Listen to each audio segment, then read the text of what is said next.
like no names by the end of the series. So this is them introducing themselves to each other with their names. Cool. 貴様、本当の名は何というジュゲムジュゲム五行のすり切れカイジャリ水魚の水魚松雲来松風来松クーネルところに住むところヤブラ工事のブラ工事パイポパイポパイポのシューリンガンシューリンガンのグーリンダイグーリンダイのポンポコピーポンポコナーの超救命の長介奇遇だな。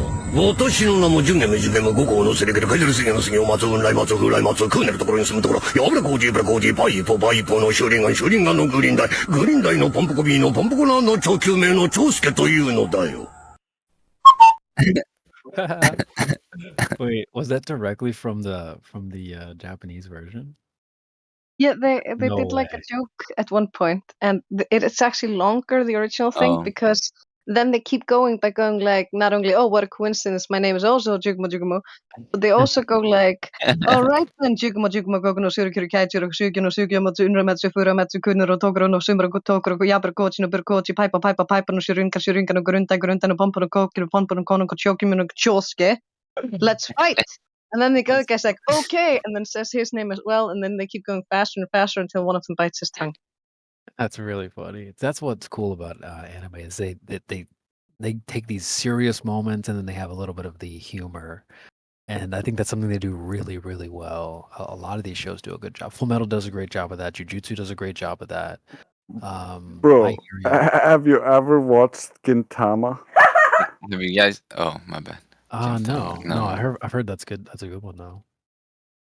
Gintama is probably the most funniest anime, but it's a meta anime. It's an anime that you watch if you watched anime because it makes fun of all the other animes while being hilarious. Yeah. Okay. Yeah. So, like, one of the episodes was so funny that when I was watching it at school when I was a teenager, I ended up crying from laughter, and then I watched it 3 times again, and I still couldn't breathe and had to pause.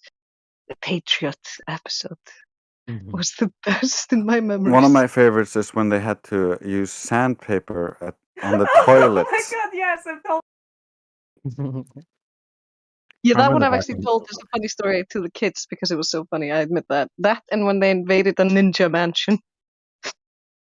Oh, the other show I was thinking of that does that is One Punch Man. They do that Oh, same One type Punch of like Man, tribute hilarious. to other anime. They do that too. Yeah. It's nothing like Gintama though. Gintama Okay. is a slapstick comedy that incorporates elements from a bunch of other animes, and they have like their own arc within their crazy universe, which is interesting and funny and exciting at times. But What is it called again? the Gintama. The primary aspect is it's funny though. It's just I can't. Okay, here's a good example. One episode might be a single frame of a guy lying in bed with sleep paralysis, and you can hear people walking past him and what he's thinking throughout the entire episode almost. And then another episode, you might have 60 frames per second crazy ass battle fight with swords and shit and aliens and lasers, and you're like, oh my god, my favorite guy is dying and it's being super cool. So you never know what you're gonna get. Oh, and they always lie about making movies they never make.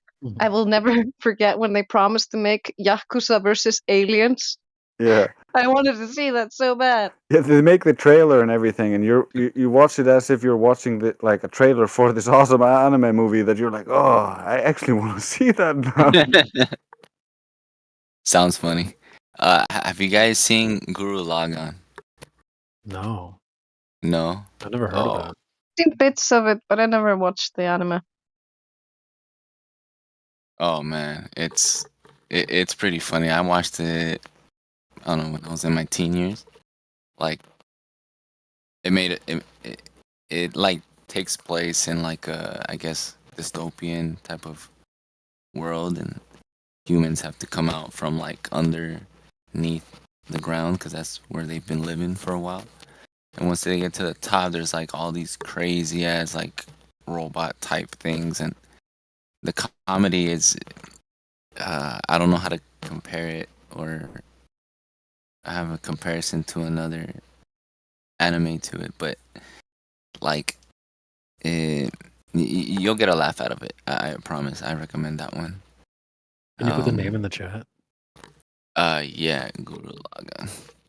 I'm shocked, Karma, that you could repeat the names. You actually were going ham. Like, Chikuma. I can't believe you actually. Yeah, what the heck? That was crazy. You must have that. I do that with the kids at work. They think it's hilarious. That was like, that's funny. That was like Eminem rapping or something. I know, right? Yeah, that's funny. Yeah, the kids probably love that. That was really funny. I was shocked you kept going. You were like, and she's still going. Like, holy. I was gonna say the whole thing at least. Yeah, Jace put a link there. I have another link too. Like, there's a bunch of links you can go watch stuff. So if you guys, see, this is good. I'm glad that more people are familiar with this, because it's like there's a big misconception, just like with this topic that we all love and know so much. There's a lot of misconceptions out there, and it's the same with anime. People are like, "Oh, anime, that's just like kids and boobies and stuff like that." Like, not really. There's a lot of good shows out there. Like you guys are describing the ones that are humorous, but there's also some that are very deep and like thought provoking. Have you guys? Are you guys into Hunter x Hunter? I watched a bunch of it and I read some of it years ago. Yeah, it's flat Earth based. Yay! Oh, for real? Wow. Oh yeah, the map. I have a map actually. I like the wishing girl, the little sister of the assassin. Oh yeah. I tried getting into it, like, because everyone seems to love it so much. I had a friend too that was like, "You gotta watch it." I'm like, "Okay, I'll watch it," but I don't know. It didn't quite hook me like some of the other shows have. It's too slow compared to modern anime. Yeah, because it's a really old one. 2014. Okay. Oh yeah. It's much easier if you saw it when it was not old. Like I saw it years ago, so it wasn't that bad compared to things at the time. So I was like, okay, because it had decent fight scenes considering what you had. Yeah, it had really good moments compared to animes of its era. So it was a high level anime of its era. Like it starts off slow, but like the last one, the one with the ants is like the best island one. New Continent. Yeah, that one gets dark real quick, Ooh, yeah, that was the best part in my opinion. That's the only things I really remember. Yeah, but it took a while to get there. So, but I mean, you have to look at it all, like from the beginning to end, to understand, have a concept of what's going on, because or else you'll just be lost in the end. It's kind of like with Naruto. If you watched Naruto when it first came out, the original Naruto is great. But if you try to watch it today, it's so slow, it's so old, it's not as well drawn. But they still did get a lot of the emotions really well down. One of the funny thing is though, it's actually better drawn in the old ones for the emotions and stuff than some of the remakes they did in the newer series just to try to keep the pacing up. Totally agree. They didn't put as much work into it, but in the old ones, they really nailed a lot of emotional scenes, but they didn't have the pacing down as much, so it gets tedious for people who are used to the faster pacing. But at the same time, if you've seen the original Naruto and you actually know all these backstories and you kind of grew up with these kids, if you watch Shippuden after that, and then the fourth war starts and everything starts going crazy, and you got Madara versus the whole army and everything going off the hook, it's so rewarding because you get all that payoff finally. Okay, nice. But you can still enjoy it even if you haven't seen the original stuff, because if it's well made, it's still going to be enjoyable. True. I was just typing in the chat some of my favorites or the best ones that I've seen. There's a lot to name, but like obviously we already covered like Full Metal. That one's just classic. If you go to a good way to like start to like get to know some of these shows is to go to if the website has a filter for like best rated and most watched and those kind of things. I can give you guys a website for that. But if you go to like the best rated shows, Full Metal is like number 1. So I does seem like a lot of people have really enjoyed that. I really liked it. I put on some people to that show that didn't seem anime. I would renounce the movie that came out between the Full Metal Alchemist and then Full Metal Brotherhood because that was just insane. Yeah, we watched all the episodes as they were coming out. We were reading the manga as it was coming out. And Oh wow. the problem that happened was that the shows actually overtook the manga and then had to invent their own ending. That's the first Full Metal series. Yeah, right. And then afterwards, they made Full Metal Brotherhood, which was like the true to the manga. But keep in mind that they promised a movie for a long time. They postponed it again and again. And then after a whole year of waiting for the stupid movie that was supposed to be the finale to the series that Yeah. ended so weirdly, that movie did a total F you to everything that had happened in the series so far, decided to jump into a Nazi alternative universe, and deprive the MC of his powers. I was like furious when I watched it as a kid. This Yeah. was my favorite anime. I started a I freaking anime club at my school because of I this thought- stupid anime. Wow. I thought it was good. I loved the shows. I hated the movie. I thought it had some interesting parallels, but I didn't love it like I loved the originals. And I think Brotherhood was okay. a little bit better. But I think both series have interesting things to say. And it was just done a little bit better in Brotherhood for me. Yeah, Brotherhood's like the classic. Everyone says to go watch Brotherhood, not the other one. From what I've learned. Cool. Yeah, I've seen both. I liked both. The saddest part in both is when what's his name dies. Hughes. Oh my god. Either Yeah, way, so sad, that's- man. That's when that happened. I was like, "What? Nah, he can't die. He's gonna come back." And then, nah, he never came back. Well, Dude, in his voice this actor- anime was the first show I'd ever seen as a kid where there weren't happy endings for everybody. Used to watching shitty, really old cartoons that they show on Icelandic TV because we didn't get the Yeah. same Cartoon Network as you guys, by the way. Sucks to And suck. I know that because I woke Sucks up to at suck. like 5 in the morning to try to catch the tsunami, whatever it's called, Toonami on Toonami. Cartoon Network based Damn. on the schedule online. And then I found out we don't get the same Cartoon Network. We're getting some old shit that you Mhm. guys have watched like 10 years ago or something. So, okay, whatever. Oh, That's fine. But I'll tell you this. I was like, what was I, like 10, 11, 12? I was like, yeah, somewhere around that line when he shows me this. And then when Nina, the daughter of the guy, was turned into a dog, I was gobsmacked. When that Hughes part died, too. I cried my eyes out. And I'm like, what the hell is this? Yeah, his voice actor also has played some really great roles. I think he was Krillin in Dragon Ball. Oh, Yeah, really? You I'll got to double check love that for you sure. got to love his wife. You got to love his daughter. You don't take that man away from me. Sonny Strait. Yeah, he played one of my favorite characters in My Hero was the Present Mike.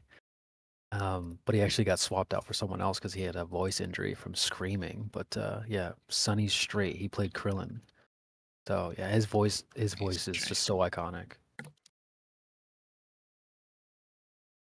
Yeah, Krillin, Present Mike, Maze Hughes. Those are some of his largest roles. Oh, wow. Okay.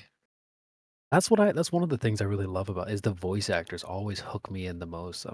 Like Karma, like we That's were saying, going deep and analyzing. One of the things I analyze is like the voice actors. I'm like, oh, he's from this show. Really love it. Oh, I am gotcha. so good at finding out who's who. You like so many times I've been like, "This is this guy," and Tracy's like, "Are you sure?" And I'm like, "Oh yeah, I know this voice."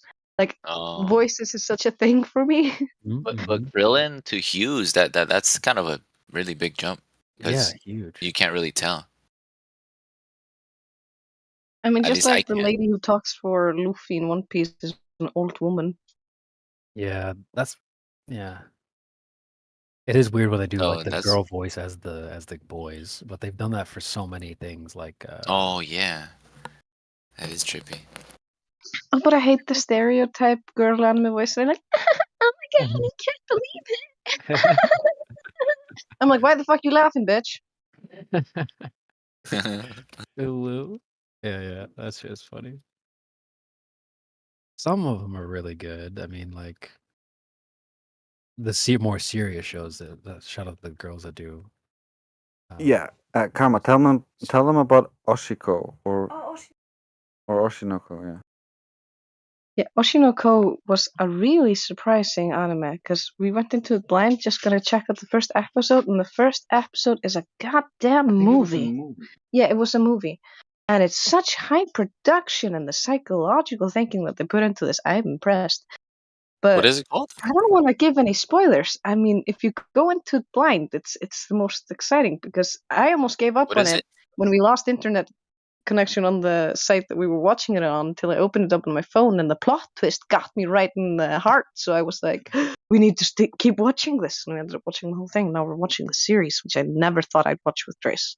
Yeah, it's not your classical shonen type anime. Although it does have some dark themes underneath. Yeah, but it's a good story. It's very emotional, and I really want to see where it goes. That's where I'm at. Because it's sweet I haven't seen it. and cute sometimes, but it's also like there's been murders and you're trying to figure out some mystery stuff. And Oh, yeah, that's I don't cool. know, it's dark when you don't expect it and cute when you don't expect it, but in a nice blend. Oh, Have you guys seen Yu Yu Hakusho ever? I've watched Yeah. almost all the episodes, man.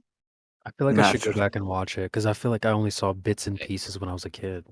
It was one of my favorites growing up as a kid. I just loved Hiei. Like yeah, he's cool.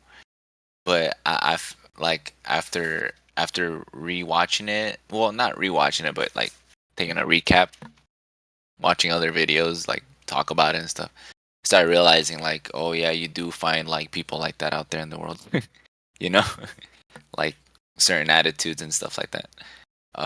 But I like this show because it had like a very balanced um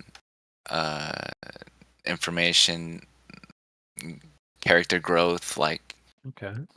you know, and how they come all together, like in a way, in terms of fighting, I guess you can say. Yeah.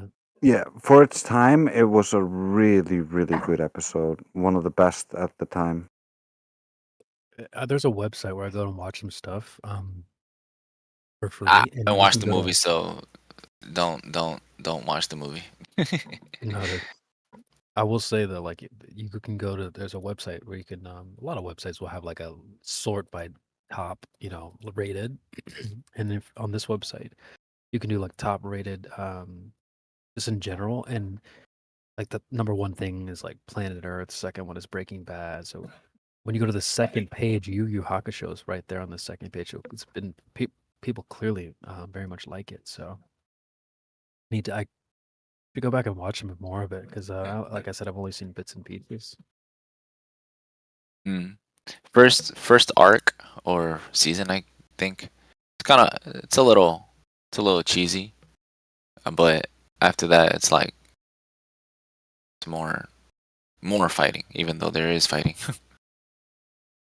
I'm adding to my list. I put my list in there: Full Metal, Attack on Titan, Jujutsu Kaisen, Demon Slayer. But also, I forgot to add Hell's Oh. Paradise. I think that's a new one. I've never seen that one. I've never seen that It one. just dropped this year. I think Karma and Drace have seen it. It's so good. Like, Oh, it really? blew my freaking mind. Yeah, it's high level production, baby. It's Wow. really good. There's only like 11 episodes too, so you can crush through it pretty quickly. Oh, cool. And it's new this year, so bro. What is it about? Like, without spoiling it. Okay. I actually think I brought it up here before because I think it has lots of parallels. So, basically, let me try to think of how to start this off. Like, there's a bunch of criminals, and they kind of gather them up, and there's this island that's kind of people don't really know much about this island, and so they use the criminals to send them to the island to do like research. They think that there's something there So they're like, all right, well, we're gonna use you guys. We're not going over there, so we're gonna send you guys over there, and you need to look for this thing for us. And the island is dubbed Paradise, and so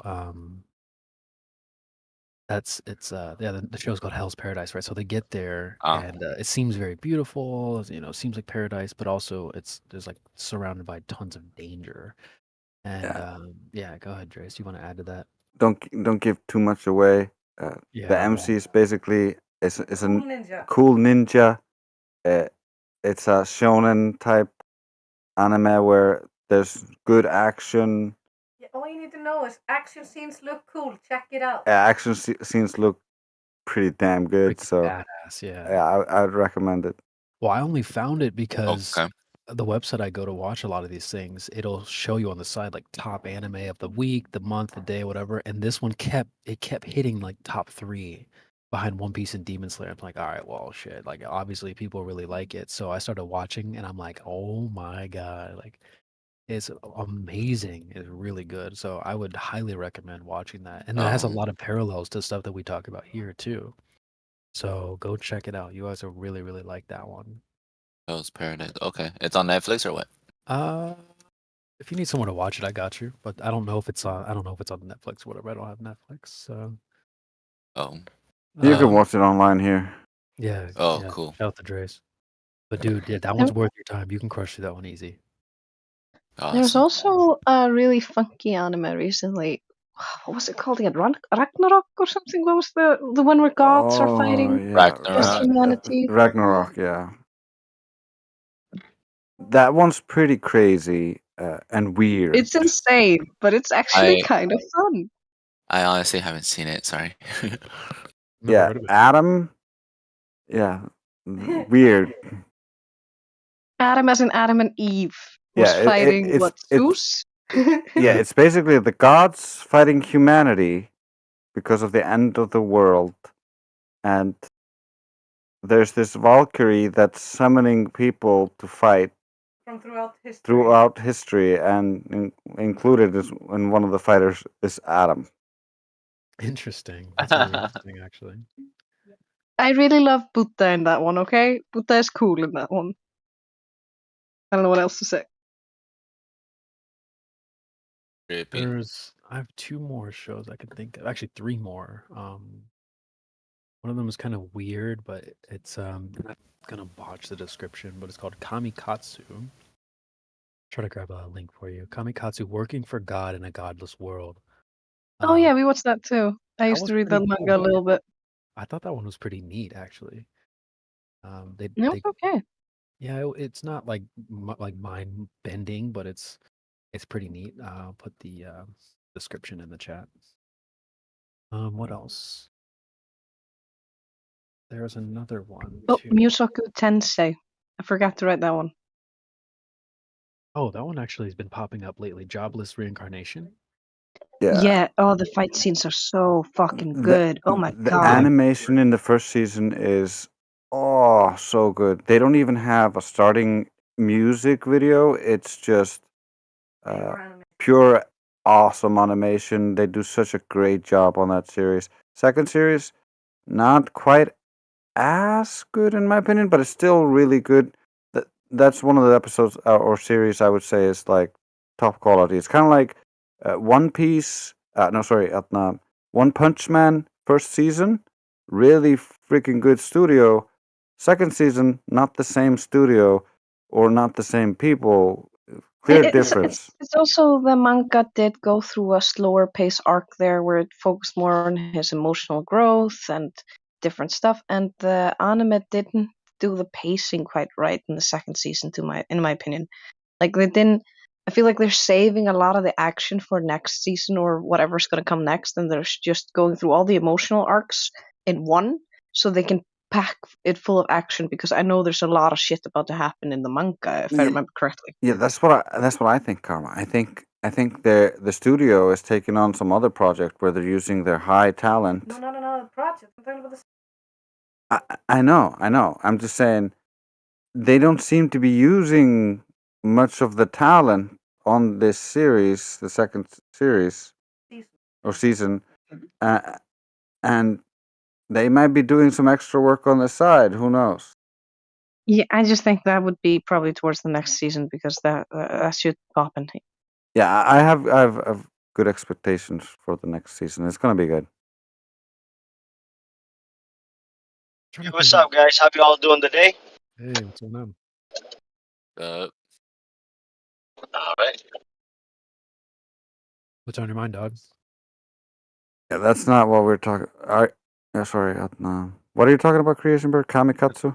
No, there was one more. I'm trying to find the name. I can't remember, but it was also pretty good. That was fairly new.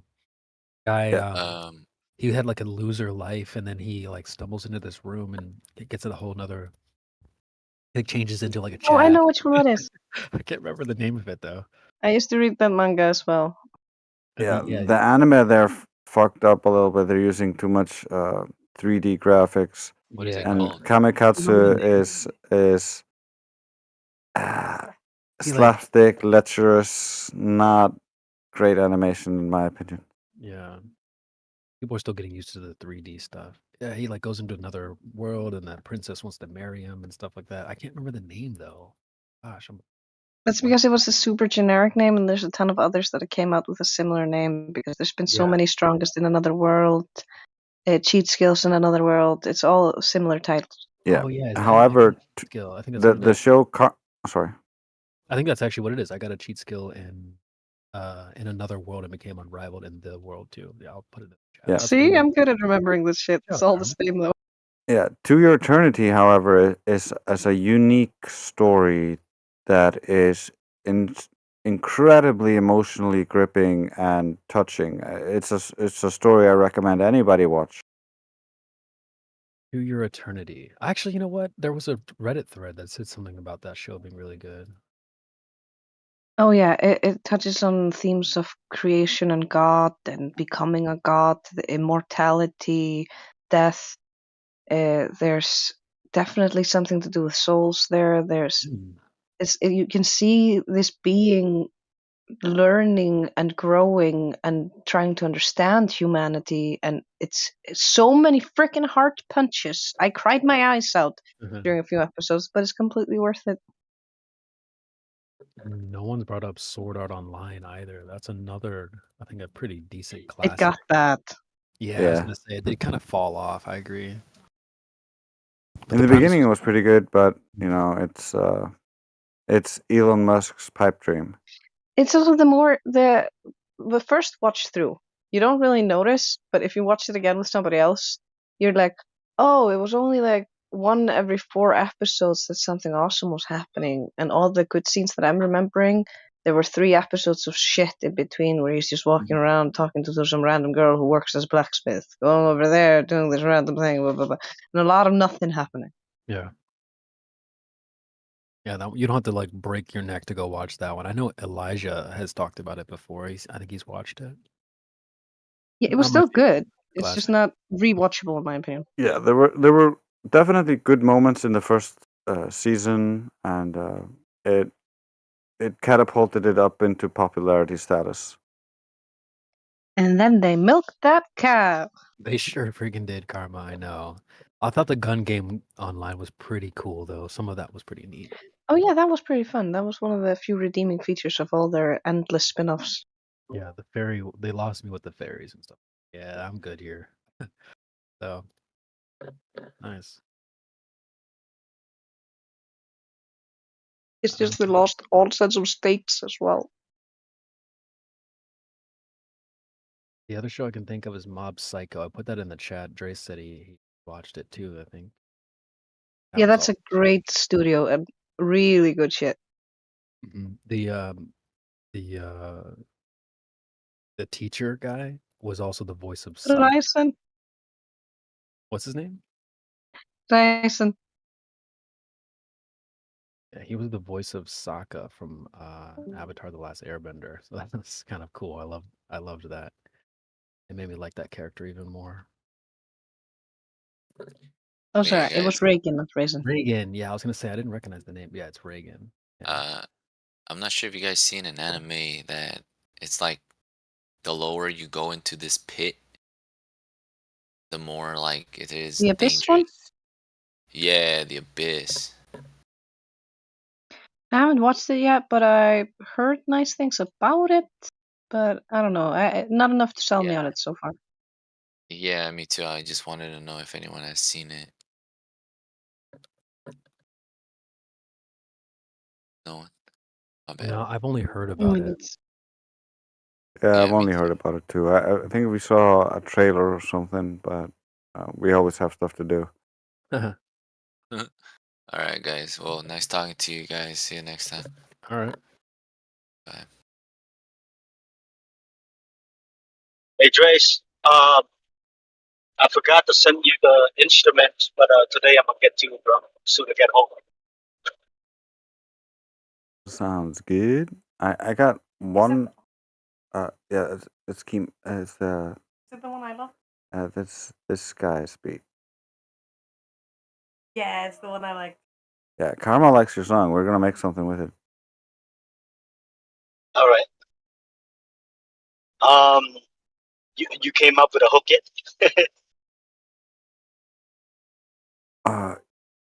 Yes and no. When we were last free flowing with it, Karma was singing some stuff to it, and we got kind of a melody and kind of a flow we kind of wanted to it, but we haven't recorded anything down or started writing. Oh, okay. Yeah, no problem. No rush. Just get to it whenever you can. That's all. Like Yeah, I'm almost done. Go ahead. we'll push it up in the priority list. Yeah, I love Yes, your sir. beats. I forgot myself making Barbie calls. I apologize. But it made many kids happy. Oh, no If it's any problem. consolation. Sorry, I think it's a little bit of lag there. How dare you? That's my bad, probably. I have a headset that I'm talking through, but I'm also listening on Trace's side, so I should probably wear my headset. It just hurts my ears. So it's probably my bad. I apologize. No, we good. We good. Yeah. But yeah, I'm almost done with Big Root project. Hopefully we can release it within 2 weeks. But yeah, man, it's the song is gonna be for the 24/7 Discord, and I think it's pretty catchy for the most part. But yeah, I can't wait to let you guys hear the finished product. Sounds good, man. I'm so looking forward to that. Yeah, we're hype. I'm sorry. I'm saying I'm hype. I'm looking forward to it. Oh yeah, yeah, yeah. I'm pretty hyped too. But yeah, I mean the song is just for 24/7 Discord. It's gonna represent this place, pretty much. Yeah.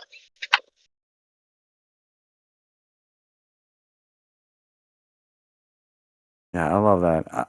I want to collect as much Flat Earth music as possible because my goal is to go out and just have a boombox with Flat Earth music blasting, and then just sit in a town square somewhere or public place where the drunk people are passing and they just talk to people.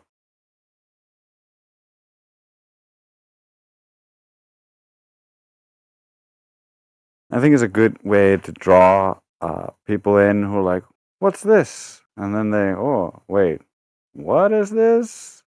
And then they try to talk about it. Sorry, guy. If I missed something, I had to take a phone call real quick. It's all good. It's all good, dude. It's all, dude. Yeah, Carmen and I are talking Hashiras in the chat. I wish there were more of the anime. Sorry to get us off the beats, Kembo, but you should. No, we good, bro. We done with the beat. I just wanna talk to Drace real quick. Now we're good. Now, as soon as I get home today, we'll send him the instruments, the one without the vocal, without my tag and my trademark. So, yeah, I just want to get that done. We good now. We can talk about anything else now. Good. No worries, bro. Yeah, sometimes people will join in and be like, "All right, guys, get off the get off the anime." So I did start up the CB's anime hour, so we'll end that here shortly. But yeah, man, I love the Love Hashira. Yeah, She's I was just gonna such a pull up cutie. all of them. Yeah, she is. Well, there's the Mist Hashira too, which is the He's other. also cute. No, the I, girl, I, the other girl. I Wait, don't. no. I'm thinking of the insect Hashira. Sorry, the other girl is the insect. Yes, he's cute. She's like butterfly wings and stuff like that. Yeah, so both of them are tight. Now I've got a list here. So there's the Mist. There's the Muichiro. There's the Sound Hashira who was in the village of the entertainment The district. prostitute place. Yeah, he's got his 3 baddies. His 3 waifus. Yeah, exactly. We haven't seen much of the Serpent Hashira or the Wind Hashira. Well, we did see a little bit of the serpent guy, right, when we saw the flashbacks with the Love Hashira. And Yeah, he seems like a his nice name guy is- to certain people, but he also seems very cruel when it comes to other people, so not sure where we have him. And his introduction was pretty cool. He's in the tree like, "What's up, y'all?" So, that was pretty cool. There's the Wind Hashira. That guy was kind of like a dick at first. We haven't seen much of him. And there's the Flame, who, that was really epic. I love Water. him. Yeah, dude, I know. The movie was so good. Yeah. I ended up kind of getting into the culture after the movie was already made, so I ended up watching that on my own. It'd have been really cool to see that in theaters. I saw the most recent one in theater. I don't know if you guys saw the recent movie they dropped where they did like a recap of the previous season, and then they did a introduction to the newest season. I saw I that don't in think we've theater. seen that one. Yeah, I don't think we have seen that I one. mean, if you've seen all of the entertainment district, you said the prostitute, whatever you said, that was really funny. The Yeah, we prostitute watched the place. show continuation, so Basically, the movie was just a recap, so it wasn't really worth the money now that I think about it. But yeah, it was a recap of the previous season, and then they just introduced the next season. There really wasn't too much there, but it wasn't like a classic movie in the sense. Oh, damn, Wave Mixer. That's tight. That's sick. Yeah, so the only other Hashiras is the stone, the water, and the wind. I haven't seen the wind guy. He hasn't really been in the anime yet. Same with the stone, the guy that's always crying. But yeah, that whole idea of the Hashiras are really cool. I really love Demon Slayer. I almost didn't watch it because I thought it started really slow, or like I couldn't quite get into the animation yet when it first started. But boy, am I glad I stuck with Demon Slayer. If you guys haven't seen it, it's pretty freaking cool. There's really not much of a parallel. I don't bring it up here a lot because it doesn't really draw towards this topic very much. yeah, you can just think of the Demon Slayers as flat earthers and the demons as globers. Yeah, there you go. Parallel achieved. I agree. The fights are crazy good. Like the art, the visuals are amazing. So, some people hate on Tanjiro, but I think the whole show is really epic. So Yeah, I don't Tanjiro is know. just a new flat earther coming in. It's the journey of the new flat earther coming up against the demonic globers who hide within the public and pretend to be part of them, and only us, the Demon Slayers, flat earthers, can actually figure them out and hunt them down and stop them from hurting other people. yeah, and now that I think about it too, you've got the folks like the I forget what they call it, but the guys that work on the swords, like we kind of have folks like that here too that sort of help us in the background, like Helio, Republicus, and the guys that are in the chat. Cut the Cuddy. Those guys are like helping us, making sure we have sharp swords when we go into battle. Shout out to those guys too.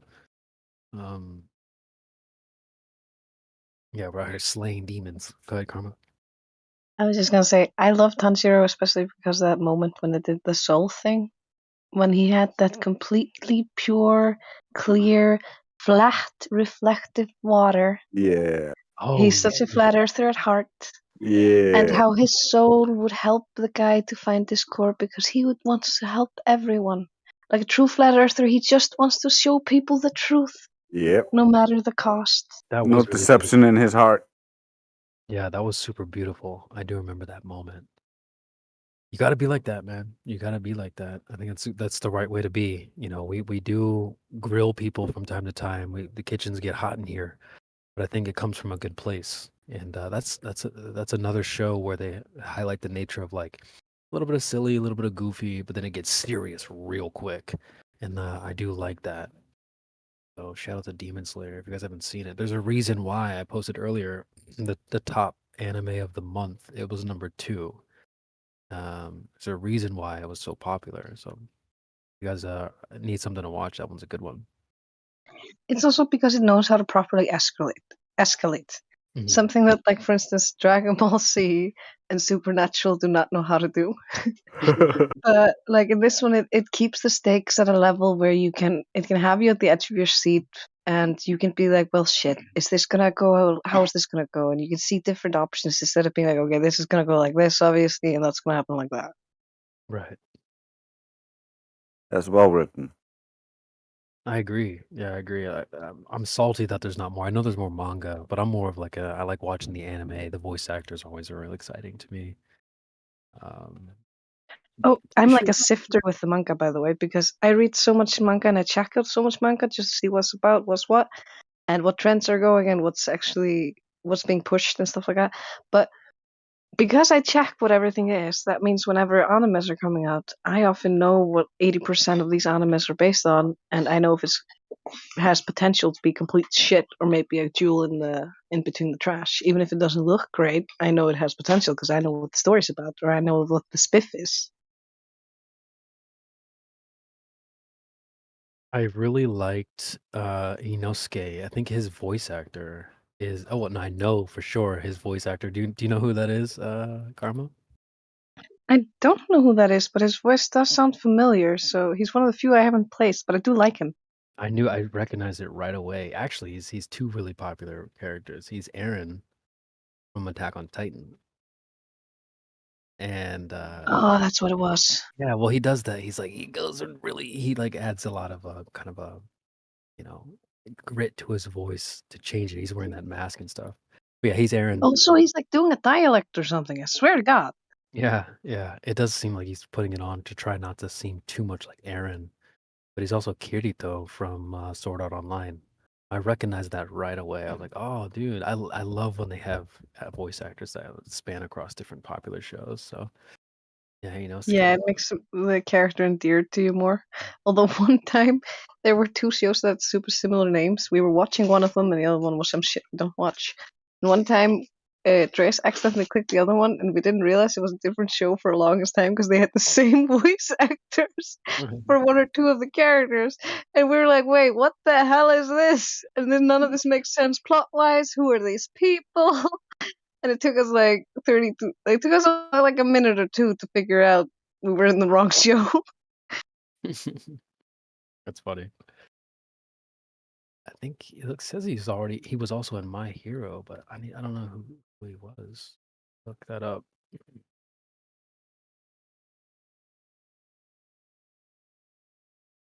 Oh, he was the Grand voice of Grand. I remember I used to keep more track of these types of things like voice Oh, actors and names and yeah. stuff, but I had a favorite one back in the day because he had such range, and I remember just being so impressed when he was voicing a robot that got turned into a motorcycle, but instead of having motorcycle noises, he voice acted the noises himself, and that made me have to look up who it was. He's this character. I've played this clip a bunch of times. Anytime that we have those guys that come in, they're like fake nice guys. He also played this character. I'll play the clip. Seems like UA's had a lot of trouble this year. Must have been tough for you. Yeah. But even so, you're all still aiming to become pro heroes despite those hardships. It's wonderful. Hearts full of fortitude. I believe that's what every hero in the world needs to have. He's too nice. This charming pretty boy's gonna steal our girls. And Bakugo, it must have been hard for you, what, with that whole kidnapping incident? Huh? You have an especially strong will, don't you? Today I'm gonna do my best to learn from you. I really hope you don't mind. Stop pretending. What you say doesn't match the look in your eyes. Hey man, don't be so rude! Sorry, he's just like that. It's fine. It proves how tough his heart is. Yeah, I've played this clip a whole bunch of times because we have characters like that that come here and they put on this like fake nice guy act. And it works on some people, but it never works on me. I always call it out. But dude, what you're saying, like just like that character noticed, he's like, what you say doesn't match the look in your eyes. And I would rather someone just be consistent. You can be a hater, that's fine, but don't be the fake nice guy saying backhanded comments like, "Oh wow, you guys are so smart, and but you really think the horizon is blah blah blah." Like, you know what I mean? So I don't vibe with those types. So I use this clip to call those guys out all the time. Karma says I watch in Japanese. I watch everything in English. I love my English voice actors. I watch everything in Japanese except for one series, which is Shinobudan, because those voice actors went above and beyond. I'll never forget when on Sakamaru was like, "I'm here on behalf of angry customers to return this bag of farts." That was pretty good. I do catch some flack for that. They're like, "Oh, dude, why do you watch it in English?" Yada yada. I really do think it's the voice actors that always like kind of. I don't know. I have like this weird like affliction for the guys that do these different. I think they do such a good job. So yeah, I just follow them around and I try to notice them in these other shows. Pretty sure that the character that calls out the nice guy here, well, the nice guy was Eren Yeager, and Inosuke. That's the same voice actor. And then the guy that slaps his hand away, that's like, dude, you're faking. Pretty sure he's Sunny from Attack on Titan as well. So I love noticing those different voices like that. The only other show I had in mind, and we can wrap this CP's anime hour up, was My Hero. I know we talked about that a little already, but boy, if you guys haven't seen it, again, not too many parallels that I can think of besides, good versus evil. Oh, Initial D. I heard that was pretty good. I had some friends recommend that. Never watched it. But yeah, My Hero was another it just hooked me in really quickly, and so yeah, on the surface it seemed a little kiddie, but when it got serious, it got really really serious, and I thought that was great. So The only problem I have with My Hero Academia is the younger villain, the one with the one that Trace doesn't like. Okay. Yeah, Okay, we both hate him. Is my mic on? Okay, there it's working. Mm-hmm. I don't know if you heard that comment. Initial D is something I got into about the closest to anime. I'm not sure if that's considered anime. It's Japanese animation. Yeah, it is. Mm-hmm. And I'm a car nut, so that's why I like that kind of stuff. Yeah, I actually heard that was pretty good. I had a friend, the first person that put me on anime, he gave me a show called Cowboy Bebop. He's like, dude, you got to go watch this. And I took the copy and went and put it in my Xbox and watched it. And I'm like, whoa, and that changed me forever. So if you guys haven't seen Cowboy Bebop, it's only like 24 episodes. I think it's only one season. And it's it's set in outer space too. I've seen a Cowboy Bebop movie, I think. Yeah. It's I watched some of the episodes a long time ago. I didn't get into it. That's when I watched things like Akira. Yeah. And that was the first anime I ever saw. Yep. Oh, Akira? Yeah. I tried to watch it. I would guess I wasn't paying enough attention because I didn't really fall in love with it. I know it's like a cult classic. I never liked it. It was too gross for me. Gross. It didn't really catch my attention that much. I barely watched it. The first anime I saw was like seconds here and there out of Princess Mononoke when I was too young to have control of the remote control. So I could never find out what it was. Then when Trace moves back in when I'm like, I don't know, 10, 11, 12, I don't know, somewhere around that age, I find it on his computer after he starts showing me Inuyasha and Fullmetal Alchemist, and I start getting into anime, and he starts letting me watch it on his computer. I find the movie I'd been looking for since I was like 8 years old. I watched that movie every day for 2 weeks. Nice. We did have a guy Kiko put in there. I think that's Berserk, or No, that's 7-Star guy. Yeah. what's the show called? 7-Star Fist, Yeah, something. Kiko probably Fist of the Fist North of the North Star. There it was. But Damn he's it. got like 7 stars, and like we watched some of the things from this, but we haven't watched all of it. Yeah, I've not seen it. I see that there's a bunch of them. There's like I guess they have different sagas.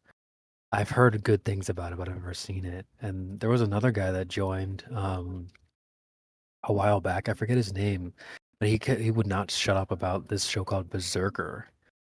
And Berserk, right? I actually loved that. Yeah, it's Berserk.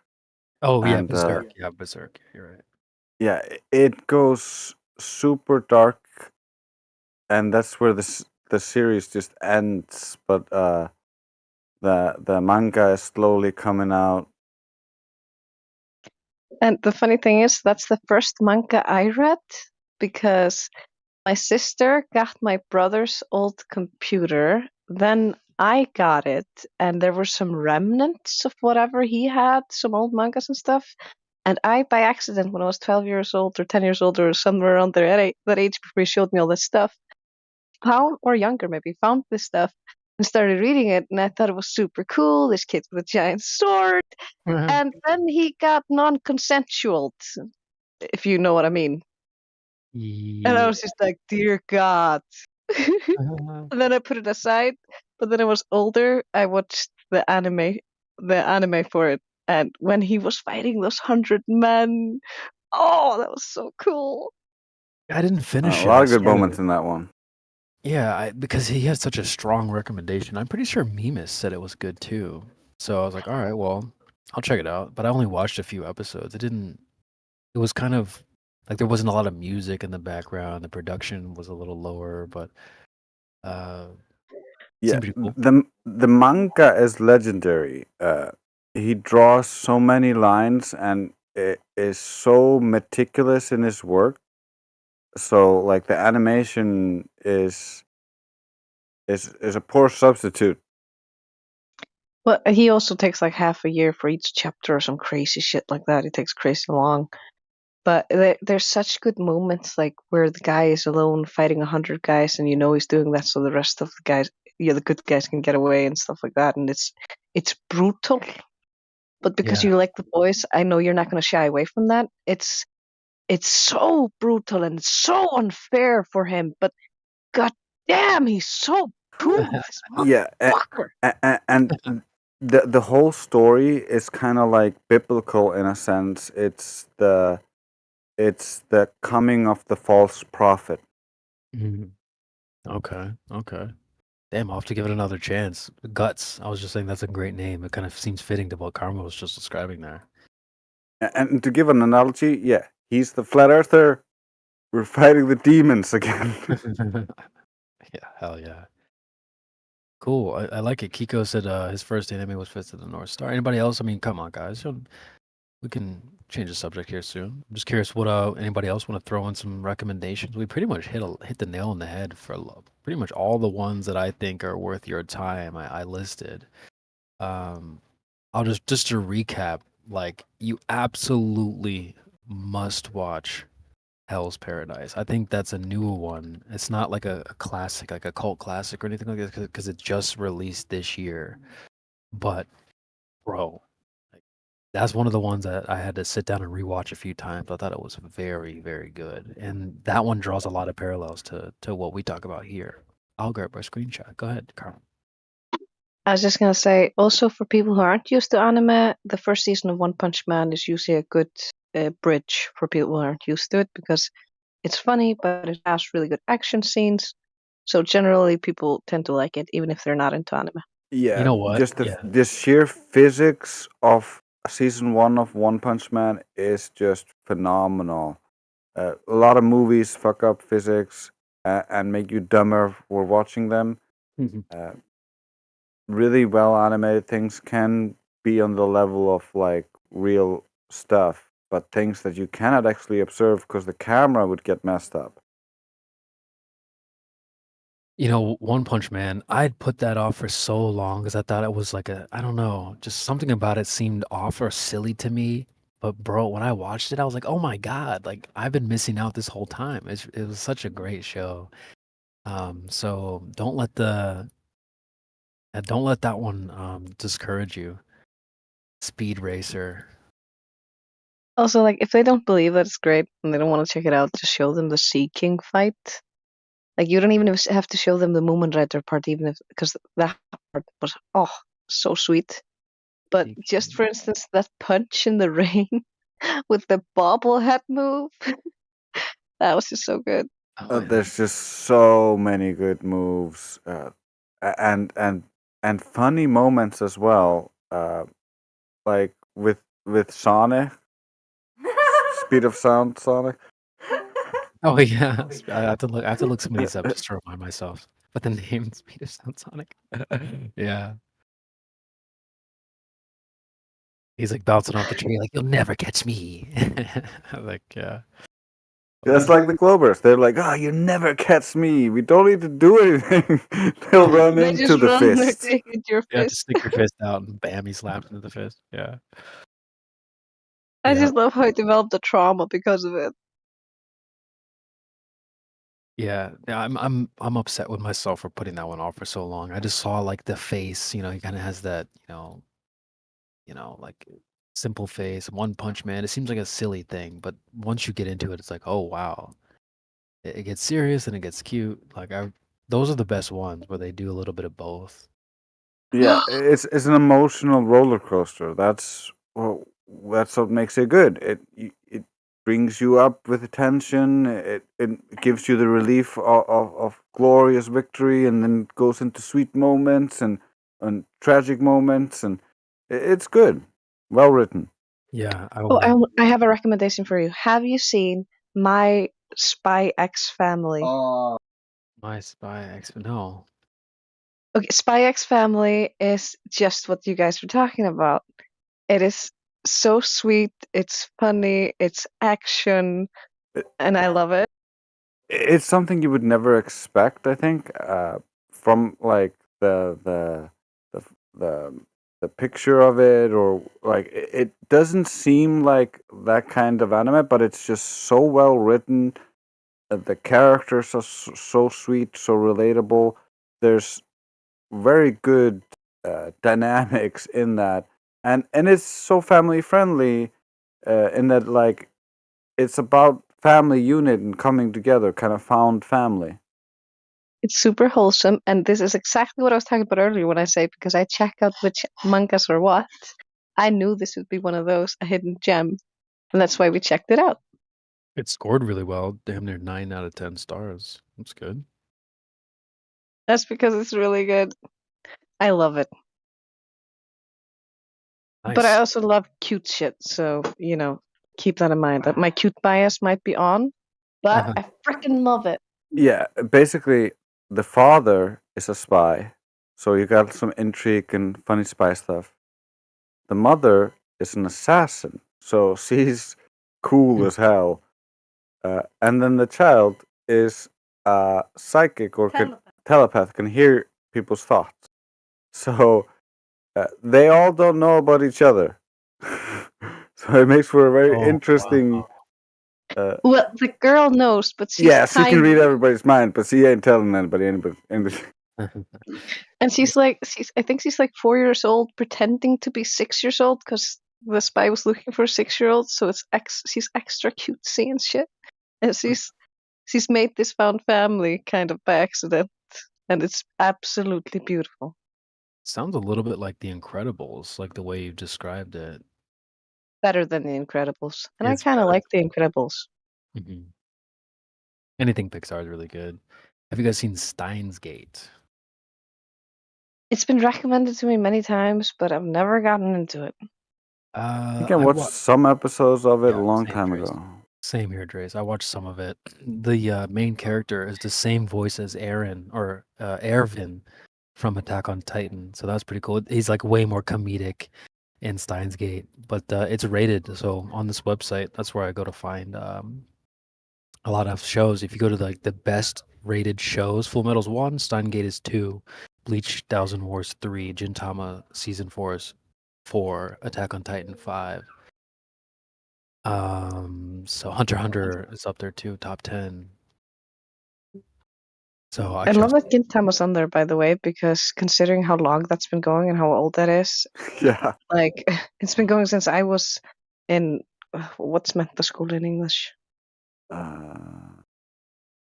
The school after you finish primary school at 16, when the one you go to until you're 20, the extra schooling that I don't know what's called in English. They have a little bit of a different system. Oh, sounds like college or university, or well, we have like high school and then college here, but Then it's probably a little bit like college because it's not university. That's Hochschule. Yeah, There's a junior college. It's kind of like they took. Yeah, it's kind of like they took college and like shifted it a little bit, and then we have universities which come after the college. Yeah, We have something like that. We call it. We take the equivalent of our high school. SATs at the end of what she's talking about. Oh, okay, gotcha. Oh, but it's in a specialized thing. Like, for instance, they call the Studentsprof, which is like a student's test, and if you directly translate it. And mine was in economics because that's what I focused on. Okay, nice. What were we gonna say, Kiko? I said, I don't know if I'm on the same page, but my son, he's been homeschooled, so he's going to a technical school, and they offer like automotive classes and construction. You know, get your certification on how to lay asphalt and all that other fun shit, right? Mm-hmm. Yes. They offer the schooling for high school kids and up to 25. Yeah, we have something like that here too. It's kind of like a trade schooling type situation. Yeah. Not quite college, not quite university, but yeah. I pretty much think this wraps up CB Anime Hour. But yeah, Gintama must be really good because it's rated up there. These are the top shows, top 12. There's more, but Gintama's up there 1, 2, 3 times, 4 times actually. I mean, Oshinoko's up there too. You see number for 12. instance, one time the MC snowboarded the Shogun in his tidy whities down a mountain, who then got followed by the vice captain of the guard, snowboarding his captain after him, and he was using the tidy whities of the Shogun to make a human brake, as he called it, to try to slow down. Can you imagine what was the brake? Yeah, that's pretty hilarious. Yeah, I think the SATs are, according to what I'm reading here, more like the things that we finish around age 12. Looks like, and then we go into our version of colleges earlier than you guys, and from there into universities afterwards. So What's a college? yeah, go to college. We just have a little bit of a different boundary where we started and where we go over to university, I think. Nice. She educated.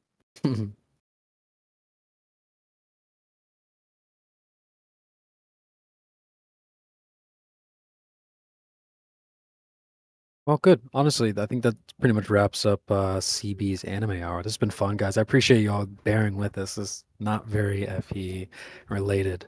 Some of them are, some of them aren't.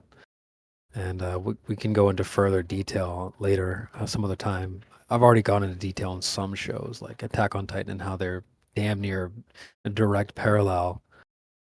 And some of them aren't, but this It's been fun. Thanks, Trace. Thanks, Karma. You guys kept this thing going, so appreciate you guys.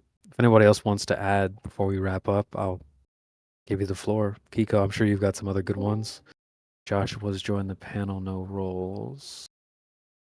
Count is from today. No, Fist of the North Star, Initial D, and Dragon Ball. That's pretty much my anime life. Yeah, we didn't even mention Dragon Ball. I think that's just such a classic. You don't even have to mention it. Yeah, it's so good. In elementary school, whenever we would do, PE, they would see who could run a mile the fastest, right? We would pretend we was Dragon Ball characters and run as fast as we could. That's funny. Yeah, I would just put my 2 fingers to my forehead and say instant transmission, instant transmission. I need to add that to the soundboard. Frick. I'm glad you reminded me. Even Fresh and Fit has that on their soundboard. They'll like joke around how like, oh, bro, she left you in a heartbeat, and they hit the transmission button. I'm gonna do that right now. To tie it all in, sorry.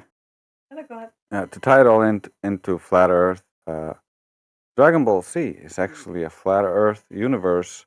They do have balls in them, floating above the Flat Earth, but Hell and Heaven are separated by a flat plane. Whoa, interesting. Yeah, I didn't have anything important to say. I was just going to brag that I have a Piccolo hat, a Piccolo shirt, and a Goku outfit. Yeah, that's it. Do you have any pics? I want to see that. I don't have I any. might have a hat. I don't have any DBC swag. I also have a really nice bag. Nice. I have Dragon Ball keychains, but I'll have to find them. One is Cell, and the other one's Super Saiyan Goku. I'll have to find them and take pictures. Love it. I'll admit I have the least of Dragon Ball merch, but it's one of the things I have. I used to collect a lot of this nerdy shit when I was a teenager. My wife got me a Dragon Ball sweater today. Today. Literally no shit. Got home, she was like, check the closet. Oh, what a good wife. That's a double W waifu right there. Yeah. It's awesome. Yeah, I don't think I have any merch or swag that's anime related. I got an Akatsuki cloak.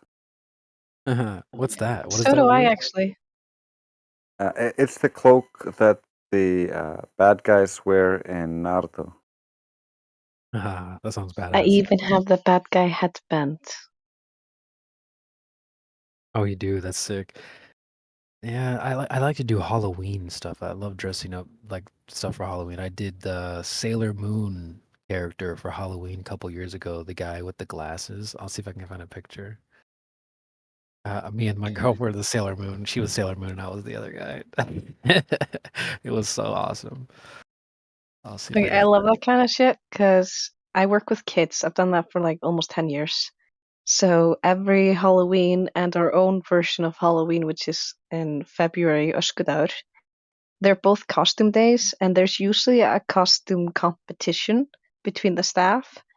And I can say I've won quite a few of those. Oh, nice. Yeah, I was Tuxedo Mask for Halloween a couple years ago. That was so dope. I had a fun time with that. And that's a sick shirt, sweatshirt there. Eco W wife though. That's tight.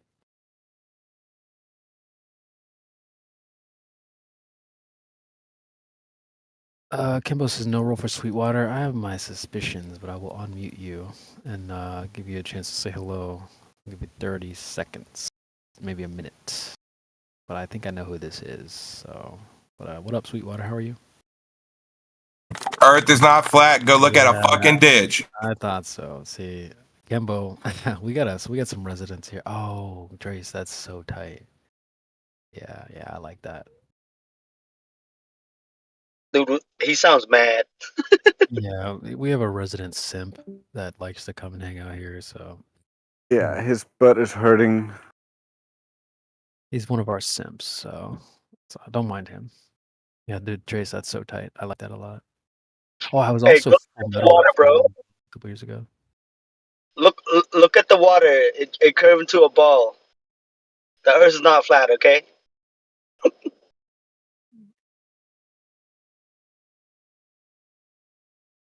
I dressed up as Full Metal for Halloween like a couple other years ago. So that's what I love. I don't have merch, but I'll just like, do the character thing. Let's see if I can find a picture.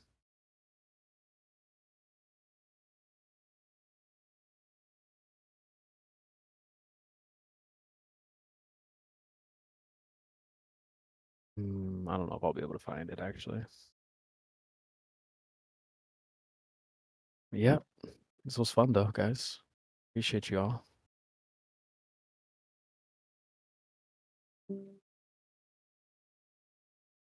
That was a good chat. Yeah, appreciate you guys chiming in too, because would have been just me. But yeah, appreciate It's you hard guys to a lot. do alone. I get that. Okay, Karma, that's I really bought cute. that hat for her. It's one of the funniest hats. It's got the classic Namek antenna sticking out and giant ears.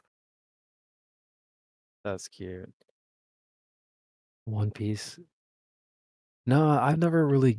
I know Kim's a One Piece fan. She started watching One Piece, and Manufactum has joined the panel. You're from the politics server, right, buddy? Yeah. Cool, man. Cool. Are you? Does this topic trigger you, or you can kind of keep your emotions to the side, or what? No, I can. Okay, that's good. I think the last time we spoke, we had a good chat. What up, Elijah? I see you popped in. I was actually having a good chat with him over at the politics server. I say he's pretty cool. I'll give you the VC pass, man. Just make sure you keep in mind this panel is live. I don't think the politics server is live anywhere, so we just keep that in mind. We don't want you to dox yourself or anything. Cheers very much. Yeah, no problem. So the VC pass will give you you can kind of come and go and unmute your mic and stuff as you'd like. So if you have any questions, we'd love to answer them for you. I'm good for now. Okay, right on.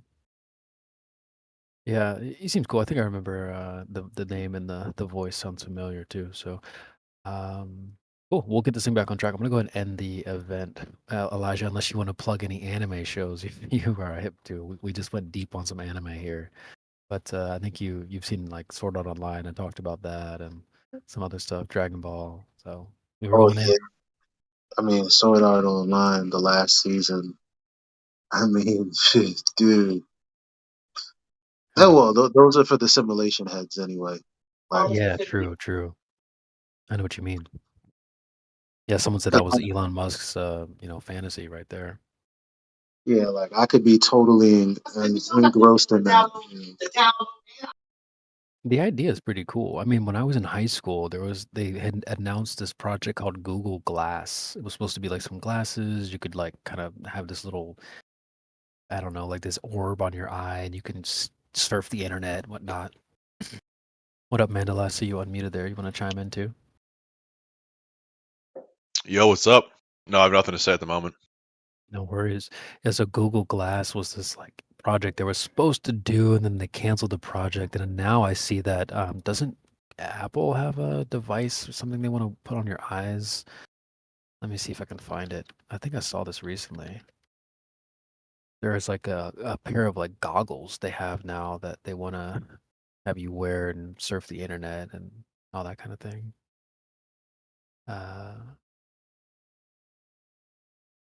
It's kind of weird because back when I used to listen to Terrence McKenna, he would say that like he predicted, I don't know if this was his idea or like maybe he had heard it somewhere and someone put the bug in his ear, but he talked about how like he's like, well, he's like, in a perfect future for me would be 500,000 people, or maybe it was 500 million, as opposed to like, the claimed 8 billion, if that's even true. But he's like 500 million people, maybe 500,000.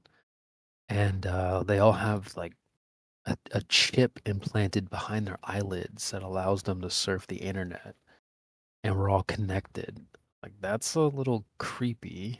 Now that I think about it, all these years later. But yeah, it seems like some of the projects that they're putting out now, the Google Glass. I'll put a link in the chat for that. But right now, there's like a Apple goggles. Let me see if I can find that. Apple Vision Pro. Yeah, you guys should check this out.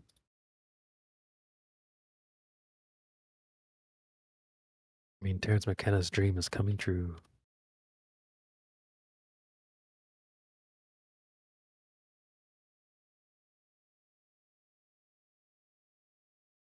I'll read through it here. Welcome to the era of spatial computing. Apple Vision Pro seamlessly blends digital content with your physical space. You navigate simply by using your eyes, hands, and voice, so you can do the things you love in ways never before possible. They're saying that it's going to be available early next year.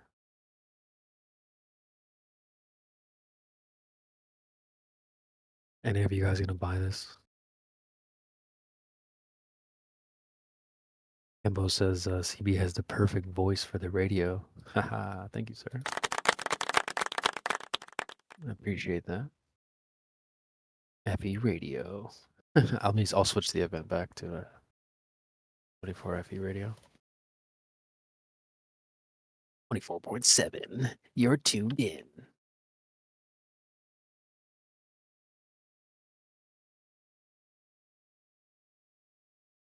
I need to get some like sound bits for that. Be funny.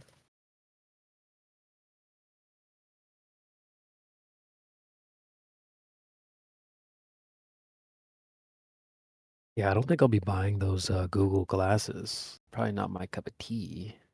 I've never even used like an Oculus Rift before.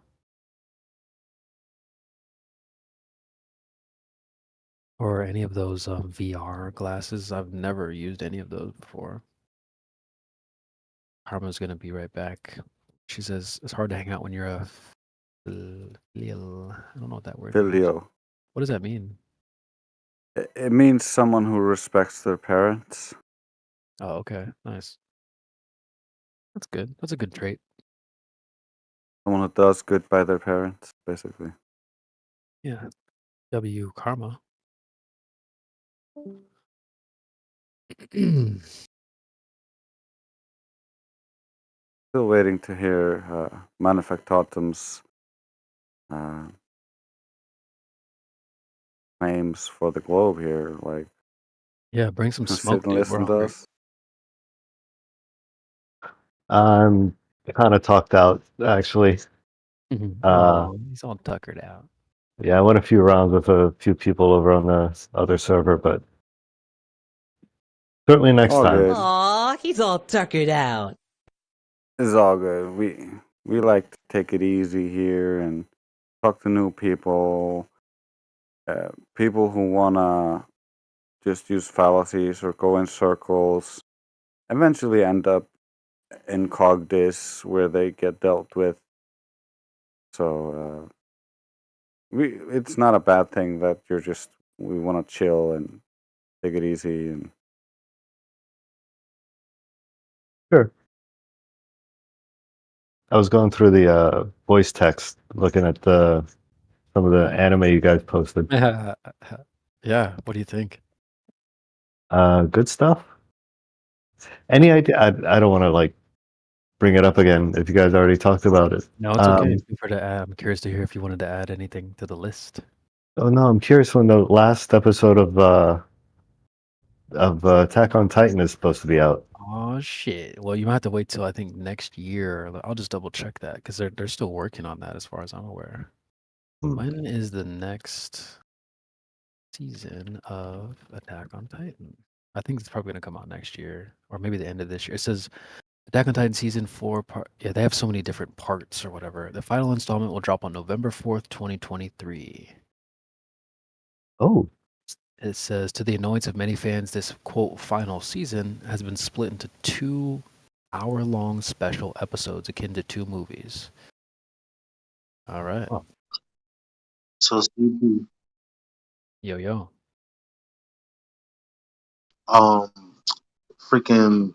I tried to get the. You know how I try to give people a layup from the chat? Yeah.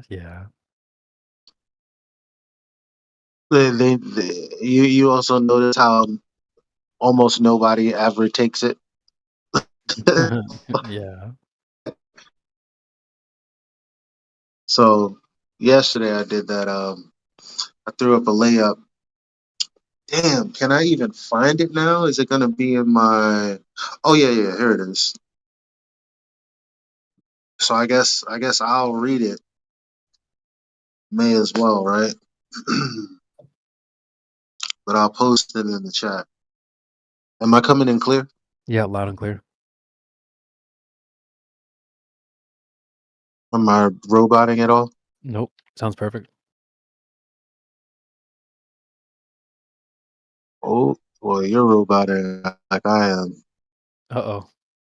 You did cut a little bit there, but you were sounding great before. I want to do a quick radio check. Does this mic work? Well then, fuck that mic! I think he's gonna drop out and rejoin. Yeah, Elijah, quick radio check 1 2. Radio check 1 2. While he's figuring that out, yeah, dude, ladies' night, bro. I would love to revamp that. Do like a ladies' night, kind of how they run Fresh and Fit, but like do Fresh and Flat, you know? That'd be so awesome. That is very creative. Yeah, I don't really see that happening because it's not like we're gonna be able to pull a specific amount of Glober girls in here, or we can pull a few Flat Earther girls and maybe a few Glober girls, but I don't think it's gonna be the same thing. Yeah, no, I know what you mean. When Ladies' Night was at the height of its success, we had so many ladies arguing for Flat Earth that no matter what the Globers did, they would just die to the ladies, and so it was just hilarious and was so popular. We just had a fracturing within the society, and some of the ladies went one way, some of the ladies went another way, and we have some of the ladies, so it's not as easy to hold Ladies' Night without having like a specific lady that's pushing it to happen and drawing the other ladies in, because a lot, like, we have a bunch of good ladies here, just if they don't know that Ladies' Night is happening, they don't want to show up and be the only lady there and have all that responsibility dumped on them. Yeah, I know what you mean, Dres. You need like a CB lady, like someone that wants to Yeah. host. Yeah, it is kind of hard to find, to make them kind of tap dance for us all. Yeah, it's not that easy. Elijah, you there? Radio check. Yeah, I'm here. Okay, yeah. Yeah, I do agree though. Ladies' Night was one of the most popular nights, and it's funny why you can kind of think about why it was so popular. Is because I think the the Globies would think that they were an easy target. They're like, oh, they Yeah. they come out of the woodwork, they're rubbing their hands, they're like, but really they end up getting the smoke. Like the ladies smoked them bad a lot of times. So It was so popular, we filled the live stream 99 people, and we had to mirror the live stream into live stream 2, and that was like half filled. That was like the best I saw the Ladies' Night. It was so yeah, good. I do remember that, and it's I just fun. feel like women kind of make stuff more entertaining. Like I told y'all, I came from a whole nother app on the Discord recently. I have so many stories from that app. But there was one Flat Earth room that was super successful in there, right? And I used to help moderate it. And it was the only one on there that was hosted by a woman. And for months, they were just pulling crazy numbers. And it was like, I feel like that was the secret formula because nobody else could do it. But it all ended up falling apart. And the interesting thing at the end that everyone found out was it wasn't an actual woman, with all due respect. Oh hell no! You got But bro, debated. that crazy. That's crazy. Everybody knows what Yeah. debated is. I actually don't. But like, think of like Fresh and Fit. The ladies' night after hours always gets way more views than when they're talking about some deep stuff during the day. You know what I mean? So I don't know what it is, but all the simps come out. Yeah, that's why I was thinking about creating some kind of a show or something where I would go downtown, get some drunk ladies to interview, and then like gauge their knowledge on the globe and stuff, and it'll just be hilarious. That would be funny. That's already a popular format. It's like you just take a microphone, walk through the streets. You're like, hey, what do you think about this? That's actually really funny, Trace. Do you guys have like a nice downtown area where you're at? I don't really. I live in a dumbass ice cube in the middle of the Arctic Circle, so people don't really like going outside much.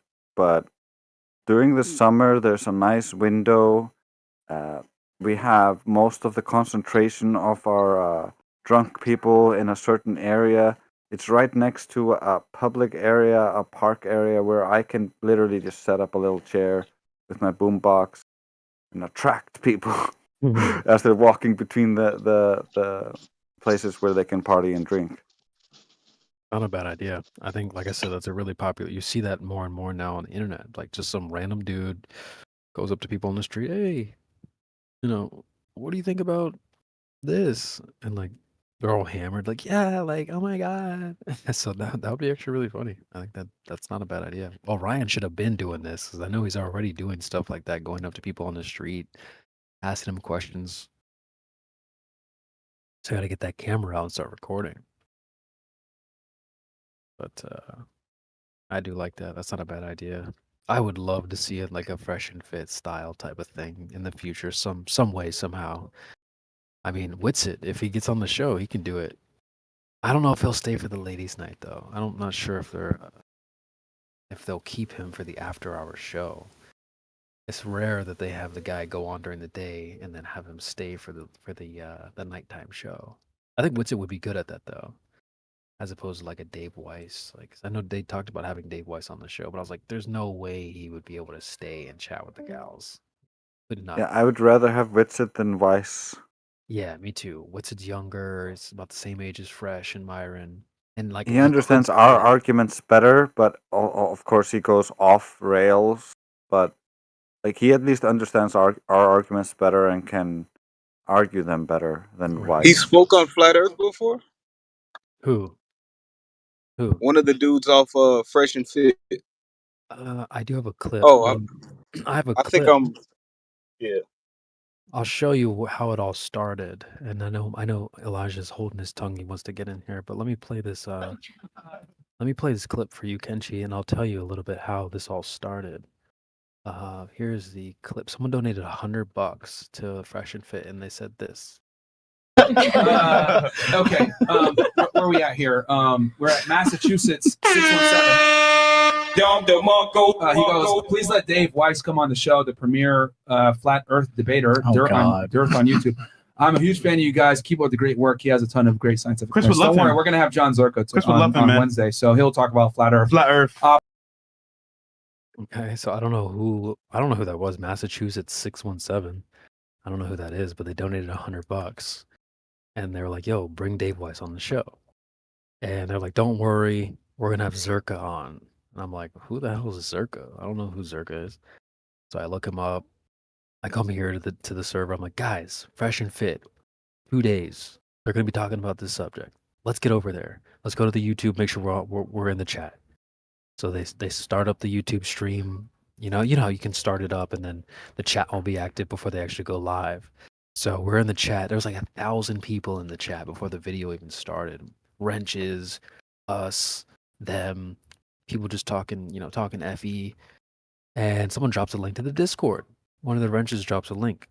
And so we ended up spilling. A bunch of people from this server spilled over into their Discord. And I'll drop a link. They do have a Discord over there. Wow. All the heaviest hitters like Wolfgang, like a bunch of people were over there dropping bombs, and we found out that some of the wrenches, some of the mods were already on board. the producer of the show. I don't know if you guys heard. They're like, "Oh, Chris would love him." Chris would love that. Chris is the producer. He hates a lot of the soundboard buttons. In the Yeah, back. we got pool. Just like with the politics server, we there's an admin there who was also a flat earther. So we got pool, boys. Yes, sir. We up. And so yeah, the conversation went really well. We ended up like getting Dave Weiss. He's like barely freaking on Discord at all, but he joined our YouTube chat and then ended up joining the Wow. Discord. And so we got an email. We got Dave to connect with the producer of the show. So that's where it all started. But yeah, which admin is the Effie? It's a guy named Dev Lead Germany is one of the guys. You'll see him. He comes over here from time to time. There's some other guys too. Chris or Aaron C. Pogson. He also goes by Chris. He's the producer of the show. And then, yeah, like I said, there's a bunch of wrenches and some other mods that are already on board. She said our liaison Aurora. Yeah. So yeah, they're already like, I would say we're not like, maybe we're not the next house to them, but we're on the same block somewhere. We're like on a similar intersection to these guys. They do red pill content, that type of stuff. So they're not like total blue pill normies. They already are kind of on board with some stuff. So yeah, Witsit said that he was confident that he's going to be able to get on there. He's actually moving to Florida, Fresh and Fit Studios in Miami. So, hey, maybe one day we'll get Witsit on the show and drop some Black Swan bombs on him. It would be great to have him on the ladies, with the ladies. That would be really funny. I just want to see Myron try to argue against Witsit. It'd be hilarious. Yeah, I think Myron would. I don't like when they've had debates on before, like when Destiny and Fuentes were debating. Myron just kind of, he does a good job of moderating. In fact, he actually is a little bit more like he was giving Destiny more leg room than I probably would have given them. Maybe I'm biased. I don't like Destiny. I was like kind of upset at Myron for like giving Destiny more floor, but that's kind of a good moderator to not make it seem like he's biased towards who obviously, I think Fuentes smashed Destiny in the debate, but he wasn't trying to make it seem like he was too biased towards Fuentes.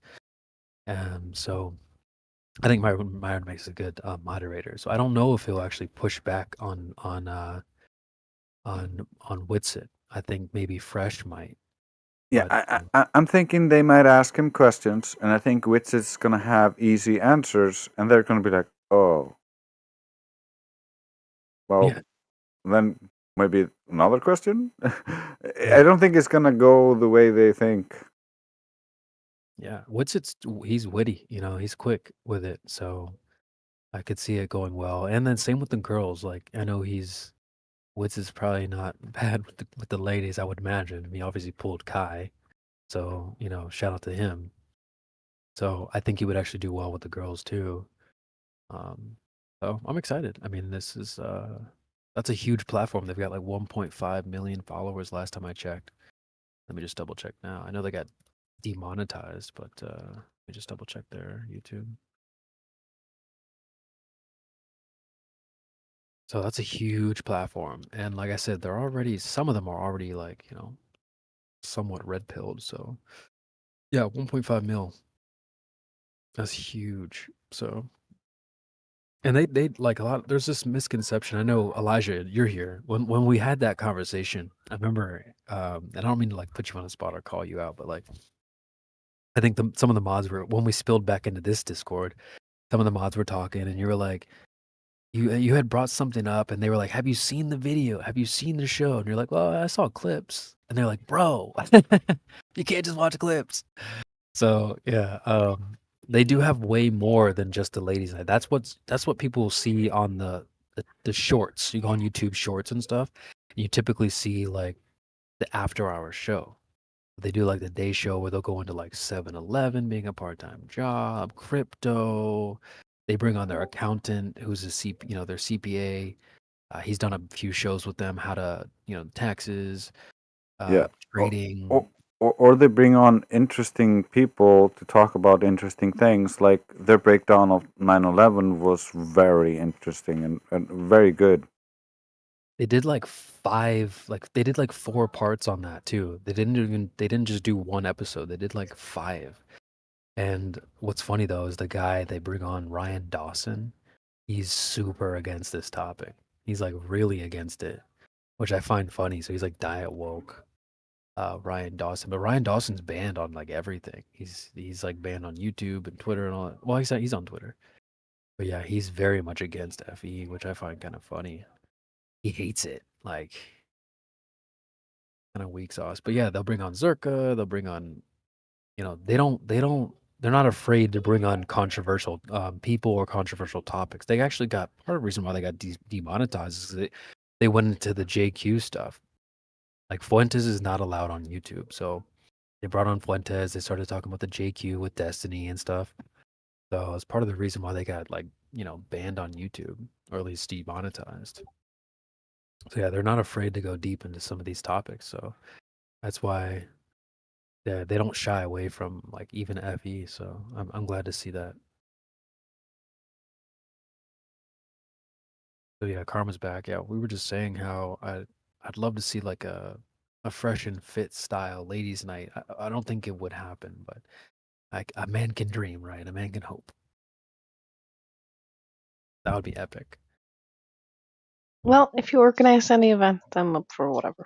We kind of did it a little bit the other night, right? Like we were going through like the delusional calculator with the guys, with the girls. Like that was really fun. And I do have some questions. I've wrote them down before. I need to keep a better job of tracking the questions, but I've asked this before. Like Elijah, he's talked about his relationship before. I've talked about my relationship before, and Wave Mixer. From all 3 of us, it seems like we've all had relationships with someone that isn't really on board with the topic, and that actually intrigues me quite a bit. I wonder how many of you are out there. Oh, Flat Lloyd, right? Oh man, I think he has one of the best stories actually in terms of this. But I do wonder how many of you out there have a partner or a relationship with someone that do they accept the topic? Are they against it? Is this a deal breaker for you? Like, say you were single and you're looking for a relationship, is this something that you need your partner to understand? Where do you draw the line? Kenchi said something good in the chat earlier. He said that if she was not juiced up, if you know what I mean, Right. that would be a good start. And I actually think that actually is a good, Yeah. that's a great place to start. You can definitely build from there. So yeah, I'm curious to hear if you guys want to chime in on that. You're welcome to do so. Yeah. I feel like now don't get me wrong, I'm not hating on anybody, but if we go out into the dating market expecting to meet a female that's already a flat earther, we're delusional. But if you find somebody that has a good reference point, like they already kind of are in the bracket of it, then that's a good. Not retarded. Yeah, basically. Because if they're already into that kind of information, then you could work with that. Yeah, I think that you could definitely work with someone that didn't take the thingy, if you know what I mean. That is a good place to start actually. And that's the girl I was dating before.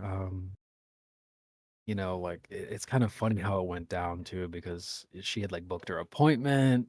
And then like for some reason they like canceled it on her, and I was like, yo, that's your sign. Don't go, don't do it. Like don't rebook your appointment, stuff like that. I mean, it wasn't a big fight, but like she kind of like went behind my back and got it. And like I was like, I mean, all right, whatever. I don't blame you. Her whole family is already on board and blah blah blah. It was already like super normie anyway. Sweet girl, but I thought that was her chance. Go ahead, Tracy. I want to hear this. So you had sexual relations with her afterwards? Yeah, I might have goofed that one up. Am I screwed, Drace? Man, let's be real. We all have probably indulged in some of that vax.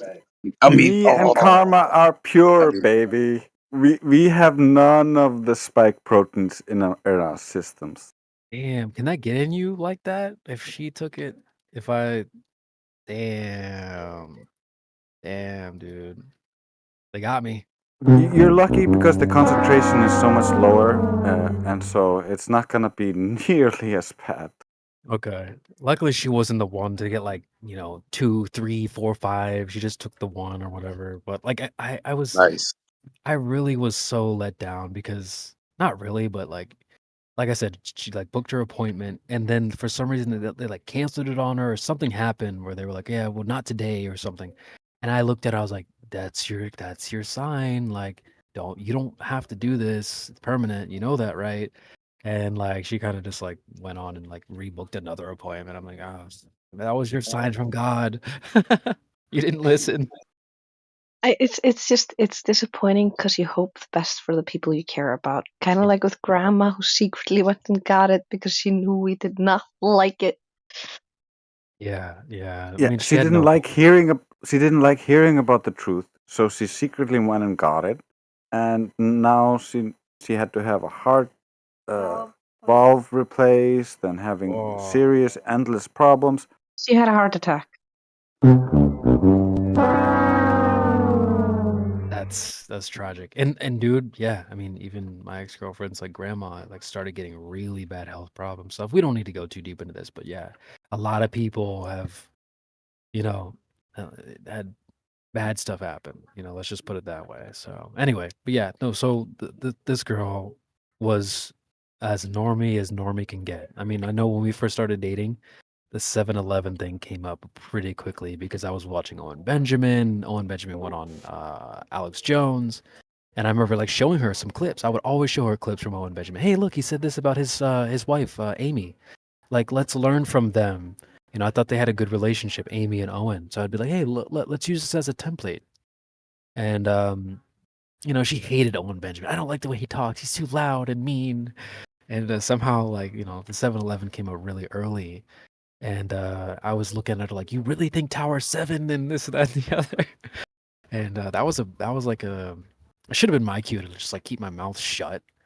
But me, when you're a truther, when you learn things, when you get a revelation, you're sparked and you want to go and tell other people. You want to like, hey, I want other people to know. Yeah, you need to have someone in your life that you can share these things with, and if she cannot do that with you, it's gonna be an issue. It's kind of like when I have Karma, I don't need anybody else. That's why I can stay away from the Discord, and I don't get any deep desire to go back. Yeah, I know what you mean, man. It's because whenever I have an idea, whenever I'm like, ooh, this is about the globe model, I just tell her, and she's like, yeah. Responds with maybe a criticism or agrees with it, or a critical question, and makes me think about it more. And it's so enjoyable to be able to talk to someone that understands you. So I think that's a crucial component if you want the relationship to be a happy one. Mm-hmm. Yeah, I'm so jealous of your guys' relationship. Honestly, it's really beautiful. I think about it from time to time, even when I'm not on here. But yeah, no, that was my mistake. I think if I could go back and change anything, not that it would have fixed or saved us ultimately, but I would have just kept my mouth shut about a lot of these things. I would never have opened up and tried to like spill the beans and teach her and all that. But that's what you kind of want in a partner, right? You want someone that you can kind of teach and guide. Yeah, I think you're right, but it's also some people are not in the position to be taught and don't want to learn, and so they require specific methods to get past their defense mechanisms. Yeah. So it's not easy. Like, I think there's a path for everyone, but it's not the same path. And so you might be like, oh, all these things so obvious to me. Like, if I just show her this, she'll get it. Right. But that's just not the thing she needed. It's also some people don't have a passion for learning, which is like took me a long time to figure out. And one thing I can tell you for the time when Drace moved out of the house, and I was still a little bit of a loner, didn't have a lot of friends, and I would mostly just hang out with mom and stay at home and stuff like that.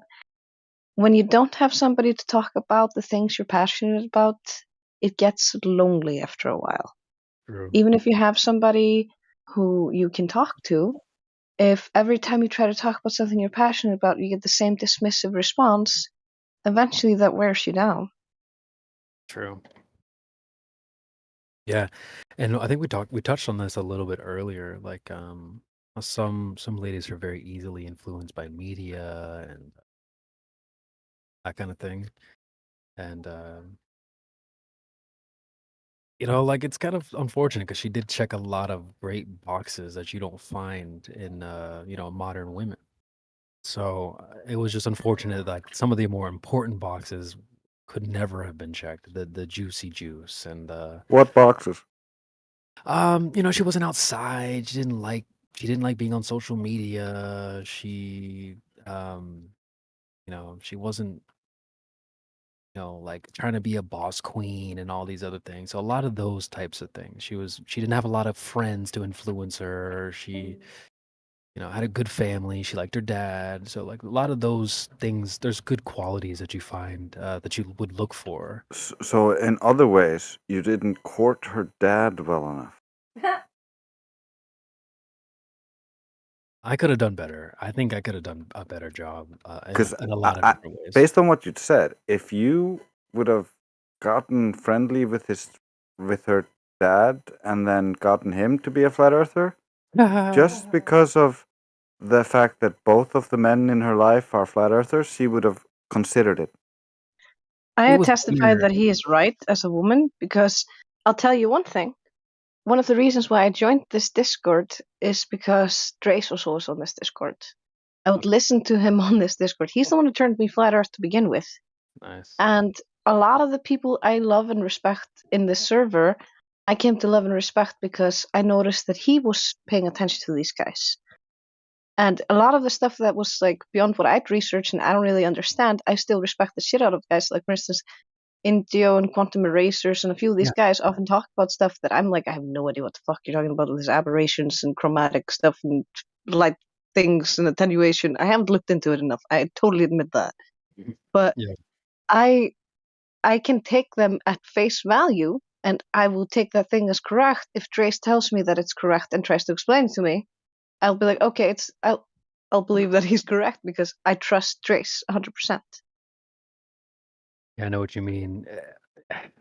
Her dad is a little bit kind of like he's a little bit of a simp. Her mom was like had more of that boss queen energy type of thing. She wanted to do the career. She left dad and got with another like really rich guy who wasn't, like you'd be like, you're with him, It was the mom was the negative influence. that was a hard sell in the beginning. You needed an even better one. Yeah, seriously. So I was trying to compete with her mom, and it was tough. Yeah. So Sounds like you just needed a better woman. That's all. yeah. I mean, looking back now, like but it's just funny. I just wonder how many of you guys have dealt with that before, or you're dealing with it now. I know Wave Mixer, not to put his business on the spot. He's talked about it before, but I know his wife is like not on board, and he goes to meetups and he's pretty vocal about it. He's here in the Discord, but his wife's like, you either pick me or the Discord. It's like, damn, dude, that's rough. And they've been married for a long time. So like I do think about that. I wonder what you guys are going through. And I don't know if Flat Lloyd Wright can chime in, but boy, his story has got to be one of the most epic stories I've ever heard.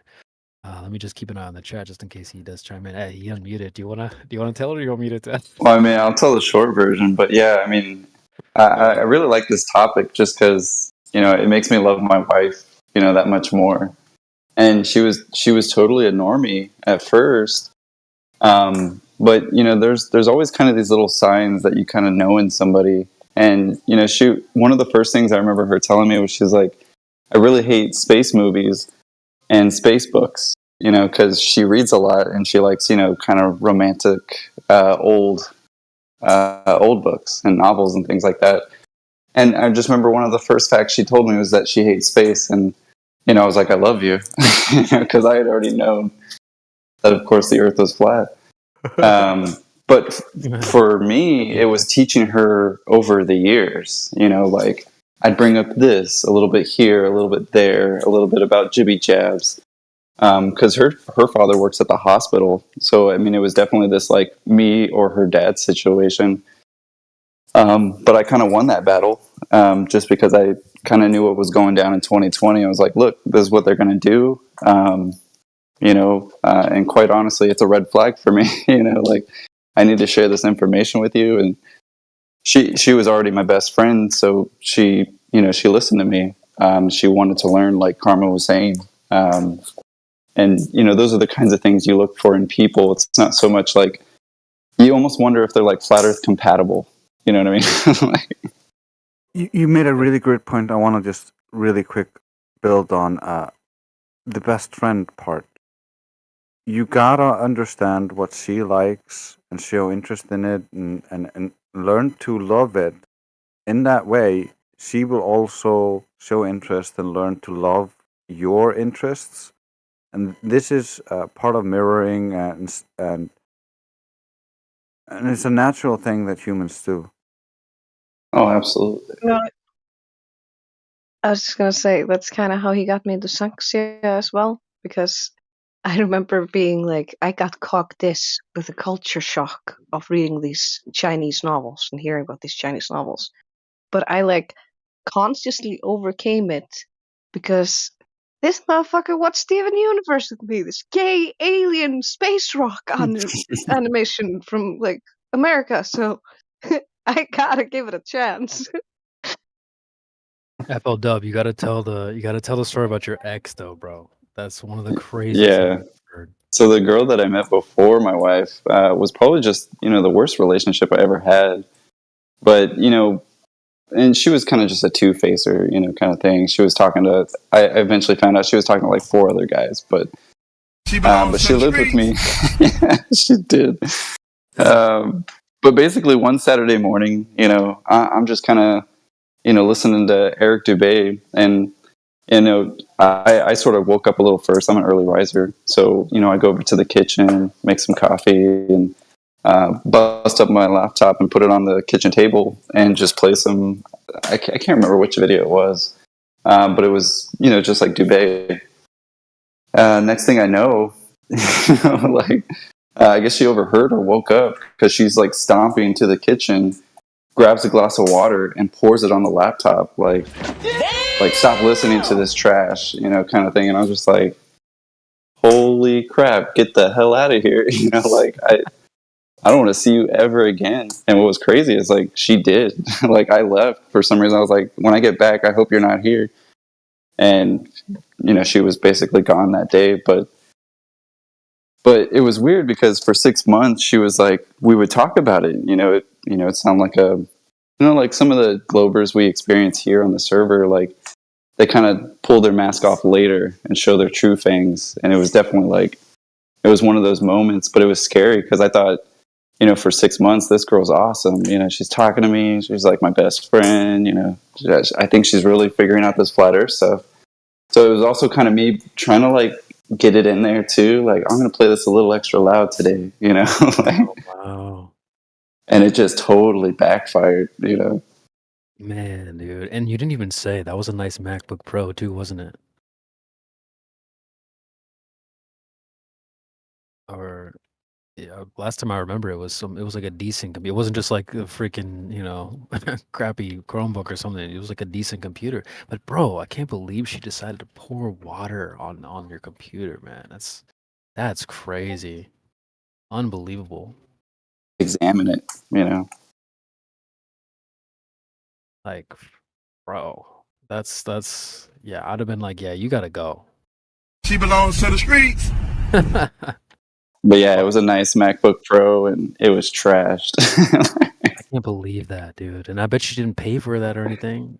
Oh, hell no. And I remember hitting it up for being like, "Hey, you owe me this, this, and that," and you know, basically said, "Stupid flat earther." You know, like I was like, "Get out of here." She tried to like, because I was already working for the university, and she knew people there, so she was like trying to slander me and whatnot, and I was basically just denying it, like, I don't know that crazy lady. But yeah, she was definitely the worst when it came to anything truth related. You know, because we try to have discussions about spirituality or religion, and it was funny because those people always tell you like, "Oh, I'm so open minded," and it wasn't really till the server that I learned that when somebody says they're open minded, it usually means they're not open minded.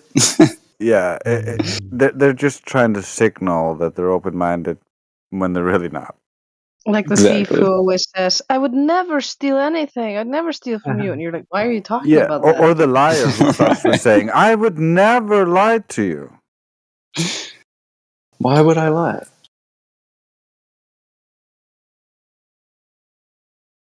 Crazy. I think that takes the cake for like one of the craziest things I've heard. I mean, my relationship didn't have anything like that. She just hated the topic really. And when I proposed doing some type of like test in the field, you know what she said? She like basically I was like, all right, so what we would do is we go to a lake and do you know this, that, and the other. And her idea was like, well, we'll just get out of the car and then get right back in the car because that's it. I'm like, she's like, well, I don't even need to do the test. I would just go and I don't need to prove anything. Just thought that was funny. Yeah, I just look at the horizon and it's a globe. Yeah, that was pretty much her mindset. She's like, we'll just get out of the car and then get right back in. I'm like, how does that work? Like that, no.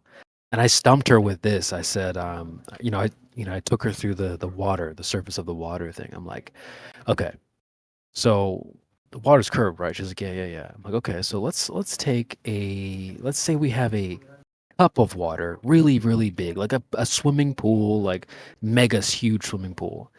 And I tricked her. I was like, all right, so we're gonna take the pool and just hover it above the ground. All right, so it's not connected to the earth.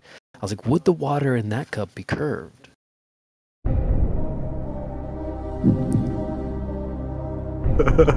And she pretty much dropped the subject right there. I broke her brain with that one. She's like, she didn't have a voice like that. I shouldn't be like mocking her voice. She's a really sweet girl, but like, yeah, she was like, I don't know. But yeah, her idea of testing was like, we just get out of the car, look at the water, then get back in the car and go home. I'm like, that's not no, like that's no. But yeah, she really hated this subject. She did not like it. So, I mean, even when we were kind of like, going through our split up and stuff like that, we'd be in the car and she'd be like, so you think, like, it's a globe, right? I'll just be like, we don't need to talk about this right now. I learned my lesson. But, yeah, I don't know, man. I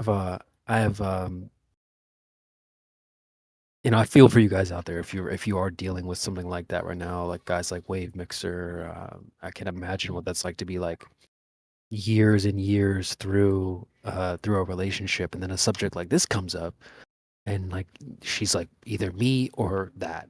Like, damn, dude, like that's savage mode. Bound to be hard. Yeah.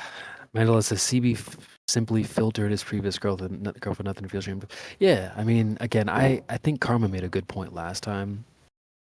How there's a difference between like kind of like a short-term dating and long-term, like having like a family and that kind of thing. This girl was great, but I don't think that we could have gone further. Like, I'm not gonna, if we had a child, I'm not giving it any juice in its arm. I'm not cutting its freaking thing when it's born. Like, none of that stuff. I mean, she's so normie that she would have like kind of gone with everything the doctor says or everything the media says. So there's no way we could have had a family or done stuff like that in the future.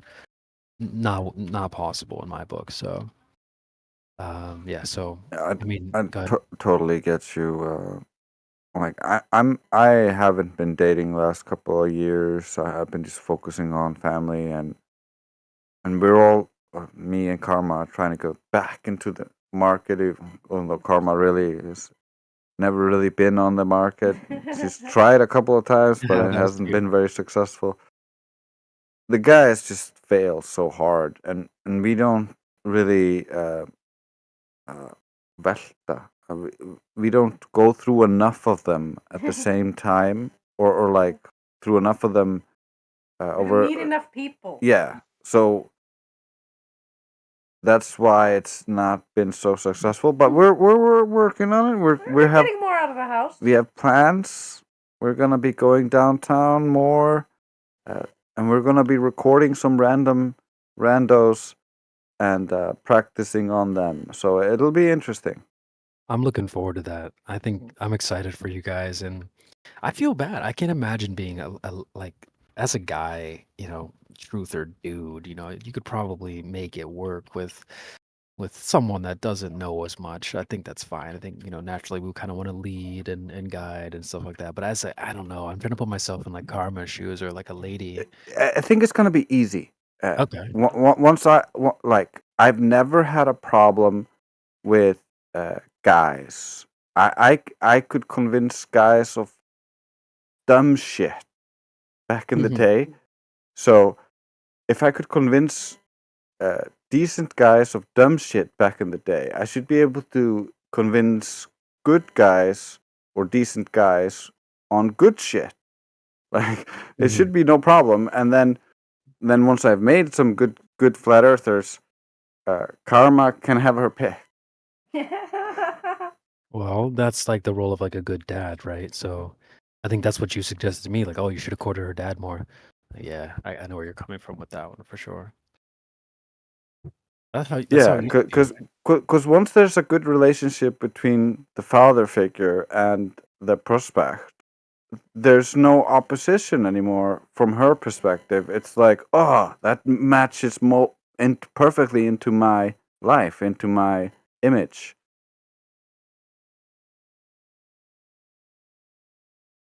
That's why it's so important. That's what to court the father, if you will, or make a good impression with the father, because the women that have good fathers look up to their dads, and the ones that don't have good fathers generally belong to the streets. Let me hit the button. She belongs to the streets. Go ahead, Karma. So you want to chime in there? I was just gonna say, charming the parents in general is always brownie points. I think, regardless. Yeah, if you alienate the mom, it's also going to be a problem for you. I might have done that early, actually. Like, I might have done that early. And I was thinking about too, like the dad. There was a time when, like, I was helping her move, and I was a weirdo. I'm a weirdo about water. I love. I'm a big water geek. And so I would always have these jars of water, these it would be a glass jar. I go to Whole Foods. I don't know if you guys are familiar with Whole Foods, but like a health food store here, bougie. And I'd go to Water Boy. Yeah, I would go to Whole Foods. I'd fill up my water. I'd have like 2, 3 of these glass jars. And I'd have one in the car. I'd have one in her apartment, one at my apartment, one in my car. I had them everywhere. And I remember when we were moving, her dad saw the jar and he was like, "What the hell is that?" He's like, "What is that?" I'm like, "It's just water, bro." Like, so I mean, he was a bit kind of like normie too. I don't know. You guys reminded me of that moment. He's like, "Whoa, what is that?" Like, he was like, kind of taken back. Like, "Why are you drinking water? Like, why don't you just be like everyone else and just drink it out of the tap?" I'm like, "Dude, no." Why don't you just drink soda? Oh God, yeah, I could never. That drives me crazy. I see people leaving the grocery store, bro, Wolfie, and like they'll have like the grocery cart and they'll have racks on the side. Like that's not, they'll come out with almost only soda. It's like, bro, that's crazy. Yeah, they have like the cardboard box in the cart. They're just draping over the other cans like off the side of the cart. Yeah, dude. I'm like, oh, dude. That was me with water. I would come out with like tons of jars of water, and people were like, "Yo, you're weird. Like, why don't you just be like everyone else and just drink normal water?" I'm like, "Normal water? You guys can keep your fluoride and crap. I'm good." Oh, dude, you would love our country. You should move here. Dude, our tap water is better than the mineral water sold in the stores. This is the reason why if I spend more than a week overseas, I'm starting to get dehydrated. Because even the bottled water tastes like the water you took out of our tap and left on the windowsill in a closed bottle for 3 days. It's shit compared to our tap water. Damn. Yeah. If you looked into what was the guy called who was all about water? Wim Hof? No. Wim Hof is the breather guy. Yeah. Yeah, we're from Iceland, Mandala. Yeah, it was the guy who during World War One or World War Two helped design all sorts of weird things and was like a wizard on water. When water is flowing, it creates something called structured water. And so that's when like if you have flowing water or water that has already been flowing for a bit, it just tastes better. You can get a vortex generators, which you can put between two plastic bottles, for instance, and you can swirl the water, and doing so will help structure the water, which will make it taste better for some strange reason. Grace, I've heard that before in my research. That's why, even with this, I posted the dispenser here, where I get the water. You can kind of read up on it. If you can zoom in, I would always get that high pH, alkalized, reverse osmosis, carbon filtered. They have this like light, fluorescent light they put on it, all this crazy stuff, right? But the problem is, like you pointed out, it in like the way it flows through the pipes, it takes all these like right angle turns and stuff like that, and even I would watch a lot of Crow 777, and they would talk about stuff like that. Even when you deal with things in right angles and stuff like that, it can be, I don't know, it's like some weird esoteric stuff. But they say you can put things like natural things like salt in the water, like pink Himalayan salt, to sort of restructure the water. And so I have heard that before. Really interesting that you bring that up. The flowing water tastes better. Yeah. So interesting. Have you heard about the guy who did the experiment? I don't know all the details, but where he said something to the water, one word positive. Yes. Yeah, that's a Yeah, it's a Japanese guy who started doing that, and Miyamoto, he right? said, he said either negative or positive things to the water and froze it, and then the ice crystals that formed were different based on the things he said to the water. And then they went on and tested this with plants and found that plants actually grow faster and get bigger and more productive if you actually talk positive to them. If you talk negative to them, they actually don't grow as fast and are not as productive.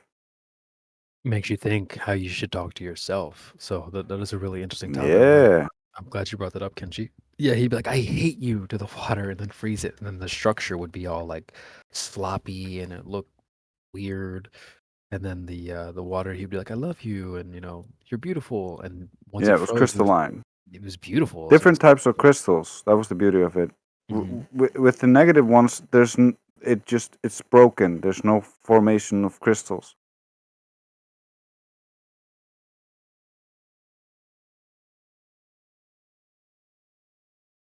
Not coherent structures like in the other one, which is interesting. It's kind of like with when you think about sound. Sound is very interesting because it's like a holographic matrix expanding outwards, and then when it hits a surface, it's like a hologram in the way that if you take a hologram and you cut it in half, you still have the whole picture. It's just half as big. And that's kind of what happens with the sound. It bounces off the wall. You still have the whole picture. You still hear the sound and what they're saying, but it's just not as loud.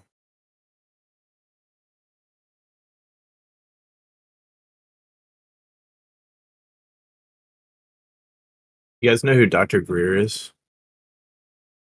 Yeah. Nice.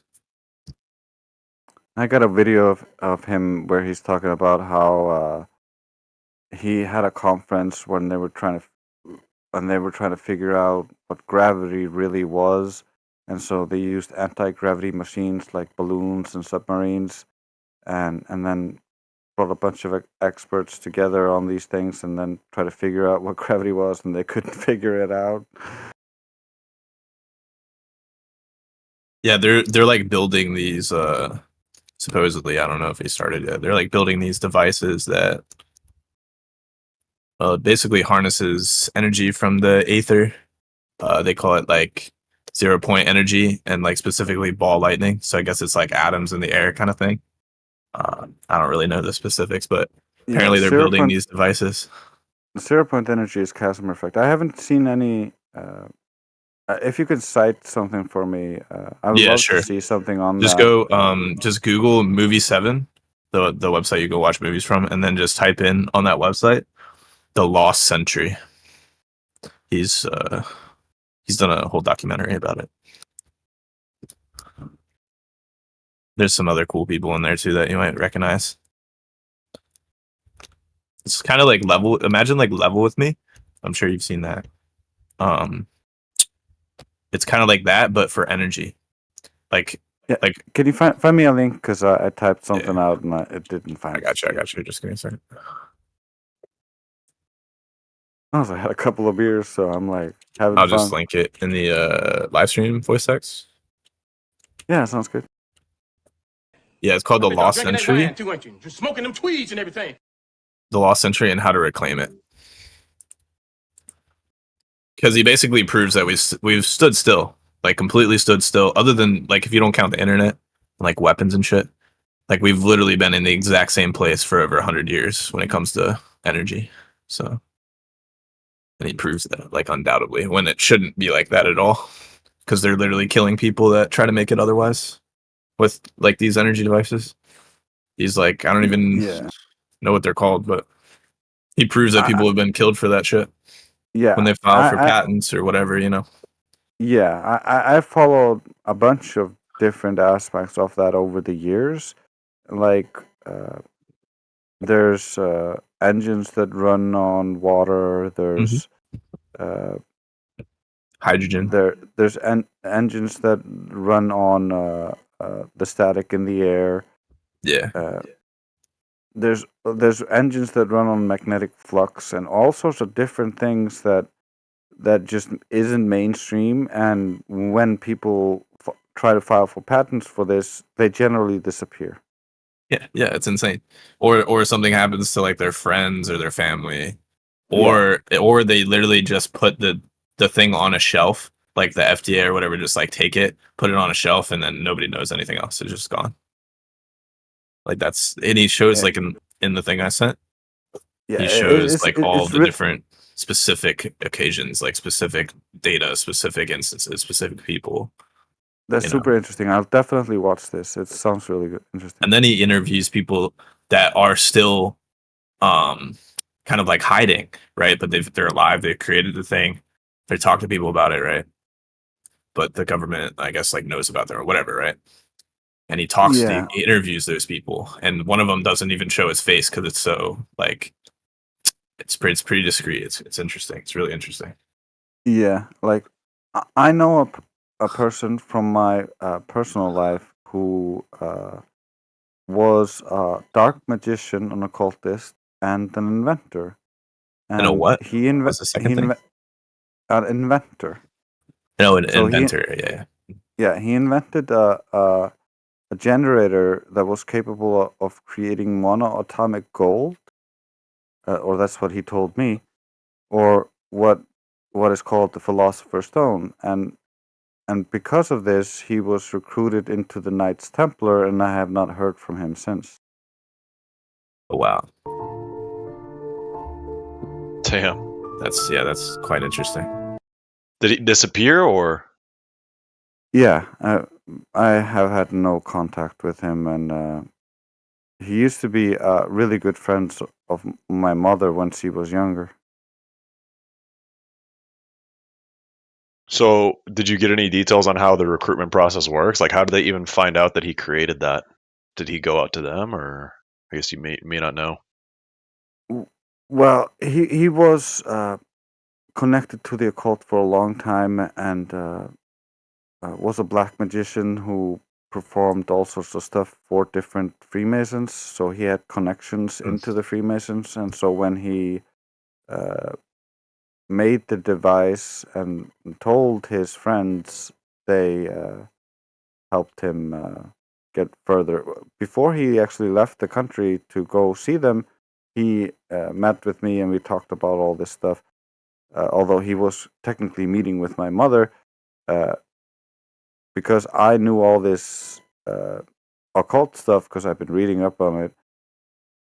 We ended up talking for hours about this kind of stuff.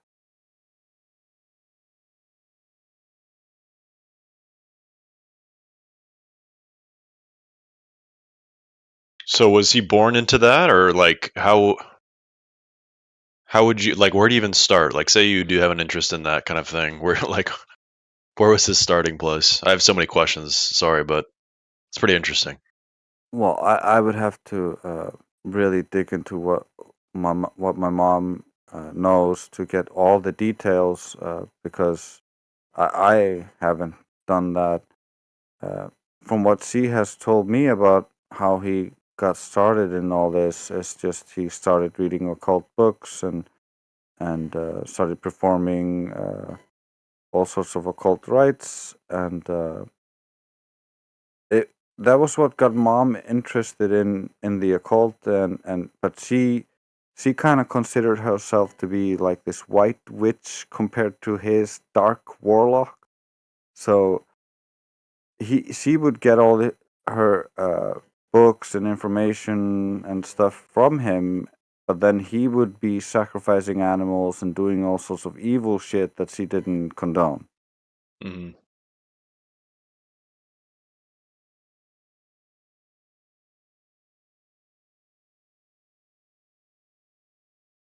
Do you know the difference between the white and dark magic?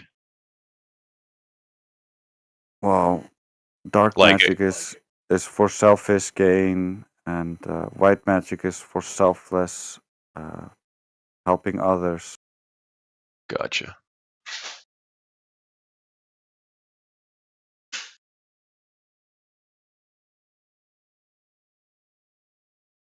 We're going deep over here, huh? My life wasn't very normal. Is anyone's? I mean, I don't know. If you made it this far, if you're in this panel right now, ain't no way you've had a quote normal life. So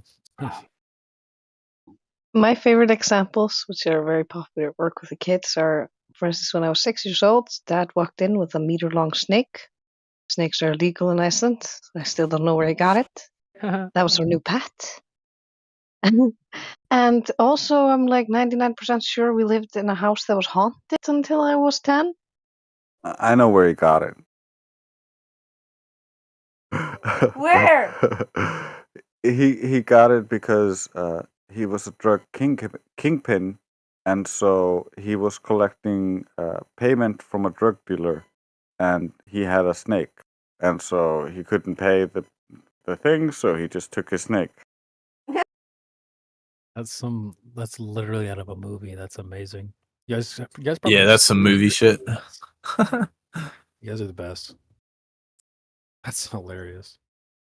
I mean, if you ever want any true ghost stories, just let me know. I don't think I've had any run-ins with a ghost myself. We lived in one of the oldest houses in the city, and yeah, and it was the front door would just, from being fully locked with everything, would just open up. Yeah, you can tell him. Yeah, the thing is, like, that's one of my clearest memories of this is when one night when I was really young, we were watching a movie. It was like movie night. The whole family's there in the living room. We're all watching it. I'm on the edge of the couch. So if I lean to the right, I can look past the wall where the TV is into the lobby where the outside door is, which is locked. And when we're watching the movie, we can hear the lock turn and the handle go down.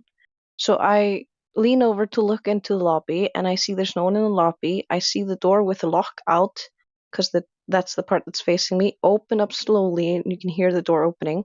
I can also see outside the door, and there's no one outside the door. And then my mom tells the ghost, his name is Jonas, he's like, Jonas, close the door. And the door that's been slowly opening gets slammed super hard back. Wow. How old were you when that happened? That was a regular occurrence. By the way, it wasn't just like a one-time thing. We would regularly, like, the door would just open up. We even had a hanging lock, like you see in the movies where they put like a hanging chain. Sometimes that would just magically not be there. Like we put it in, it would just not. It would not, like, it wasn't. We hadn't put it in. It was so weird.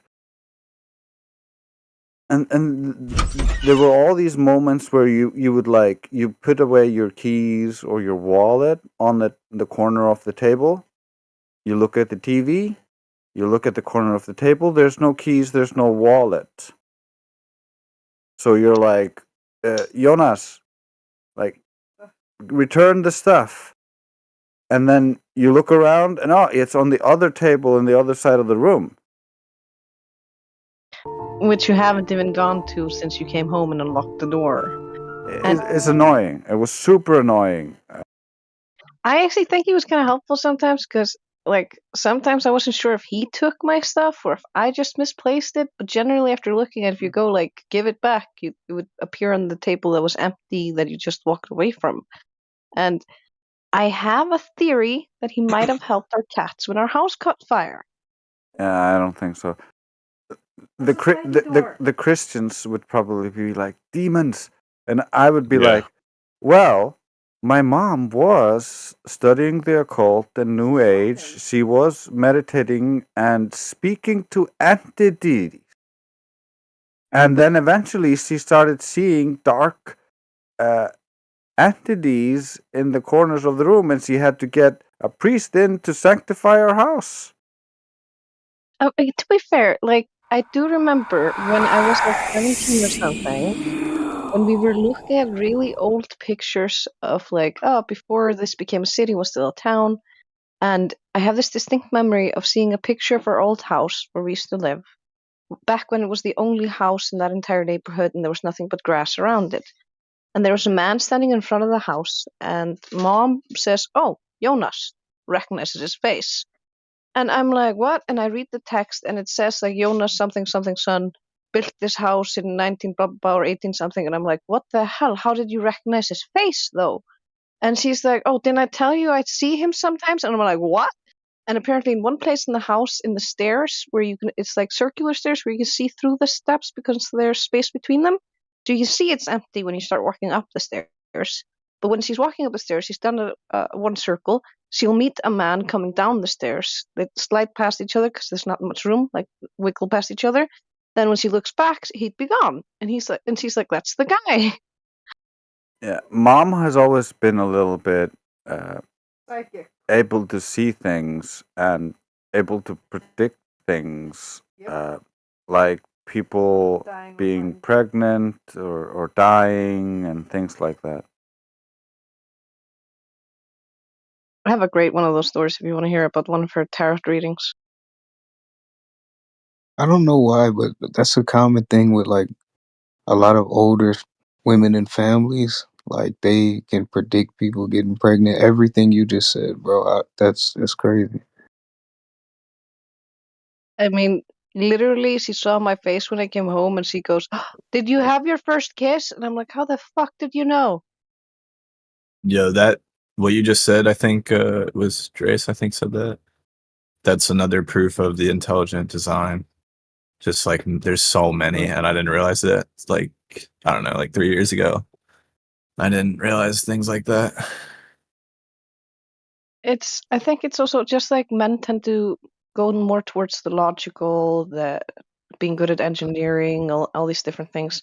Women are often more emotionally intelligent, and I'm talking about healthy individuals in this case. I'm not talking about the unhealthy extremes we see today. But when you have the healthy woman who has the emotional intelligence and listens to her intuition and isn't corrupted by outside influences that Right. she in the TV programming, they can Right. often develop all kinds of like funky intuitions and stuff like that. And the more connected you're to someone, the more you can feel this. But this can also develop in men because I think this is a feminine aspect and a masculine aspect. Yep. Just like when a woman goes very masculine or very Mhm. feminine, it can incorporate these aspects and they'll be more extreme. It's kind of like I had this happen 1,000 times over the course of my life. When my best friend, a man I loved and appreciated, would call me, I would be like, before the phone rang, think of them. Then when the phone rings, I'm like, I'm sure it's them. I open it, look, yeah, it's them. So like that's that type of intuition. I think it comes like when you're open to the feeling and you love someone, it creates that connection between you, like almost a quantum connection. I've had the same thing happen where like I was at work and my boss offers me, "Hey, do you want to stay an extra hour doing something you love and get over what's called overpay, Overtime. overtime pay?" And so I'm basically, yay, super excited. I'm looking forward to staying an extra hour doing something I enjoy for a bunch of money. Then, like 30 minutes before I'm done at work, I just get this heavy feeling over my heart, and I can't wait to get home. I don't want to be here. I want to get home. And this feeling persists until I'm almost done at work. So I go to my boss and I'm like, can I do this project tomorrow? Is that okay? And she's like, yeah, sure, no problem. So I rush home, and Drace is super sick at home, sicker than I'd ever seen him. And as soon as I found him, that feeling went away because I found what was wrong. Wow.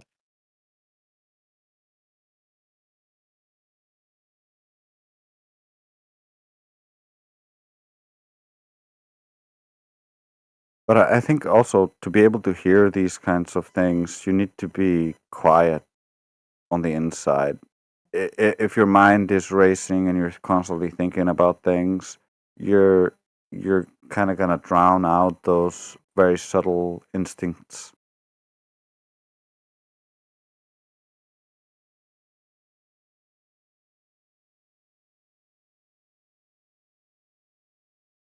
I also think when you have some sort of faith in a creator, that also gives you a certain confidence that can also help with a bunch of these things. Because back when you believe in the globe and you think we're insignificant specks of dust, it kind of discredits anything that isn't materialistic. Yeah, imagine this kind of experiences. Like, my sister has a Satanist best friend who kept having horrible experiences where like acting demon possessed and having like scratches on the wall and frames spinning in circles. When you live under the globe delusion, that is not something that you can deal with. That is an interdimensional entity that has so much power that you cannot control it. But when you it creates insane fear. But when you have a trust in a creator, that can help you defeat that stuff. My sister, because the middle sister, who's a little bit narcissistic, I taught her a bunch of stuff about creation, a creator, and how to gain powers in the astral world, which basically I use. And then when she was there, when these kinds of things were happening, she would try to fight it. And it's having a creator to trust really helps in those kinds of scenarios. Versus her friend was falling into despair with all this stuff, and we slowly helped the friend get out of it, and they eventually went to a Christian cult and got sucked into that, and we had to help them out. It's some people are very susceptible to these kinds of things, and other people are not, because they believe they don't these things don't exist and they can't experience these kinds of things, and so they kind of block it out and kind of prevent it from happening in the space around them. And I think it's related to the nocebo effect and the placebo effect, and how you can control your perception of the world, like a hypnotist can make things appear invisible to you because you don't believe he's visible or that thing is visible. Like, or you might believe he's an alien, and so he looks like an alien. And so our beliefs have a really profound effect on how we perceive the world. And so it's very important for people who want to control us to control what we believe. True. It's also, if you ask the creator for strength, that can work crazy well. Like, I've had a what I would call an amazing experience once when I was in a horrible situation, in my opinion, and I just asked the creator for help, and I can't believe how well everything worked out. Yeah, the same is true if you have a lot of stress in your life. If you just trust the creator's plan, there's no stress to be had. So it has so many positive annotations that there's no reason not to. Like, do you want to be a nihilist in confusion and nothing really matters and you could die tomorrow and like there's no morality? Or do you want to have a future for your children? Because that's the difference. And that's kind of what we're fighting for. We're not telling people what to believe. We're just telling people that all of the religions of the world were actually correct. And the liars were telling you it was a ball when it wasn't. Like, I don't want to ramble on too much, but I would kind of love to go into that moment a little bit. Ramble, do it. Okay, so I'm not going to go too much into it, but basically, when me and Trace went to London with Mom and Grandma, Mom was sick immediately when we arrived, almost first day. And she ends up in the hospital in London. And we're there with our old grandma. We've just traveled far away, and she's now in this hospital, and everything's crazy, and we're overseas. Now, this was a bit stressful, and I kept going back and forth to the hospital. And when you get to that point when you're so tired physically and mentally, and you're not sure how you're gonna do this. And that's when I decided, okay, I'm just gonna ask the creator for help, because that always works. So I asked the creator for help. I asked him, almost the first night I was saying, let me be your servant, help me serve Mom, help me help her, use me to do what must be needed. And the weirdest thing is, the first night when we went there, I was there with her in the A&E the entire night, and the entire day after. I was there for like 24 to 48 hours. I'm not sure. It's a little bit of a blur. And I didn't sleep the entire first night because I kept being her pillows or being her support or doing whatever, because she was in this shitty chair. They didn't even have proper space. Everything's overworked. Our nurses are overworked. They're irate.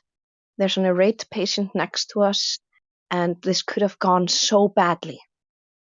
But because I was in the state where I have the trust God's going to help me through. I'm just going to do what needs to be done. And I'm operating from pure love. So I befriend the nurses. I calm the irate man and befriend him. The nurses are appreciative of me fixing and diffusing the situation where they're about to call a security guard. So I get in their good graces as well. And all of a sudden, Mom is getting painkillers on time. And it continues on like this for the next 5 days. And I'm constantly going over there while in between checking on how Trace is going with Grandma, because he's taking care of Grandma and he's never been in London before. And the most amazing thing happens where every time I am almost going to fall into worry and stress because Mom is in a bad state, God would send me strangers. It would be a taxi driver. It would be boys walking on the street. It would be a random nurse. But for instance, when I would be about, when I'm focusing so much on what I can do for Mom and worrying about Mom, that I'm almost going into overdrive, I'd get a really nice cab driver, this sweet middle-aged man who'd talk to me and tell me silly jokes and puns and dad jokes. And we have this really nice conversation going over there. We even speak about God and all these different things. And he says things to me that remind me like God is with me in this. Everything's going to turn out okay. And I truly feel like he was sent to me in that moment. And Karma, sorry to cut you off, but what you did correctly was you didn't ask God to fix your mother and ask for all these things. You just asked for strength and for willpower to guide you through the plan, because God's going to throw you these tasks, right? And he's going to see how you deal with it. And you did the correct thing. It's just like a child asking for help, or asking for you to do everything for them, asking for you to do their chores for them, asking for you to do everything for them is totally different than a child asking for you to help them. How do I do this chore, Dad? How do I do this, Mom? That's different from a child asking their mom and dad to do something for them rather than asking for help, right? Teach me how to do it. Give me the to do it. And that's just the lesson there. That's it. It's a big difference. For instead of you just sitting there and asking God, make my mother better, God, fix my mother, and just sitting there doing nothing, you didn't ask just for that. And that's the difference. I so agree with you, because I've worked with kids for almost a decade now. And when you have a kid that refuses to do anything themselves and wants you to do everything for them, what they need in that moment is someone who gives them the hard truth of, you need to do this yourself. And God loves you like a parent, and he ain't going to do you wrong and coddle you when you don't need coddling. When you see someone who's trying their best and needs assistance and ask for guidance, of course you're going to give that. So I totally agree. God gives you parental love. He guides you and tries to do what's best for you. Not what you want, but what you need. So totally agree.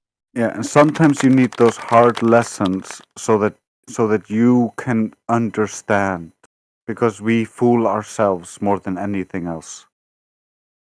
And one other example of a sweet moment that I had there was one of the times when I was there, because I'd be going back and forth a lot. One of the times I was going back and forth and it was really late.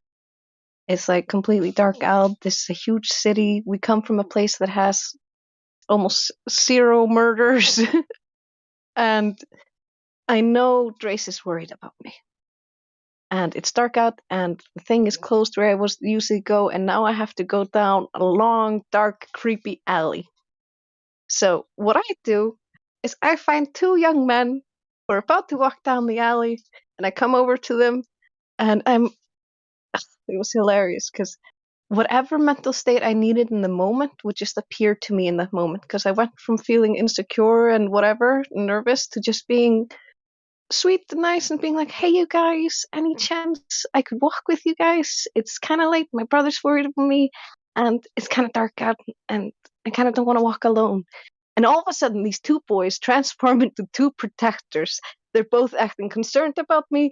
They walk on each side of me. They walk me all the way to the taxi place where I can pick up a cab. Like another time when I had a trouble finding cab because there wasn't any cabs coming, like I ended up getting bumped into by a group of Swedes who decided to ask me for directions. So as soon as I was like getting worried, I'm like, I'm not finding any cab. It's dark. There's nobody around. I'm getting a hard time getting home this time as well. I get bumped into by these tourists who start joking around with me, and before you know it, I've made a group of friends who walk with me until I get to a more busy street to try to find a taxi. So whenever I needed it, luck would come my way in the form of strangers.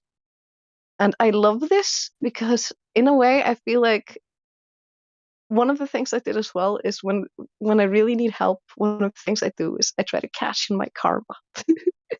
I'll be like, I always try to help others. Please help me. I will try to help more people as I can. And Drace can testify. I do go out of my way to help strangers. Yeah, whenever there's an old lady somewhere that looks confused, karma's there. Well, yeah, and then to add to your point, karma. There's the avatar karma in this chat. I mean, you give young men, the chance to step up and be a man, and you give them a good chance like that. A lot of men want to serve women, not serve women, but help women. I mean, rather, it's the wrong word. Yeah, You give us. they want to be righteous and strong and be a good masculine We man. want to be That's what it needed. means. Yeah, we want to Hero. feel needed. Then they will step up. A lot of them will step up. I believe many will step up, but a lot of women, especially with feminism, it almost gives a bad taste in the mouth of men that would step up. And I'm not blaming feminism. That's not it's men's fault ultimately. But I'm getting off the point. I'm just saying you give the That's why chance. the approach is important. I just want to mention that when you say the feminazis, because if I'd gone up to them and acted entitled to their protection, you think they would have protected me? Not at all, I think. But because I went to them as my big brother is worried about me, I'm a foreigner, I don't know my way here, I need help, can you help me? That's vulnerability and strength. It's not going, give me what I want. Right. Exactly. Same attitude. Same attitude as with God, as with children, as with everyone else, essentially, right? That's what we're talking about. Totally. It's also, let me tell you this. One of the things that really helps young boys flourish is when you give them a chance to show how strong they are. Give them a chance to help you. One of my favorite things is like, if you gotta carry this box of train toys because you're about to have a club with trains. It's easy to go, oh, I wish there was a strong boy here who could help me carry this heavy box. And you see him perk up like a mongoose. One or two are going to run over and be like, I can carry that. And you're going to be like, oh, you're so strong. Thank you so much. You guys are the best. And they preen up like a peacock. And I fucking love it. Man. Yep, that's us. That's right.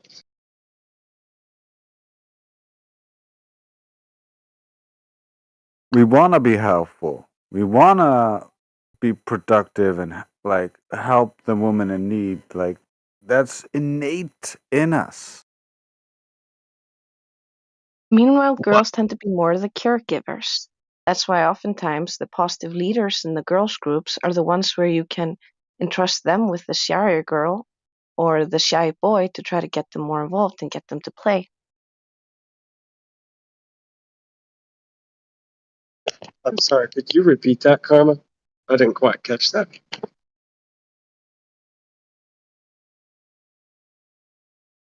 I was saying how with the girls, the positive leaders in the girls groups, they're often good with helping with the social stuff. Like if you have a shy kid or someone who has a hard time engaging in play or asking to go along, you can often kind of put them under the wing of a positive leader in the girl group, and they'll help them in the social scene. Kind of like a class mom will do when you get to teenagers. Yeah, it's kind of like when a positive role model rises up in the group, that helps build other people up. Like you can see this with males, with all sorts of teams where there's a teammate that leads everybody to victory because like he just brings the positivity. The same is with the females, where there's this class mom or a mom of the group, where she thinks of everybody and considers their feelings, and so she draws in the people that are feeling left out, and that's a beautiful thing on both sides. They also often become really good mediators, especially if you give them good role models for it. I love the little girls that start parroting lines, once you've already taught them something and they're like, oh, don't you know, this is this. Sharing is caring. You're supposed to let her try when you're done. With that hand up on the hip, Yeah. Yeah, well, I mean, what you're essentially talking about is, alphas, right? There's a structure, it's a social hierarchy, and when it's followed, it works. There's alphas, It there's also betas, has there's gammas, there's charisma with omegas. kids. Yeah, it's a lot charisma based, and you can see that throughout history, and that's why manipulators work on their charisma, and that's why they have detailed how to manipulate people through neurolinguistic programming and hypnosis, because these things are important to them. They want to have charisma, they want to be able to control you. But also, it's not just the charismatic alphas that are positive leaders, as we would class it. Because sometimes a positive leader can be the mediator, the guy who gets along with everyone and everyone likes, and he can help incorporate more people into the group because he's like a bridge between them. Yeah, that's a true positive leader. They oftentimes try to push the charismatic leader in the leader role, and they oftentimes, because they want to be in that role. Like you see that with very competitive males wanting to be the top dog, or masculine females wanting to be the top bitch. I think The I have a queen quote by of Lao Tzu here PI2. somewhere. I'm going to find it.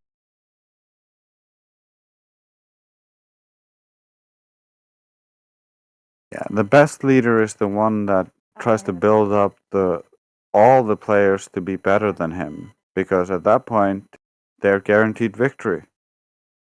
Because he's thinking about the team, he's not thinking about himself. I found the quote by Lao Tzu. The wicked leader is he who the people despise. The good leader is he who the people revere. The great leader is he who the people say, we did it ourselves. Exactly.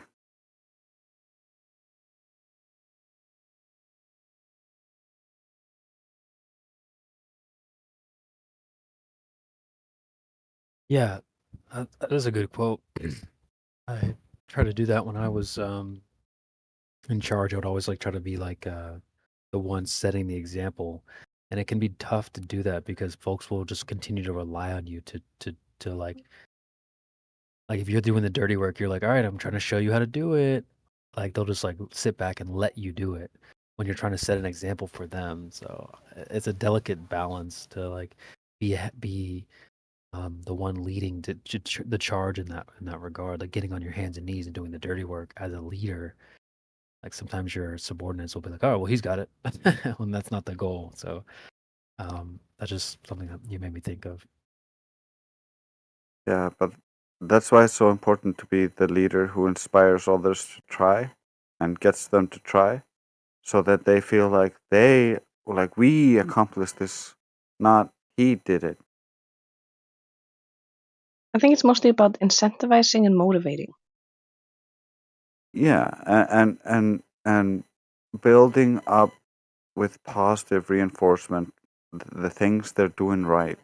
Like you gotta let them speak, and you gotta let them make their mistakes. We all made mistakes. We can't judge them too hardly on the mistakes. We just need to show them where the mistake is and how to solve it, and then it's easier. I have a thing here I really love that I'm just going to read out because I think this is a great example. Not to oversimplify an extremely complex discipline, but if I had to pick one tip to give people on how to have more productive interactions with children, especially in an instructive sense, is that teaching a kid well is a lot more like improv than it is like error correction. And you should always work on minimizing the amount of no wrong and maximizing the amount of yes and. And by the way, this works on Globers too. For example, we have a species of fish at the aquarium that looks a lot like a tiny pufferfish. Children are constantly either asking if that's what they are or confidently telling us that's what they are. If you rush to correct them, you risk completely severing their interest in the situation because one, kids don't like to engage with adults who make them feel bad, and two, they were excited because pufferfish are interesting and you've not given them any reason to be interested or invested in non-pufferfish. Instead, if you say something like, "It looks a lot like a tiny pufferfish, you're right. But these guys are even funnier. Want to know what they're called?" Now you have them primed perfectly for the delightful truth of the Pacific spiny lumpsucker. Yeah, and that mirrors very well into how we incorrectly deal with a lot of the globers and cause more cognitive dissonance than we need to.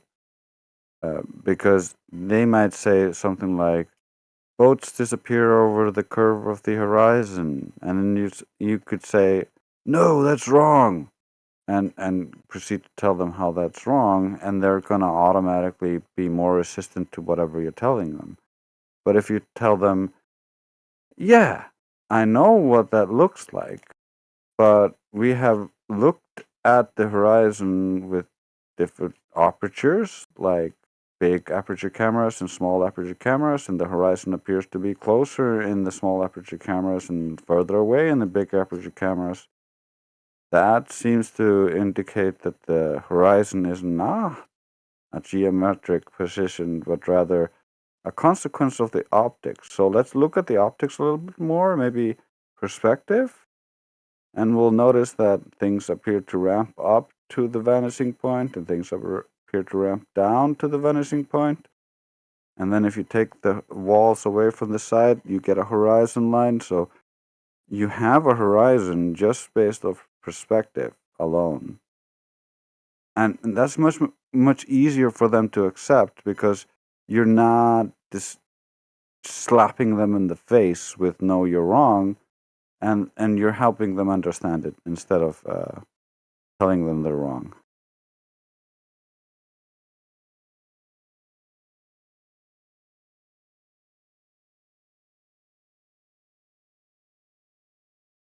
Delicate, right, Trace? Just being like, "Nope, you're wrong. You're an idiot." People will kind of turn away. But there's better ways to sort of put an arm around someone's shoulder and be like, "Oh, hey, look, man, maybe you could try this, or maybe do it this way." Yeah, that's one of the ways that when I talk to my family and I turn them all flat earthers, is instead of saying "no, you're wrong," I was like, "Yeah, I thought that at first as well. I also considered that as well. Yes, yes, yes, yes." Instead of being "no, no, no, you're wrong." There's a massive difference there in resistance. Well, it's all ego based on the teacher too, right? Whether the teacher is ready to teach or not. There's a person that wants to prove they're right. There's a person that actually wants to teach or help. Yeah, it shouldn't be about us. Like, do you care about this person? Then it shouldn't be about us. It should be about them and trying to help them understand it. It shouldn't be about trying to be right. It shouldn't be about anything like that. It should just be about, yeah, I understand where you're coming from because I used to be in your position. It's just hard to remember that sometimes when you're dealing with a really high level sophist or anti-flat earther who's like, no, anything you say is wrong. Here's this fallacy on how I'm right.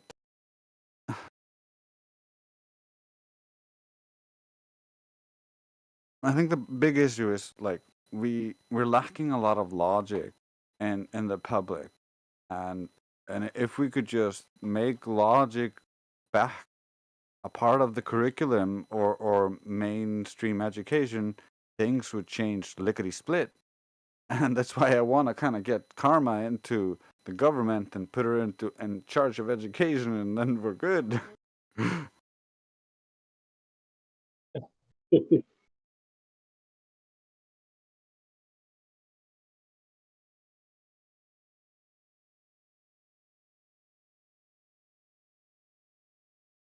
Karma's getting a painkiller, and I'm gonna go get a beer. So Let's Talk amongst yourself. go. Got you. I'll hold it over.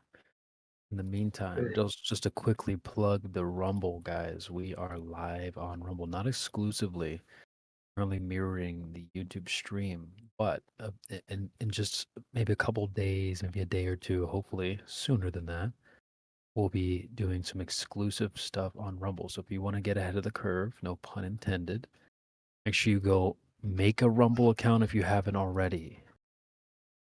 I will drop a link to the Rumble stream. This is on Helio's channel on Rumble.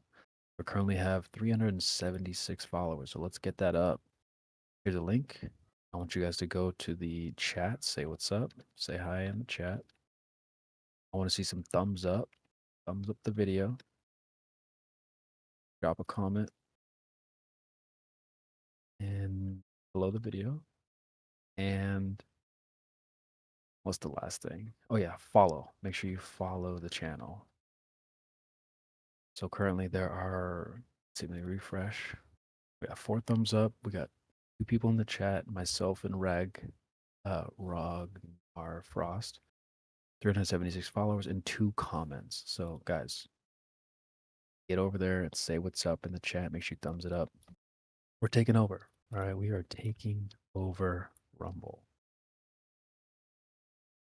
I have a Rumble channel, but I'm probably gonna make a whole new account to subscribe to that one because like Rumble is a place I go to record a completely solo podcast and I talk about everything in my life, every thought I have, every experience. So it's like I got a little diary over there. Shout out to Rumble though. Let's get ready to rumble! Yes, sir. Good to hear that. So make sure you guys get over there and get the engagement up. The goal is to eventually, we're trying to hit that top page. You go to rumble.com, bam, we're going to be on that top page. So that's the goal. We can't get there if you guys don't get that engagement up. So get over there and preemptively. Yes, I see Karma. Yep. Shout out to Karma. She's doing her job.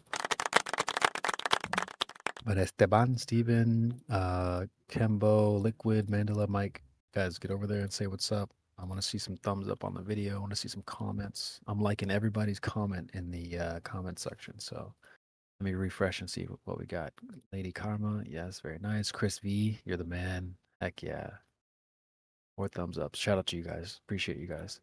Yeah, so that's the goal. Eventually, we'll be doing some stuff exclusive. So, what, like, you know what we do. We're focused on a specific topic, but there's going to be times when we need to, drop some bombs on the Rumble. And what we'll do is we'll move the YouTube out, the live stream too, and we'll be exclusively on Rumble. And like, for example, today, Drace and I we played some music, some songs, and you can't be doing that on YouTube. There's copyrights and all that good stuff. On Rumble, you don't have to worry about that. You can play a song.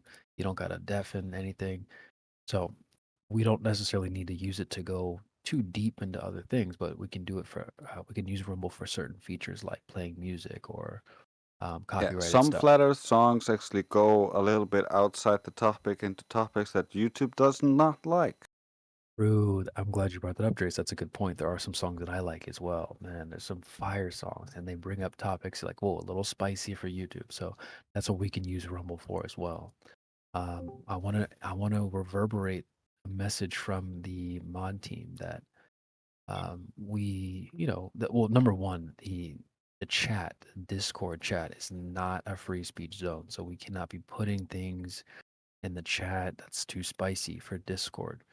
Yeah, The we're Rumble, still restricted by Discord TOS. correct, especially in the chat. So I mean, you can't be typing spicy stuff over there, but the VC will be a little bit more open. So just keep that in mind. When Yeah, if you got some spicy topic that relates to Flat Earth, that's a little bit too spicy for YouTube, we can deafen the YouTube bot and still talk about Flat Earth and related spicy topics on Rumble. But we wanna like keep it connected to Flat Earth as much as possible and keep it away from as many controversial topics, at least on here. everybody's free to make their own channel and broadcast whatever they want. Right. So just want to make sure that's clear for everyone. I'm gonna keep spreading the word that, yes, it's a free speech zone, but we're gonna be trying to keep this thing on the rails. I said this before. I'm a big analogy guy. I love to make analogies and draw parallels and things like that. So there's gonna be times when, we'll talk about things that might be a little spicy for YouTube. But yeah, just keep that in mind. We're not just gonna go over there and get crazy for no random reason. It's gonna be focused. So just yeah, get over there on Rumble, guys. Give us a follow, give us a thumbs up, all that good stuff. I look forward to being on there on Rumble exclusively. So yeah, and I see Up North Girl has joined the panel. I'm curious how you found this place. Do you want to say hello?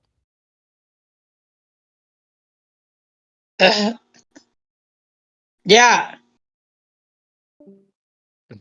And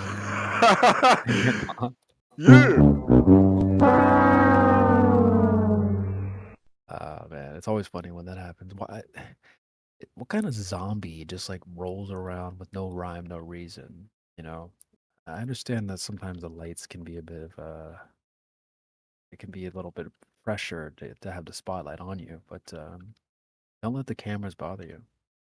Drives me f***ing crazy are the pussies and the posers. They get here and the f***ing camera's bothering them. They get nervous. They don't want to fight. They don't want to do this. That was pretty funny. I actually love that clip, but yeah, I mean, it's just what kind of zombie do you have to be to like you walk into a bar, you sit down at the bar, and they're like, "Hey, what can we do for you?" And you're like, "Ah!" You just run out. Like, what? Why did you come here? That's so weird.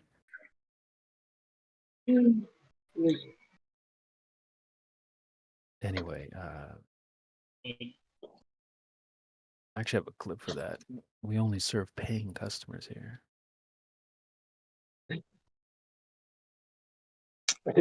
We only serve customers. Archangel? Yes, sir.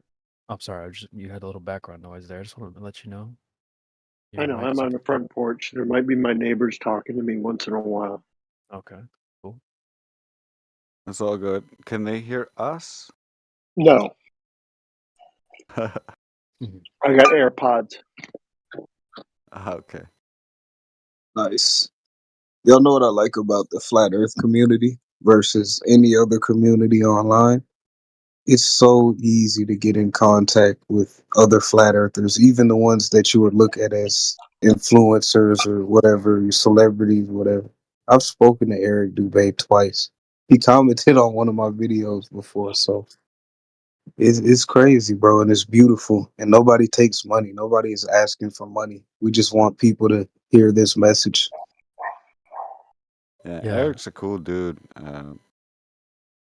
I wanted to debunk him so hard when I came to this. Because his video was the first one I saw, and I was like, you asking me to prove this to myself? Yeah, I'll find all the proof there is, and I'll show you how you're wrong. That didn't work. I was wrong. What kind of proof did you provide? Just curious. I never What got could you to actually muster? provide him eventually. I never got to provide him with the evidence. I signed up for iFirst and stuff. But by the time I signed up for iFirst, I was already a flat earther. But I was in the phase of like imagining how it could be, so I sounded retarded.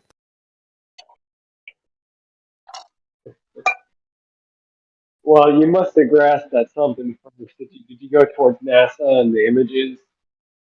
Oh, I grasped hard at gravity and refraction and like I could understand Eric's arguments and his complaints. So I was like, okay, sure. Refraction is going to solve your problem. Gravity is going to solve your problem. And it's just bendy space that's making it look so flat to you. That's all it is. What was my like delusion? And so I was like, I know this astrophysicist. I know this robotic engineer. and they're my good buddies. Like they wouldn't lie to me. They got all the evidence. They've gone through the schooling. They can just provide me with the experiments, and I can show Eric Dubay he's wrong. But Yeah, he built robots. He knows the Earth is round.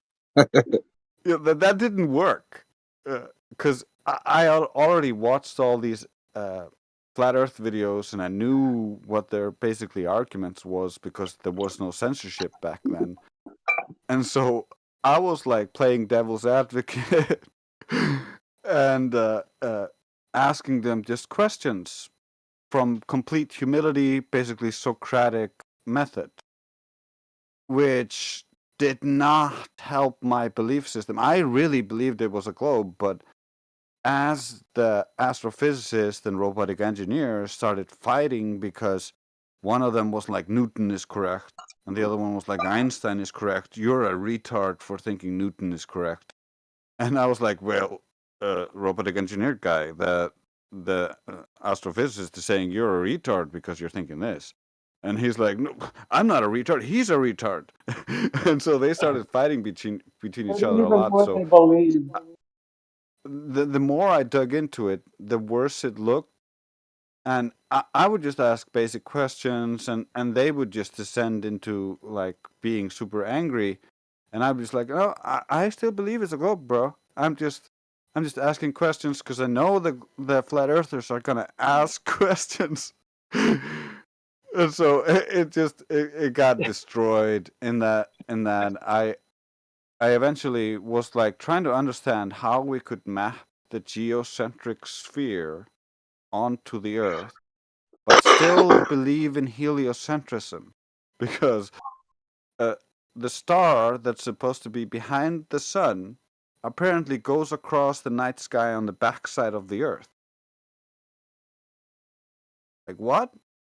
How do you explain that? That was just my question to the astrophysicist, and he was like, yeah, well, gravity is bending the light from behind the sun to the front side of the Earth, and then refraction is bending it to the backside. And I was like, okay, so what is making it travel across the backside then? And he was like, it was just hilarious. And from then that moment on, I was like, oh shit, I guess I gotta kind of rethink all this stuff and really look into refraction because the rest of this shit ain't working. Well, like, you sound like me. I was like, well, a lot of people, you think, dude, somebody else knows more than me. I'm humble. I don't know anything. They got to know, right? Somebody higher than me. And I'm an electrical engineer, and I had the same type of freaking occurrence you did, Joyce. And, I worked at a military contracted company, right? And it was a big table of about 15 different electrical engineers, some of them with 40 years experience, me with like, I don't know, maybe 10 years experience at the time. And everyone had tons of experience, right? And then somebody had showed a video of an ionic drive on some YouTube video of someone doing an ionic drive on YouTube.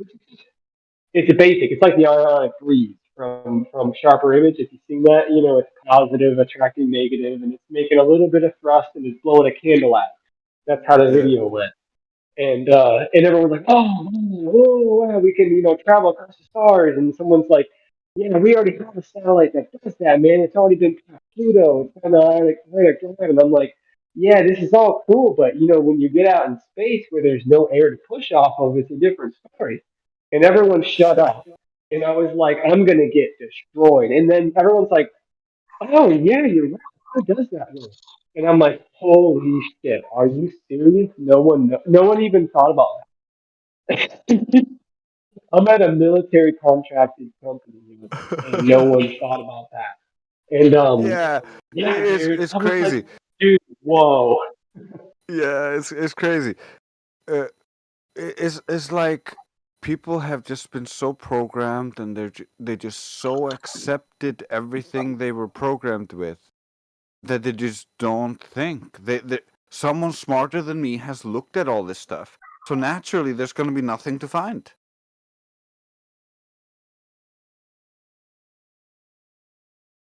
at the time, it got silent after that because I think everybody was kind of stared at the wall and looking up and like trying to think about it. And so I kind of just filled the silence with like, yeah, it's akin to a figure skater throwing a bowling ball, I guess, right? Like the mass of the ion is leaving the rocket, and you're pushing that mass out like a figure skater throwing a bowling ball, and they're going to get pushed away, right? And then everyone's like, "Oh, there we go." Everyone like kind of took a freaking deep breath, like, "Oh, thank God, there's a substitute." I guess that makes sense. And then I Yeah. was like, "Yeah, but you're throwing out ions, so it's akin to a figure skater throwing out fucking Tic Tacs, and it just doesn't work. You can't. There's no mass. There's barely any mass there, and I don't even know what mass is still." Yeah, like my GIF is showing, when there's nothing to push off, like when the air is just expanding into a vacuum, it's not pushing off anything. The air is just continuing up the vacuum.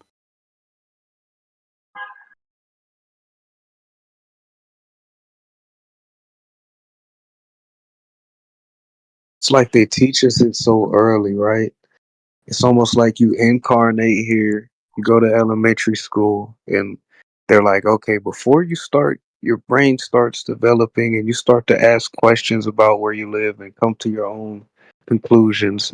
Let me teach you this subject that covers multiple subjects that you're not going to learn until high school or middle school anyway, like physics for one.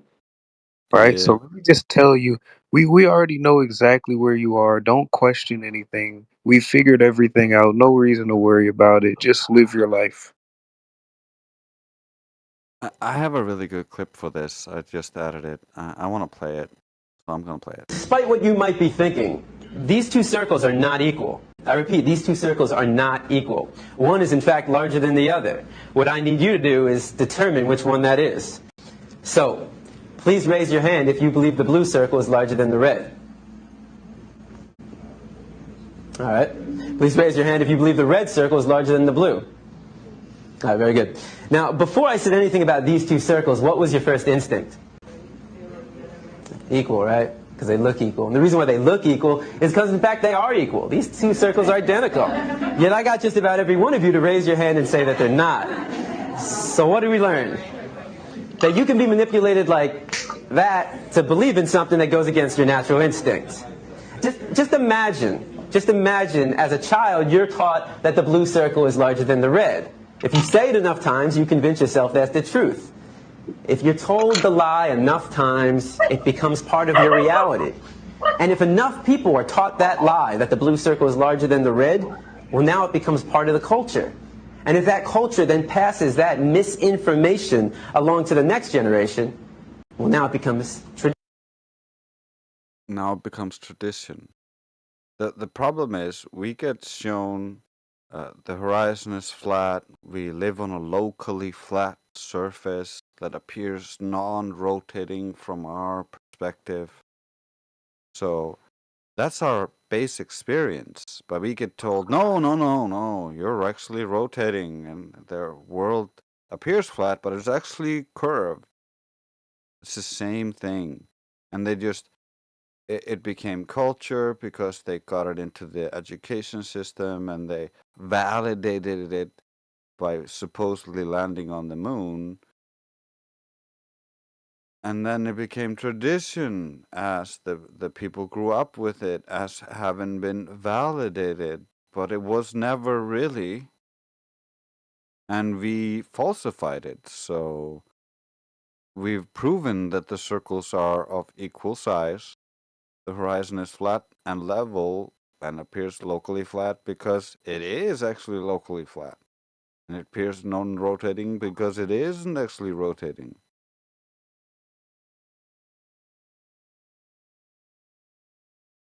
I believe there's a big ice field on the flat Earth, and there are circles of thawed out water and land separated, and there are circles. Earth is just one of those circles. There could be trillions of circles, and each circle could be viewed as a planet with people on it.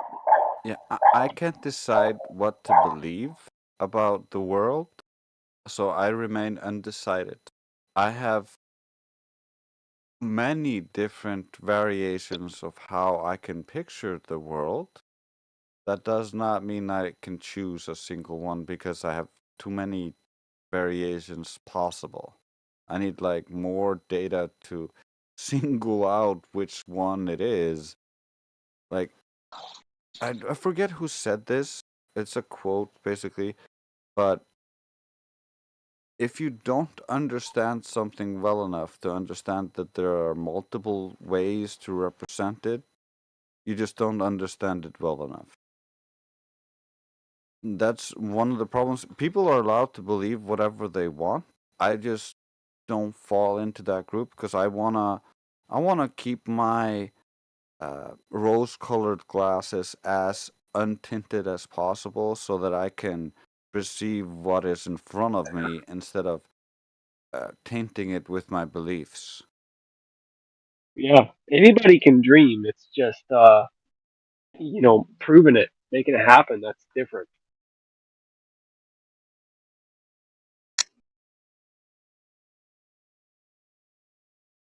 And yeah, I've seen that where it's different circles. It's a map of circles, and people have named the islands and stuff, and they've got names for all these islands, and it's cool. I mean, I like it. I got into it at one point, but then I was like, yeah, but let's substantiate it more too. Eventually you get to that point.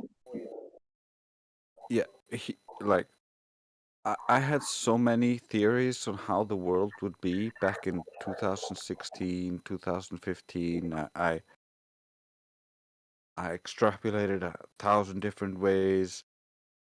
Oh well, I lie. It's not 1,000, but many different ways. And for instance, one of them is basically a fractal model, and that was my favorite model. But there's no way to prove that unless you actually go and explore the world beyond what we have like capability and ability to do under the current circumstances. So the best thing we can do is not focus on any models or trying to go explore right now. It's focusing on what we can prove definitively for sure, which is the surface of the earth isn't curving.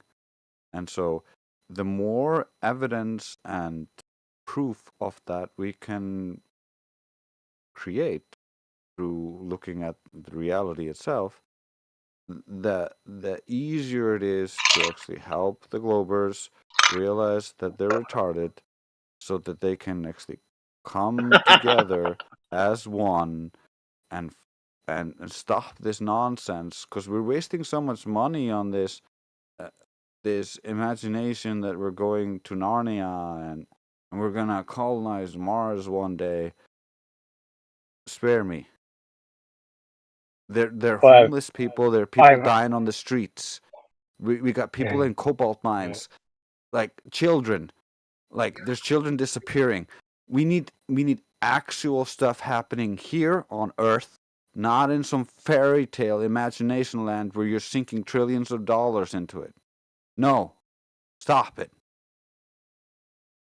we were all part of that astrophysics. I was a NASA fanboy.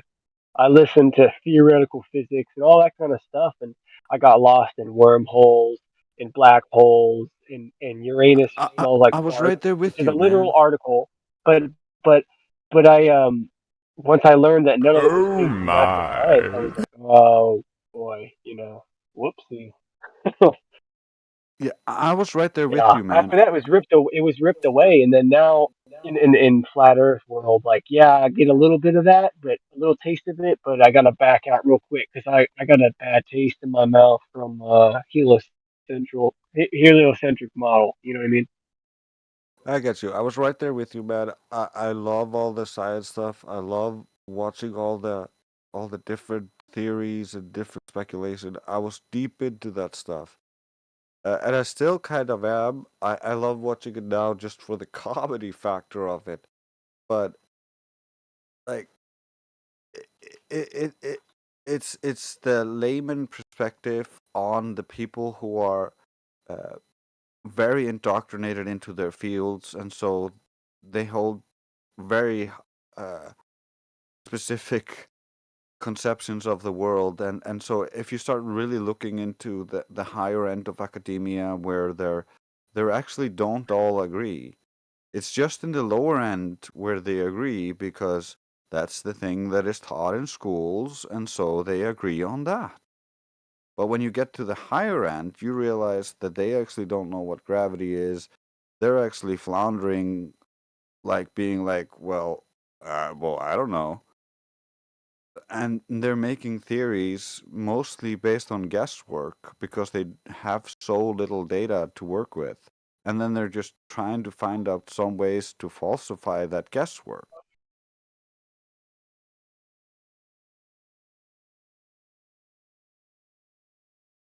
We are traveling upwards at exactly 1 g. How do you prove that? I don't know.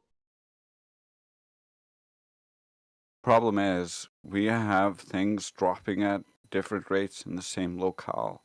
We have things dropping at different rates over the plane of the Earth. We don't know what actually causes the fall. We don't know what causes relative density. I know Dell and others like to think that the Earth is going upwards, but that would mean that there should be an equal acceleration everywhere. We don't see that. We actually see it's called an average for a reason because there is variability in that. And you can even see variability in that in different density or different materials. So even if they weigh the same, just because they have different density, they have different fall rates. And you can measure with a gravimeter in the same location multiple times, and you will get different results over time. And so there's an average that we take for the fall, but there's not an average or there's not a constant speed of motion upwards to account for that. Just like there's not a constant speed of motion downwards for gravity.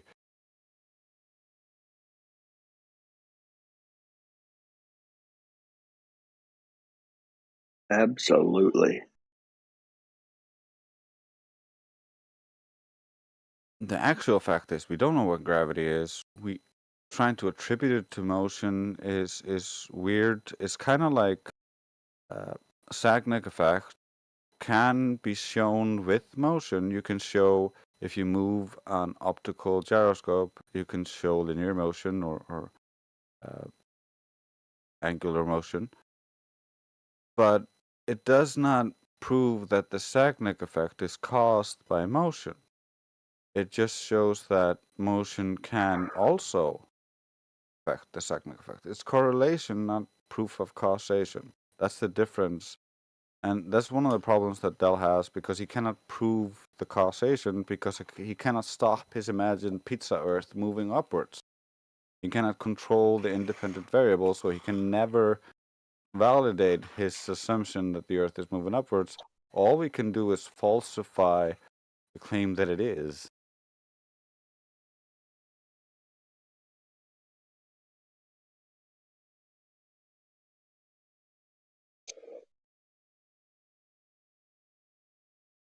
Reality is a magical place. We don't know how half things work here. Like, we have theories about a lot of things, but at the core of it, like, we have laws. We have things that just work the way they work because, and we have no clue why.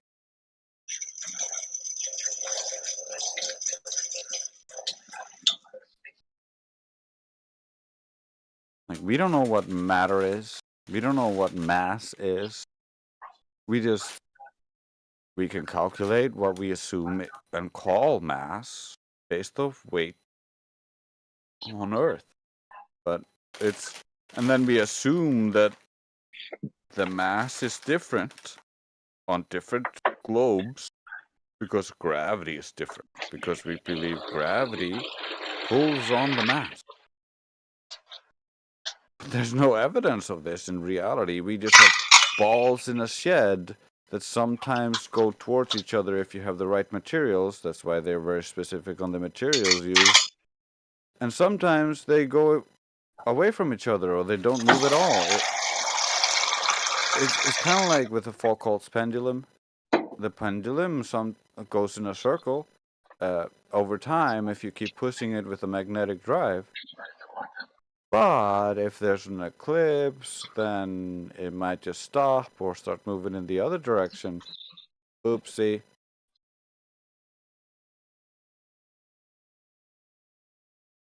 It's assumed to be from rotation, just like the optical gyroscope and its drift is assumed to be from rotation. But we can show that optical gyroscope, when moved linearly, will actually demonstrate the motion. So if they were being moved linearly in an orbit, we would be able to see that the light would deviate accordingly. But we don't see any deviation from the orbit, the assumed orbit, or the assumed solar motion in the galaxy, or the galaxy's motion. So none of those motions are detected by the optical gyroscope, even though the optical gyroscope should detect them. All it detects is the 15 degrees per hour rotation that we see in the stars.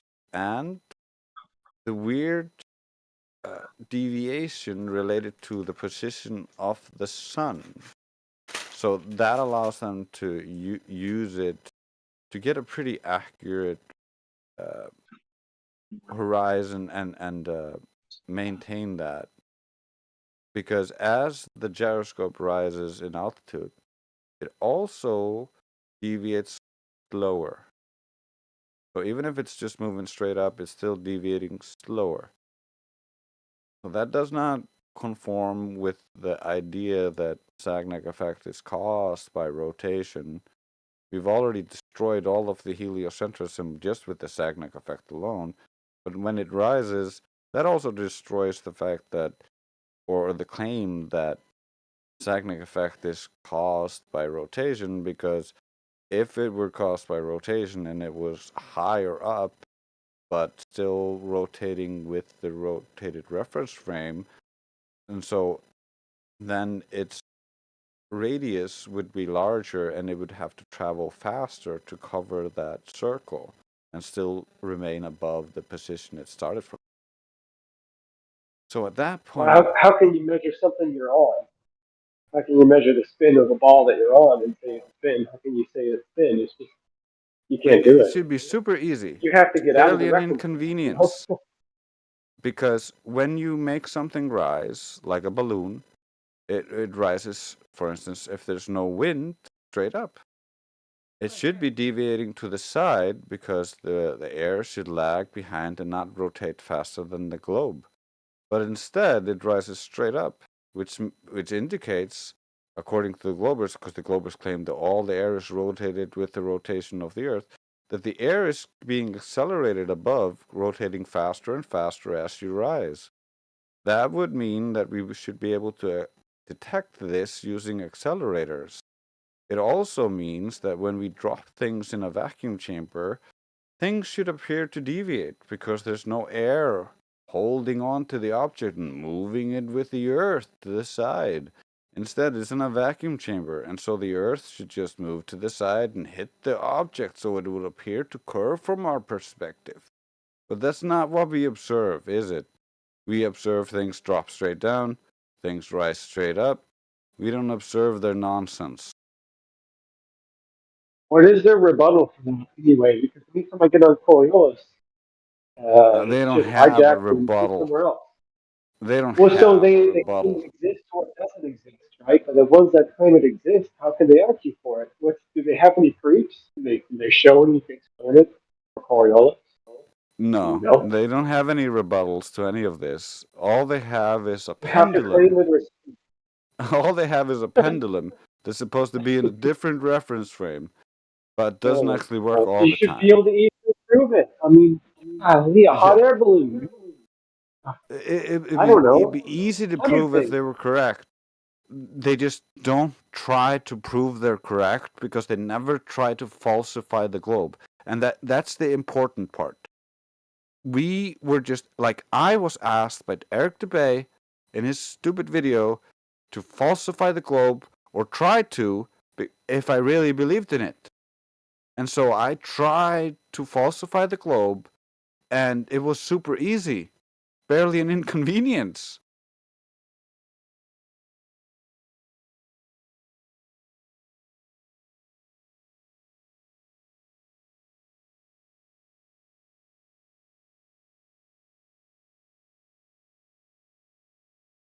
And it became super easy to see when I started looking into refraction, because when you start looking into refraction, you're like, oh, okay, so they actually have sinking refraction, or of the 5 refractive effects, which causes bottom-up disappearance. So if my side, or the globe side, which I believed in at the time, was correct, and all light was bending down, then on a flat Earth, that would mean this bottom-up disappearance as the bottom rays of the object suddenly hit the ground instead of reaching my eyes.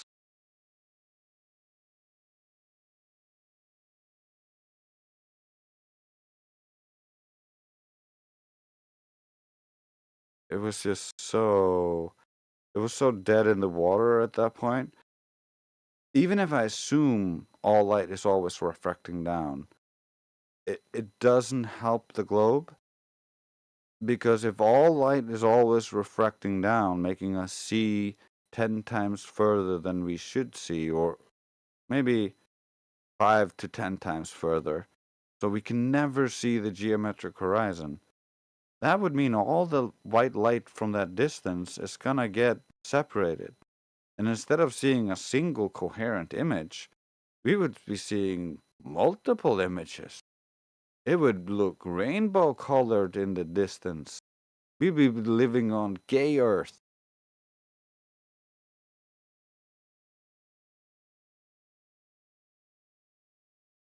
Another funny aspect is they claim that, and we can measure to a certain extent, that objects fall in a very low pressure medium at around 9.8 meters per second. That is about 21.9 miles per hour. Now think for a moment how fast the globe is moving in its orbit. There's no way for the globe to hold the air. I could give you 10 times the power of gravity and its ability to hold air. Like, I'm giving you all of that, and it still can't hold the air. Because the globe That's is the moving killer at argument. 67,000 miles per hour. So even if you had 200 miles per hour attraction towards the ground, anything attracted by that attraction is slower than the orbital motion of the globe. It's the escape velocity, the claimed escape velocity that they claim they require to be able to go into outer space, is slower than the orbital motion of the Earth.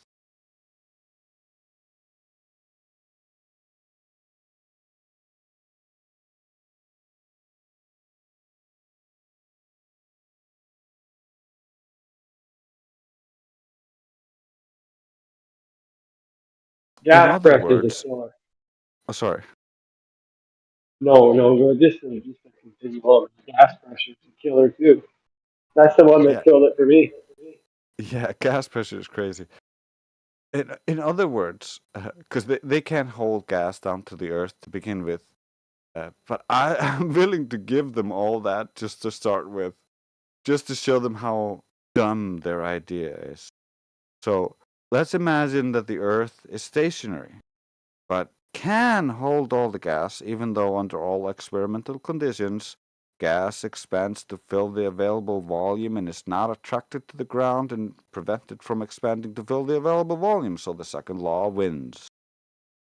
But however, let's imagine that it can hold the gas, and then all of a sudden the Earth starts moving at 87,000 miles per hour, or 67,000 miles per hour. That's the correct number. Now, all of a sudden, the gas in line with the motion is going to get compressed. And as it gets compressed, it's going to get superheated.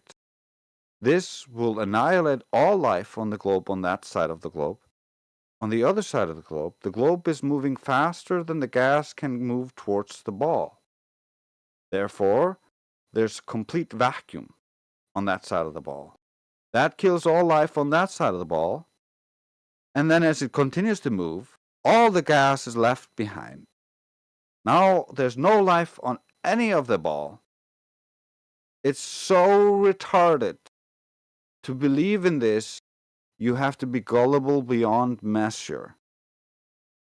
And that's how I feel. I felt like I was so dumb when I finally realized like how I had been hoodwinked, how they used the orthographic side view to turn perspective into Earth curve, and that's why the size of the globe matches with the diffraction limit of the human eye, and that's why we can always see past the geometric horizon using bigger aperture cameras. And that's why the horizon appears closer in smaller aperture cameras. I was like, oh man, I'm a fucking retard. These cultists who believe they saw via invisible laser beams, half-naked Greeks, were looking at the horizon thinking, oh, well, it's a globe because I don't see the bottom of the ship. I don't understand optics. Oh, retarded. And then they looked at the sky and they were like, oh, well, that's the celestial sphere. It looks circular to me. That's not as valid as measuring the surface for the required curve. If the curve isn't there, it cannot be a ball. That's just the end of it. They just don't get it. They get stuck in their like, but what if? But what if? Well, and that's why it always ends on, well, I could be a brain in a jar. Like, I can't believe anything you're saying or anything you're showing me, and I'm not going to go out and test it. Because there could be a demon controlling all of my perception, and therefore, I'm just going to trust the government and do whatever they tell me, because that's the only way to live my life. It's dumb. I'm so tired of hearing the Globers just repeat the same thing over and over again, make the same mistakes over and over again. I need to find a place where I can just forgive them for being dumbasses. I think that's the only solution for me.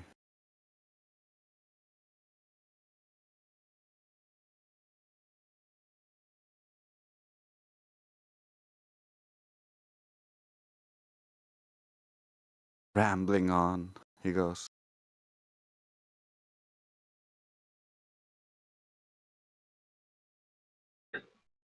I'm listening, but damn it, Drake, get some pencils, man. You some kind of astrophysicist? How can I trust you? Yeah, I couldn't understand the word you said.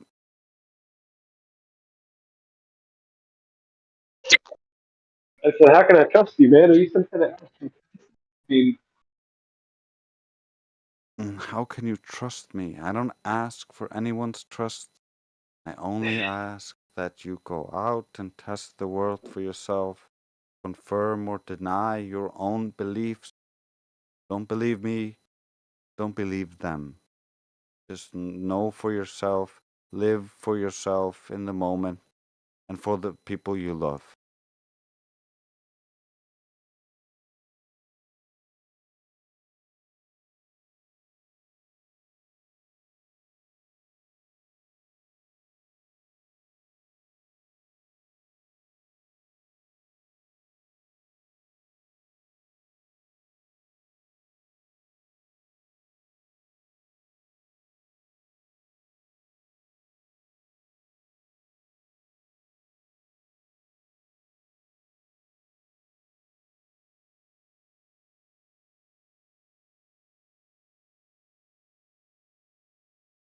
I'll just use my AI to pass the time.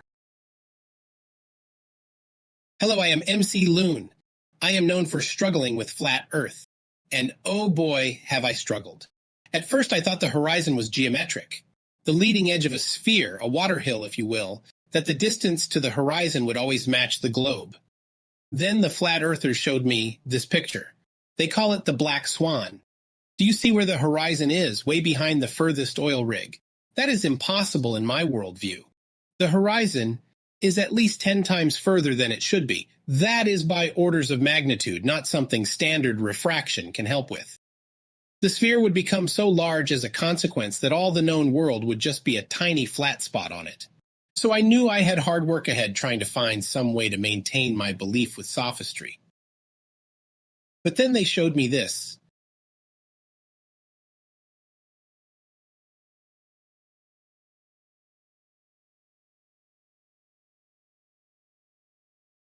Just take a look at this picture taken from France. A world record long-distance photograph in infrared, with a picture taken in visible light only 4 minutes earlier.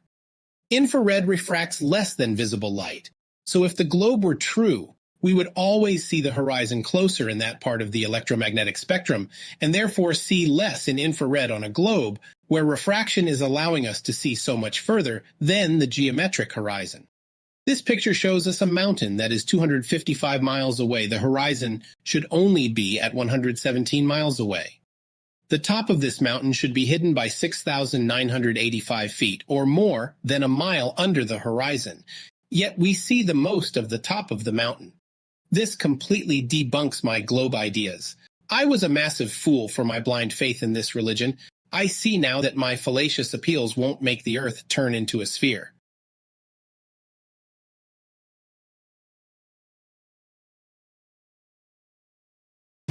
Suffocation is independent of replacement.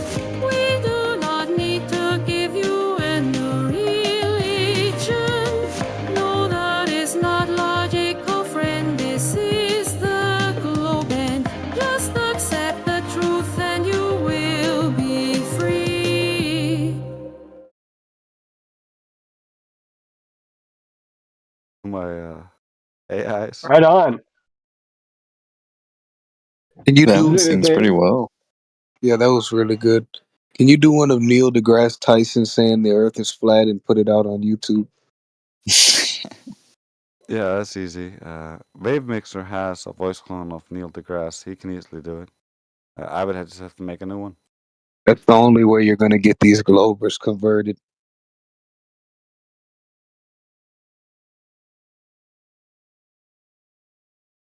Well, I would say anti-flat earthers.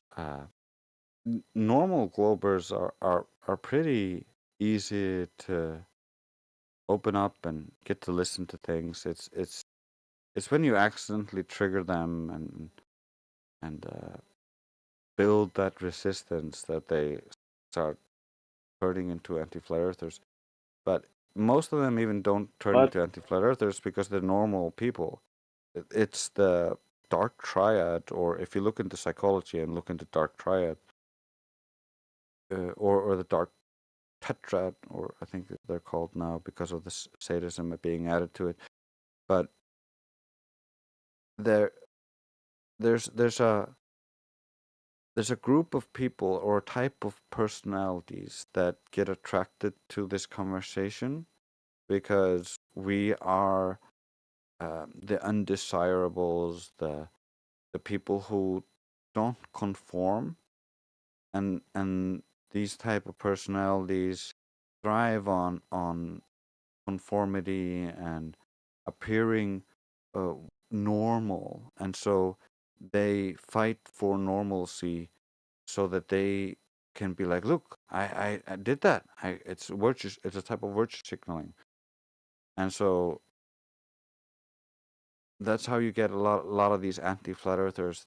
They're part of these types of personalities who want people that they can look down on, abuse,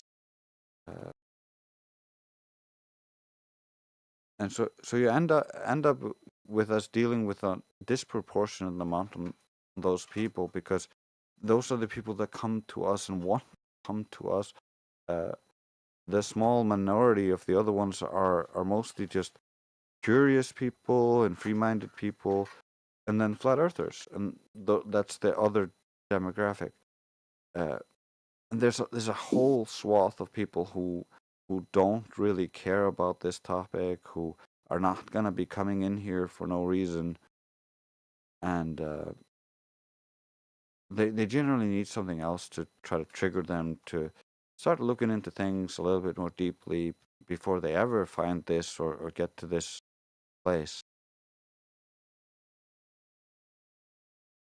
You got the people who are like a little bit cowardice too, social conformity, like you're saying, social conformity to they got to believe the globe. They don't want to be like they want to be normal. Right? They want to be like let us stick out, be made fun of, be ostracized, blah blah blah. You know all that, but and so they search for they grasp at any globe truth they can, and then boom, you got anti-flat earthers there too. There's a couple subgenres. Well, then you got like the globe zealots too. That like I think we even asked Matthew Learns one time, like even if they came out like NASA had a official thing and they go, "Look, guys, we lied to you. The Earth is flat," and he was like, "No, I'd still believe it was round." Yeah, I thought about that too. If they really did that, I can't even imagine that many. I don't even know.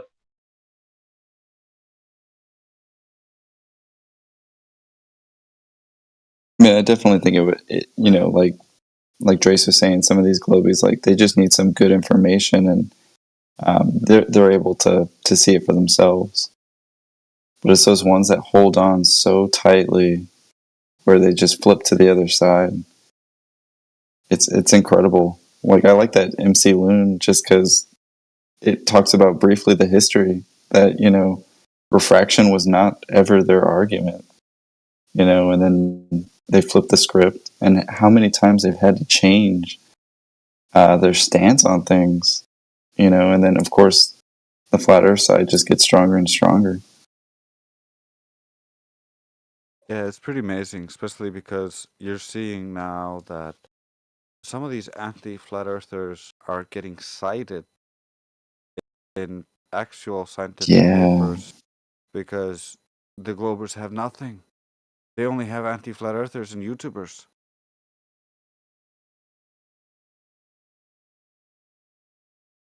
Yeah, they're literally using their mental gymnastics now, and that's frightening. It's almost like Zanuck got his way when he said, "I am the citation." Yeah.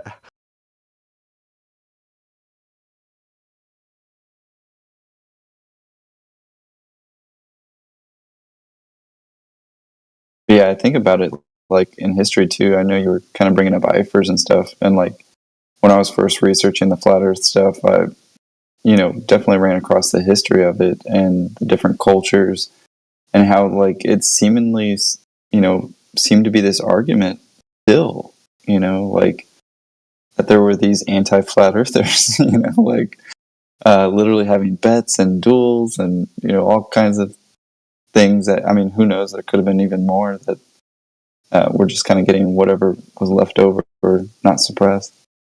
But yeah, this battle just died down for a little bit. Now it's just back. It's the same thing. And now it's even worse. You got the internet, and it almost kind of blew up in their faces.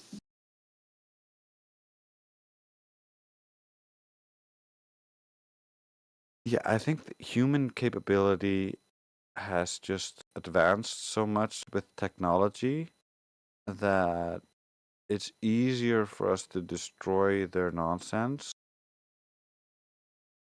I think that's what that's their Achilles heel. Our technology is out or gone beyond what their like ancient idea of a sphere world was. We're more modern than their fucking archaic idea. I know they call us archaic, and they're the ones using sticks and shadows. Yeah. Meanwhile, we're using the entire electromagnetic spectrum. We're using optics and an understanding of optics that, like, far supersedes their half-naked Greeks with laser beam vision where no refraction exists. Can I kind of interject? Because I think that's an interesting point. What's up, Poyo? Or is it Polo? It's Paulo. Anyways, so have you guys heard of this concept of informed simplicity? No. I mean, I can guess based on, informed simplicity, but what does it pertain to? Because I'm actually curious what your guess is. That I mean, it sounds almost like intuition, like something that like displays itself, or like inference. I mean, that's kind of just what comes up to mind.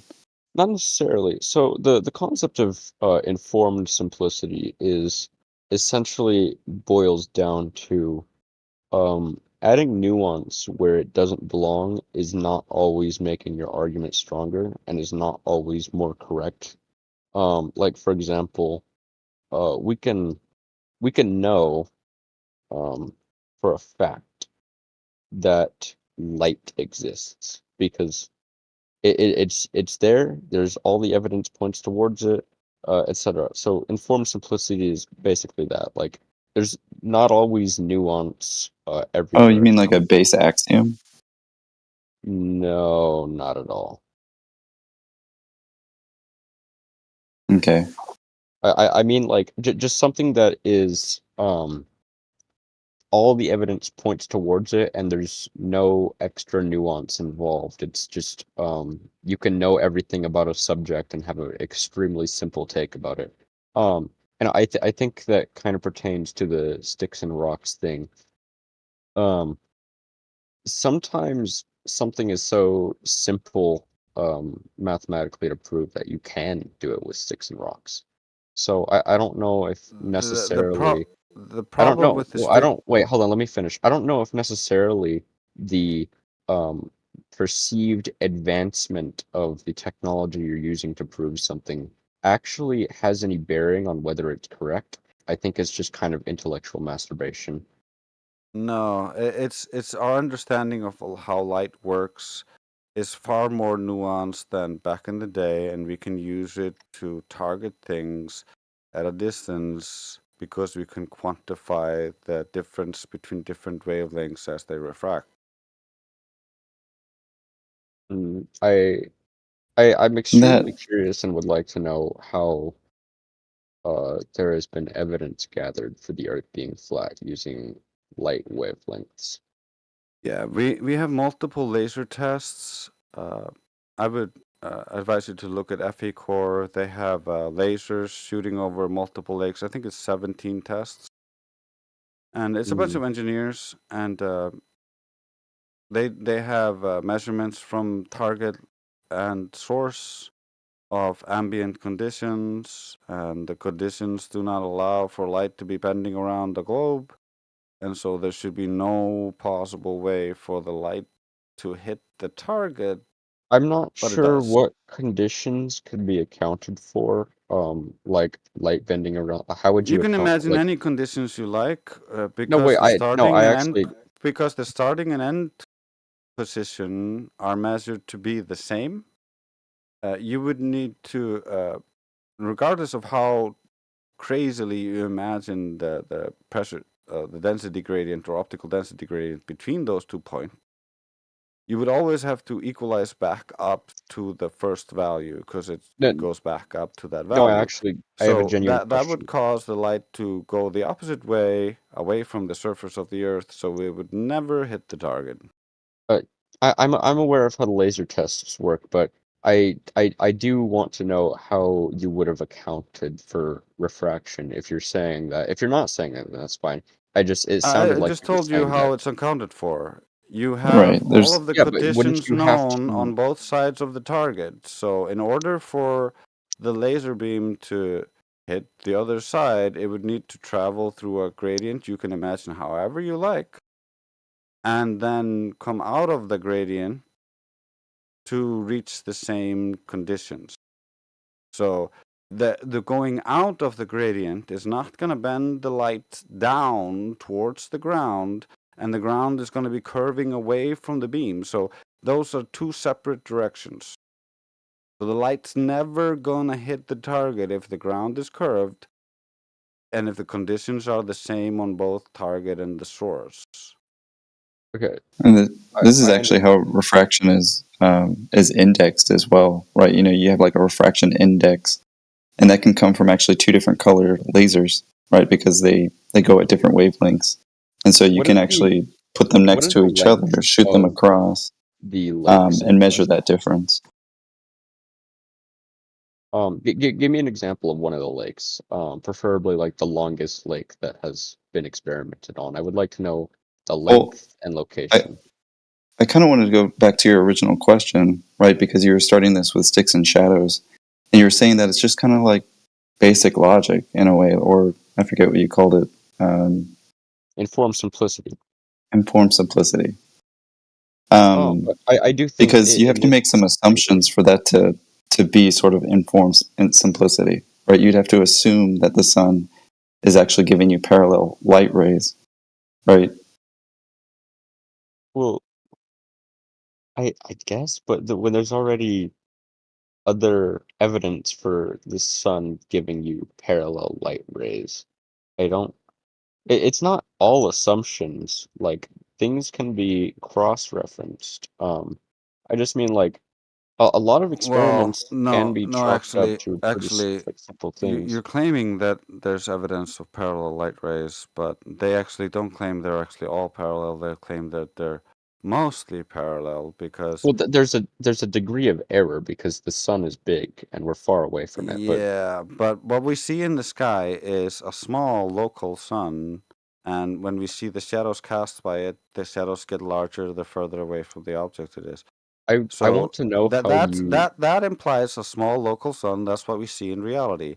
They tell us, based on the sticks and shadows, that the suns must be parallel to give you the results you require. Not necessarily. If It the can be sun is close to local parallel. and small, just like the Chinese did, they did the same sticks and shadows experiment, and they got Earth is flat from that. So Okay, it just so depends on how far away you imagine the sun is. However, for the globe, you also need the light to be coming in together into a point. If it doesn't, you cannot explain eclipses. wait, light goes out in all different directions. It coming to a point is not like a property of like the sun is not a lens. It's going in every direction from every spot of the sun. There are. Ugh.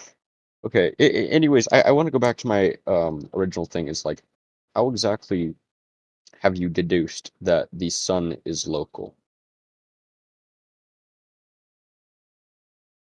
That's just the mathematics that the Chinese used to determine that the Earth is flat based on the shadows, just the same as the Aristophanes assumed the Earth was a sphere based on assuming that the sun was infinite distance away and all of the light from the sun was completely parallel. Infinite distance. Well, it doesn't have to be Yeah, infinite that's what distance. Aristophanes assumed when he made the calculations. Okay. Well, I would like to posit something. So the sun is pretty goddamn far away in the You heliocentric assume the model. distance. We do not know Right. the distance, sir. The You distance has also been have the. measured in the heliocentric model. It's I pretty was- goddamn far away. It's not exactly parallel, but it's close enough that the measurements with the sticks can give you a fairly accurate result. There's going to No, be. it does not. It doesn't give. It's not a measurement of anything but shadows, and then it's just an assumption. Okay, I don't understand how the conclusion was reached that the sun is local. That conclusion wasn't reached. We're not making claims. The Chinese used a local sun to calculate the same result. The only difference is the assumptions of the distance to the sun and the size of the sun. However, For your eclipse models, you need the sunlight to be coming together into a point and not being parallel. And what we see in real life is the sun splaying out from a point source. Just like with the Chinese used to prove the earth is flat with their Aristophanes nonsense. It doesn't prove shit because it's just you're looking at shadows and assuming the ground is curved or flat. That doesn't prove it is because you don't know what the source light is. You cannot verify that all of the light from the sun is traveling to us in parallel rays. The heliocentric model does not have to assume that the sun has parallel rays. It That was does for seasons, it does for Aristophanes, it does for day night. It absolutely does not. It does. More of the Earth right now, in the heliocentric model, is covered in darkness than in light. Incorrect. It's more covered in light than darkness, and they claim that that is caused by refraction. Why are you Refraction? parroting nonsense that has no relation to the actual belief system that you claim to be a part of? Okay, if the argument is that the experiment, what is it called? The sticks and rocks measurement experiment, is that it doesn't prove it, then sure, fine, I guess. If that's the argument, then sure. It's not an experiment. It's just an idiot No, measuring hold on. shadows It is an and experiment. assuming things. That's not an experiment. That's not a measurement of the Earth being curved or flat. Even Okay, though you listen, can reach that I'm willing. conclusion with the same results of the shadows. I'm willing to concede to you that under your assumptions that you're making here, What assumptions am I making? that the sun is not at a fixed point. I'm not making any assumptions.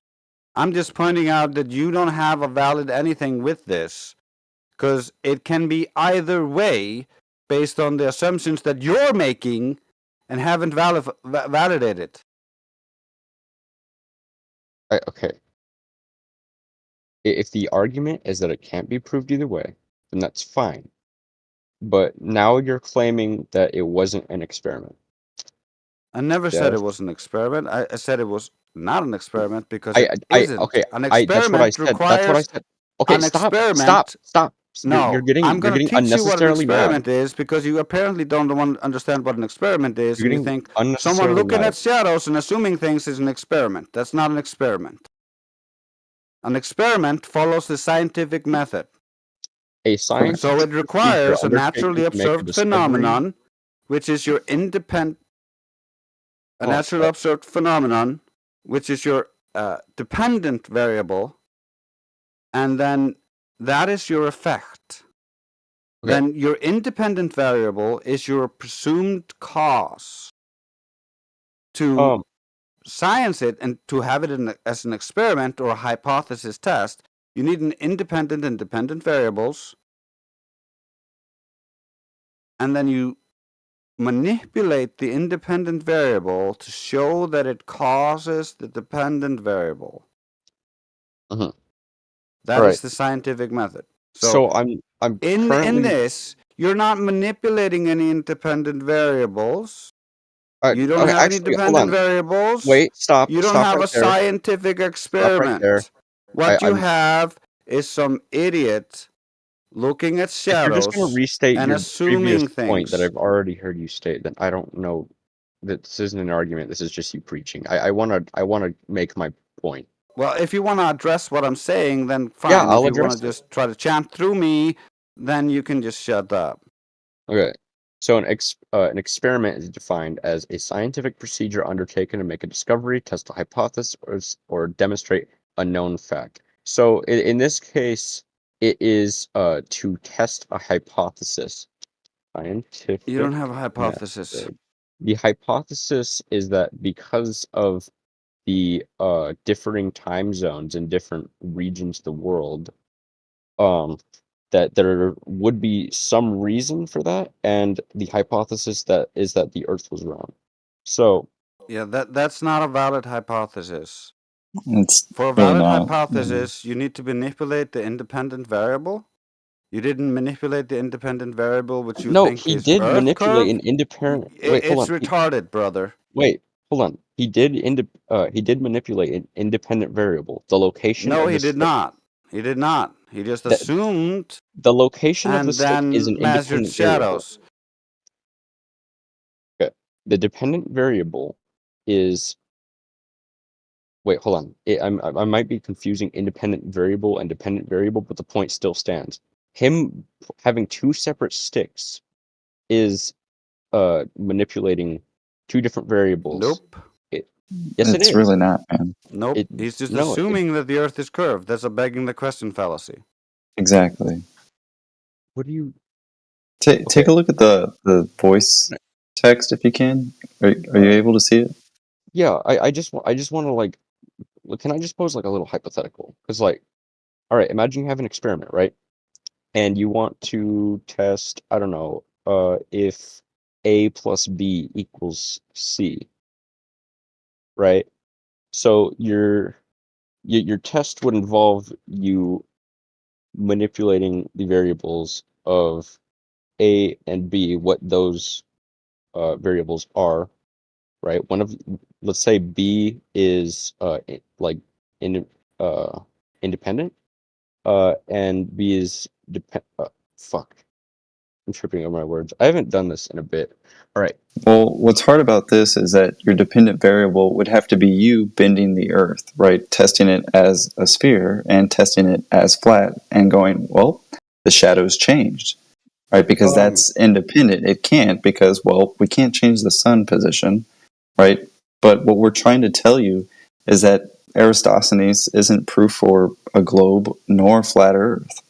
Yeah, okay, I'll accept that premise, but what I'm saying is that it is an experiment and it does have an independent variable, and the Nope. independent variable is the It's location not of an the stick. experiment An because in independent The science, location sorry, of the stick is an An independent independent variable. variable must be manipulated by the researcher. How did you manipulate the Earth's shape? I'm saying that the stick is. You're assuming that the Earth is spherical and the different shadows are caused by the Earth's sphere and not the how the rays of the sun act.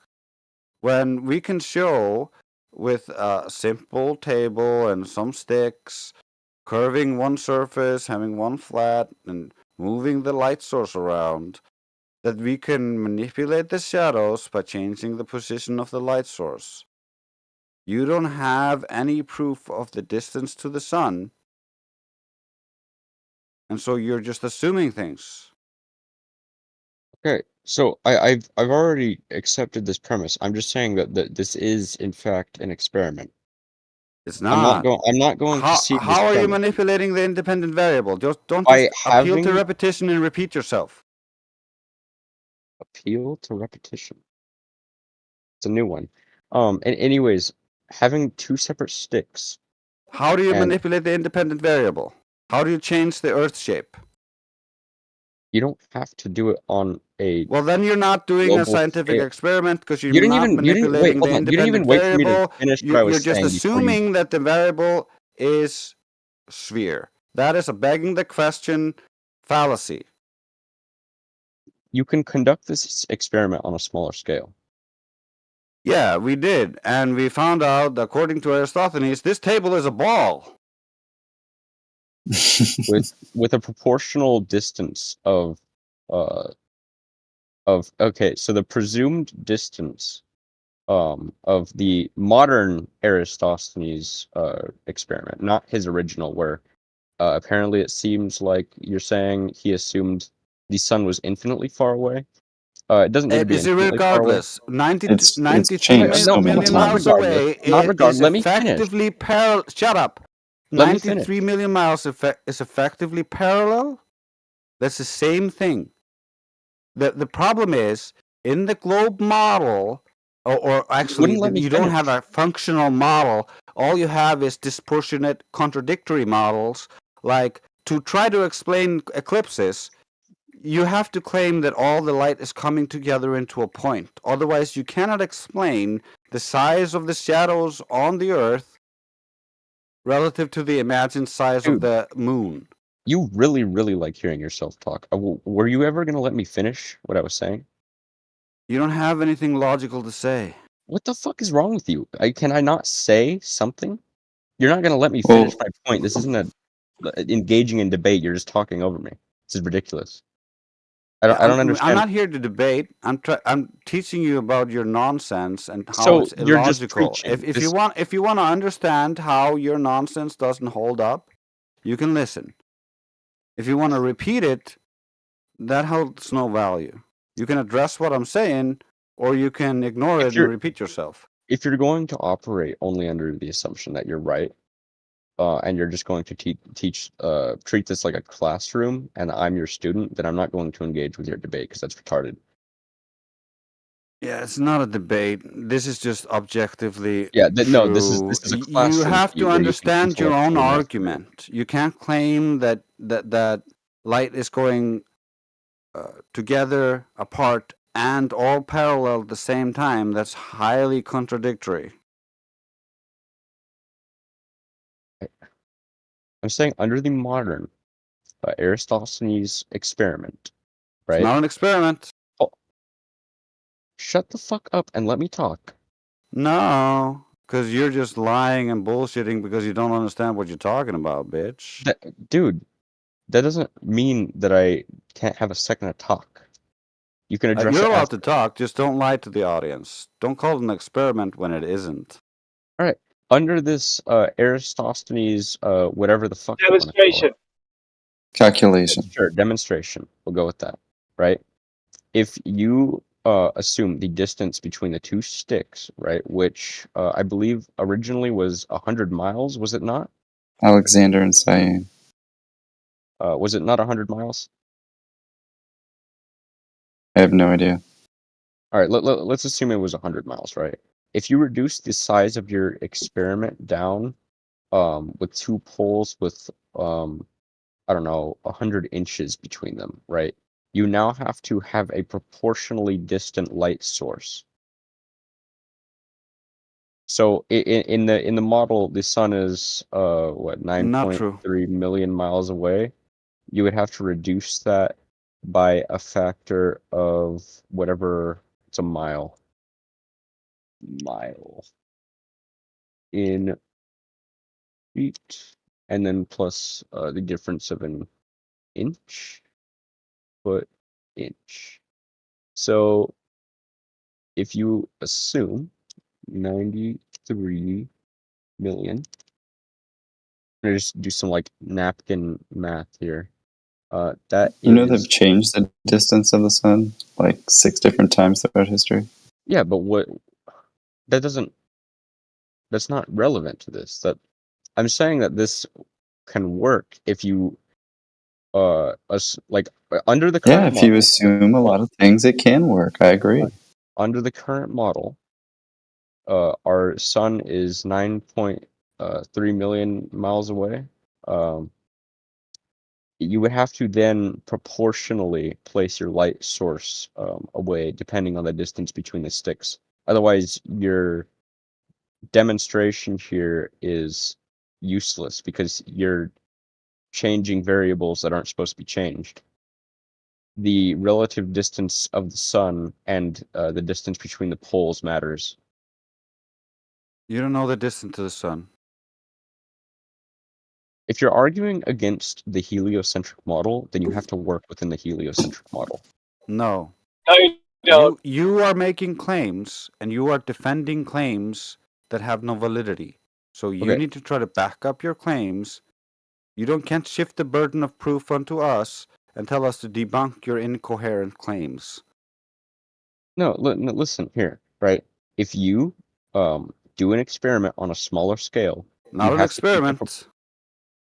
Dude, stop with the fucking semantics. I'm just teaching you how to actually I'm not speak like a saying human right being now. who knows what he's talking about. Hold on. I'm not right now. When I said that, I wasn't claiming that the Aristophanes thing was an experiment. I'm just saying in an experiment, if you shrink down the scale, you have to make sure it's proportional for it to work. Otherwise, you're Well, changing proportional to variables. what? To the thing you're trying to prove? That's circular reasoning. What are you talking about? I'm saying if you shrink an experiment down that's the scale of 100 miles down to 100 inches, you then have to shrink the scale of the other variables to achieve the same result.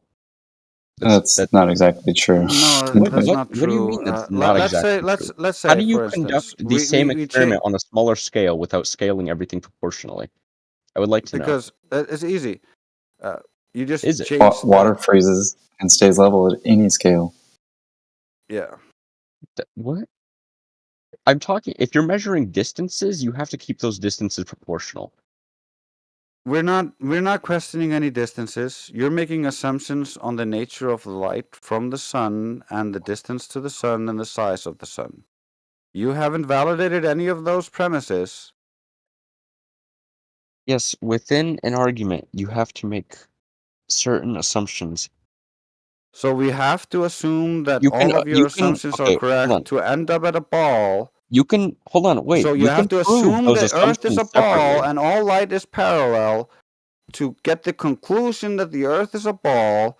That is a begging the question fallacy. It's a circular argument. Hold on.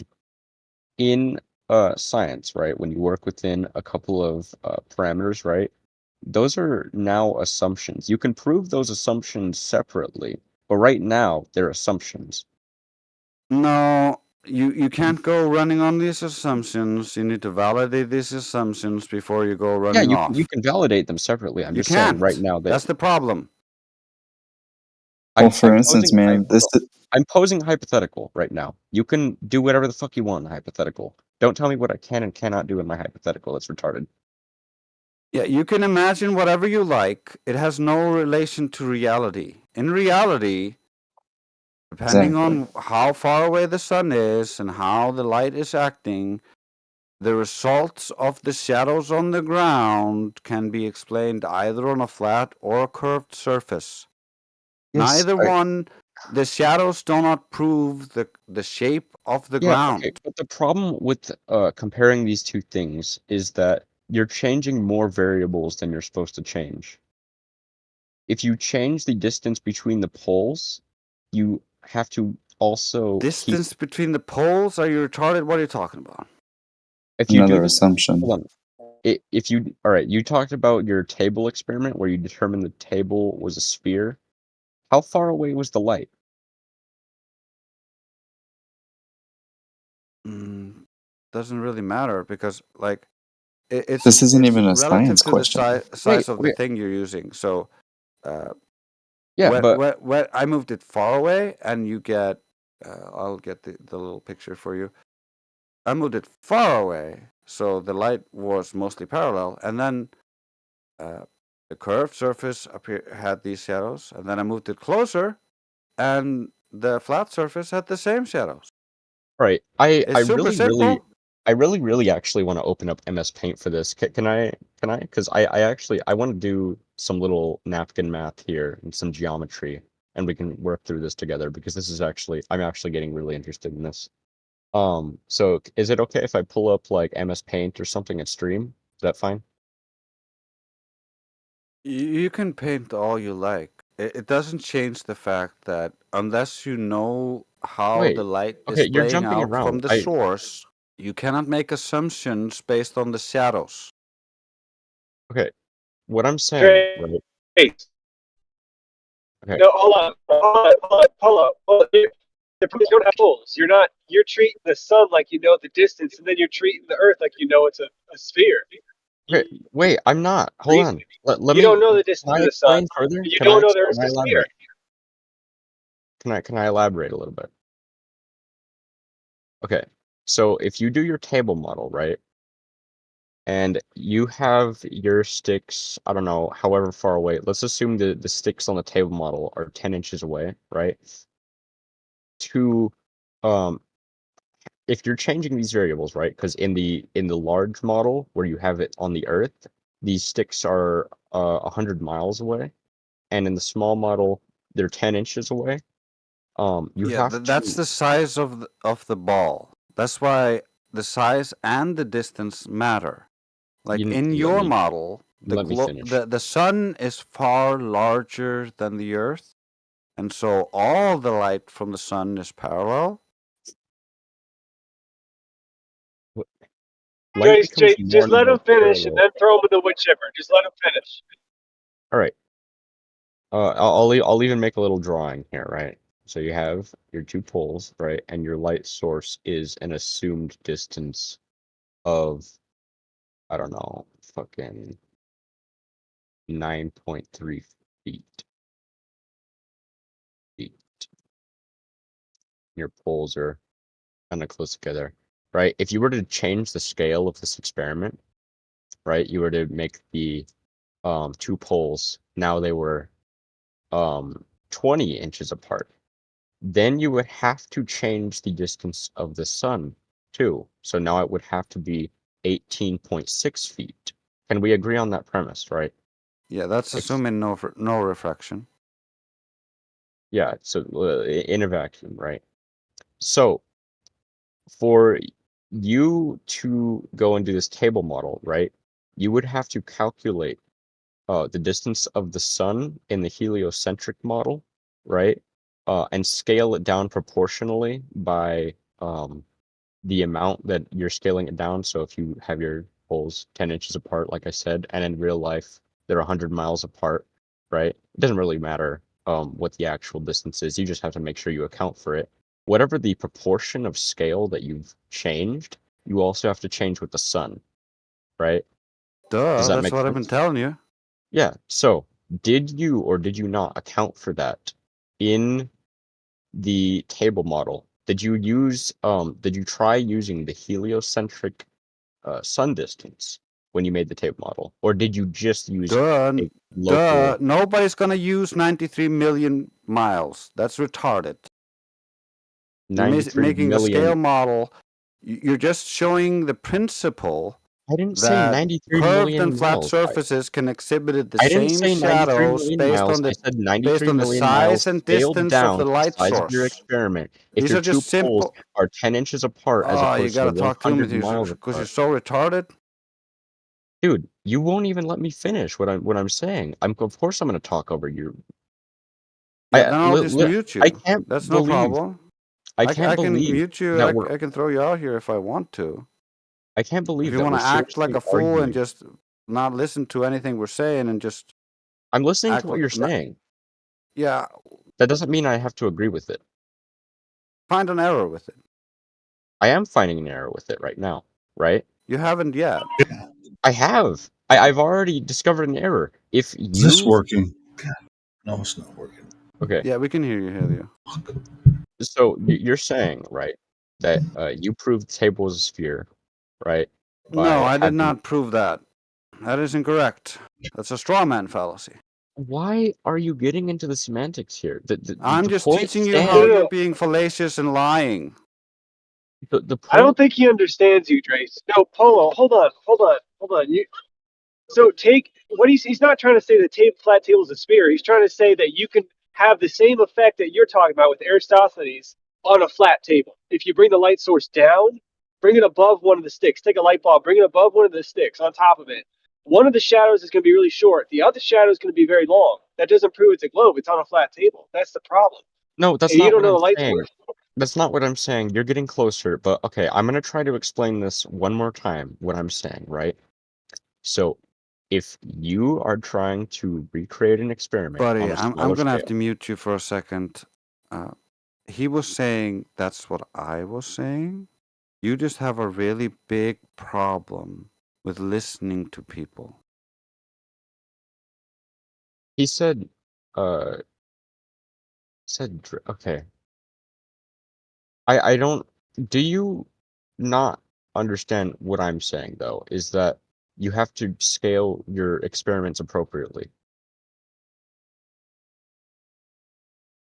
This is not an experiment, Oh Nutty. my fucking god! You Stop don't with know the what semantics. experiments are. Stop with the I semantics. already showed you that you don't know what experiments are. I'm not So don't claiming call right this an now. experiment, but it's not. I'm It's a not even. I'm demonstration. not even claiming It's that. a demonstration I'm that not you're even claiming that it's an wrong. experiment. Your I'm not even. denial does not change that.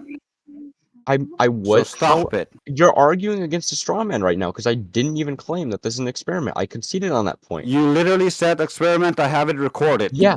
Okay. I said And that. now you But admit it. wait, And so hold now on. you're a Wait, liar. hold the fuck on. Give me like a second or two to talk.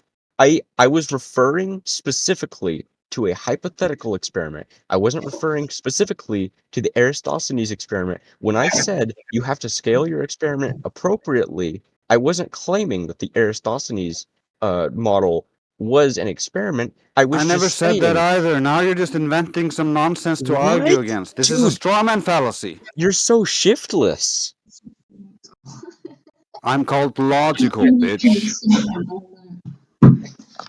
I genuinely don't understand how you can strawman me so many times in a conversation. Because I'm not claiming right now. Detail how I'm strawmanning you before Yeah, you you continue alright. on with this So fallacy variation because you do not understand logic. I was in the middle of talking about how you need to make your experiments proportional, and you interjected and said Yeah, it's my not an experiment. experiments. What Shut. experiments am I making? I'm gonna I'm mute not you for a making any second while I talk. experiments, All right. you So I numpty. was claiming right now I'm that making a when demonstration you have to show experiments, you that you you're have to wrong, proportion that them. you I never refuse to address. claimed after I conceded that whatever So you were you're talking just gonna about was talk not to an me. experiment. I Yeah, never you claimed get after muted. that it was an Unless somebody experiment. else I'm wants to just talk to saying him, you because I have don't want to to talk to this retard. proportion.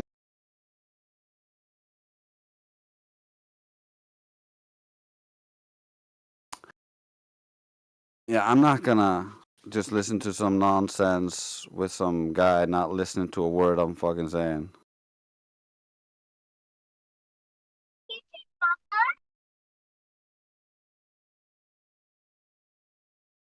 Wow. We've explained to him how you could make that same quote unquote experiment, which is a demonstration. We explained to that guy how you can make it happen on a curved surface and a flat surface. But he wants to say that if you change the scale, that it somehow changes the outcome. I don't understand what he's trying to get at. Yeah, he's not wrong that if you change the scale, you can change the outcome. That has no relation to the actual argument. It's just an obfuscation. It's kind of like saying, I'm saying, well, there's a horizon there, and they're saying, like, well, the sky is blue. So what? Freaking address the argument or shut the fuck up. Hey, Drace, is my microphone coming through clear? Yeah, it's good. Well, I'm not getting in my headphones. It's not coming through clearly. Just give me a minute. I see why you don't want to talk to that guy, and I was going to come in and say something about that, but if I can't hear it, then it's not really going to help. You There's something guys can going on talk with to my- him all you want. I have a certain tolerance for bullshit, and Oh, if sure, you're just yeah. gonna talk bullshit with me, I'm just gonna tell you how it is. I mean, you were trying to explain to him that the same thing that every one of us would say. It's like you're looking at it wrong. And then he started to say something he was making up. He didn't understand the argument, and he started making shit up. And then it's just like, bro, no. Why would you do that? You know, you're not even following what we're saying, or even the globe. You know, it's either the globe or flat, you know, and so I was like, here's the globe idea, here's the flat idea. And It's just he so just started making his remedial. own shit up. It's like when just so people do that, you remedial. should throw them out. 90% of globe believers can understand that the shadows don't prove anything unless you prove the light being all parallel. And he just doesn't want to do that, and he just wants to claim, well, you're wrong because, well, it could be different with a different scale. That doesn't change anything. The point is, it can be different with different scale. So you need to prove the scale bitch. Right, exactly. That's what, and we compare scale, flat versus 3959 radius. And if you're comparing shadows, and you were telling him, well, we can't know the distance of the sun, and in what he was talking about with Eratosthenes, that's an assumed infinite distance to the sun, right? With parallel rays coming across a curved surface. I mean, do you think he even grasped any of that? I don't think so. I don't think so either. So he was just arguing for argument's sake, and talking out of his ass.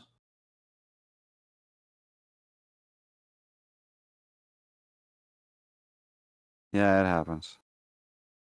What happens for, dude? I bet 90% of even the anti-flat earthers would agree with him on that.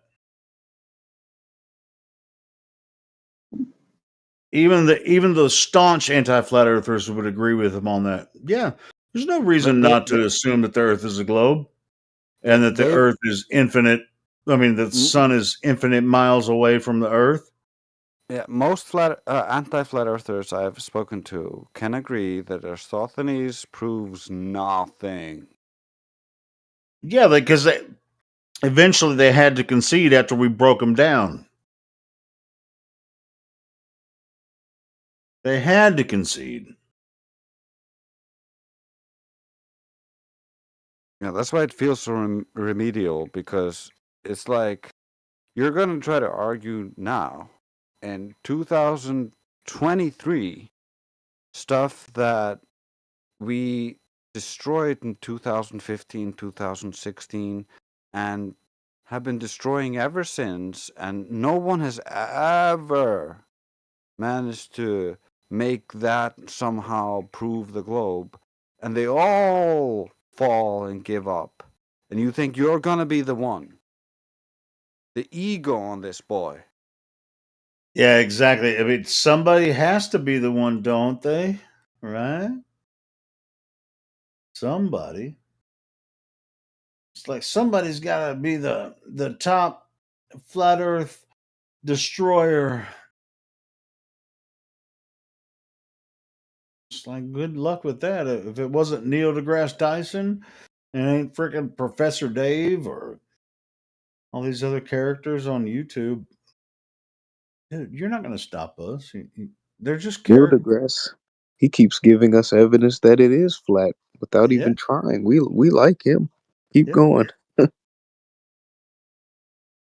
Well, it's just like even Professor Dave, he's just like, all right, I'll take the worst arguments for flat Earth and debunk them. Is like, just like I think you were talking about it earlier today, Dre. It's just like that's what Professor Dave just throws up the straw man arguments and breaks them down and thinks, and everybody's just like, yeah, flat earthers are dumb. Like, damn, that tells you something about the world, doesn't it? What the fuck? Yeah, you won't see him coming to a debate though. Oh, well, did you see that debate with him and Dave Weiss? It Yeah, wasn't he a doesn't debate. count. That was just like him. Yeah, Dave doesn't count. Yeah, that was him making a fool of himself. Both, not Dave Weiss. I mean, he did the best he could, but dude, Professor Dave in that conversation made a total fool of himself.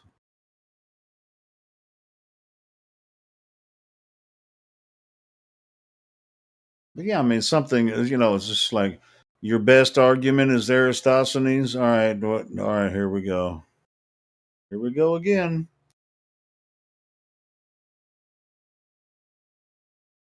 Because we're looking, if that person ever existed, we're talking about what, 2,500 years ago, Eratosthenes.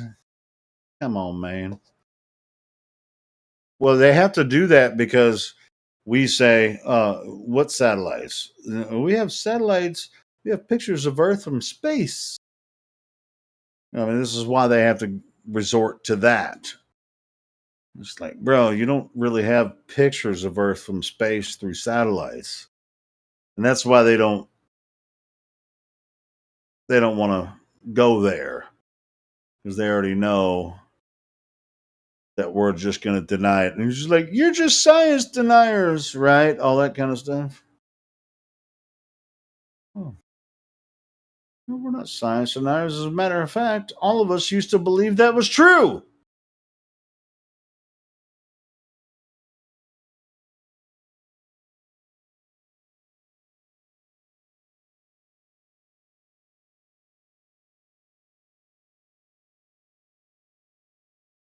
On my, if my input's coming through good, Yeah, I can hear you. my I'm output, sorry.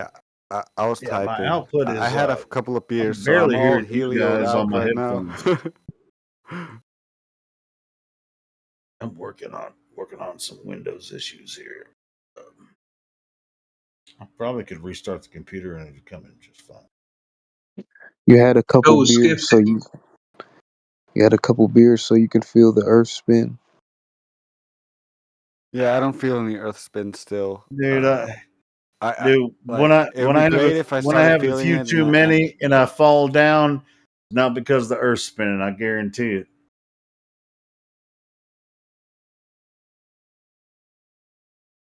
Because I lost equilibrium because I had too much alcohol. Earth is a level stationary plane, a realm. Some people might say, "Hey, where is the Earth?" I've heard that come up a lot lately. Oh, so where is the Earth? Well, you're on it. Do you know where else could it be? I mean, that's a deep philosophical question. You know, if you just it's a simple question, but it's also deep philosophically. Where is the Earth? It's right where you are. You're standing on the Earth. Can it be somewhere? Especially when you get into the creation. This place is for us. That's my opinion. This place was created for humans, and it's a beautiful place. It's fantastic. So for you to fantasize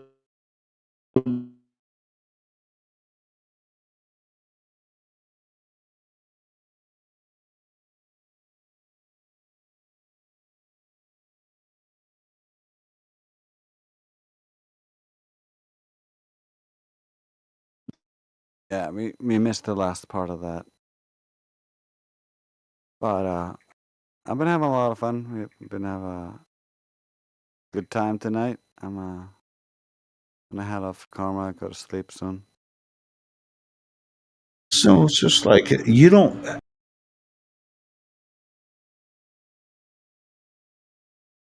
God gave us the gift of imagination, but we're supposed to utilize it correctly here in this realm.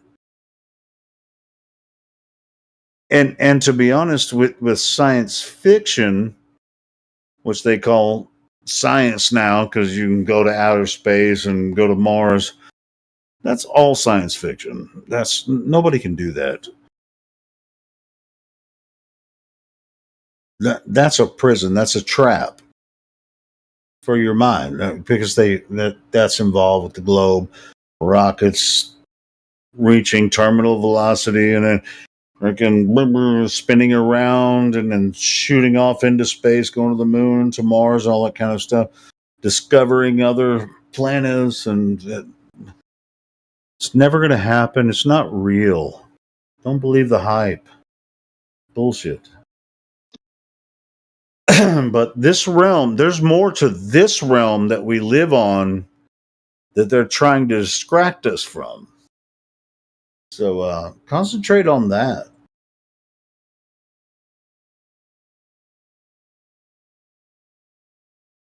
You can believe in outer space if you want to. That's your prerogative. But it's absolutely not true. There's no evidence for it.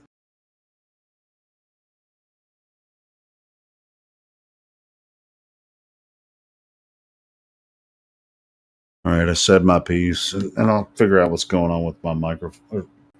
My microphone seems to be working, but my headphones are.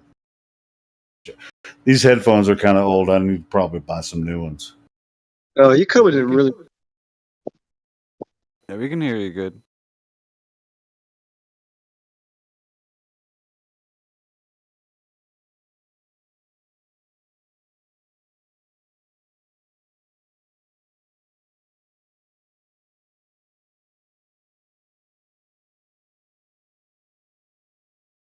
It's just crazy to me that they're still coming with sticks and shadows and thinking they got like high tech shit. Just Meanwhile, blow up the room, or am I having technical difficulties? I can hear you. You.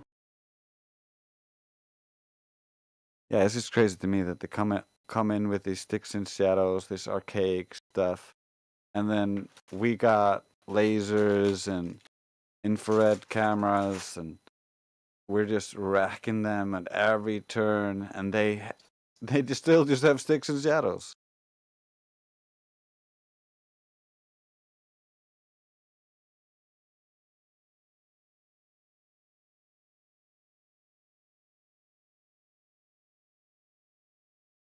I'm reminded of Plato's cave, or how the people just believed in the shadow figures on the wall and refused to look back towards the priest class who was in front of the fire with their little figures. What's going on with this? Meanwhile, we're the guys who might have to like restart my looked PC. behind us, saw the guys with the the figures and the fire, and we were like, "Wait a minute, this isn't right." Oh wait, And what's then this? we looked around, we found the exit, and we exited the cave.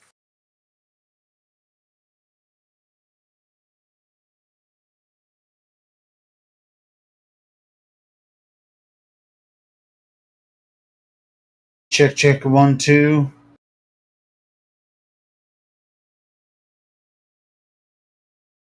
Yeah, I hear it.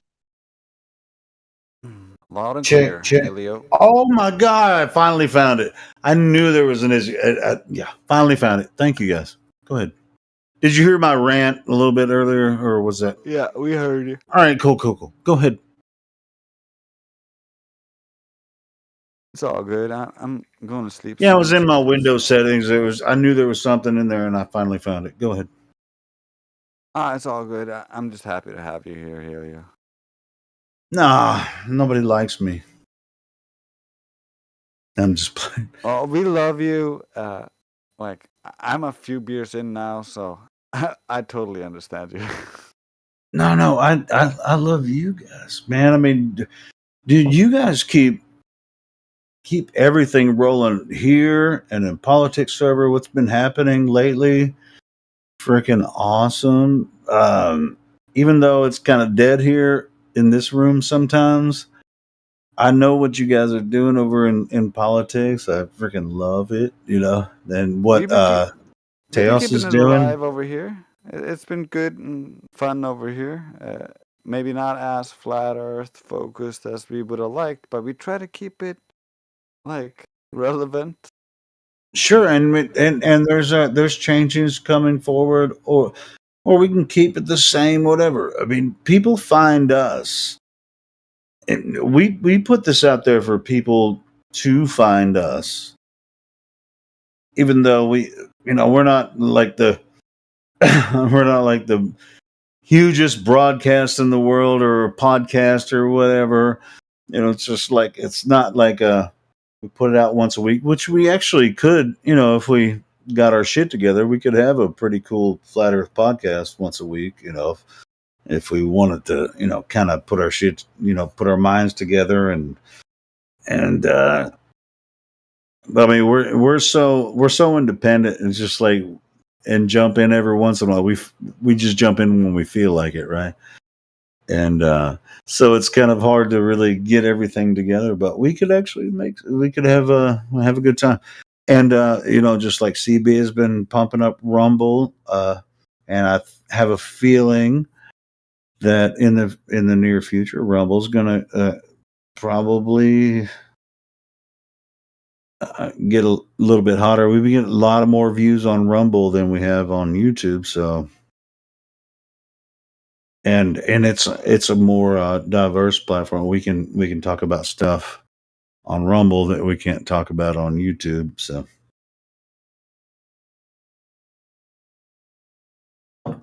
Yeah, we can play music that we can't play on YouTube, and all sorts of interesting things that open up a couple of venues for us. Yeah, and Republicus is working on getting that all set up for a separate room where we can live stream on Rumble. That's why the Rumble bot's in here, but that's not actually live. The YouTube bot, we're live on Rumble through the YouTube bot now, and that can be confusing. Whatever. But we're gonna work all that out.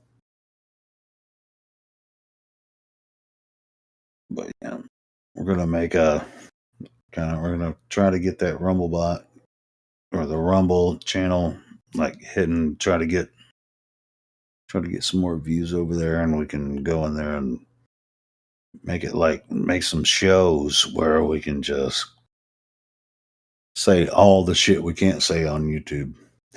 You know what I mean? Yeah. Yeah. That'd be fun. Cool. Just like I have a feeling that if we ever really figure it out, like all of us have been holding back on YouTube, we go over to Rumble and it's just going to be like a diary of conspiratards. Just dumping everything on Rumble. It's like, I don't know what to do with this.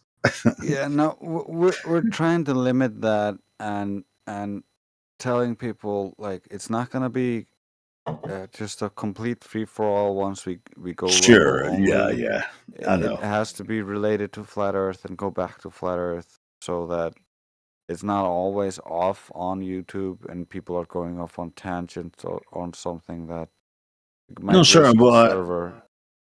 I would. Yeah, we have to keep it in TOS for Discord, of course. And but anyway, yeah, we're working on that. That'll be. But bro, there's so much stuff that we can't say. Yeah, it's been fun because we've been able to play some songs that we shouldn't be able to play on YouTube, but we can play them on Rumble. So it's been really fun. Yeah. Especially because those songs are Flat Earth adjacent, or they mention Flat Earth in a positive light, and you kind of want to play them, but because they also cover other topics that YouTube censors heavily, you can't really play them. Yeah, not on YouTube, but on Rumble you can.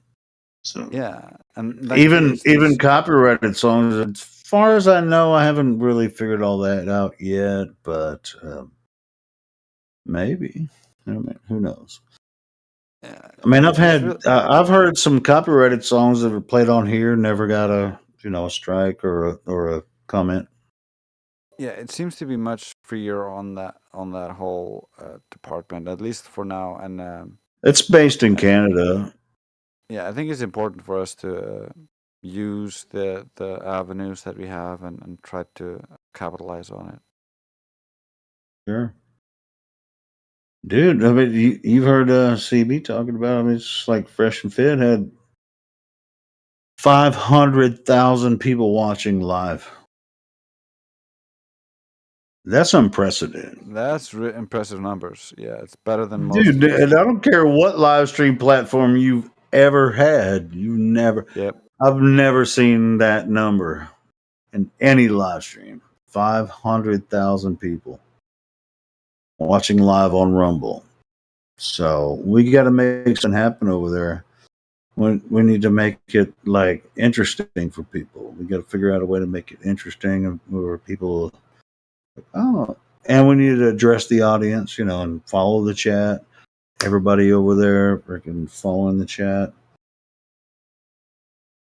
So yeah, and I think that's why CB is excited about it, because I think those numbers could happen really fast. Because even when I'm just dual streaming like we are now on Rumble,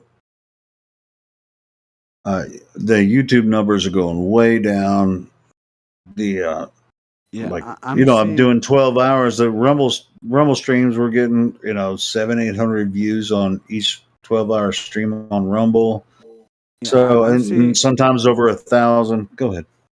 I'm seeing a bunch of viewers regularly watching, which is a good thing. And as the engagement picks up in the chat, for instance, on the Rumble stream, I see that number actually rising.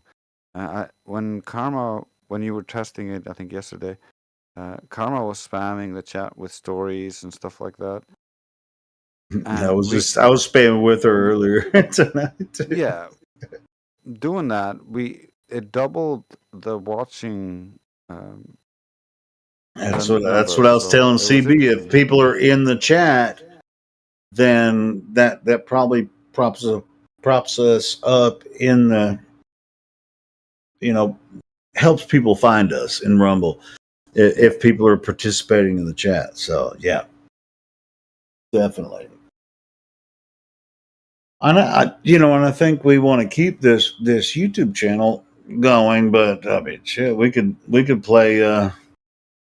We have so much content, we can just leave a bot going all day on here, and then just go to Rumble and and go balls to the wall. Yeah, that's actually a good idea as well. What we could do is move the Rumble bot to live stream 2, play the bot on live stream 1 with good content, so YouTube would still have content while we're on Rumble doing more exclusive content, covering maybe some exactly, and then we could YouTube doesn't want. Yeah, we could spam the Rumble link in the YouTube chat. That's actually a really good idea. Yeah, and so Republicus, he's right now he's controlling the Rumble bot. I created it, but we're working in conjunction, and he's got some really good ideas for the new Rumble stream, and we're working on that. It'll be happening soon. I can't give a timeline, but yeah, we've been working on that. Yeah, so we're gonna separate.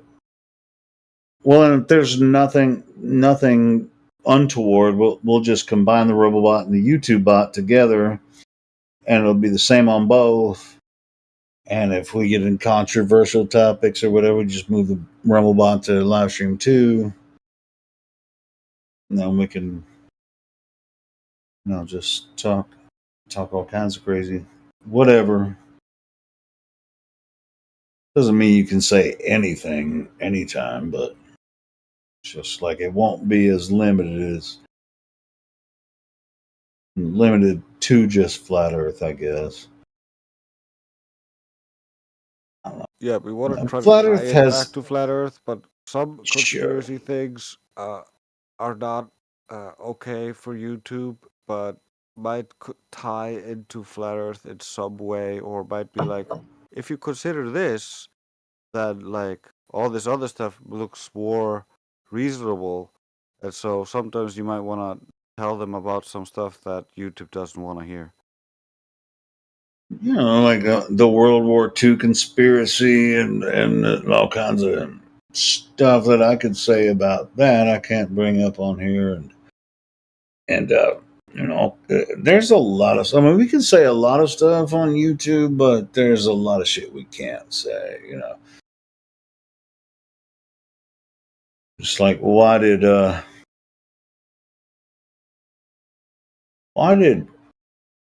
America combine with Churchill and Stalin who was a freaking beast to defeat Germany. I mean, without Russia, it would have never happened, right? They would have never defeated Germany without Russia's involvement. Roosevelt, freaking Churchill, and Stalin. What was that about?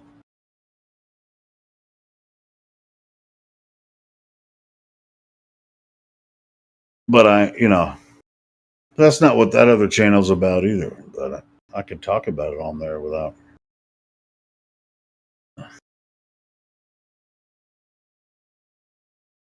So, can I ask something, guys? Yeah, sure. Go ahead. Even on the flat Earth, we can still using the West and East concept, right?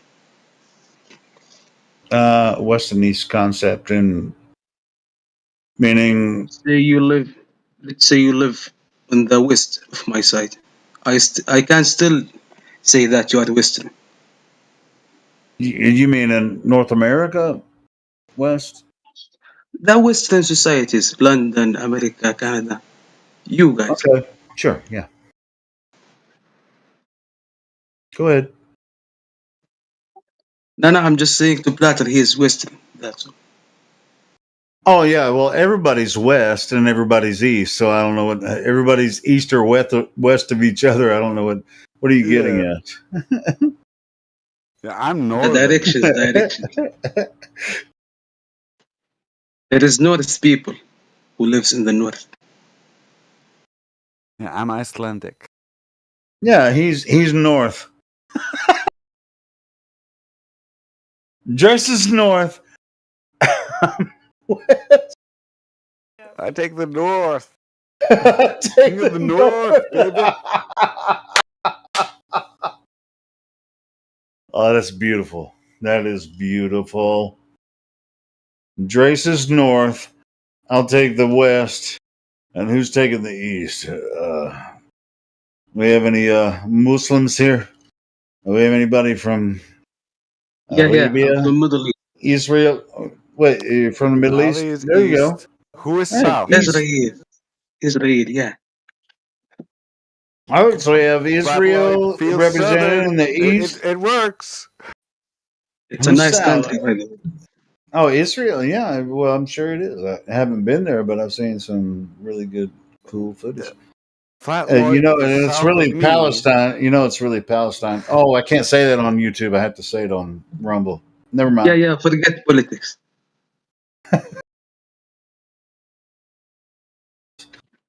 That's why. All right. That's why you banned me, guys, because of politics when I joined first one. What? Yeah, Helio, you banned me because of politics last month. Well, you can't put that shit on me. I didn't ever talk to you before. Yeah, I remember you, man. Like, why should I lie? I wasn't even on here last night. Can you Was prove I? that? Last month. Oh, last month. Yes. Oh, were you being an asshole? No. Okay. I was just saying. I was Dude, just pointing. Dude, and people that know me here know that I don't hardly ever ban anybody unless this was a good reason. So it wasn't me that banned you, bro. Yeah, it's just like I don't. If I ban somebody, I let everybody know I banned this person. Yeah, it's also like a month-old ban. Like what? You've been banned for a month? I've seen you within the month. My first account got banned, man, in the server and got banned from Discord. Discord didn't like me, so they banned me. It's a new account. Discord didn't like you, and therefore Helio banned you. Heretic, a friend of Helio. Okay, check this out. Heretic. Oh, it was not Heretic. Helio. Yeah, that was Heretic. Okay, yeah, we're two different people. But hey, check this out. Ali, you're here now. See, am. Platter, you see what he just posted in live stream voice ticks? Let it go. Let it go. Wait, You're what? here now. What do you have to say? You're from the Middle East, you said. Yep. Okay, cool. So what do you think about the flat earth? It is the fact, man. It is the truth. It is flat. Let's say it is. It's a. It's not a ball, man. But the thing is that we are Are not you speaking agree. English right now? Yeah, I Yes. think I understood him. It's flat. It's not a ball, correct? All right, it's flat. It's not a ball. And so the oceans don't curve. Or are we on the same page here, Ali? Man, just I agree with you, but What part of the Middle East are you from?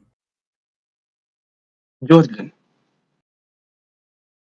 Jordan? Okay, cool. Jordan, Amman, man. The capital of Jordan. So that's north of Israel, right? It is. We are close to each Where is other, it? man. They divided Yeah, they're us. really close. 90s, but Oh, yeah. They're like north, if I remember right, it's like northwest of. It doesn't matter. Have you gone to the Mediterranean Sea? I've seen it, man. I didn't like it.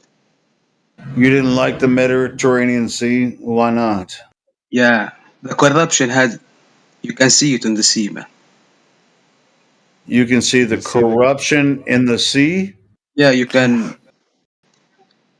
You can see. Yeah. You can notice. What, you can notice the corruption of what? I was just talking about the water, man.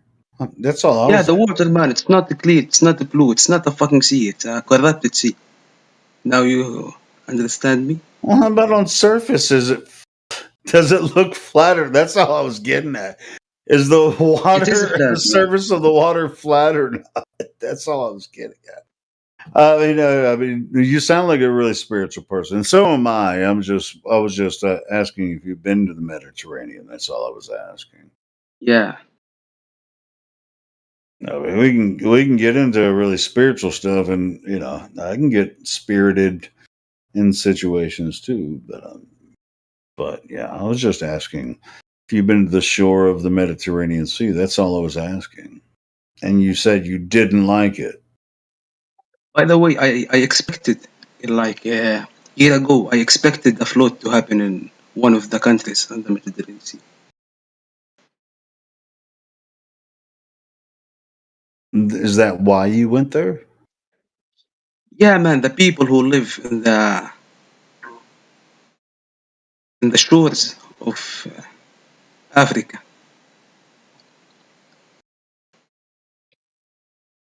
are bad people.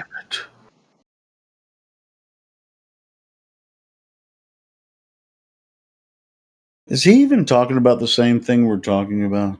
Anybody understand what he's talking about? I have no idea. I zoned out. Helio, I agree with you. The surface of the sea is flat, but I'm talking about the people who live on that sea.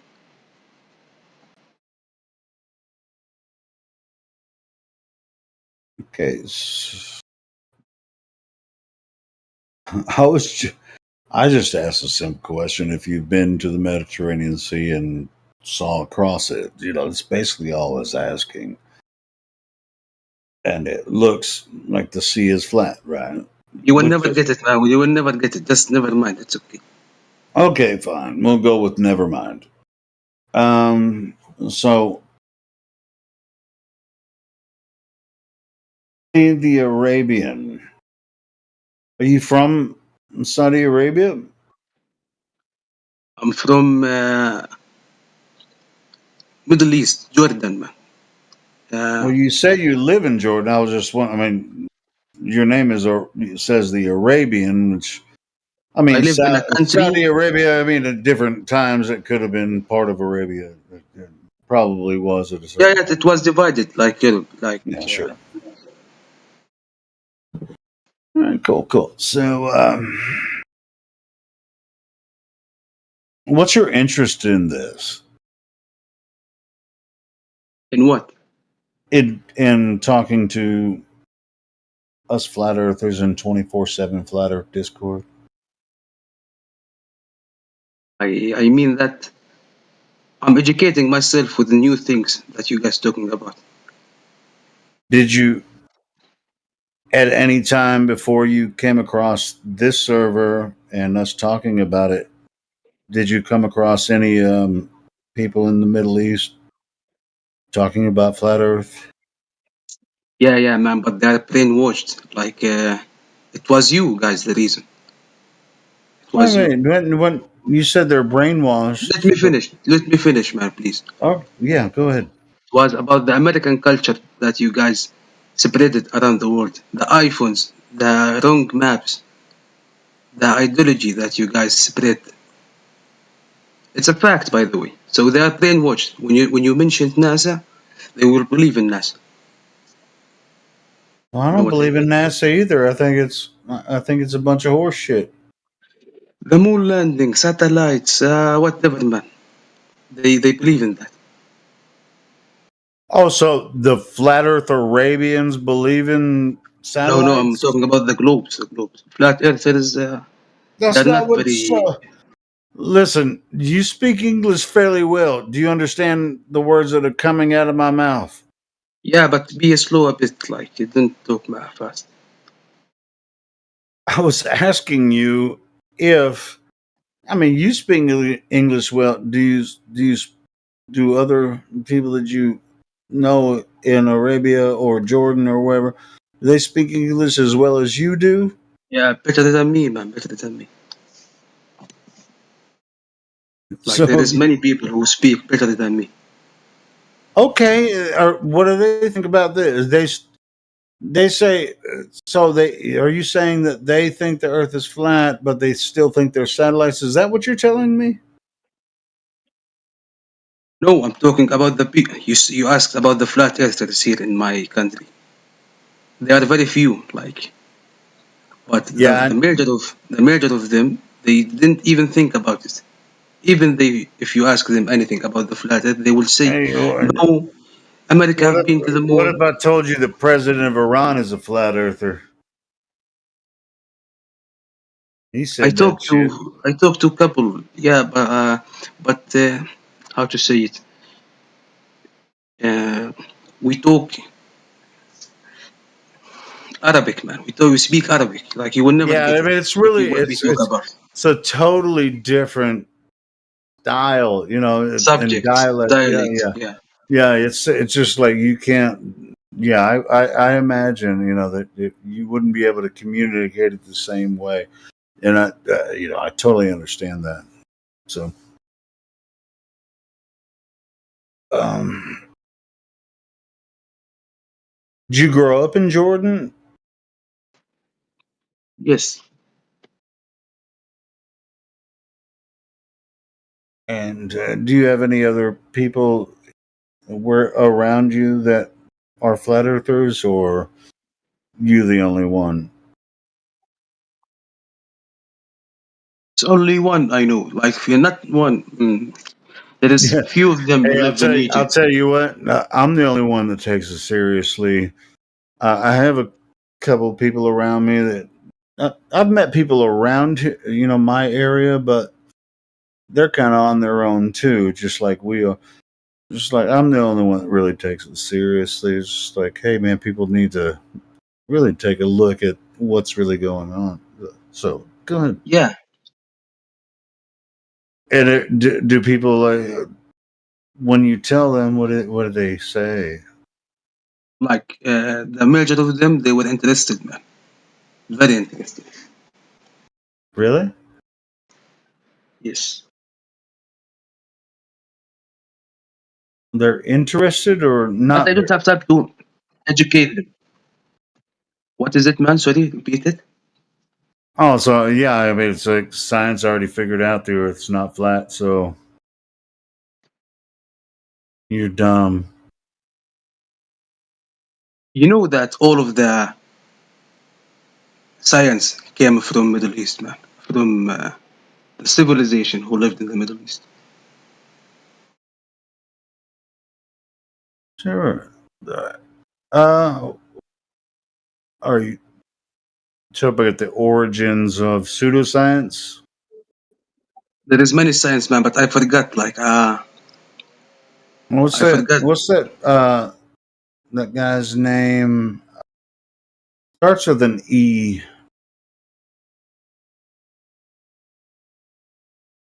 Remember his name? He was what? He was science Arabian. Not sure if he was from Arabia. Dang it. Supposedly, well, I mean, it doesn't matter from ancient, other cultures.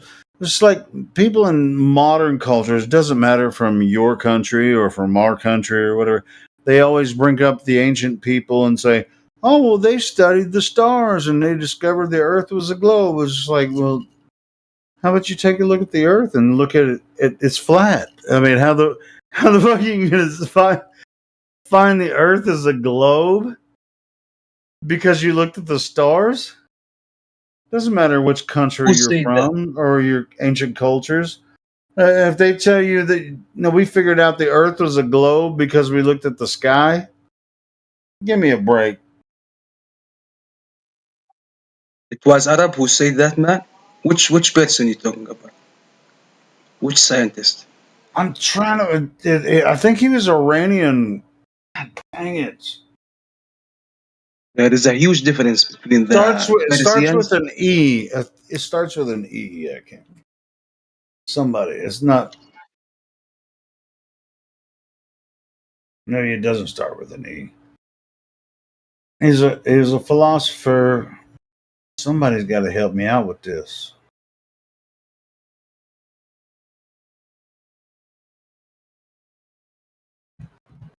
Or maybe he was Arabian. Maybe he was an Iranian. I don't know. Or what was Iran before that? It was.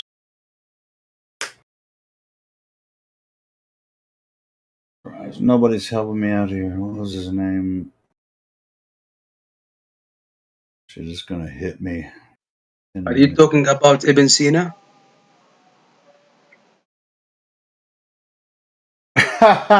Platter said Osama bin Flatter.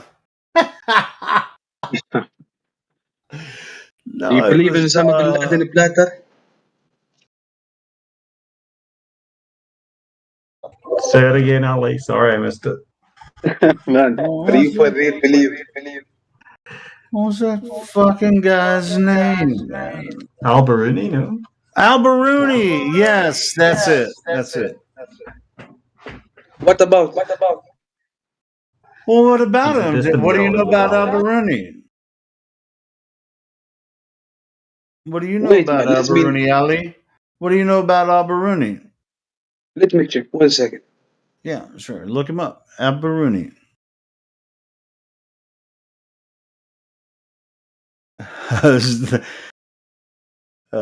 Thanks, Platter.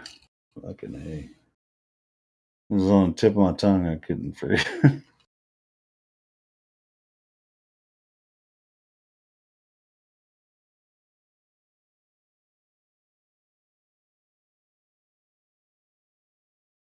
Yeah, but it's still an experiment. He must be a Jewish. Never mind. No. Don't even freaking try to pull that shit on us.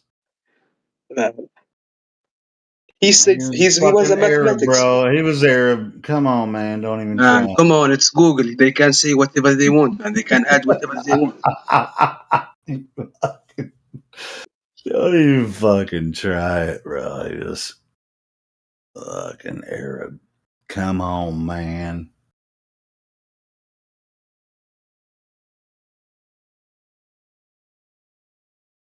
This method was very simple yet accurate, requiring 4 measurements, all to be taken, and then applying a trigonometric equation to arrive at the solution. When Biruni figured out with unprecedented accuracy and precision in the 10th century was not known to the West until the 16th century. I mean, Yeah, the way he dude, did if you that, really want to understand some of this, bro, you have to look at all of this shit. yeah, the Yeah. way he did that was he used a sextant or an angle measuring device, and he looked at a mountain, and then he got the angle of the mountain, and then moved closer and got the angle again, and then used trigonometry to get the height of the mountain. And then he climbed to the top of the mountain, and he looked at the horizon with his eyes, and compared to that to a level, and then he said, well, the horizon appears slightly dropped from this level, therefore the Earth is a ball. Yeah, and guess what he used? 3 straight lines. Yeah, he used a flat Earth to get the height of the mountain, and then he looked at the horizon with the eyes, which is purely optical, and assumed it was a geometric sphere edge.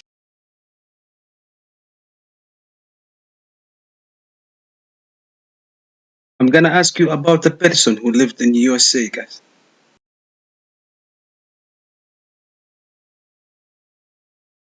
Who lived in what? David Eisenhower. Who's that? Did you say David Eisenhower? Yes. I don't know who David Eisenhower is.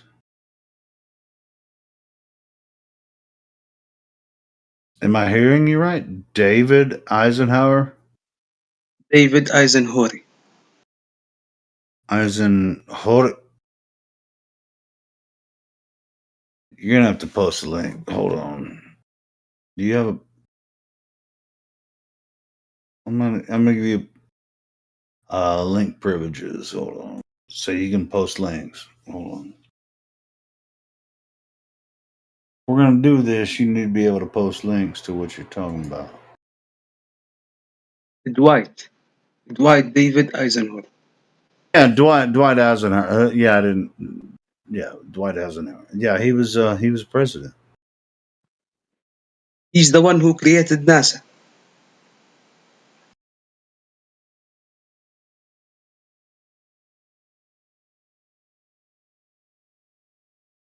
Hmm.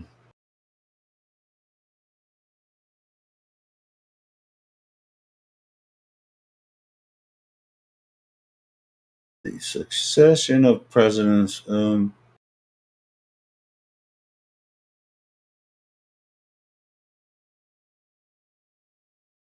Wasn't Eisenhower right after World War II?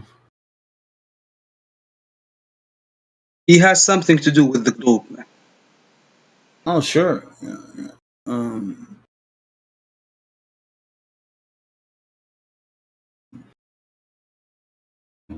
Had too much tequila, man, tonight. Yeah, I don't know how much he had to do with it personally. Yeah, I mean, he was he was a military man, wasn't he? Yeah, and he also warned people about the military-industrial complex. Problem is, NASA is a part of the Department of Defense, and he might have thought that he was putting some people in charge that he could trust, but maybe he couldn't, and we don't know what he actually knew. So it's hard to Yeah, make this was guesses about people in the past. Yeah, when he was in office, it came soon, like just a decade or so after the Great Depression. I mean, there was a lot of stuff going on after World War II, the Great Depression, then World War II, and Eisenhower, and then, but the idea of NASA was built before that, through Hollywood films and stuff like that. So that was the cartoon idea of outer space was created for everyone before that. It was there is no such thing as outer space. They convinced the world that they could go to space I mean, they started doing this shit in Hollywood in the 20s. You know, when they figured out these film reels and they started telling it, you know, these fantastic ideas that balls spinning around the universe. I mean, it's a story, but there's no physical evidence that it really exists. This is the story, and this is a hard pill to swallow. That for the past, it's only 100 years old. This idea of outer space and the solar system, the Milky Way galaxy, the Big Bang Theory. Big Bang Theory was not really solidified in.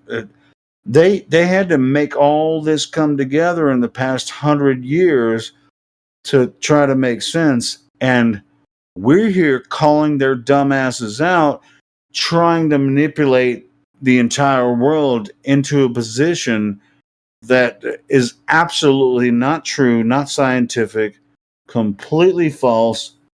There's no way this is plausible. And so many people are confused now when we say these things that we do. Oh, they're controversial. No, it's something that you see, and like Earth is flat. If we say Earth is flat, and then I say, and if I say Earth is flat, and it's just like, give me what's the evidence? It's like, it looks flat, doesn't it? And they're like, well, yeah, but that's not proof. Okay, well, show me the proof that it's not flat. But there, you know, we always have people come in here and say, well, show me the proof that the Earth is flat. It's like, dude, we got flatter proof out the ass here, but they're under it's just like, they put us on the proof side. It's like, bro, doesn't it look flat? Well, yeah. So they agree with you at first, and then they say, well, you show me the flat Earth. It's like, well, I don't have to, because you just agreed with me that it looks flat, right? Well, then they're going to say, well, it's so big that it looks flat. Okay, well, then how big is it? Oh, it's this big, and I'm this big, and that's why it looks flat. It's like, come on, man. I know you're smarter than this. Sorry if I... Well, it's that fucking simple. That's all I'm saying. The people need something objective to believe in. So we need objective things to prove. But man, we cannot do it.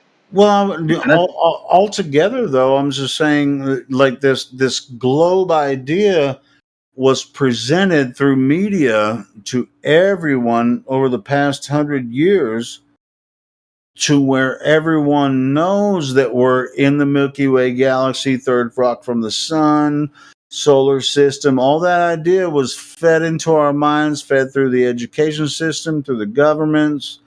And so they think that it's always been that way. All ancient cultures all believe that, when it's absolutely not true. It's only 100 years old. It's a brand new idea.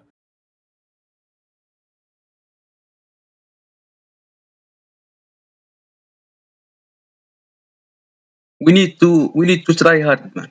Keep it going, and try to show them.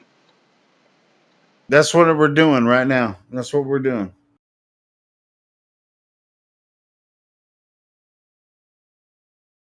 Just like that's why they bring their weak ass arguments about Aristophanes and Al-Biruni and all this shit.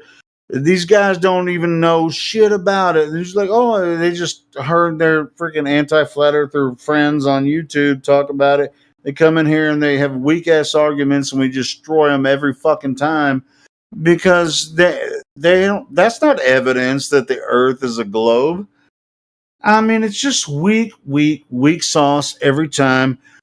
but my simple argument is just like, why do you think the Earth is flat? And then I say, well, it looks flat, doesn't it? And well, that's not evidence. Well, what is evidence that I mean it looks flat to me? When I travel on an airplane, they call it an airplane for a reason because I'm going in an airplane across the plane. They call it an airplane for a reason. Well, it's really going over a curve, but it acts like it's a plane. You think the airplane knows the difference between the curvature of the Earth and the fucking ground? Fucking idiots. Anyway, It's a machine. It's a machine. It's something we use it. yeah, it's just like it automatically knows that it's flying in a curve over the curvature of the Earth. Give me a fucking break, you idiots, man. Come on, give up, man. Give up on your stupid arguments. The Earth is not the stupid globe in the solar system in the Milky Way galaxy. This is our realm. This is our Earth. It was created for us. We don't know how. If you get away from having to know all of the answers to everything, let's all try to figure this out together, come together, because this globe Earth paradigm is it's broken, doesn't work.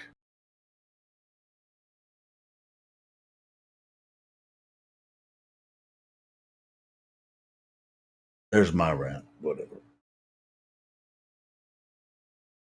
Very nice to talk to you. Hear you. Thanks, man. I Have a come good in night. here Yeah. rant. I come in here rant every once in a while, but yeah. It's just.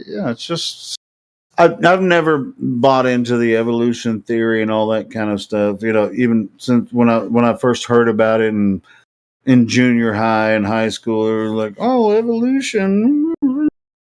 I've always been a believer in the creator, and it's just like, I've always had a connection with the creator and creation, and but I still thought the Earth was a solar system. I didn't think it made sense, and then the first time I heard about flat Earth, I was like, that is the dumbest shit ever, because everybody knows the Earth is a globe and we're a third rock from the sun. I mean, that's the dumbest shit ever. But just one day it hit me, and I was like, oh. Wow. It just really hit me. And I was like, oh. It hit me all at once. And I was like, man. The thing is that when you mention a flat Earth, it's a common sense between people. Like it's something that interests them because they say, "Why not, man?" Yeah, of course, it's not a ball. Like it's a common sense between human beings, but no one gonna. And that's why a lot of people's, when I say, well, looks flat, doesn't it? It's like, we're looking at the same Earth, aren't we? Like you and me standing next to each other. Look over there. Looks flat. We can be standing on the beach. The ocean looks flat. They'd be like, well, just because it looks flat doesn't mean it's flat. Okay, well, who told you that? It's like, what if we could just launch from our feet on the beach at the shore, launch up 200,000 feet and look straight across? Do you think you'd see the curve then? I think I'd see the curve. Well, okay. Well, I can show you video where people have done this and it still looks flat. Or not people, a balloon has launched a camera at almost 200,000 feet and it still looks flat. So, and not even better than that, when they put these high altitude balloons with cameras on them above the clouds, you can see the sun in a position above the cloud layer. And there's clouds, there's a cloud deck, and you can see the sun shining directly down on the clouds, and You can see, you can imagine yourself being under where the sun is and what it would look like. It's like it, if the Earth was a globe, it wouldn't look like that at that altitude. It's not 200,000, it's about 120,000 feet. But it wouldn't look like that if the Earth was and if the sun was in outer space, 93 million miles away. It most definitely would not look like that. So a lot of things that turned me was when I saw those high altitude balloon footages. That when I saw the sun with the hot spot on top of the clouds and the sun just right above the freaking clouds. Oh man, so beautiful. And I was just like, yeah, the Earth is. I mean, the globe Earth is dumb as shit. You believe it after seeing something like that?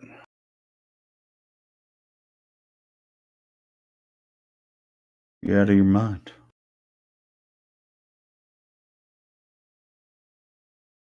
I just don't know how you could.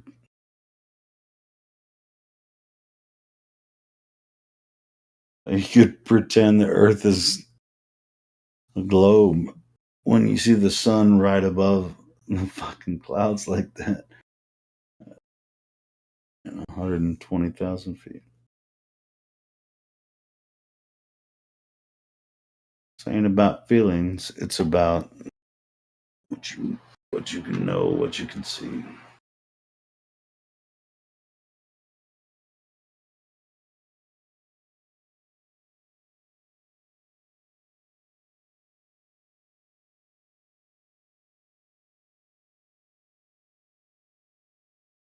What do you mean, Flat Lloyd, right?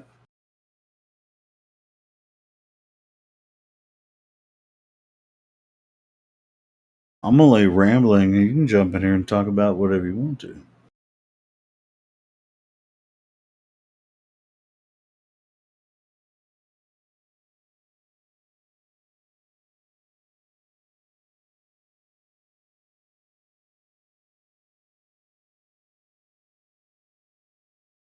I'm trying to think of a video, a really good meme or a video with this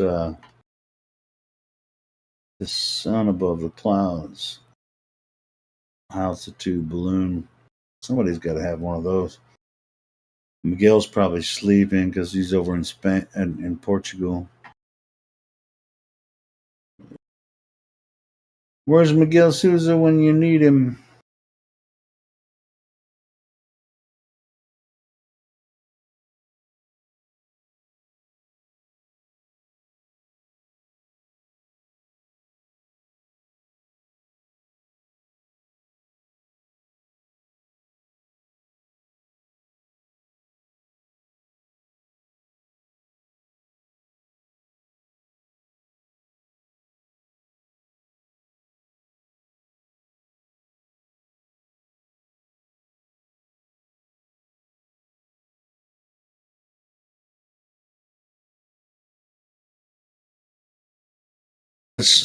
It's just like Ollie's asking the weather where we're from. I'm from Arkansas. You got somebody from Texas.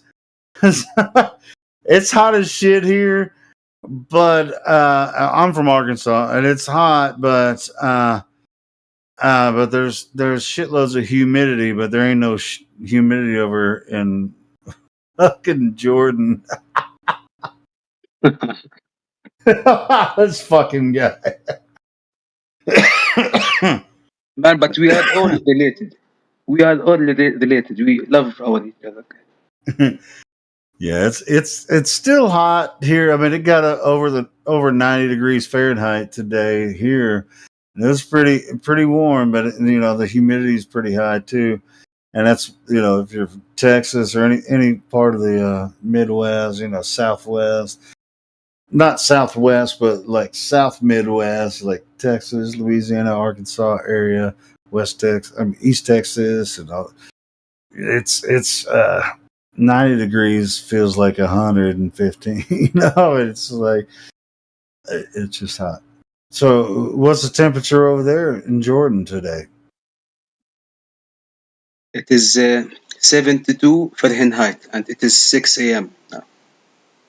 Oh, well, what was it? What was the high temperature yesterday?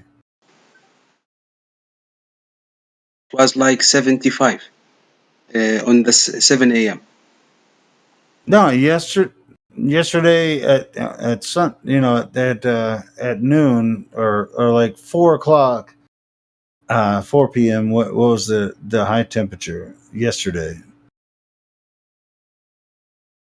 in Fahrenheit? If you measure it that way. Uh, 75. What? See, it was a lot hotter here. Man, it was almost 100 2 months ago, 1 month ago.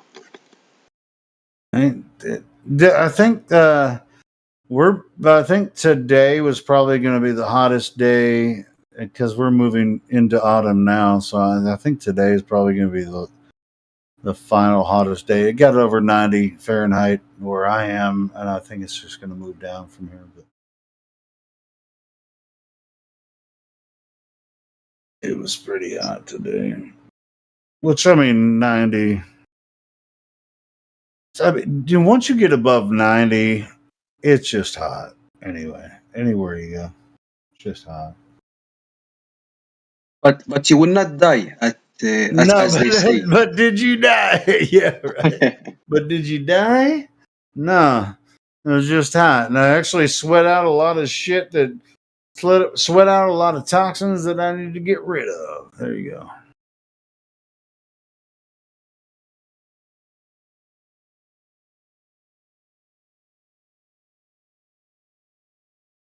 Probably could do with some of that, man. Sweating out some toxins.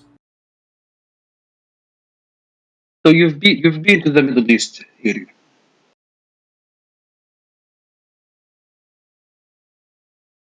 Say that again. You've been to the Middle East, right? No, I haven't. No, I've never been out of the continental United States. You guys, America's so rich. Go travel somewhere.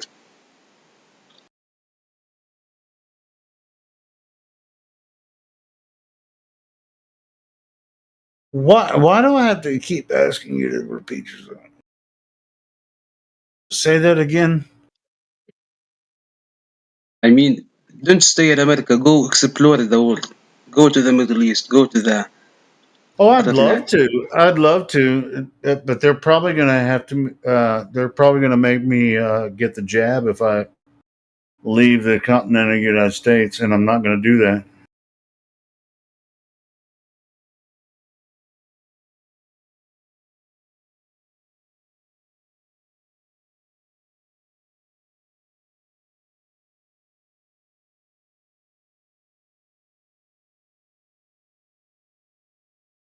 May or may not mean anything to some people, but it means a lot to me. Not going to happen. I would love to visit different parts of the world, but I feel like if if I want to visit different parts of the world, they're going to be like, you can't go over there unless we just go poke, poke, poke, poke, poke, poke, poke, poke, poke. It's like, what the fuck are you putting in me? Ah, they are afraid that you, man. They taking care of you as a U.S. citizen. They want you to be safe. Really? Is that why they do Imagine, man, they do it. it? Really? Is that why they do it? They want to keep everybody over there safe, and they want me to be safe too. Well, they can keep that shit to themselves. Dude, I'm just not gonna do it. So until that shit gets shut down, I guess I'm gonna be fucking continental United States stuck like Chuck.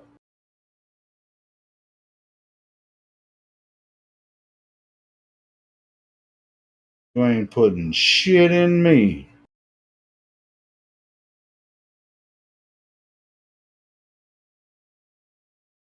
except for high fructose corn syrup, yellow number 5, all the bullshit candy that I eat all the time, all the freaking crazy shit.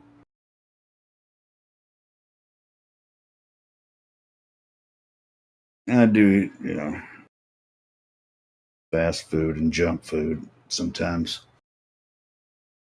Other than that, I'm just like, you can't go over here and visit London unless you get the boink boink. Like, well, how about you boink boink your ass on over here?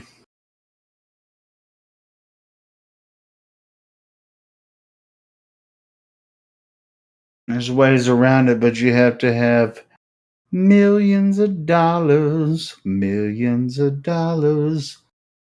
I don't have that yet.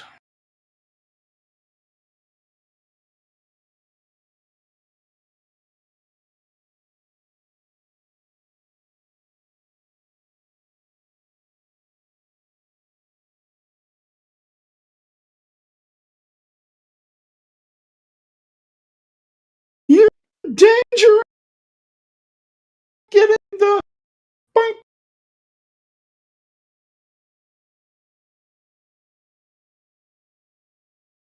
Man, it feels bad to not have a flat earther tag on me. Give me tag, Helio, man, if you can. Give you what? Rule.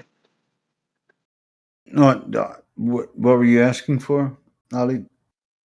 Give me rule on Discord, man. You are a moderator. A role? What role are you asking for? At least I can post an image, man. That's all. I thought I already gave you one. You've never, man, give me. I'm pretty damn sure I just gave you one a little while ago. Hold on, let me check. Yeah, I gave you the roles. I gave it to you. Thank you, man. Yeah, dude, I gave it shit to you like 30 minutes ago. Told you I did. I'm gonna link you the what I was meaning about the Mediterranean Sea.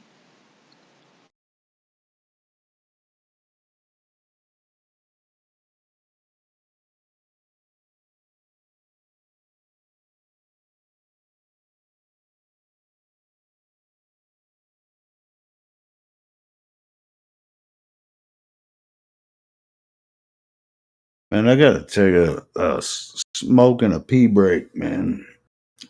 You post what you're gonna post. I'll be back in a couple minutes. Okay. In the meantime, Flatload Right's gonna freaking come in on the mic.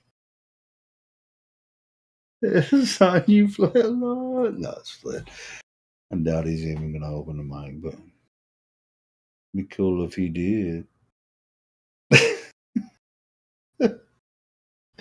All right, I'll be back in a minute.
Wow.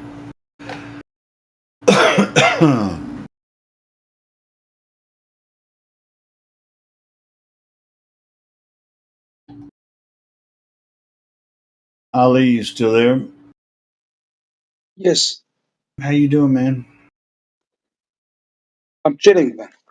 I relieved my bladder and got my nicotine fix. I won't be on here much longer. I have to work in a few hours or whatever. I have to go to work.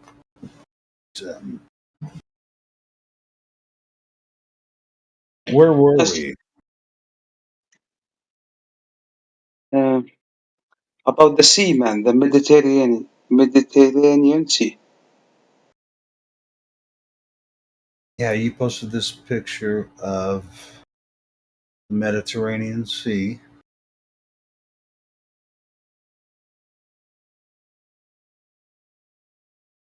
The sea is not clean, but like before, man. That's a saltwater sea. Correct? Because it's fed by the ocean.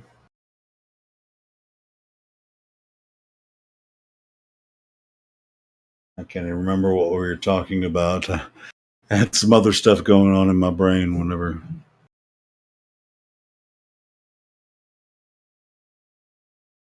The condition of the water uh, is not clean. It's corrupted, man,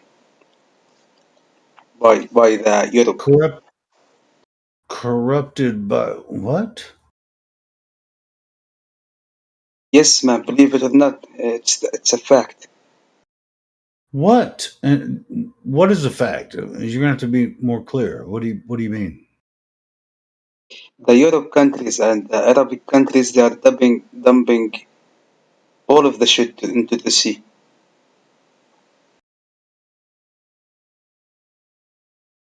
The Mediterranean Sea is fed by the Atlantic Ocean, then it moves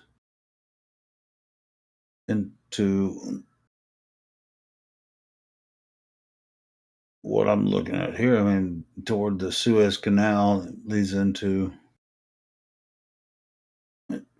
Where are you? I'm not sure I understand what you're getting at.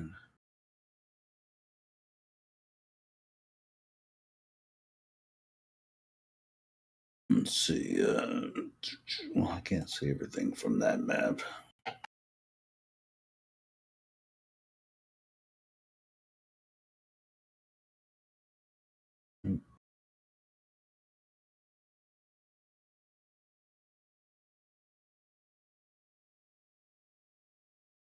Anyway, you said you're a flat earther, right?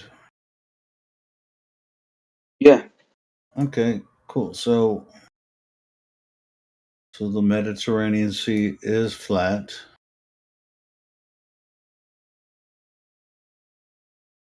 The land around the Mediterranean Sea is not flat because it's above the sea.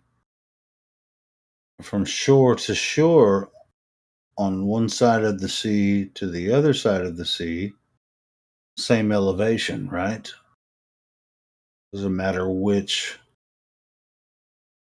part of the sea. You're saying that Europe is above Africa? No, I'm saying that there's no part of the water in the Mediterranean Sea that is higher than from shore to shore that is higher in elevation than another part of the sea. That's simple logic. Because the entire Mediterranean Sea is essentially flat water. Sure, there's undulations in the water, waves and motions of the ocean and all that kind of stuff. But I don't know what. It's polluted, man. There is a mass pollution in the sea. Are you talking about pollution? Yeah. What's And polluting it? many things, but the major of it is plastic and dumps. Yeah, well, we're talking about flat Earth here. We're not talking about the pollution. Not to say that's not a problem.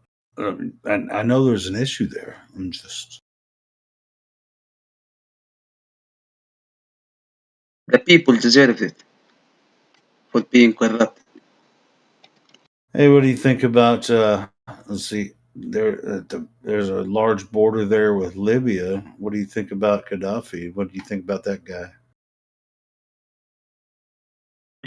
He's innocent. You say he's innocent? He's innocent, yeah. They Yeah, wanted his land. They killed him. dude, they were so jealous of him, man. Yeah. I agree with you on that, man. He was trying to liberate all the countries in Africa, and they destroyed him for it.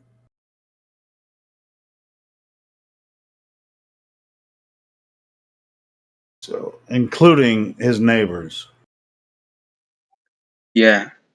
Yeah, and it's pretty fucking sad. It's meant to be. So it's okay. Very nice to talk to you, man. And nice to see you, all of you guys. Yeah, man. I'm like I said, I won't be up much longer. I have to go to work in the morning. But yeah, man, it's good to meet you, Ali. Uh,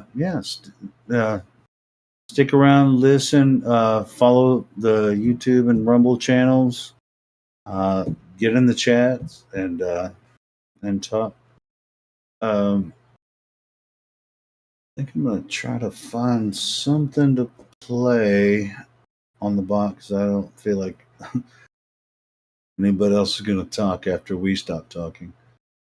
But I can play some previous content if I can find something really quick. Let's see. Have a great night, all of you guys. Bye. Yeah, God bless, brother.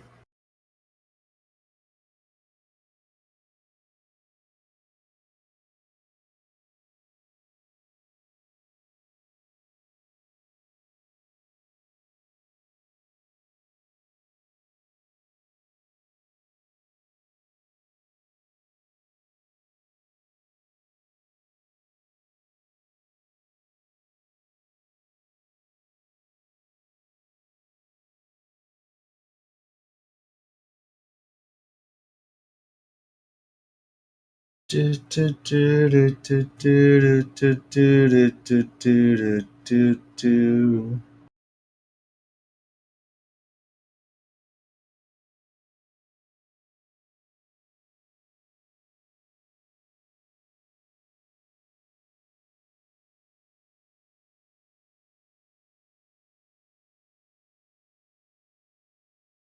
My whole YouTube feed is full of freaking comedy and right wing bullshit.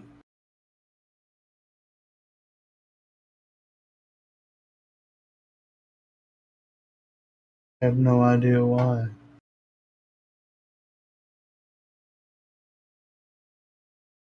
Know what I know what to do.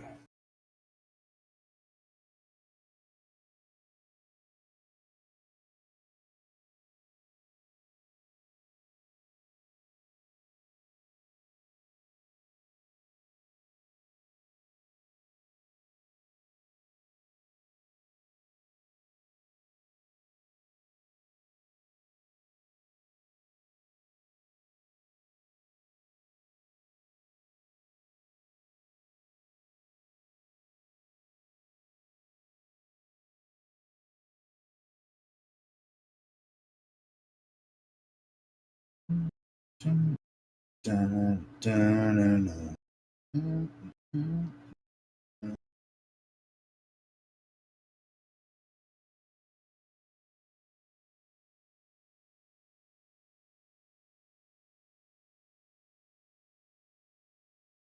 That's why.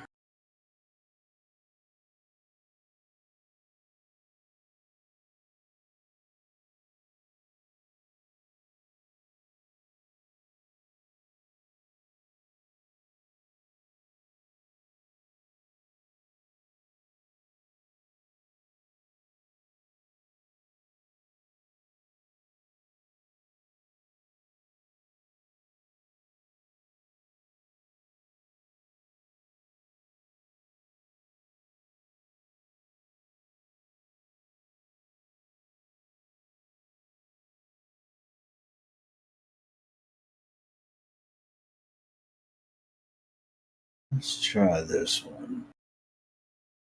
Don't do it that way.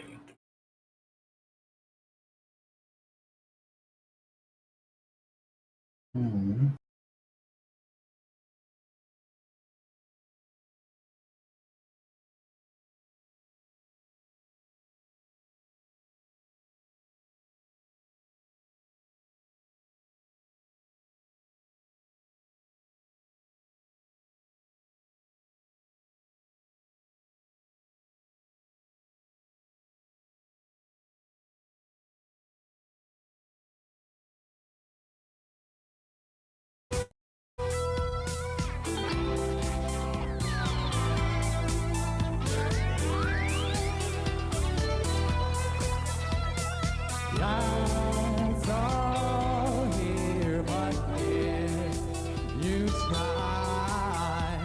The pain unveils through genocide. Until we're gone, nothing can matter at all. We're gone, nothing can matter at all.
Hey everybody, tonight we're going to be debating Flat Earth. And to start us off, our Flat Earth side, and we're going to kick it over to Witsit and Karen for their up to 12-minute introductory statements. The floor is all yours, guys.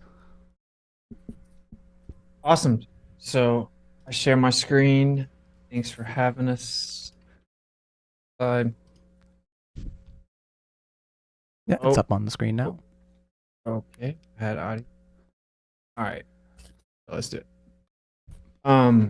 So I'm gonna cover a very basic thing. Let me start the timer. Hopefully this audio good. Oh, I may not have shared with sound. Sorry, I gotta reshare. Off to a great start. Yeah. So share sound. Right. Here we go. All right. Just to cover some basics here. People claim that we live on a ball. He thought that once also, which is embarrassing, but according to the globe model, there is a point on the globe where the alleged curvature of the Earth begins to obstruct distant objects. Under the globe, this point is referred to as the horizon and is marked by an X on the diagram. One can determine the distance to the alleged globe horizon in miles by taking the square root of the observer's height in feet and multiplying by 1.225, or you can simply use an online calculator like this one or this one. According to the globe model, there is a point on the... Very simple stuff. People say that boats disappear over the curve of the Earth. That's how people discovered thousands of years ago that the Earth's a ball. We were all told this. We looked into it. That wasn't the case. Now, the globe claim has changed since then, which is pretty hilarious. So let's define horizon. It's the line at which the Earth's surface and the sky appear to meet. So it's an appearance. It's an apparent location. Horizon. Now, on the globe, there's a physical, tangible, real horizon called a geometric horizon. It's the curve of the Earth. Now, we were all stupid flirts, and we can just go out to the ocean and watch that the Earth's a ball because things go behind this physical curve. But once we started seeing hundreds of miles further than that, the claim changed to, oh, we never see the actual curve of the Earth. We can never see the geometric horizon. We only see the apparent one, but I promise there's a real one there. And if you deny it, you're crazy, which is convenient. So let's look into this. We're zooming in on a boat here. As you can see, the bottom of that boat is partially obscured. Of course, it's in water, and you can see the horizon is behind the boats. Isn't that interesting? So obviously that the part of the bottom of the boat is obstructed doesn't have anything to do with the Earth being a ball. The horizon is behind the boat. Okay. Here's this magical Earth curve again, looking at a boat. And there goes the boat. So of course you're changing your aperture as you zoom in and out, your optical limit, and then you see a horizon relative to that, and you see objects relative to that. You could look at your naked eye and be like, oh, I saw that boat going away. It must go over the curve of the Earth, which is what Aristotle allegedly did without a telescope or anything, mind you, of course. And that proved the Earth was a ball thousands of years ago. So basic stuff, the sky is ramping down to your eye level, converging into the horizontal vanishing line that people call the horizon. That's actually where the word horizontal came from, is the word horizon. And the ground's ramping up to eye level, converging into this horizontal vanishing line. The horizon is merely an apparent location. The horizon is defined as, again, where the sky appears to meet the ground. Now, of course, the sky doesn't actually converge into the ground. It's just an optical location. So we have a limit to how far we can see relative to optical angles and atmospheric conditions. And the atmos conditions also move the horizon back and forth, closer to you, further away. Specific angles are called the propagation angles, and these are going to be reception and propagation angles relative to your resolution limit. For example, for the human eye, if it falls down below 0.2 degrees, you can't see it anymore. 0.02 degrees. So anyway, the optical diffraction line mirroring zone there, if you see this picture, obviously the horizon is not physical. It looks like the boat's up in the air, but the horizon appears to be down here. That's not the curve of the Earth. The boat's on the water above it. So here's something called diffraction. This is looking at Rayleigh criteria from Harvard University. They did an experiment where they showed two lasers actually begin to converge as you change the aperture. Now, people claim that sunsets are impossible in a flat Earth. They're going to continue to say that until they die, probably. But this is actually for the honest people that aren't going to lie about the evidence. Here you can see, you can look at the left picture and say, well, let's say that's the sun, the circle that is the sun. As we change the aperture, the bottom of that sun begins to disappear and merge into that line in the middle. It's called the diffraction line because you're changing the aperture. This is exactly what we see with the sun. So if the Earth was actually round and specifically a sphere that's curving at a specific rate, then the horizon we see would drop while we gain altitude. But that's not what we see. As you can see right here, we're going up and the horizon's going up from its original point. So that's an optical effect based on perspective, that the Earth is supposedly curving down away from us, but I'm going up and the horizon is going up. Again, as you see here, the horizon's going up and down throughout the day. It's just an optical effect, an apparent location. It's where the sky appears to meet the ground. When it's clear outside, you can see further. That's all there is to it, which is why flat Earth exists. We went and tested the globe claim, and it isn't real. So that's all I really want to cover because I feel like no one ever really seems to want to address this. The globe claims there's a physical geometric horizon that blocks things in the distance. But what we see in reality is that the horizon is just apparent. It just goes up and down. It changes based on atmospheric conditions. And we have a limit to how far we can see. Believe it or not, contrary to the claims that are absurd and popular nowadays, we cannot see forever. You are not Superman. And you know this intuitively, that you can't see forever, because that's an insane claim. Now, I do want to cover this part again, because this will certainly come up. People claim that sunsets are impossible on a flat Earth. This is just absurd. Again, this is an experiment done by Harvard showing the Rayleigh criteria based on the diffraction line. So you have an eye level, you have a diffraction line, and then the angles relative to that diffraction line is what causes it to disappear because it can no longer be resolved. And when you lose resolvability, you can no longer see what it is that you're looking at. And it's specifically relative to the reception and propagation angles of what you're observing.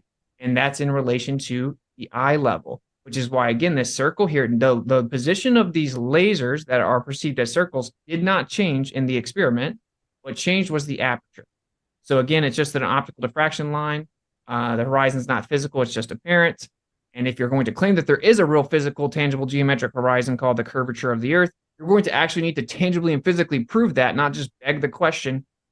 So that's what happened. The globe changed and moved the goalpost to claim like, oh, you're so stupid. You don't know we see the curve of the earth every day when things disappear. They changed it to, oh, we never see the curve of the earth, but I promise that it's there. So that's pretty much the basic tenets of this discussion. That's a little over half my bad, Karen B, but hopefully this clears some stuff up for you guys because it seems to be a hiccup. There you go. That's all I got. Awesome. All right, we'll end the screen share there. Thank you so much for that, Wits It Gets It. And we're going to kick it over to Karen for your up to 6-minute introductory statement. Thanks for being here. Alrighty. Thank you so much for having me.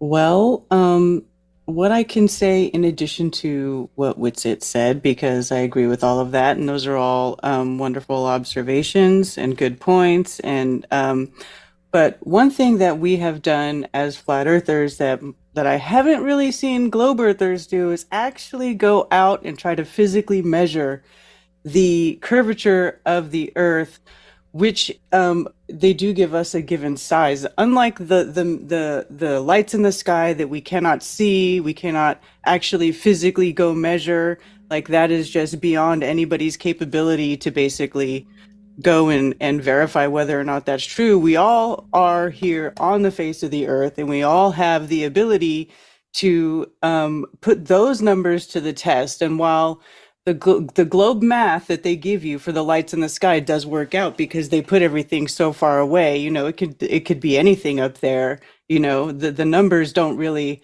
mean that that's reality, but they do give us a size and shape for the globe Earth.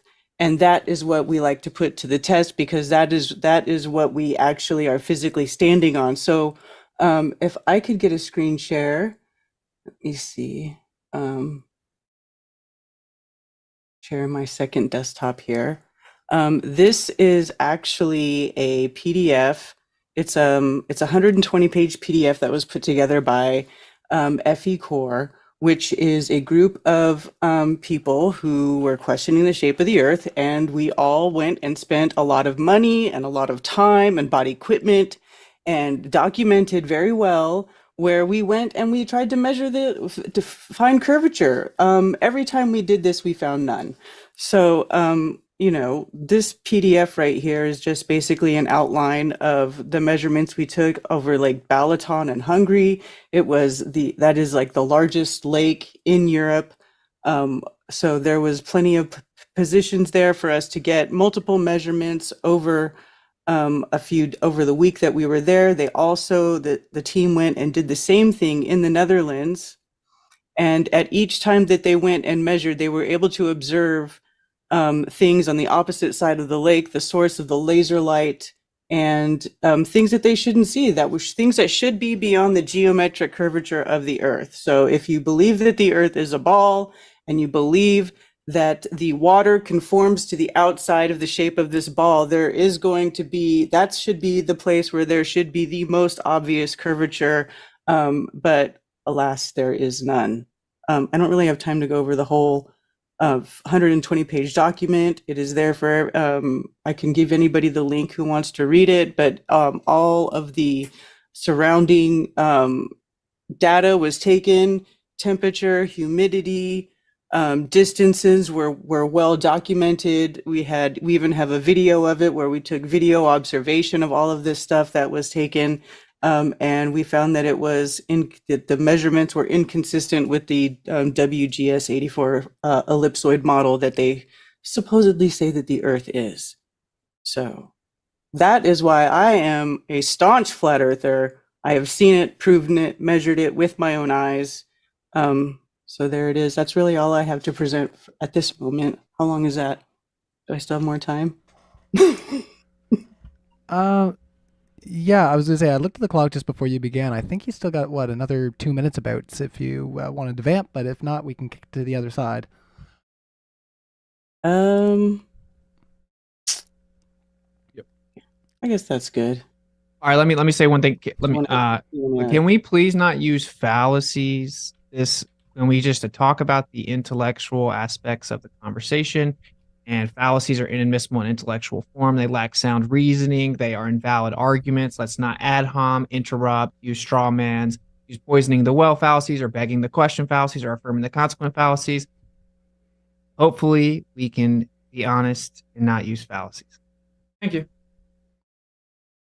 All right. Well, I'll definitely try to make sure there's no mudslinging for sure. If we want to end the screen share for now, and what we'll do is we'll kick it over to Ozion for our globe side. Bitar actually just got here. I messaged him about 10 minutes before we started, and like a champ, he said he would come in here and be the hero of the evening and fill in. So we really appreciate you being here, Bitar, and helping us out here tonight with this conversation. So we'll kick it over to Ozion for up to 6 minutes, and then we'll kick it over to you. So thank you, Ozion, for being here as well. All right, I'm Ozion, and I'm here today to talk about the evidence for a curved Earth. And I am going to do a screen share also right here. And it is of drone footage. Hopefully that's sharing. It looks like it is. Sure is. All right.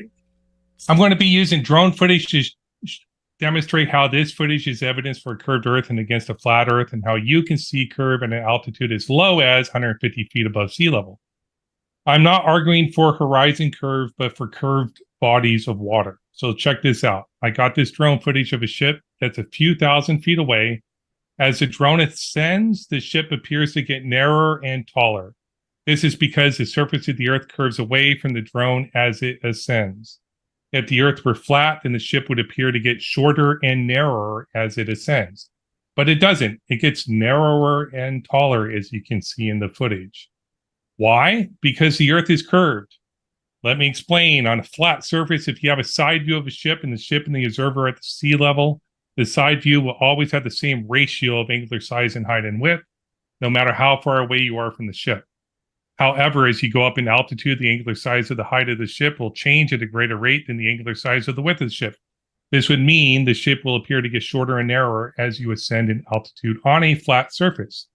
However, on a curved surface, the ratio of the angular size of the ship's height and width will not be the same at all distance. This is because the surface of the Earth curves away from the observer, blocking the bottom of the ship as the observer gets further away.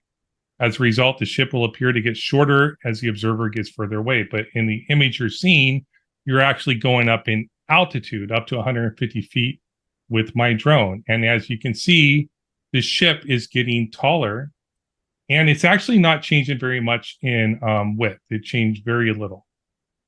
In summary, if a ship is 2,000 feet away horizontally, I'm not sure exactly how far away it is. I think it's probably at least 1,000 feet away.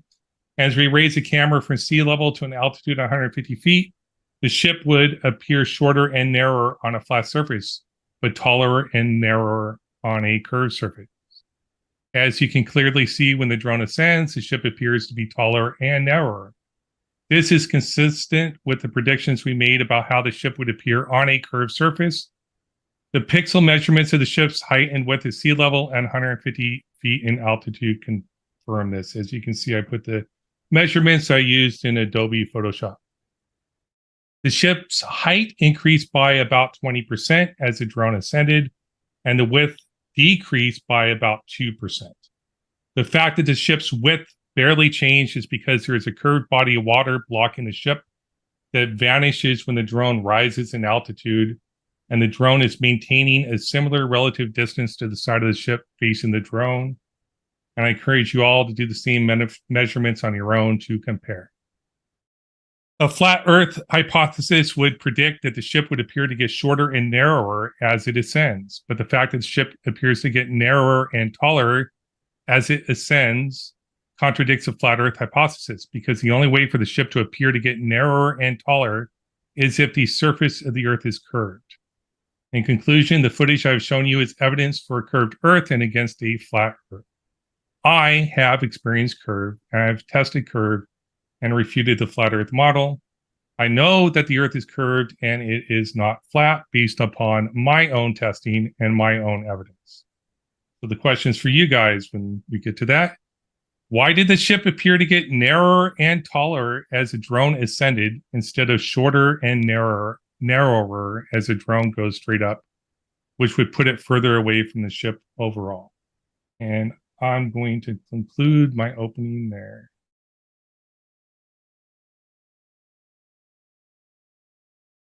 A1. Well, thank you for that. I'm going to say it wrong again. Ozion. Okay. Sure. Like ozone. Like ozone. I got to try to remember that, okay? Thanks for that, Uzian. Anyways, everybody, I just want to remind you that Modern Day Debate is a neutral debate platform where we host debates on science, politics, religion, you name it, we will host it. We have our 6-minute intro over here for Bitar, who is new to Modern Day Debate. And like I said, we just pulled him in a couple minutes ago. So, depending on your interactions in the past, you might have a lot to say here, or you might want to have a skeptics talk. It's okay. But we're just happy to have you here. So we'll kick it over to you for up to 6 minutes, and thanks again.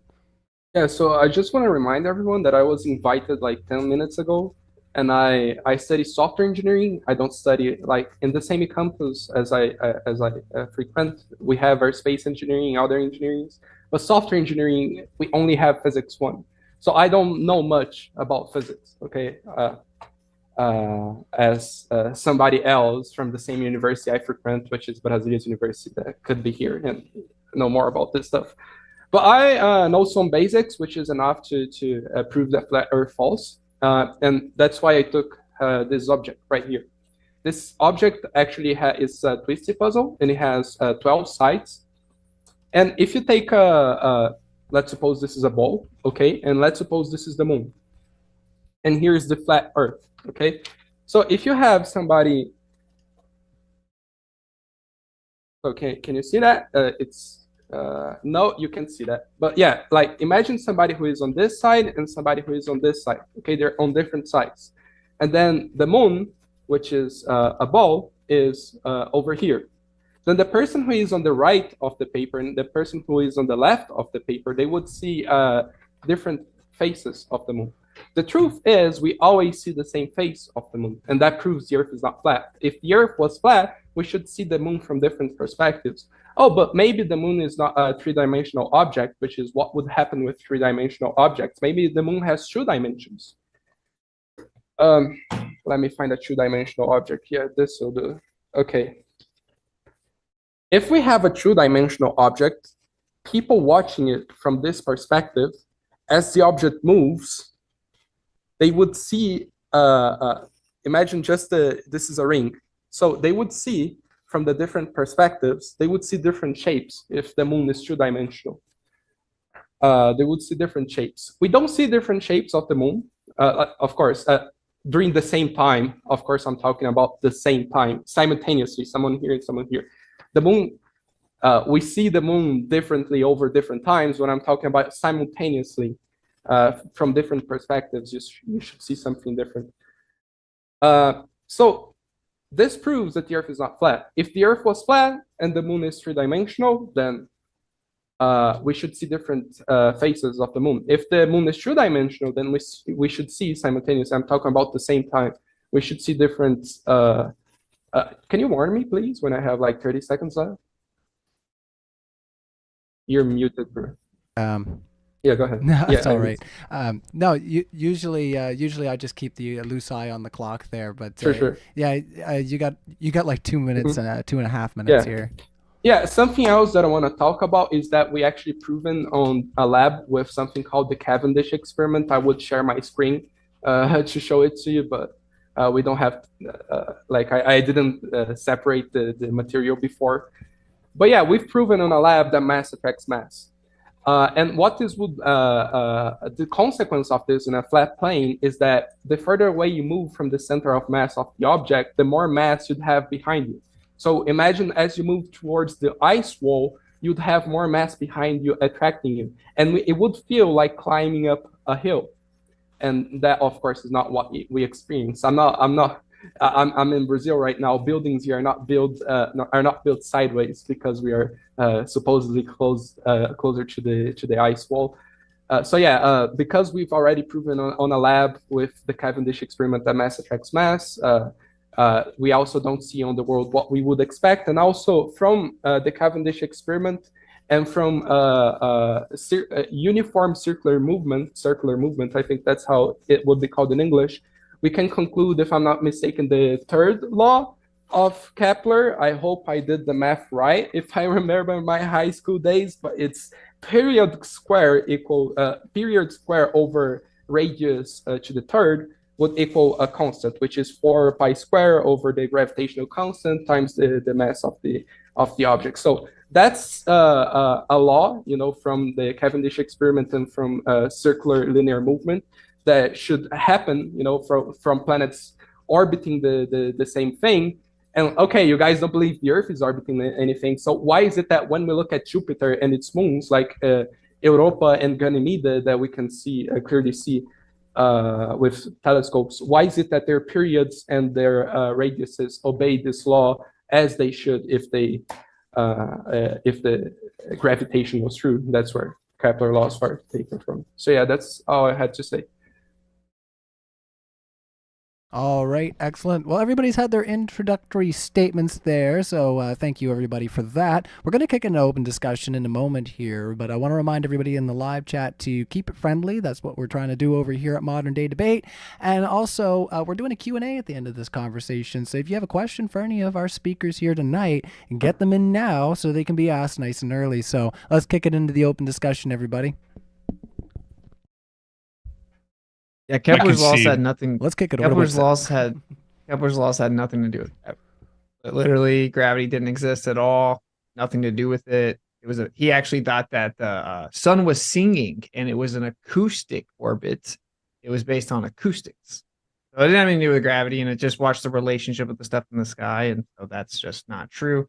Cavendish, the guy that did it, didn't account for electrostatics, which is 10 to the 36th power stronger than gravity is even claimed to be. You can't eliminate that variable. And actually, whenever you do it, it consistently falls outside of the margin of error. When you have like two 10 kilogram balls, you're trying to measure a force equivalent to like part of one cell. And it's far beyond the margin of error. And then, of course, you're just begging the question because you're not controlling the variable of electrostatics. And Ozian, what I want to know from you, because I'm not just going to take over the whole debate, but I want to know this, right? You saw my intro, right? And I showed that we took the drone, we went up, and the horizon rises with the drone. Yep. And in your video, you showed that the horizon rises with the drone. Yes. Even though it should be dropping down away from me. And we saw the horizon was behind the boat. And you said that it shouldn't get taller as you get higher, getting further above the waves in the water in front of the boat, so that now you can see from above the water. No, the water was shouldn't smooth. happen. The water was smooth. It's Lake Huron during the summer. The waters were very, very smooth. There weren't waves. Okay, first of all, there were waves in the water. If you want to show the whole entire audience again, we all saw the waves, but it's not even just waves. It's basic perspective, bro. I don't know why. Okay. Basic perspective. Yeah. So like as you're lower to the ground, things ramp up from that point. If you go higher, why? Because of perspective, it's called reception angles and propagation angles. Yeah, I was gonna say. I'm on mute. He's like, no, he's still talking to me. It's okay. Keep going. What's it? You realize that things ramp up optically due to perspective? Yes or no? So as you get closer to them, they look bigger. As you get further away from it, it looks smaller. Yes, and depending on the refraction you have in the air, it can affect it too. Non sequitur. We're not talking about angular size. And I'm not talking about going very far from the object. It went up to 150 feet. The object was close in. So why did it get taller? So I predicted. So I did my own experiment. Forget the whole body of science. Forget Kepler. Forget Newton. Forget everything you know. So if I just go basic perspectives, right? Basic geometry, basic surfaces, basic shapes. If I was to go up, right? That when I look at if the object is flat, like two-dimensional, if I go up, it's actually going to look narrower, faster than it would, or it look shorter, faster than it would look narrower. But my drone footage, when I go up, the ship appears to look taller, faster than it looks narrower. So what explains that phenomenon? Okay. On a so flat you're just on Earth? this big rant, not answering the question. I'm just going to ask the question again. You brought up angular size. That was weird. That wasn't relevant. Due to perspective, as Ratios, things are Bro, please answer this question. Due to Mhm. perspective, as things move away from you in the distance, does the ground appear to ramp up? Yes or no? No. Okay. So this is the problem. You're denying basic reality. So you can go look at anything. You can go look at I don't know, street lights down a street. What happens is the top starts to go down and the bottom starts to go up. It's a No. fact that due to perspective, it's a fact. No. What about when you look at a picture of railroads? Like if you look at a picture of Yeah. someone standing in a railroad and the picture is straight to the horizon, what are the railroad tracks doing? They go away to the horizon. So if I have an elevation too, so it's coming up to my eye level. If I lay down flat on the tracks and look down, they don't raise up. I actually can't see that far when I'm at the altitude of the tracks, right? Yeah, Denying basic perspective now? Is this what we've regressed to? I am arguing for my footage. That's it. So if you want to deny that my footage doesn't show that just more of the ship is exposed because the waves were not blocking the ship, that's fine. So they were not waves either. The water was not blocking the ships. You're trying to claim the waves were 20 foot tall. The waves were not 20 foot tall. The waves were maybe like 6 inches tall. So there weren't many waves. It wasn't on the ocean. It was on a lake. Okay, can I share my screen real fast? I wanna go back to what you said about Kepler laws. You said, oh, Kepler was about. You said Kepler was about Kinematics. Sorry.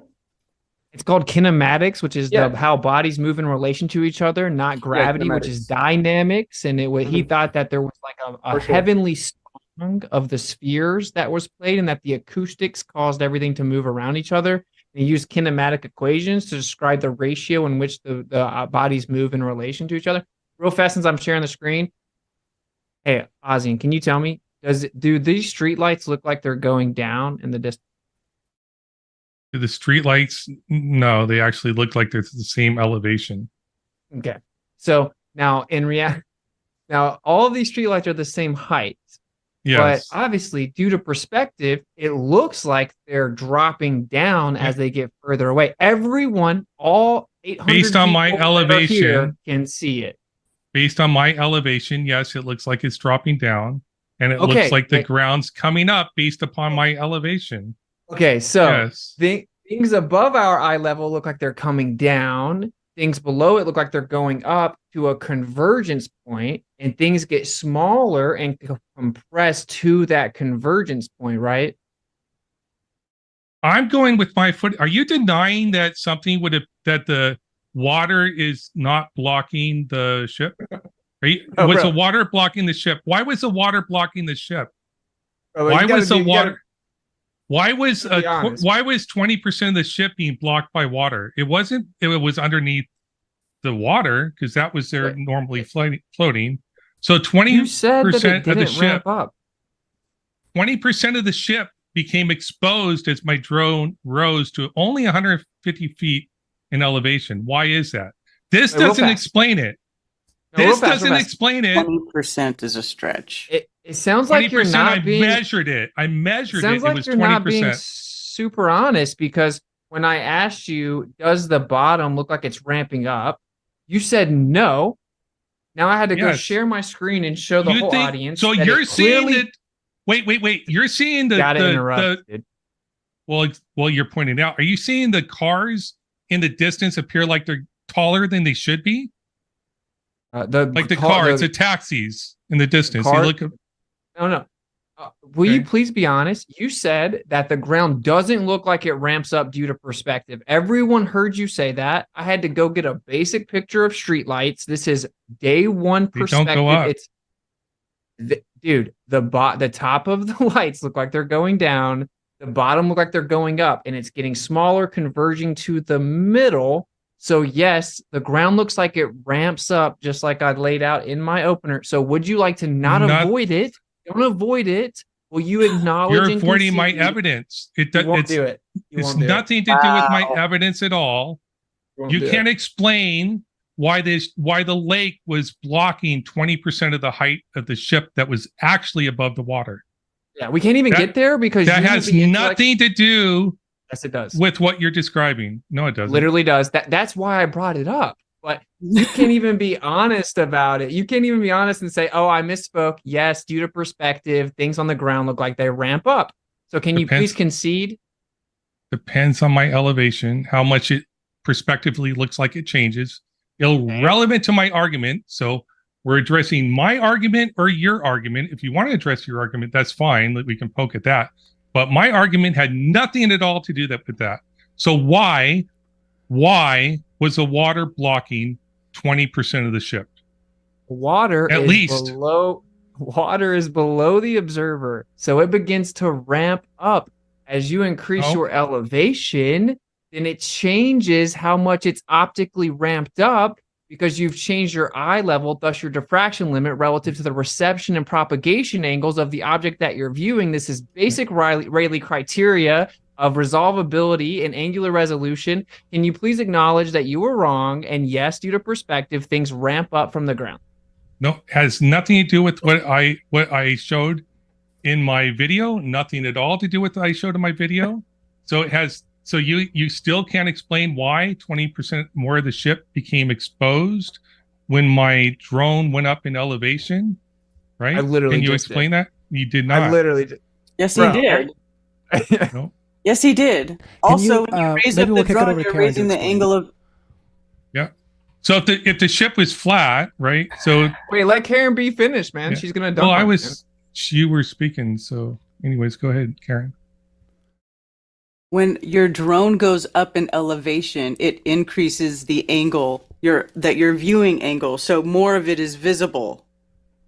Yeah, like on that topic, you said Very that simple. you said that when the ship goes away, what's it? You said that we don't see anymore due to refraction. That's what you said, right? No, diffraction, not Diffraction. refraction. Diffraction. Yeah. Okay. Do you know the difference between diffraction and refraction? Why are you asking me when you just conflated them? Yeah, of course. Or refraction is based on change from one medium to another, how light travels, which it doesn't, by the way, from one medium to another. And then you have diffraction, which is actually about the dissipation of the light, right, relative to obstruction or limitation and aperture. Diffraction happens when you have an object like that famous Pink Floyd album, for example. That would be diffraction when the light goes through, and when passing through an object, the would be light changes. It's refraction. Also, that's two different mediums. Yeah, but diffraction is based on if I look out to my eye level. So say I'm looking at a mountain that's 100 feet. Now I'm standing 10 feet above the ocean. If I look out, my eye level's at 10 feet. So that means that the ocean is going to reach my eye level before the top of the mountain, because they're going to converge down to what's called the diffraction limit or a diffraction line. That's where the eyes can no longer resolve the information because of the reception and propagation angles relative to your angular resolution limit. Yeah. That's diffraction and Rayleigh criteria relative to perspective. I would love if we can just cover the basics honestly. Like, yes, perspective makes things look like they're going down from above you. It makes things look like they're ramping up from below you, and they go to converge. It's like railroad tracks, like Karen B tried to explain to you, but flip them on their side. They would do the same thing. This is just basic perspective. Depends where you're at, what your elevation is, all types of things. But were you saying that I am below the horizon? Are you saying that I am below the horizon? I am physically below the horizon. Were you saying that? Am I The horizon's not physical. Was I physically below the ship? Physically below the bottom of the ship? I don't know My where video.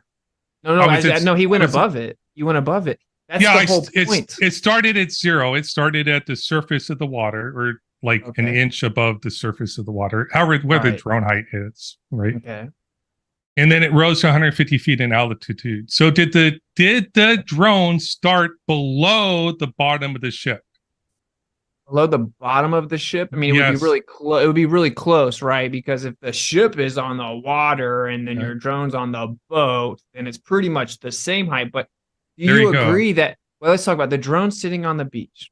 Do you agree that due to perspective, the water is going to look like it's ramping up from the perspective of the drone? Yes or no? To the drone at 0 altitude, no, it did not look like it was ramping up. So when I'm at the surface of the water, it does not look like it's ramping up. It doesn't. Okay, So, things in the distance. as I look go like they're- up, as I go up in altitude, it does. Sorry, I interrupted you. Go Bro, I ahead. don't get it, man. I don't know why you guys deny basic perspective. You can go out and look at a street. It shows like a real state of despair. To be honest, like you're denying like basic perspective. We should be able to get past this.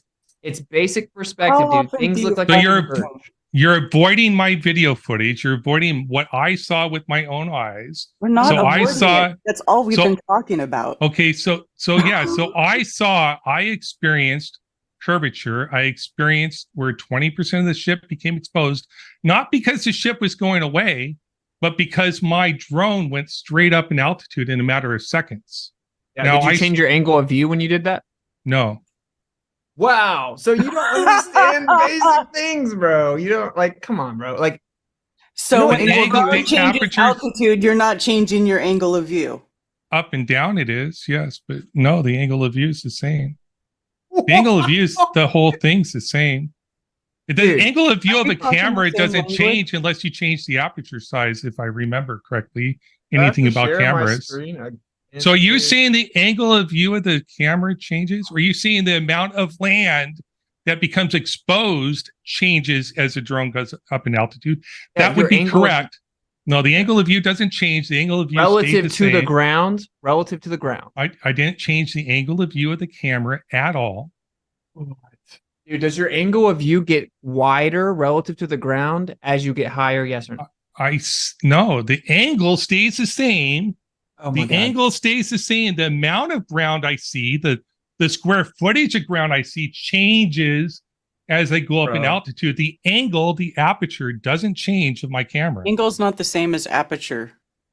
Whatever. The angle of view, my field of view with the camera, you see it's 150 degrees or whatever that is, doesn't change. The field of view doesn't change on my camera as it goes straight up in altitude. That's The a straw amount man. of- It's a straw man. We know that your lens has a certain predetermined why you- angle. No, you're not listening. It's not a straw So- man. Yes, it is. Listen, dude, if I'm like 10 feet tall and I'm looking at a really tall building, so there's an angle coming out from my eye. Okay. Mm-hmm. Now that the bottom of the angle is going to hit the ground first, thus be cut off. Thus, the angle of perception, the viewing angle that is perceivable, resolvable, is smaller on the bottom than the top. It's smaller. As I get higher, that angle gets bigger. This is basic perspective. No, it doesn't change. So the angle Just of view of deny your science. eyes, it's not Deny denying science. So you you're a if you science sit, denier. if you go sit in space, your angle view is not being blocked by anything. So you're seeing it because you stand on the ground. Your perspective of the field of view, your angle of view that you experience is less because you're standing on the surface of the ground. Sure, you experience less. It's not science denying. Yeah, I'm gonna have to show a video. Go ahead. It's crazy. But like this is probably the problem. This is why Karen and I brought up Horizon and then I slid in Rayleigh criteria. Because what I found out is people that have debated this for 7 years or whatever, they don't they don't grasp perspective. Yeah, I gotta find the video real fast. I'm just like this is a basic part of it. The globe thinks the horizon is a physical location that blocks things in the distance. No, I It's don't. Physical intent. Is there a physical geometric horizon? I don't believe so. No, it's sort of an optical illusion where the sky and the ground converge. Yeah, well, that's the apparent horizon, which is painfully redundant, but the Yeah. globe claims there's a geometric horizon called the curve of the earth. Okay. Right. Okay. Like I you agree. can see around the corner. There's a of curve the of the earth. You can call that the horizon. Yes, they do call that the horizon. What's your point? Okay. So you do believe there's a geometric horizon. I believe there's a geometric curve. If you want to call that an horizon, they can. That's the official definition of it from your paradigm, called the geometric What's my horizon. paradigm? My paradigm was the video I showed. The evidence I showed is my paradigm. What's my paradigm? That you believe the Earth's a globe? Am I arguing for science? Did I once argue for science? I think that was Bitar, right? So are you you arguing believe- for science? Are you arguing for the globe? Okay, go ahead. I thought you were defending the globe model. I'm defending that the earth is curved and it's not flat. So you're not defending the official globe model. You have your own version of it. Oh, I accept testimonial evidence from experts, so I'm okay with that too. But what I have actually tested and experienced is that the Earth is curved. Yeah, I've been speaking muted. Sorry. Yeah, but I Go still ahead. want to go back to what he said about Kepler's laws, because I don't necessarily disagree. Kepler's law have to do with cinematics. I specifically, I even said it. Taking gravitational law and a circular uniform movement, we get to the third Kepler law, which is time squared, period squared over radius to the third should equal a constant. And that's exactly matching. And those numbers should only match if gravity works. Like 4 pi squared over gravitational constant times the mass of the object. And then you went on to say, oh, Kepler didn't know about gravity. Kepler only knew about cinematics. Look, bro, I don't know the history of physics. I know physics. I don't study history. I know sometimes people don't necessarily find out people that things that have their names. For example, Newton didn't know much about Newton's fractals, like we do today, because today we have actually computers to put the formulas on Scilab and calculate the Newton's methodology. Which is basically you take the derivative of the function in that certain point and project it, and that leads us to Newton's fractals. So Newton didn't know about that, but because it comes from Newton's methodology, it has his name. I don't know what Kepler knew or what he didn't know, because I'm not a historian, for sure. Good for you. I know. Well, that's why we don't believe in it, bro, because we studied. Yeah, I know that this law should only work if gravity is true. Period square over radius to the third should only equal 4 pi squared over gravitational constant times the mass of the object being orbited. Should only work if gravity is true. Why does Ganymede and Europa orbit Jupiter at this rate? Why does this work? Why when putting the numbers on this formula, the mass of Jupiter come out? Why is that? Well, that's how you got the mass of Jupiter, so you can't really invoke it as if some standard of accuracy to verify your prediction or interpretation. Sure. I agree. Why do the period of Ganymede and Europa then to the square equal their distance to Jupiter to the third? Why is that? Why does that work? Go ahead. Why is a dynamic question. Okay, the current model claims it's gravity. I'm correcting the idea that Kepler had anything to do with that. He didn't. We couldn't, just like Kepler did. It's just the name of the law, bro. It's third Kepler law. I know. I'm just trying to explain to you. Just like Kepler did, we can use acoustics. You can literally say there's a vibrational resonance of the bodies that creates this ratio and relationship of the bodies to cause them to move around each other, seeking equilibrium due to pressure mediation of acoustics. And that's what he said it was. And he described it. He was basically spiritual and said that the sun was God and that he was singing a song to the rest of the heavenly spheres, and it caused the acoustics to make it orbit. Now, the ratio is accurate to the local scale. The question is, what causes it? And why do you think that somehow throws the Earth in it? Doesn't make sense to me. Where's the evidence? Why is the Earth not thrown towards the sun? Is that what you're asking? Well, no. Like, what makes you think the Earth is somehow the same thing as Jupiter? What do you mean? Why do you think the Earth is the same thing as Jupiter? You're saying like, Earth is a different planet. What do you mean? No. That's what's in contention. It's not a planet. The Earth is in the center, and it's never been measured to be orbiting around the sun. The current model says you can't do that.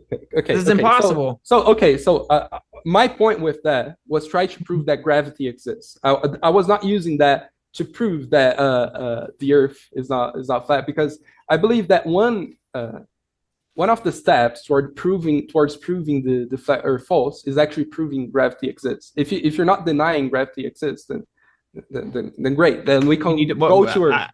Sorry, what is gravity? Yeah, can you define it for me before I have to accept or deny that? Basically, what I want you to concede is that mass attracts mass.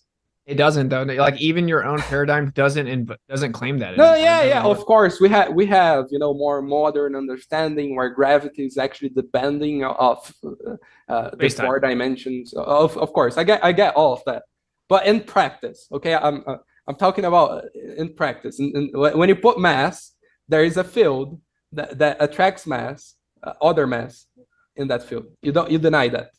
Well, I deny anything that's pseudoscientific nonsense. I don't want to take over this whole debate like I did last time. I really want Karen B to talk. So I just want to let me explain this one more thing to you, and I want to kind of fall back. But okay, I like science.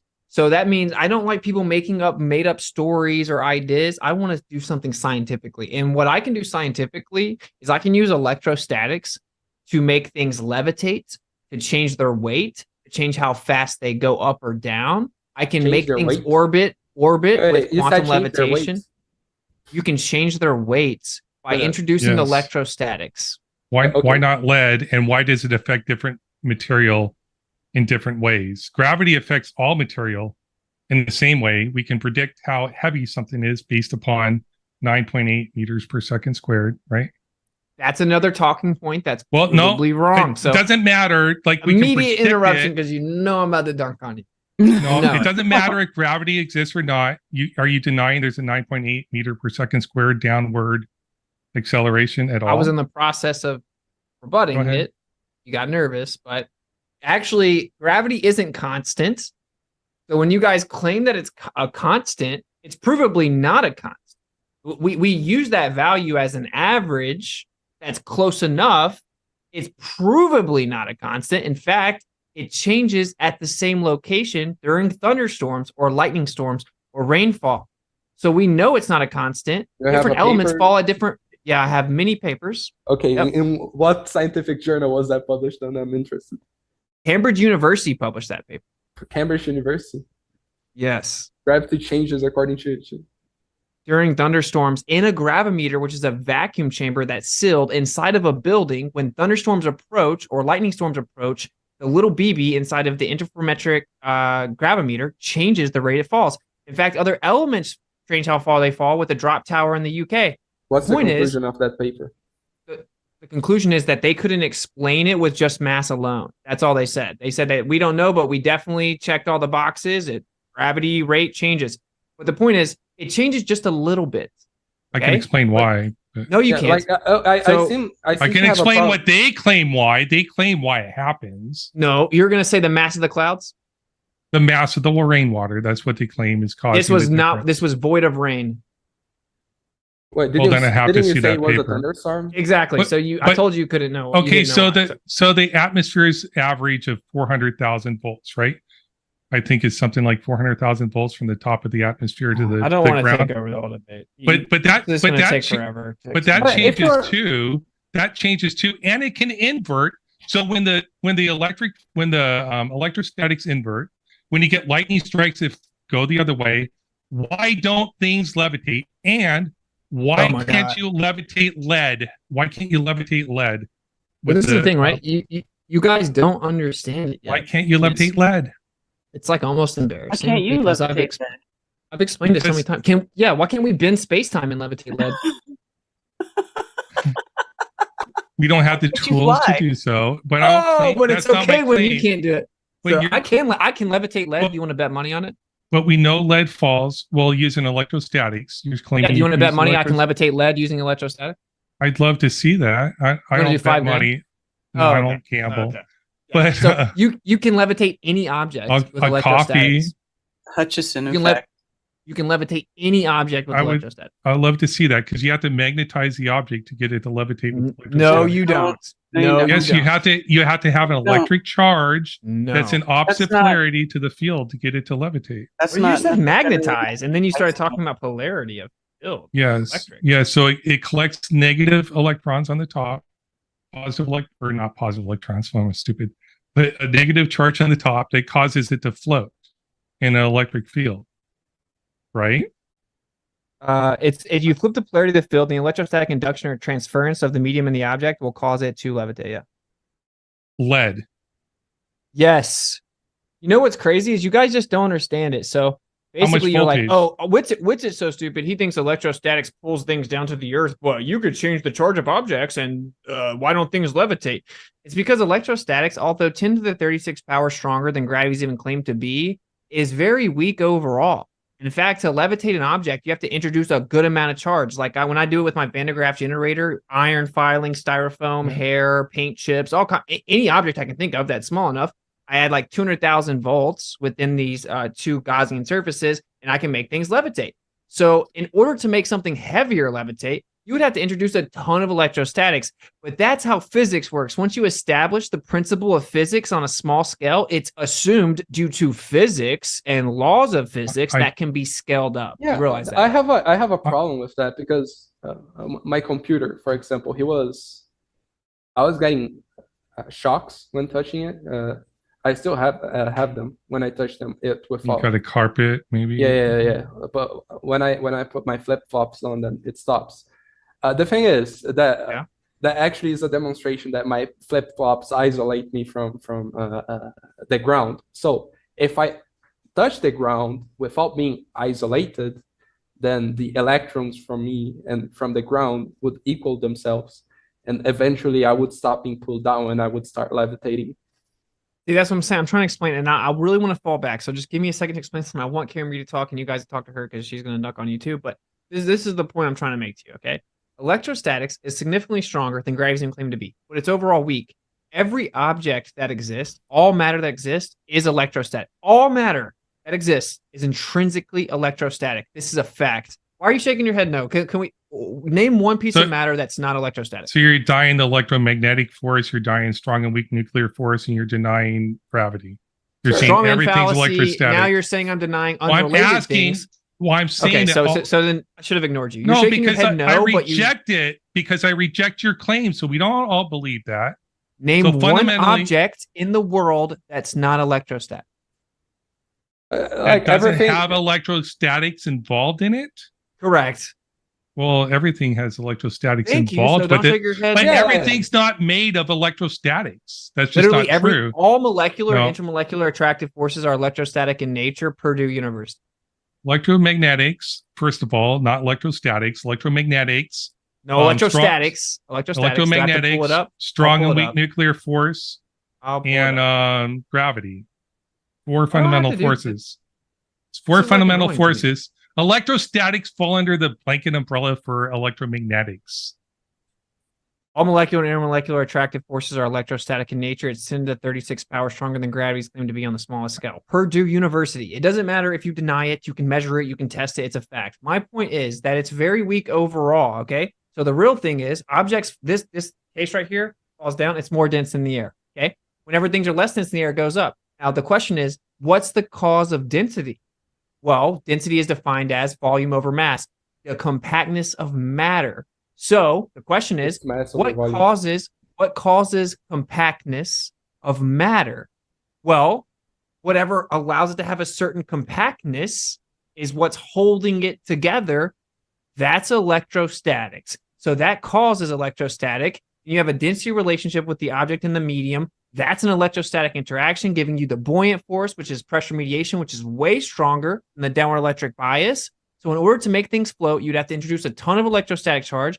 That doesn't mean it doesn't exist. So I have real science. I can prove it with an experiment. And you admitted, oh, we don't have the technology to prove ours. But somehow ours is wrong. And I yours don't is deny. I Oh, don't. wait a Falling second. back now.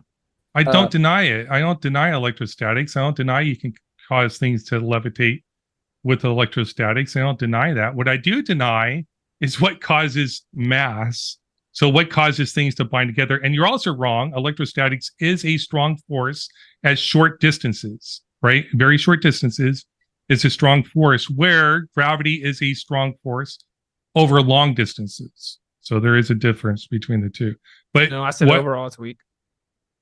electrostatics in short distances is a strong force.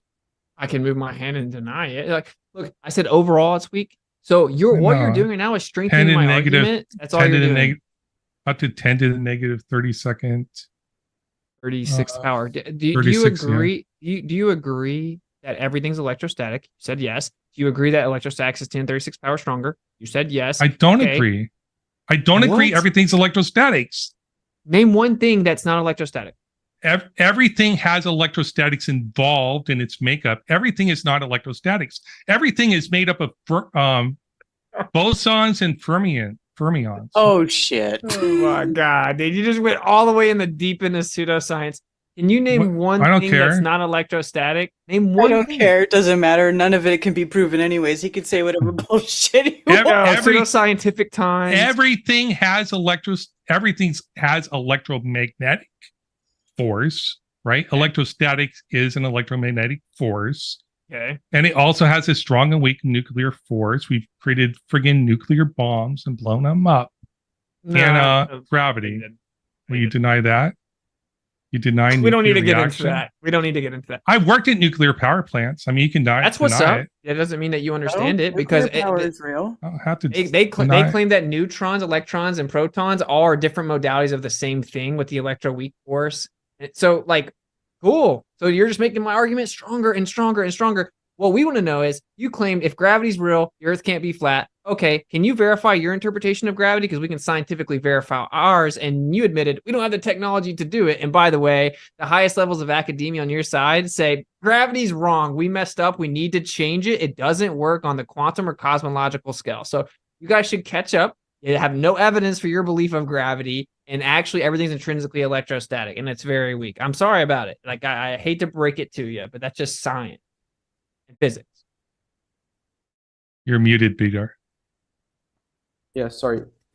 I wanna understand your position. Do you or do you not deny that mass attracts mass? I deny the idea that mass attracts mass, just like Newton did.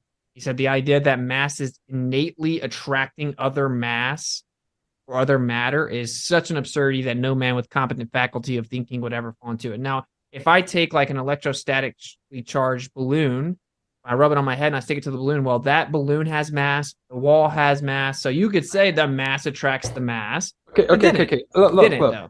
It's a yes or no question. Okay, I have one object with mass here. I deny it. Yes. So they're not being attracted. There's not. No, they're There's being not attracted. a vector. Is there a vector in this direction and a vector in this direction that are the same value in different directions and in the same direction? Let's just stop with the screen different share for a value second. to the same in the same sheet. We'll get back to it. Let me Google translate that. The value changes, but yes, they attract. But I deny that it's mass itself. I just want to read this real fast. The first three forces are also collectively called van der Waals forces. All molecular and intermolecular attractive forces are electrostatic in nature.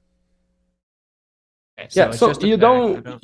don't deny that there is a vector between those two objects. One in this direction, one in this sense, one in this sense.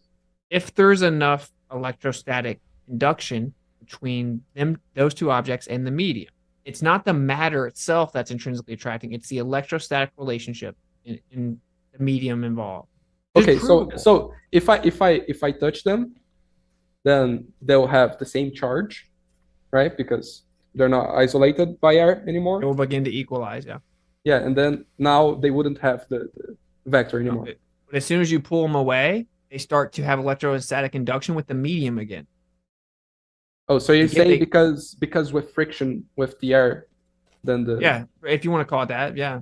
Like, Okay, 'cause, I okay. mean, that's provable, right? Like, that's provable that, like, that's why we ground objects, because as soon as we pull the ground off, it starts charging up again.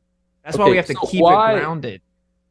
If what you're saying was true, if I were to step up on a, what is the name in English of that thing that tells you your weight? Scale. Scale? Yeah, scale. Yeah, if I were to step up on a scale over time, my weight should decrease. So right now I should, I might weigh 90 kilograms, and like in a little time I should be weighing less than that. If what you're saying is true, and that doesn't happen. You would have to introduce a ton of electrostatics to you to significantly change weight that big. No. I've explained that. Those objects are isolated. Now they're not isolated anymore. Because they're not isolated anymore, there is not a vector between them anymore. There's not there. According to what you said, according to your theory, they're not being pulled in each other's direction anymore. If I step on a scale, according to what you're saying, like initially it will say 90 kilograms, and after like a few seconds it will say 0. Yeah, According to what you're saying. I'm not saying that electrostatics, again, I really want to fall back, but I'm not saying electrostatics is pulling everyone down to the earth. That's an idea you guys have we were all conditioned with to think there's some force pulling things down to the earth. That's not what we're saying. There's a downward electric current that's 10 microamps per meter. It's very small, measurable. There's always electrostatics, and that's what gives you your density and your weight and your mass. Like, you couldn't exist and have density or mass or weight without being you held don't seem to together. understand what density. I do understand. You're saying that if I touch the scale, then I'm going to discharge and equalize, so my weight should Yeah. change. No, Yeah. that's not correct. Why? All right. Look. What I want to do is, like, let's go. Like, I'll Let talk to you guys Karen about it talk. later. I don't want to take over the whole debate Well, because Zion's everyone's trying to like, say they're not something, talking guys. about flat Earth. Blah blah blah. Well, I just want to Just point hold out on a that, second there, Witsit. that Yeah, over to you, Zion. Sorry, I wanted to kick it over to you. you have a delay in your voice. Anyways, but I just want to say the direction the current flow changes. So too, you're saying there's a downward current flow, but that direction can change. Look, dude. Look, here's the deal. It's a fact that what I'm talking about can be scientifically proven. If you want to deny it, that's fine. But I would love for us to get back to the point, right, which is that the Earth is not a globe. Provably, the horizon isn't physical. What you claim is there isn't there. I don't want to take over the whole debate. So, like, if you want to claim I'm wrong, you can never, like, I've already explained it. You didn't get it. It's okay. Can we go back to where, like, where's the physical curve of the Earth? You claim it's a ball. We went and tested it. It's not there. The horizon's just apparent. You have no evidence for the claim that there's a physical geometric horizon anywhere. Can we talk about that? And maybe you can jump in. Yeah, maybe it would be good for you guys to address what I said. Sorry, it was like to address what I said about the moon. But yeah, go ahead, Ozine. I'm just saying you haven't tested that in the lab. You just proved electrostatics can cause things to levitate. You haven't proved what causes things to fall in the lab. You haven't done that. Okay, did you haven't prove it proven with shit. space-time in a lab? No, we proved we have the Cavendish experiment. We understand how mass attracts mass. You can deny it let's if get you Karen want to. in You here. can run Yeah, the let me just answer that real quick. Einstein Well, just before you actually get in came- there, Batar, hold your thought there, Batar. I want to get Karen in here because you guys have been talking for a little bit, and Karen, you must have some thoughts about all the things the fellows are saying here. So I want to kick it over to you to just kind of expound what you're hearing here and how you're feeling about this conversation. I think most of what they're talking about is of no consequence to the shape of the Earth personally. But one thing that did come up earlier that I think is really an important question is for Ozian and his drone video. Like, if you believe that shows you curvature, that low amount of height right there, 150 feet, why isn't curvature visible like everywhere all the time, measurable? Why can we go to like places like the Bolivian salt flats and it be flat for miles and miles and miles in any direction with no curvature detected anywhere at all whatsoever? How come there are abyssal plains at the bottom of the ocean that are flat for hundreds and hundreds of miles? I mean, there are just innumerable things that happen that just don't jive with a ball the size and shape that we are given. So how do you explain your magical, where's the curvature everywhere else? How come it can't be measured? I have a document, 120-page document, where we wanted to find curvature. We were trying to prove that the Earth was a globe, because it is not fun to sit here. You see the chat to get ridiculed and criticized all the time for denying this globe Earth that we've been fed to our entire lives. And we go and we can't find curvature anywhere. It cannot be measured. But you think you can see it 150 feet with your drone? Can you explain the discrepancy in that? First of all, chat is mean. They should be nice to you. I appreciate your care. opinion. Explain but let's the go to the topic. discrepancy. So all I did was measure that more of the ship was exposed. So what is explained by the size And that of has the Earth nothing to do with is curvature. why. Then you saying you witnessed curvature. Then you're contradicting yourself, because you said that you played that video and you're like, I witnessed curvature because the boat got bigger. But now you're saying it's because of perspective, because the drone went up and you saw a bigger angle of view, right? That's why the boat is bigger. So I'm is not it because of curvature or not? I'm not saying that's why the boat got bigger. I'm saying there's But water you that was said blocking. that earlier when you played your video. You said you experienced and see curvature with your Yes. video. But Yes, that's not true, is it? that is true. No, it isn't, Uh, because there is no curvature to be seen there. You can't measure it. You're Yeah, saying she I just didn't. explained it. You're telling me what I experienced, and you're telling me I'm lying. No, you. Yes. No, I I believe that you experienced believe that you curvature. experienced curvature, but you didn't measure it. You took your drone and you went up and down, and you're assuming that the angle of view got bigger because of curvature, but actually it's become bigger because the drone went higher up in the air. I'm talking about where I took a team of people and we went and traveled to different locations across the Earth plane, and we physically measured stuff with cameras and lasers and all kinds of equipment, and we cannot measure curvature. We were able to consistently see and measure things beyond the distance that you should be able to see on a globe, the shape and size that they say it is. End of story.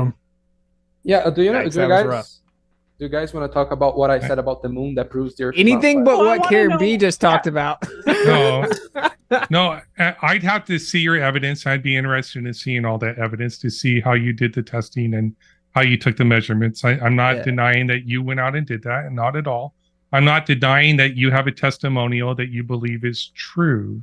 Just because I don't accept your testimonial as true doesn't Objectively mean facts. I mean, I'm nobody's calling you a measured liar or anything. curvature, but we Yeah, but she just consistently. refuted. Hey, Karen, why don't you try to publish? Where you you at? know, That doesn't make a re- paper and It is publish that? published, but no, but I can't Wow. post a link in It's just here. a- I can post it in But here. It's just I- a tactic. It's just a tactic. No, Put it wait, in wait. chat. She just dunked on you, man. Can you No, address it? I Like, can. Well, then let me address it. You're talking. address that she just dunked on your alleged globe evidence, please. Oh, Address so- it so specifically. I had two hypotheses. I had two hypotheses that don't care. either the Earth was curved or the Earth was flat. If But your the Earth was- hypothesis was wrong. okay, so there may be some other factors involved, and Yes, explain you why I saw strawman more flat of the Earth. ship. You I'm not strawman flat strawmanning Earth. anything. I may be strawmanning some claim that you had. So I set Oh. up two hypotheses based on basic geometry, what I would expect to see as my drone rose in altitude. I did not see what I would expect to see if the Earth was flat. Straw I man. saw what I. Straw How man. could it be a straw man when it's what I would expect to see when the Earth was flat? How's Okay, that a so then straw you man? don't- Okay, fair enough. You don't understand flat Earth, and your arguments are relevant. And if you're claiming to have accurately represented flat Earth when testing it, it was a straw man. Is that better? Set up two hypotheses. They're wrong. And one supported hypothesis 2, and the other one was evidence against hypothesis 1, But your which refute hypotheses hypothesis were 1. wrong. Well, then you try to say it was just my eyes playing tricks on me. Well, it wasn't my No, eyes; it would be my Karen drone. B even footage. just broke it Nobody down even to you. said anything about Like- tricks. It's weird. How do you let me break this down really simply. The ground appears to ramp up due to perspective. Okay. My So as you looked at the you need to pay attention. As the ground ramped up due to perspective, it ramped up towards that boat. As No. you lift so now he's back to square one, which he's denying Because my that perspective drone- makes things My ramp drone up. I didn't can't- go. My drone can't didn't handle go this. further away. My drone didn't go closer to the ship. My drone went straight up, so it wasn't ground ramping up. It was the drone going straight up, exposing more of the ship. So Hey, you're bro, are hey, you we need it actually further- saying? Are you actually saying that the water is actually going up? No. Oh my god. Appearing because of perspective. Oh, that's you don't do you no. He Geez. doesn't get it. He Exactly. literally doesn't get it. So it's not actually above me, even though my eyes, the horizon rises to my eyes. It's an optical illusion. So the horizon's not really at my eyes. Like even on a flat Earth, the horizon would have to be at my feet level or whatever other structures are out there on the horizon, whatever it would be. Horizon is apparent. The ground is always below your feet. I understand Yes. perspective. So bro. the horizon would have to be below my feet, So right? it's not a physical place. Exactly. I covered that in my opener. whatever dude. no, I don't care about the optical illusion. Wherever that place is, the ground you're seeing at the distance, if that was a body of water that as far out as you can see on the surface, that would have to be at your feet. Do I have to share my Right? presentation? Would Did it you pay have to be at attention your my- feet? Can't you answer the question? It optically rises. We covered it in my. I'm sharing my presentation. But it's actually at your feet, right? I understand this. Like this is No, can not you address this? Is rocket this meme science. correct? So when my drone goes straight up, it's not coming further away. It's not going towards it. It's not the railroad tracks going further off in the distance. It's my drone seeing more of the ship being exposed because the water is not blocking the ship. Okay. Right? Now we're going to talk to the audience, and everyone's going to hear this. Okay. Sharing the screen here. Cover this in my. We're having a debate. We're not debating the audience. Yeah, but we're going to hear this and then watch you ignore it again. Debates are for the audience anyway. Exactly. The sky's ramping down to eye level. The ground is ramping up towards eye level. If I then raise up in a drone, it's going to change what the level of that optical ramping effect is because of perspective. If you deny this, you deny basic reality, bro. And I'm not even trying to be ugly. Look right here. We'll just cover this right here. Here's the horizon. Look, I'm raising up. It looks like the horizon is raising above the initial point. Now, if the Earth were actually curving, it should be going down away from me. As I get higher, it should be getting further down. What do we see in reality? It's rising up, which means the globe has to claim that this happens due to perspective. They Well, it's have to claim that. The air density, but whatever, it doesn't matter. Wait. You think this happens because of refraction? It could be. I'm not an expert at all. It doesn't matter to my drone footage because the ship does. It literally the does. ship though. was not at the horizon. The ship was not at the horizon. Not even It doesn't close matter. to the horizon. Buddy, the horizon's doing the same thing as anything So let's else go is down. due to perspective. Not even That's what I'm close to saying. So I can still see the waves when you went up and down with that drone footage. You clearly Hmm. don't understand perspective, bro, and that's the problem here. Okay, the ship got taller as the drone went up. You can see keep it playing this clear as video. day. Well, Hey, can you address this video? we don't, Does we the don't need horizon to keep Hey, seeing your video. Why There- does the horizon appear to rise in this video? Well, the horizon's at the same spot, so maybe your camera angle's changing. I don't know. Okay. So if you got so a good drone, it's probably not. So you have to deny reality. That's what I'm saying. Like I just showed at the beginning, you said that things I'm don't not denying ramp up. anything. You said that things don't ramp up due to perspective. And we had to go pull up a picture of streetlights and get you to reluctantly admit it does do that. That's And because now of the you're altitude back of my to eyes. Denying it. No, that's not gonna because be able of to the censor me altitude with of my interruption. eyes. It's not gonna work. Well, you're just talking, so I'm not going to let No, you you're just friggin' filibuster. interrupting. You're interrupting. I'm not going to let you filibuster for the entire conversation. That's the point. So it's whatever. Like it's weird. It's weird, honestly, because if you think there's a globe, that's cool. Don't deny like basic perspective to do Not. that. It doesn't make sense. Bro, I falsified your model for gravity. You know, if you're according to your model, we shouldn't wait when stepping on a scale. Is that the name? You gotta stick to the curve of the Earth, brother. 'Cause that's the whole crux of the issue. Yeah, you don't want to talk about me falsifying your things, right? You want to go back to another point. I would dunk all over you with gravity, Yeah, but I don't want to be disrespectful to the people that are debating flat Earth and just try to teach you guys basically. Sure. Why don't you talk about how I debunked the Earth is flat with the moon then? Why don't you talk about that? How does that Okay, debunk Earth is explain flat? it. Explain it.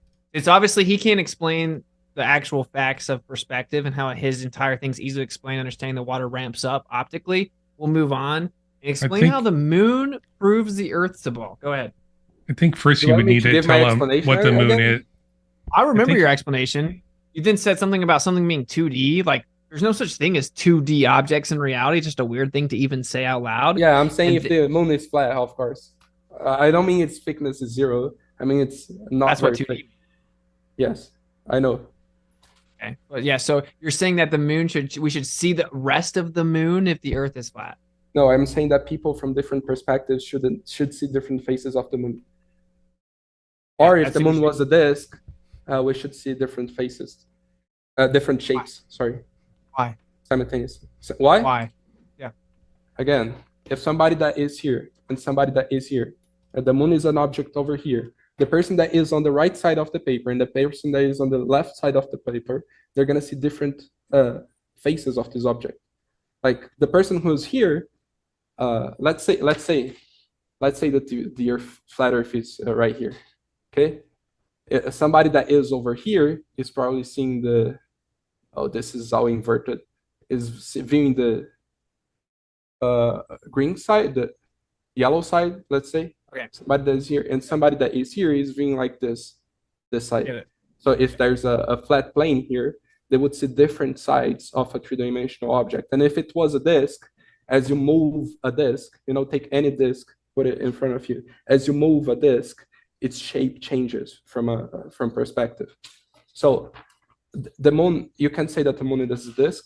Or you can, like, nothing you can say. If the Earth was flat, we should either see the shape of the moon changing or a different perspective, like different faces of the moon. We see the same face, but it just turns around, So I'm in the South Pole, in the South Hemisphere, I see the moon twisted some degrees compared to you guys that are in the North. Which happens on a flat surface. So now, we'll get back over to, you're claiming that we should see the other sides of the moon based on where we are. So you're straw manning the flat Earth with a very short distance with solidity and ignoring optical effects of the medium. You're also ignoring anything that the moon actually could be. We can show electromagnetic polarization, showing holographic images, showing it the appearance of spherical nature. This is a fact. All this is a fact, by the way. It's all scientific. No big deal. Who cares about science? So you're assuming solidity and distance. So you're straw manning the solidity on a flat Earth and straw manning the specific distance. Or are you saying that it would happen at any distance? And what's the medium? Yeah, like, unless the moon was really far away, really far. How far? Are you saying that? It's as far as the stars. Just in relation to its size. So how do you know how big and far away it is? So wait. You just admitted that at a certain distance, we wouldn't see the other side. Yeah, but if the moon was that far, then, like, how fast do you think the moon travels, bro? Wait, what if it was smaller? What if it was smaller? It's traveling like faster than light? Is that what you think? You see how easy it is to debunk this argument? If it was smaller, then how far it would have to be would get closer, right? What do you mean? You think the moon is a certain size and 238,000 miles away and rotating 10 miles per hour. Are you saying the moon is closer or further away?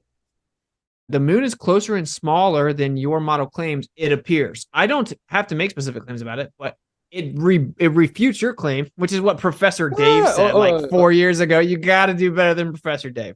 It's not going to work. That's where you got this argument. Professor Dave, and let's be real, bro. Like, you just admitted if the moon was a certain distance away, then we wouldn't. No, if it was really far away, like the stars, for example, they are so far away that you don't see different faces of a star. Okay, but like we didn't just know. A little spot. There's a sweet zone where optically you wouldn't see it based on the amount of the land of the Earth that can actually see the moon. But this I want the audience to make sure they understand. So your whole argument is what debunks the flat Earth, because we can't show physical measurement of curvature. We never see the actual curvature of the Earth. Karen says they go out and test it specifically with physical tests and measurements, and that the Earth is not curving. I point out the horizon is actually optical. We show that Zion or whatever, he's actually just completely misunderstanding perspective. All right. So we ignore all that. We don't have any physical direct measurements. Let's talk about the moon and the fact that the moon, we see the same side of it. So what's the globe model's claim for why we see the same side of the moon? They claim they claim the moon is a sphere 238,000 miles away and that it's orbiting the Earth 2,200 miles per hour. And at the same time, it's rotating on an axis 10 miles per hour. And that it takes exactly the same amount of time for the moon to rotate once as it does to orbit the whole Earth. So it just looks as if it's sitting still and we only see one side of it. That's your model's claim. Just coincidentally, it takes the exact same amount of time to rotate as it does to orbit the Earth. That's your claim. You have no evidence for that. And then coincidentally at the same time, the moon is 400 times smaller than the sun, but just magically, by cosmic coincidence, exactly 400 times closer than the sun, so they look like they're the same side. What's the flat Earth position? We see a light for the day, a light for the night. They seem to be the same side. We don't make physical claims about it. It looks like it's in a fluid-like medium, and we know that with a certain size and a certain distance and a certain medium, you would just see the optical effect that is the light in the sky called the moon, period. So we address what can be proven. You make up fairy tales. So that doesn't prove the Earth's a ball. What do you think causes eclipses? I'm curious. Polarization. Polarization? Yeah, you can take two polar lenses and move it around. Do we have to cover basic logic here? Like I don't have to answer all your questions about the sky or the Earth's a ball. You guys think the Earth's a ball. You claim the Earth is curving. Karen and I just told you we went out and tested it. All over the world, it isn't curving. It isn't you curving. Keep talking. You keep answering. You keep Provide asking. empirical measurement of the Earth curve, please. You say we can't ask you questions about your model, but you get to ask me questions about claims that I don't make. There must be. You some don't claim the Earth's fallacy a in there ball? somewhere. You don't claim the Earth's a ball? Not what I said. Not what I said. It is. Can't. You're claiming we can't ask you how to explain the moon, the Earth, all these other things.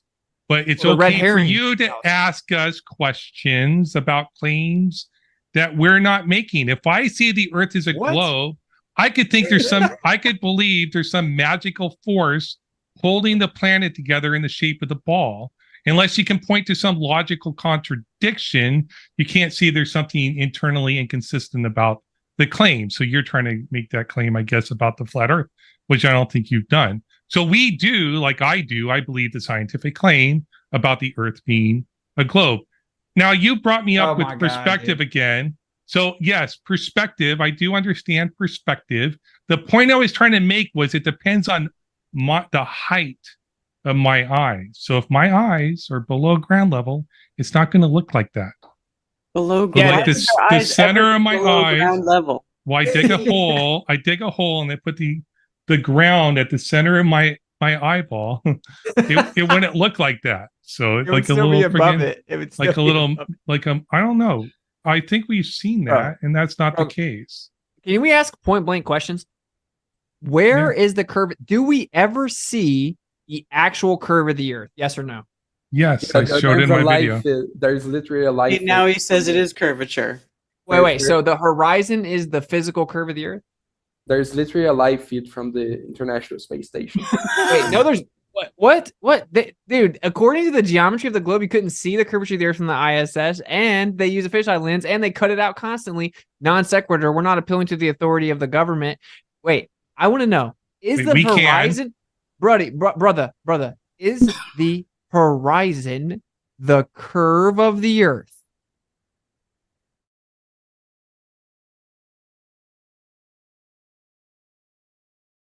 Is the horizon the curve of the Earth? What do you mean? Yeah, The man. horizon is the horizon. Is the horizon the curve of the Yeah, Earth? you can see past the horizon because the Earth curves. Yes, that's accurate. So is the horizon the curve of the Earth that we're seeing? Yeah, you can like the what we call horizon is like the division between, of course, land and air. It's the line. You can't see past that line because the Earth is curving. That's why if you take a camera from Brazil and point it to Africa, from Salvador, and point it to Luanda, you won't be able to see Luanda from Salvador because the Earth is curving. Okay, but no one's at. Is the horizon that we see the physical curve of the Earth? Yes or no? I just answered you, bro. Are you saying yes? Yes, I just answered. Okay. Well, it's not though, because it constantly changes. So how could it be the curve of the Earth? Is the Earth breathing in and out? Bro, it's not hard to understand. Come on, the horizon. It's not. I agree. It's not hard to understand. The Earth's not breathing in and out. The horizon's not the curve of the Earth. Look, hey, is the Earth? Look right here. You see my screen? Is the Earth changing sizes right now? I don't see the If horizon. this horizon, what? Not really seeing a horizon there. You don't see a horizon. I see a mountain range that's being distorted by atmospheric conditions. I see a There's terrible something in the camera. distance. Yeah. Hey, wait. They have So a you guys better don't Out of see a focus horizon. lens. You guys don't see a horizon here? I see it looks like a mountain range or something in the distance. It's being occluded by atmospheric conditions. So we Yes. can't see the curve of the Earth here. I don't see a physical curve of the Earth. Actually, it sort of looks concave sometimes. So we don't see the curve. So the horizon isn't the curve of the Earth. Is this the curve of the Earth right here? Is this horizon the curve of the Earth? It is curved. I would say that whole body of water is curved. I measured Isn't it. the curve of the Earth? Absolutely, it is. Okay, so now you claim that where we see the horizon is the curve of the Earth. So whenever we see the black swan right here, wait, Bro, so the whole- wait, the whole- wait. Let's just all watch it. So wait, is this horizon the curve of the Earth? Bro, the whole surface of the Earth is the curve of the Earth. Hey, Yeah, where I is this stand- horizon the curve of the Earth? Yes or no? Yeah, it's in the surface. All of the surface is curved. No. Is the horizon the curvature of the Earth, the leading the edge whole, of the a whole sphere? surface, the whole surface of the You Earth. guys is don't the understand the curvature. globe model? I don't According understand. to the globe model, there is a point on the globe Here we go. where the alleged This curvature is of the Earth begins to globe model. You see, it's supposedly going over the horizon, and that's supposedly the curve of the Earth right here. Yep. Supposedly Yes. going over the curve. Okay, so Don't do you make guys sense, think though. that is the horizon the curve of the Earth? The whole surface of the Earth is curved. Your question doesn't make sense. where I am right now, it's curved. I'm standing on a curve of the Earth. Yeah, we're right now. all standing so- on the curve of the Earth. Do we ever see the actual curve of the Earth? Yes or no? Yeah, my open drone the live footage, feed. yes. Open the live. So wait, feed but with from your drone International footage, you Space saw the actual physical, tangible location of Earth curve. I demonstrated the water was curving. Yes. You're not. Karen, Are you see how- asking for a horizon curve? answer the I question. didn't because I'm not responding to a horizon curve. I showed the lake was curving away from the camera to the ship. Red You're herring asking pals. about horizon curve? Well, are No, you yeah. asking, am I seeing horizon curve? Because I never claimed to see a horizon curve. Well, then I you could claim just to answer and see. say no. Well, only then curves ask between you and the specifically, ship? because I said specifically that I stand on the curve. And Peter pointed it out This is too. so weird, Every dude. part of the Earth is part of the curve. So we did respond. So the horizon's curved, but you can't really see it through the perspective. But the whole surface is curved. I measured curve from my drone No, you didn't. on the surface of the lake to You the didn't ship. measure it. We did debunked measure that. it. We You didn't debunked that. Hey, debunk look, shit. Ozzy and you know why I say that we dunk on you? Because take debunk and take a couple letters out the middle, and you get dunked on. And I'm we just- already did that. We You know, already I'm did just, that. I'm balling it. So No, you're getting MJ, dude, tongue out. Like, it's bad. Like, this is what we're talking about. Is the horizon, we were all told boats disappear behind the curve of the Earth. Okay? mhm. Turns out we went out and tested the Earth. That does not happen because the boat looks like it disappears at 3 miles. And then when I go back the next day, I can see it from 10 miles away. So Mhm. that horizon is not the curve of the Earth. It's part It of the is curve of the Earth. No, it's not. It's just the apparent. The official globe model now states, because they changed their claims once Flat Earth came along, that we never see the actual curve of the Earth. We only see the apparent horizon, and I promise there's a real actual curve in there somewhere. You can just never see it. So are you denying your model, or do you agree with that? I not denying my model. You're asking me if I can physically detect the curve of the Earth visually, just standing there looking at it. No, I can't detect it, but I can see it because it's all curved. But that's begging the question. I understand that's begging the question. So I went out there and I measured it with a drone, and I saw it with the drone. So yes, So you can't see the curve of the Earth? Where are your measurements? I was in the video footage. I put the numbers. But there's here. no measurement there I because gave you can't- the calculation. You don't have a calculation. You have measured pixels on a screen. That's not measuring the curvature of the Earth. When we measure the curvature of measurement. the Earth, no, shut up and listen for a second. When we measure the curvature of the Earth, we have specific locations where we document where people are standing, how tall, how high above the water surface they are standing, exactly how far across the water we are making visual contact of said objects, and everything is documented to the T. You have nothing. You have a drone that goes up and down. You don't even know how far out that ship is from the sea. You don't even have a little diagram that says, I was standing here. This is where I was. This is my elevation. The ship was way over here, X amount of distance away from me. That's a measurement. A measurement has numbers, dude.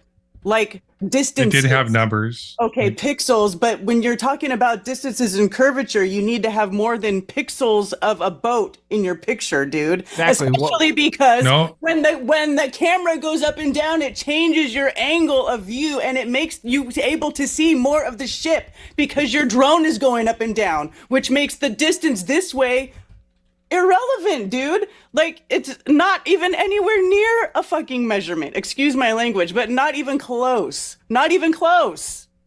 First of all, I can pick whatever unit of measurement I want. If I want to choose to use pixels, I can use pixels. I can do the But you're not calculations measuring the using distance. using You're not measuring trigonometry. the curvature. You're measuring the pixels of a ship in a video, which does not have anything to do with Earth curvature. Which demonstrates the measurement of curvature. Dude, No, you guys it doesn't. don't understand It the doesn't basics. demonstrate I anything. do understand It it. demonstrates how So how little you understand anything about what you're trying to talk about. Let me I say can one more set thing. and unit I of want- measurement wait, to wait, finger hold on, widths. hold on. I can Let me set say unit one- of measurement to be finger widths if I want to. It could be whatever. All right, cool. How I want Yeah, to. yeah, you can do what you want to. Yeah. Thank Let me say you. one more thing, and then I want Karen B is just gonna keep dunking on you. It's almost embarrassing, but like I just want to point this out so the audience understands what we're talking about.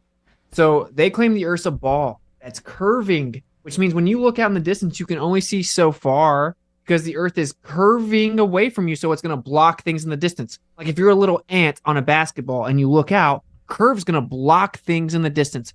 That blockage, that hump, that curve would create a horizon. You understand that? So the horizon that you see would be the curve of the Earth. There would be a physical geometric horizon, like you can't see around a curve of a corner in your house. Okay, basic stuff here. Geometry. There would be a geometric horizon, a tangible physical location that obstructs things in the distance. Now we went out and saw, wait a minute, that horizon's not where it's supposed to be. We're seeing hundreds of miles too far. So now you guys change your position. So what we're asking is, where is the actual physical location of this alleged curvature? Where is the actual curvature? That's the question. Well, first of all, no one's changing What- their position. what- You're just arguing with people that don't fully understand the claim. Like I don't fully understand the claim. So if you're arguing with people that want to explain their horizons 3 miles away, but you're not talking to the expert in the field of like optics or refraction and stuff like that, and understand the actual atmospheric conditions, all that stuff can be calculated and explained on a globe model. And you know that because you presented that I information asked before. you, can you provide evidence of the actual curvature of the Earth? Why are you telling me what you can I did. theoretically explain with calculations, even though you don't understand it, but you can appeal to the authority of some random other guy? Do you have actual physical measurement of the curvature of the Earth or not? Just admit you don't have it. You have to assume it's there, and you can never see the actual curve of the Earth. You just have I to have beg the it. question. I didn't No, beg you the don't. question. I showed a calculation. I showed my measurement. I showed my calculation. Karen, try to. Karen, will you help me out? Will you try to explain to him that the difference in the apparent and geometric horizon? Maybe you can break it down to him, like get Straw him to man pro- fallacy, because I never claimed to see a rising curve. I claimed to see the water curve You from just me said to the that chip. earlier. No, I did not. I Oh, never you said the claimed- magic word. I never claimed We've to done it, measure the everybody. rising curve. Just I gotta- just one I gotta step second away there, and use the Zion. use the So bathroom.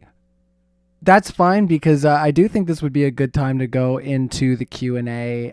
So if anybody does need to grab a drink, I think whatever we were going down there, we will circle back to because there's enough questions in here. We will be busy for a little bit. So I want to thank once again, Bitar for being here last minute. Everybody, if you need to take a bathroom break or get a drink, feel free. I just want to remind everybody, yes, we are going to go into Q&A. Witsit needs to use the washroom, so if you need to go, that's a one. Just want to remind everybody, you're hanging out in the old live chat or you're just watching, hit that like button. That's always a lot of fun. And, this just came in today, and I think we can all agree that this is flat and it's awesome. I've officially almost become a 30-year-old man, and I had to get a record player, and I got this lovely flat disc that I can't put on because it would absolutely get us a copyright strike, but it is my good old favorite. Green my screen. Green screens. My green screen's messing it up. You can see just a little bit if I move it around fast enough. It's Judas Priest's Unleashed in the East. So I've actually been messaging Sony Music because I'm trying to get the rights to delivering the goods to use as the intro songs. But I hope everybody's just enjoying listening to the jams that I've put up that me and my buddy wrote there. But yeah, I see a couple of you are asking in there. Sure thing. I mean, you're here, so I mean, as long as you're not talking about the other fellas, you can go ahead. So on we had the Modern Day Debate Discord server. I don't know if you have the link in the description, but every Saturday I'm going to try to run an open stage where people are free to come up and we can have topics submitted and stuff like that. So I plan on doing that 5 p.m. Eastern Standard Time every Saturday. Maybe we can do stuff about Flat Earth. We did one about who should win the Republican nomination today. No one was there. Anyways, we had a good conversation anyways, just to plug the Discord. Yeah. Awesome. Yeah, I'm hanging out in there too and having a lot of fun. And that's how we found Bitar tonight to get him in here for our conversation. And we super appreciate him being here last minute. And I think it's been going very well. Everybody's having a little mini debate on tapes and vinyl now because I was showing off my Unleashed in the East record. So that was when Judas Priest traveled to Japan, and I think that was what does this say? I'm an old music fella. Are we live? But let's see, 1979. Yes. We sure are. We're just waiting for everybody to get back, and then we're going to get right into our Q&A. You know, I think. Me being here last time, you're welcome. I listen to modern debates a lot, especially the religion debates. I'm agnostic atheist. Yeah, you're welcome, bro. It's an honor for me to be here. I feel like I'm ill prepared though, not only because I didn't have time to study, remember things from physics from high school, but as I said, I study software engineering at Brazilian University, and I only have physics 1, which is mechanics in my course. I don't have electromagnetism, which the kids in aerospace engineering, which is in the same campus as I have. Maybe one of those guys would be better suited, but I hope I'm doing a good job. Yeah, we super appreciate you being here. Woodsit is back, so we'll just wait for Karen to get here, and then we'll start our Q&A. Oh, can I ask? Oh, there she is. I was just wondering, do you guys really believe this? Yes. It's weird. It's weird, bro. Why? Do you have any evidence that the Earth's a ball that flies around the sun? I see the sun, and I see the Earth, and I see spaceships, and I use GPS for testing, and not just for getting around and navigating, but to do testing, I use GPS. So I have cool. to. GPS uses a preferred direction, which is anti-relativistic. I know. No, you don't. It's not anti-relativistic. So you're complaining about the one-way speed of light, which we can never measure. Two-way, yes. Not what I said. know. Not what I said. So we had an error in the GPS calculations, and we had to correct for that. I understand. Let's just go to the Q. No, there's a GPS. preferred direction from the ECI and the ECIF. The ECI is the inertial frame, and then the ECF is a non-inertial frame. There's a preferred direction based on the propagation of light with the Sagnac effect, which debunks relativity, which says that light is constant in all reference frames. Well, we can just go to Q&A. I don't think you're ready for that. Different topic. Well, I mean, it's GPS. You did just come at him, so if you do want to respond before we go into Q&A. He brought up GPS. He doesn't understand GPS, right, so he should be. No, I understand the problems we have with GPS, but let's move on. You don't. All right, let's go into our Q&A and keep those questions coming in, everybody. We do appreciate them. Yeah, and also hit the like button. Why not? There's almost, 700 odd of you watching. What's wrong with you? Hit the like button. We love it. Theo Megawordy, $2 right off the bat, says, don't forge your friends. Join discussion groups. So, yeah, if any of our modern day debate Discord peoples are in our chat right now and want to tag the Discord, sure do join our discussion groups. We appreciate to see you there. And who knows, that could be, your one-way ticket to get on the show and exercise your debate skills. Bitar is here tonight because he's in our Discord, and I see him in there very often having conversations. So he had the confidence to come out here, and we super appreciate that. Elijah Rivera, $5. A question for the Flat Earthers. What do they think hit the Pentagon on 9/11? There's no Little evidence strange, a plane but hit we'll- it. I mean, A missile? looks I like saw a missile. general. Maybe. I saw a general say on video he said it was a missile. Yep. I don't know. Now- I wasn't there. If you're asking if we blindly believe what the government said about the fact that they had 80 something cameras that they didn't release, and then there's no footage of the plane, there's no plane debris, and then it just so happened to hit the very area of the Pentagon that had like the documentation of the missing trillions of dollars. Yeah, I mean, no, I don't think either of us blindly believe the government. Weird.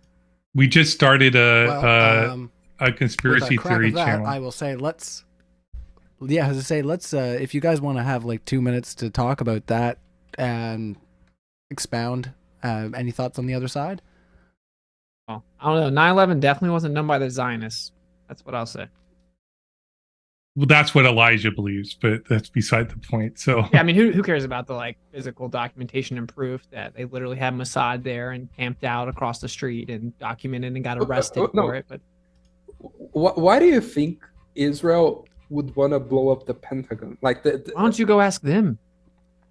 Because like Israel. Okay, I don't know if you saw that video from Joe Biden say, "Oh, if not for Israel, we would have to invade the Middle East and create our puppet state," because that's what Israel is. It's the U.S.'s puppet state. It's the U.S. imperialism on the Middle East. Everything they have is paid for by the U.S. Like, why would they want to blow up the Pentagon? That doesn't make any sense. Oh, I'll tell you. Because what it did was they blamed it on their enemies in the Middle East. So then America went and fought Israel's enemies for them. That's why. Pretty simple. Yeah. Why didn't they blame it on Hamas then? Why would they blame it on? Didn't they blame it on Fatah then? Why would they blame it on like a dude in Pakistan? What? You mean the people that wanted the gold standard and refused the centralized banking system and was specifically going against Israel? The motivation for Israel to do it is just obvious. They claimed that their enemies in the Middle East attacked us. And guess where America got the intel for weapons of mass destruction? Drum roll, please. Israel. And guess what we found out? There were no weapons of mass destruction. But guess who the war benefited? Drum roll. Israel. So it seems pretty cut and dry. Yeah. But the thing is, Israel doesn't need to convince the U.S. to send it money. The U.S. already sent its billions of dollars. Talking about sending troops in a war. Yeah, they didn't send troops to Palestine yet. The people killing Palestinians are Israeli soldiers. I believe the evidence of the 9/11 Commission. Israel. Yeah, we get it. So the testimonial evidence that was presented in the 9/11 Commission, I have no reason to believe it's not true.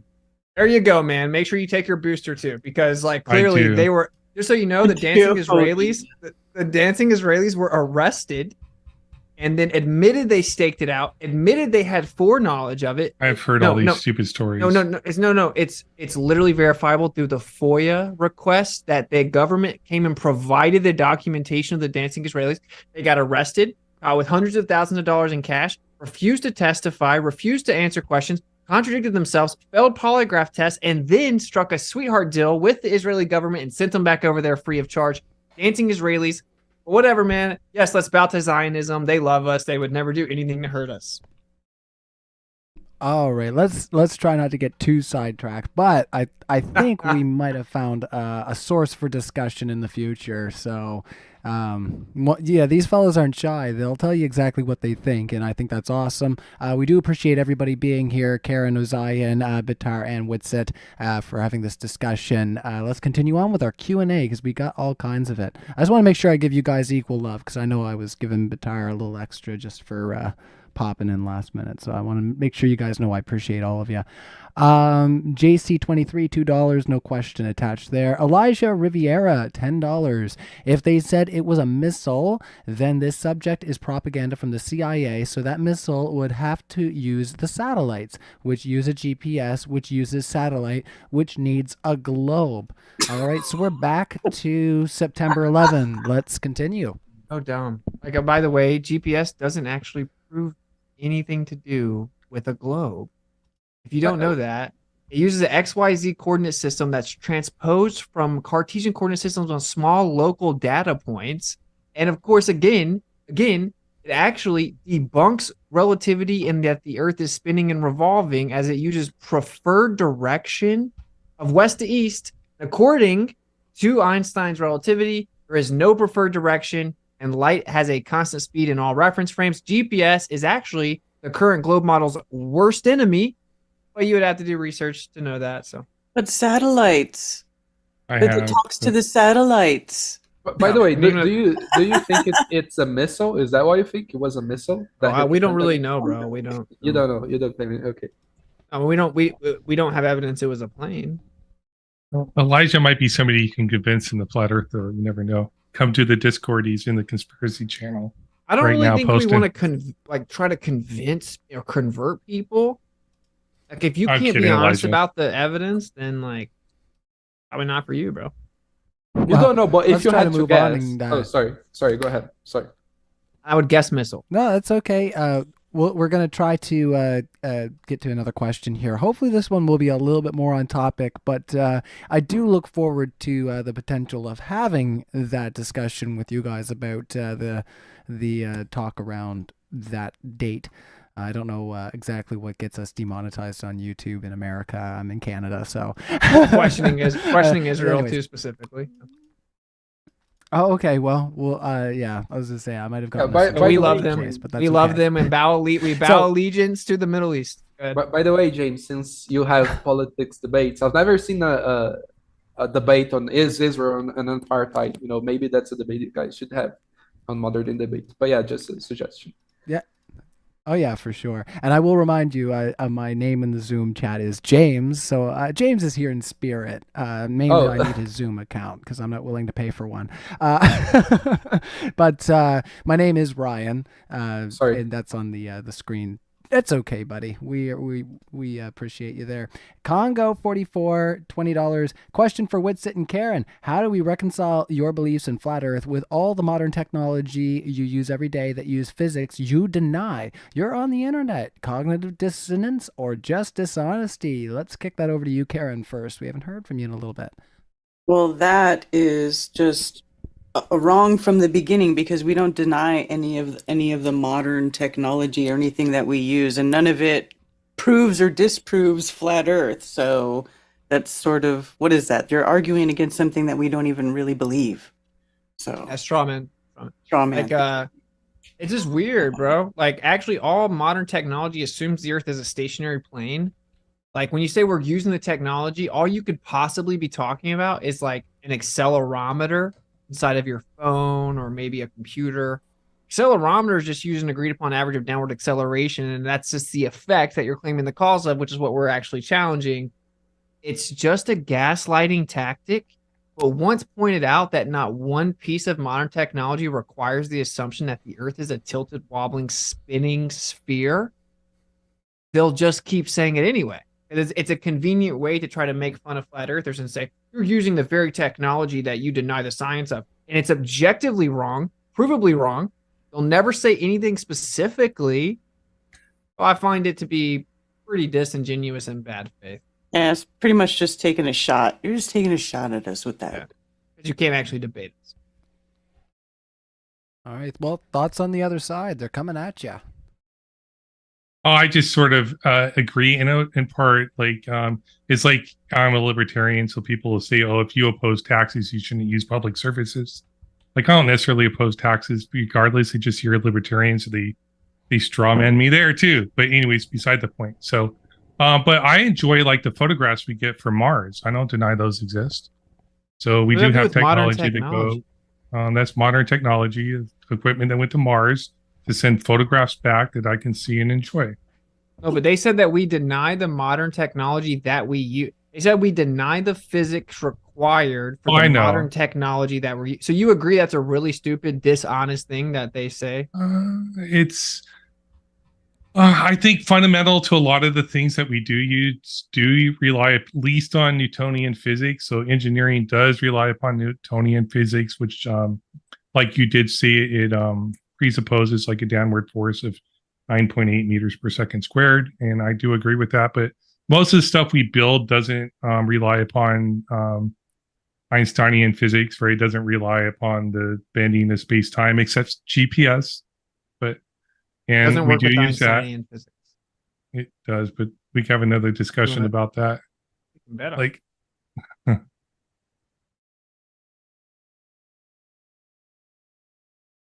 no, that I'm done. Yeah, it doesn't use Newtonian mechanics either, but we can move on. Yeah.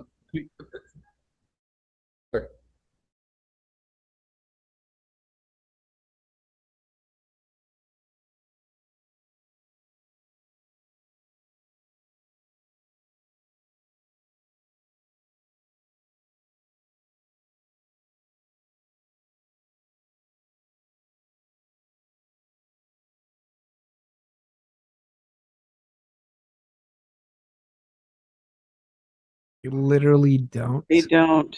They don't. We literally Literally have multiple military people who deal in long range ballistics who say that they never have used Coriolis and don't use Coriolis. All of the firing tables that they have listing firing tables. It tells you distance and, and all this other, everything but how much the earth is turning. I mean, it just doesn't happen. And the spin of the bullet out of the barrel Sorry is to the live significantly chat. stronger. Just 1 second there, Witsit. I'm sorry to the live chat. They missed the question because I had hit my mute button. They missed my terrible joke about hitting the scroll up button. Everything's a mess. No, the question, everybody, was another question for the Flat Earthers. Why do so many snipers in the military measure mile out shots by using the Coriolis effect and hit their shots? So that's what you just heard Karen respond to, and we'll kick it over to Witsit. Yeah, so we talked to the person that broke the world record, said we've never accounted for Coriolis ever. I personally know multiple people that sniped in the military. They never account for Coriolis. What the ballers will then say is, oh, well, it's built into the machines they use. They said we don't even really use those machines, but even if it is, that the spin of the bullet out of the barrel is way stronger than anything Coriolis allegedly would be. And then when you account for wind, it's way stronger. So the truth is they don't account for Coriolis whenever they shoot long distance, and that wind's the primary correction used. This is just a fact. It's a fact. So like in order to just keep saying it, you have to kind of deny reality again. The occurring theme.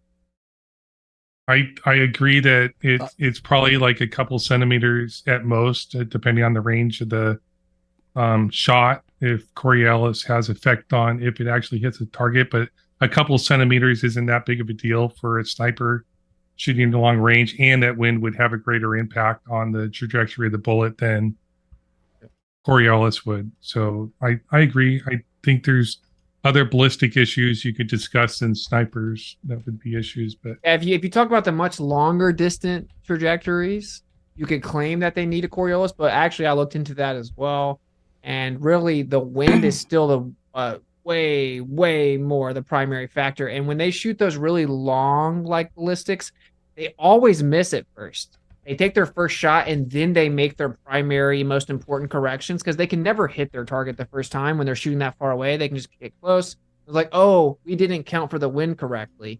So Coriolis alleged Coriolis is always drowned out by the wind corrections and the spin of the barrel. So it's just kind of a weird thing to talk about, honestly. It's Also, Coriolis is a fictitious force based on a frame of reference. It's not even really a thing. So, well, it is an effect. So it's a fictitious force based on a frame of reference. On stationary Earth, it would be real. So if you claim it's real, welcome to stationary Earth. It's based on the rotation of the Earth and the amount of land that's rotating. Yeah, I know nothing about that. I tried to shoot a bow and arrow yesterday, and the arrow fell to the ground on my feet. You should have accounted for the spin of the Earth, bro. It's the only way. And if you see if you shoot at a target that's further than the curve of the Earth, it's not actually there. It's an illusion. Shoot down. Well, let's continue on from there, everybody. And I'm going to get my scroll on again here. And question coming in from LJ for $9.99. Thank you so much to you, LJ, for your super chat and everybody else for their super chats. NASA has billions and can break any law they want. Compare that to us normal, everyday humans is hilarious. Now go ahead and give me one video showing real footage of space. It's our tax money after all. You want to go bigger? Yeah, for sure. You can open the YouTube Live, literally, YouTube Live from the International Space Station. Yes, we can see the curvature of the Earth from that angle, from that height. NASA can break any laws. What laws are they breaking? I'm not aware of any laws. Treason. But fraud. But I would also like to point out that NASA is not the only space agency out there. You know, China has sent things to the moon recently. Brazil has a space agency. Russia, I don't know. Japan crashed on the moon recently. Hey, can we look up these people? Have you guys actually watched the footage from them, or are you just bringing them up? Have you ever actually watched the footage from them? Yeah, Which footage? It's the Chinese fakest, footage. dumbest stuff I've ever seen. Have you ever watched the Chinese? Well, that's because of the footage? question. Watch the one with the water. That's my favorite. It's so funny, bro. It's So like can if you- anyone, dude, Can if you tell me believe in the- Japanese and Chinese space footage, bro? Like, whew, you might be too gone, bro. So normal citizens get away with breaking the law all the time too. They get away with breaking felonies all the time. Not all criminals are caught. So the fact that somebody has billions of dollars, if they get caught, maybe they can get better lawyers to get out of it. The fact that NASA does have authority doesn't mean they are breaking laws. Doesn't mean they are actually being treasonous. So yeah. So that's a fallacious argument. Okay. Yeah. I mean, they're saying that he can. Obviously, they do have protection. They have all kinds of allowances under national security, Corporations et cetera, to lie and commit fraud. And admittedly, they do have protection. What his point was, it's like to pretend that we, as people who have just woken up to the deception, can compete with someone with billions of dollars allowed to lie with protection from the government is disingenuous. That was his actual point. Like all corporations can have government protection is why that's another debate topic. I oppose corporate protection in general. I don't think NASA should exist with the government protection it has. I think it should be privately run. But I think that's a different That discussion. we can't hold them accountable at all. They should be private. But they're private, you hold Audit them NASA. accountable. Yeah, I wanna Go to I wanna- auditnasa.com. I want to clarify something. Like Ozion's making a bunch of claims about politics. I don't agree with him. I'm not a libertarian. I'm very left leaning. Oh, bro, Yeah, so- you were just so much cooler 5 seconds ago. Why? I don't like. Yeah, I'm not a it. libertarian. You're- I probably have I might have more in common with Witsit than Bitter, except the religious shit and the Yeah, flat earth shit. I'm not but- religious. Don't get- Well, you believe in God. That's all I meant. So Well, I'm logical enough to understand the necessary antecedent to creation as a creator, and then it requires intelligent design, determination, and intention to have the natural intrinsic order that we have on the earth.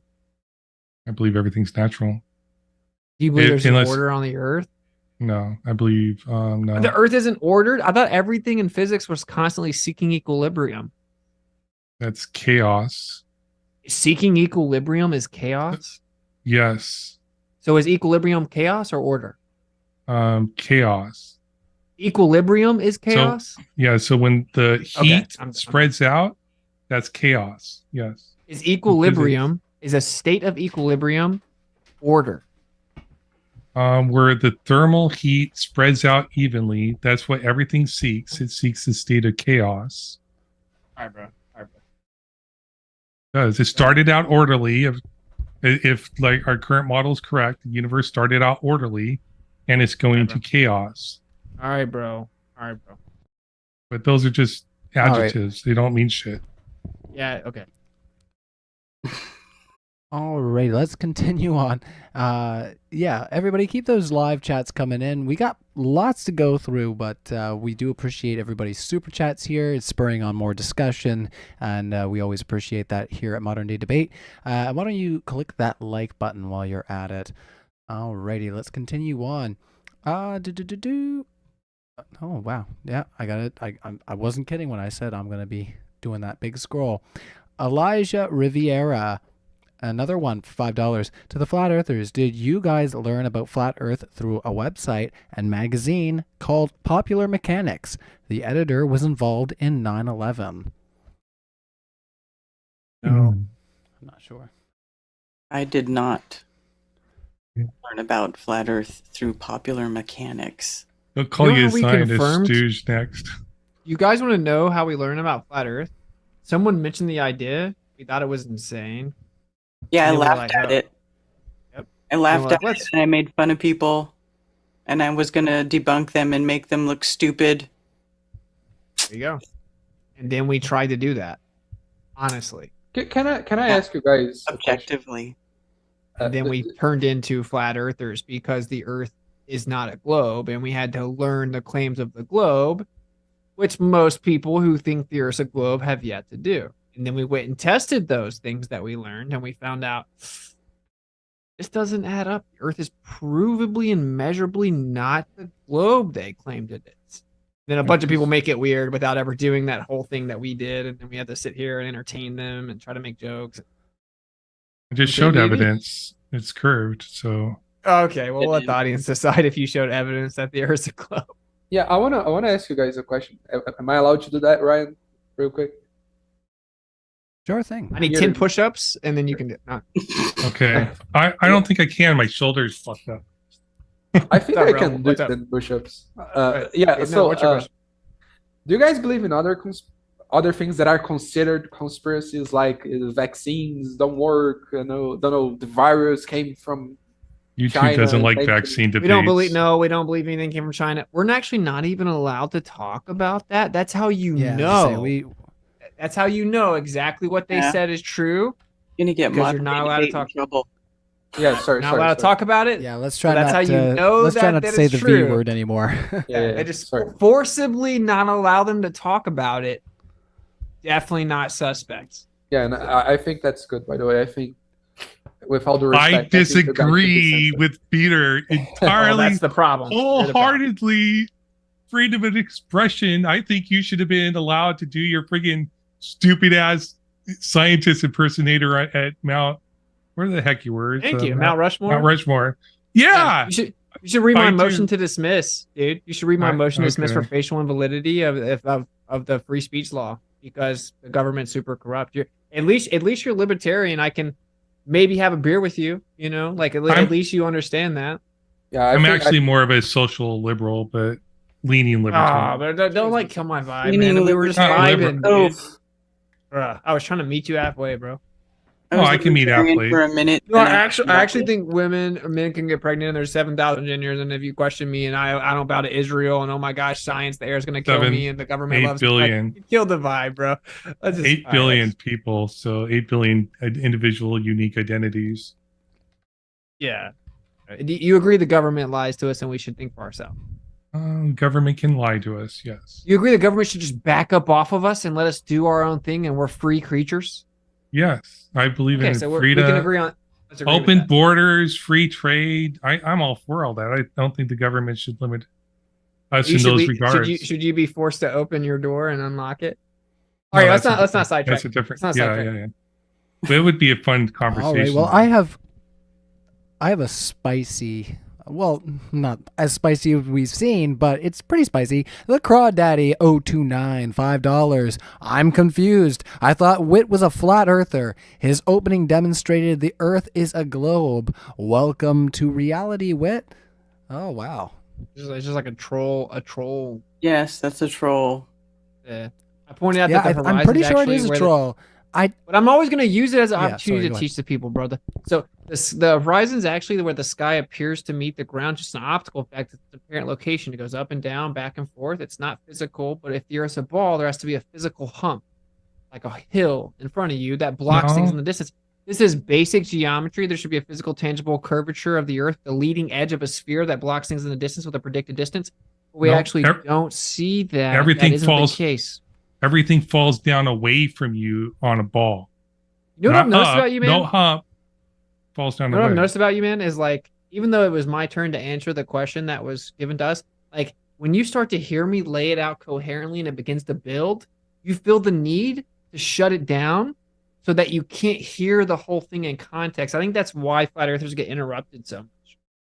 I think this is an excellent point. What's it? Yeah, bro. Because me and Karen will just sit here and chill and talk about all kinds of super deep, profound things. We won't interrupt each other and we'll learn tons of stuff. But Glober's like, they can't take like more than 10 consecutive seconds of coherence. They're like, shut it down, censor it. I can't hear it.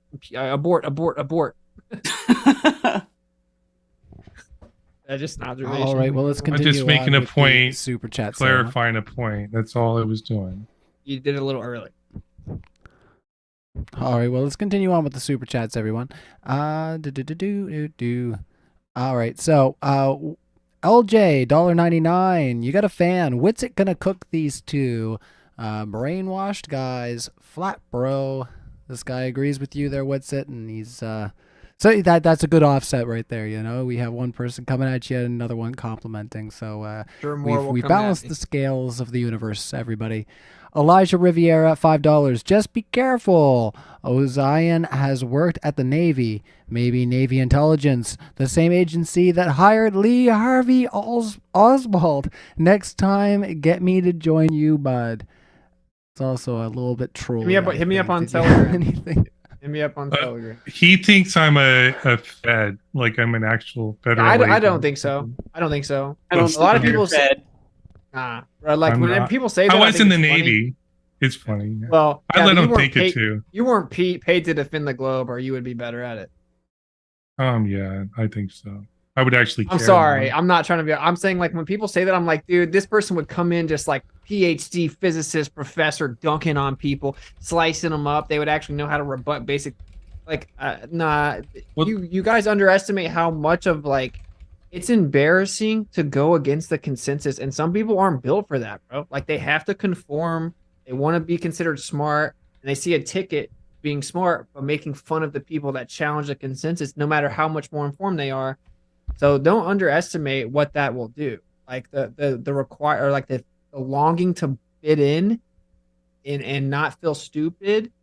That'll make people do all kinds of stuff. It'll make people act as if they're hired by the government to be their defense attorney, and that's what we get. I'm a libertarian atheist. I don't fit in with it like hardly any groups, but I Yeah, think you just defended the mainstream propaganda from the government multiple times, though. Well, okay, but to bring up a point, I think a lot of people who are educated in this topic don't even consider debating these issues. They don't even come on to these programs. Most of them don't. When I talk to them, they They would be actually know destroyed. less. Yeah, exactly. I talk to like who are you talking about? Like PhD astrophysicists, physicists, quantum physicists, astronomers, geologists. Who would you be talking? I talk to all of them. They know Well, less they than don't- the anti-flat earthers. They don't come on to these debates. Is all I'm saying. That's right, because they On couldn't this channel. they couldn't take the opportunity to publicly lose a conversation about something as foundational as the Earth. It would be detrimental to their profession. With all due respect, that's not the reason. They see Yes, it this as losing time. Okay, so my teacher of numerical methodologies, for example, we're gonna have a submarine geoacoustics course, and he invited me, and he selected only some students, because he's accurate with his time. Like he doesn't want people that he doesn't want in the course. So they would see this, what we're doing, as a waste of time. They would say, oh, I To could be honest spending with time you, on my I research. see it as a waste of time. Because you guys aren't ready to listen, but it's for the audience. By the way, I talk to PhD astronomers who definitely don't think it's a waste of time when I bring up that the Hubble tension is off by 5 to 7 megaparsecs, and that the inflation theory is contradictory to early dark energy, which is the alleged explanation for the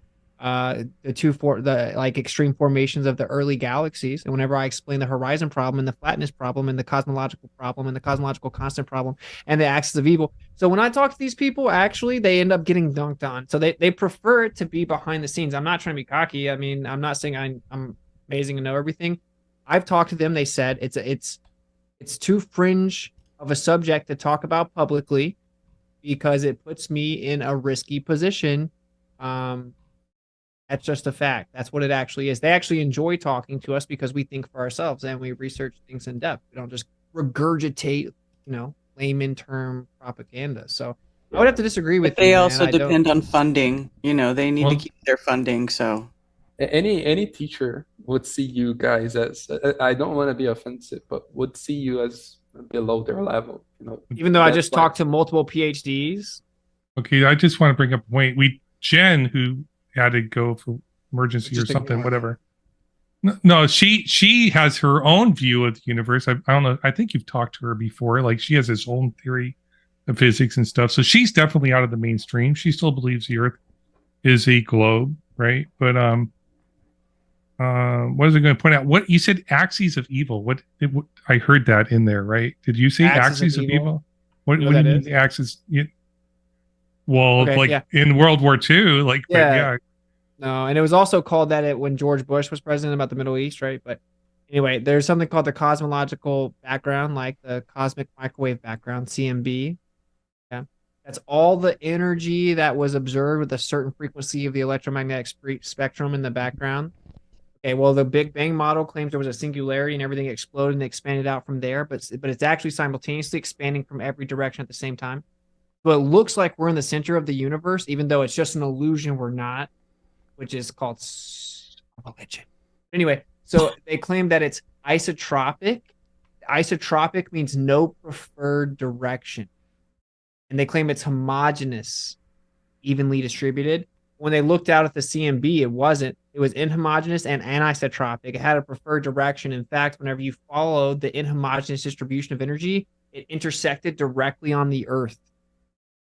So they called that the axis of evil. Really? Because it went against the Big Bang cosmology. That's a fact. That's what happened. So I'm I not find it very weird that science is bringing up the word evil almost as if a religion or something. But yeah, it showed that the Earth was in the center based on the anisotropic and homogeneous distribution of the background energy. I don't necessarily believe there was a singularity either. I do believe there was some expansion, but I do agree we do have problems with that. I think we have a glaring problem with dark energy and dark matter that we need to find a way to explain why we observe this lens or the phenomenon with gravity and stuff that's not explained by Einstein's physics. I understand all that. Like they have come up with other series like Mons, like Those don't work though. Those don't. It doesn't work. I agree. It doesn't work. I know that. Well, but they are I trying to applaud find you for ways to being that resolve it. honest. Yeah, I applaud you for being that honest. I am honest. Like I think you're relatively honest. Yeah. I can be wrong. All It right, well, doesn't let's mean I'm continue on. dishonest. I think you're definitely up there with the best of them. on the globe side. Okay. Well, let's I'm trying to continue compliment on, you. I'm everybody. trying to keep it fun, but I don't- Nathan Thompson loved me for some reason. Like if you Oh, that watch wasn't that like a- debate. Wasn't a good thing to Oh, bring I up. love Was it. it? I love everybody. Let's continue on. Everybody's like, they were LJ shocked. 499. LJ for 499. Thanks for your super chat. Even my dog knows the moon landing was faked and the Earth is level. We're almost into the trolling super chats again. So thank you, LJ. Let's continue on because we've got a lot of super chats that are pretty pertinent to the conversation. Congo 44, $5. Witsit, please give the law of perspective. Please give me the function so I can apply it on an observation. Yeah, so you have something called eye level, and that gives you your diffraction line or diffraction limit. So if you look out, basically you have an angle going out like this. Draw a line right through the middle of it. That's your eye level. So based on where you are above the ground, you're going to have that reach the ground faster than what's above it. Long story short, you have an angular resolution limit to the eye, and then what you're looking at will give you propagation and reception angles. And if those angles fall below your angular resolution limit, then you'll no longer be able to resolve it. So there you go. It's pretty simple overall. Like you can't see forever. You have an angular resolution limit. You can look into Rayleigh criteria. You can apply that to our observations. And that's why things disappear from the bottom up, because they actually lose resolvability first. This is basic physics. You can go look at the experiments done by Harvard, BYU, Cambridge, etc. I Alrighty. think that answered your Well, let's question. I continue forgot on what it from was. there. And Yeah, let's keep those super chats coming in, and thanks for the response there, Witsit. Did you have any thoughts on that, Karen? No, I think Witsit got it pretty good. I agree with what All he right. said. I mean, it was directed at Wit, but yeah, Pointless Poppy, $4.99. Wit, why haven't you flown a balloon up to the firmament? Firmament, sorry.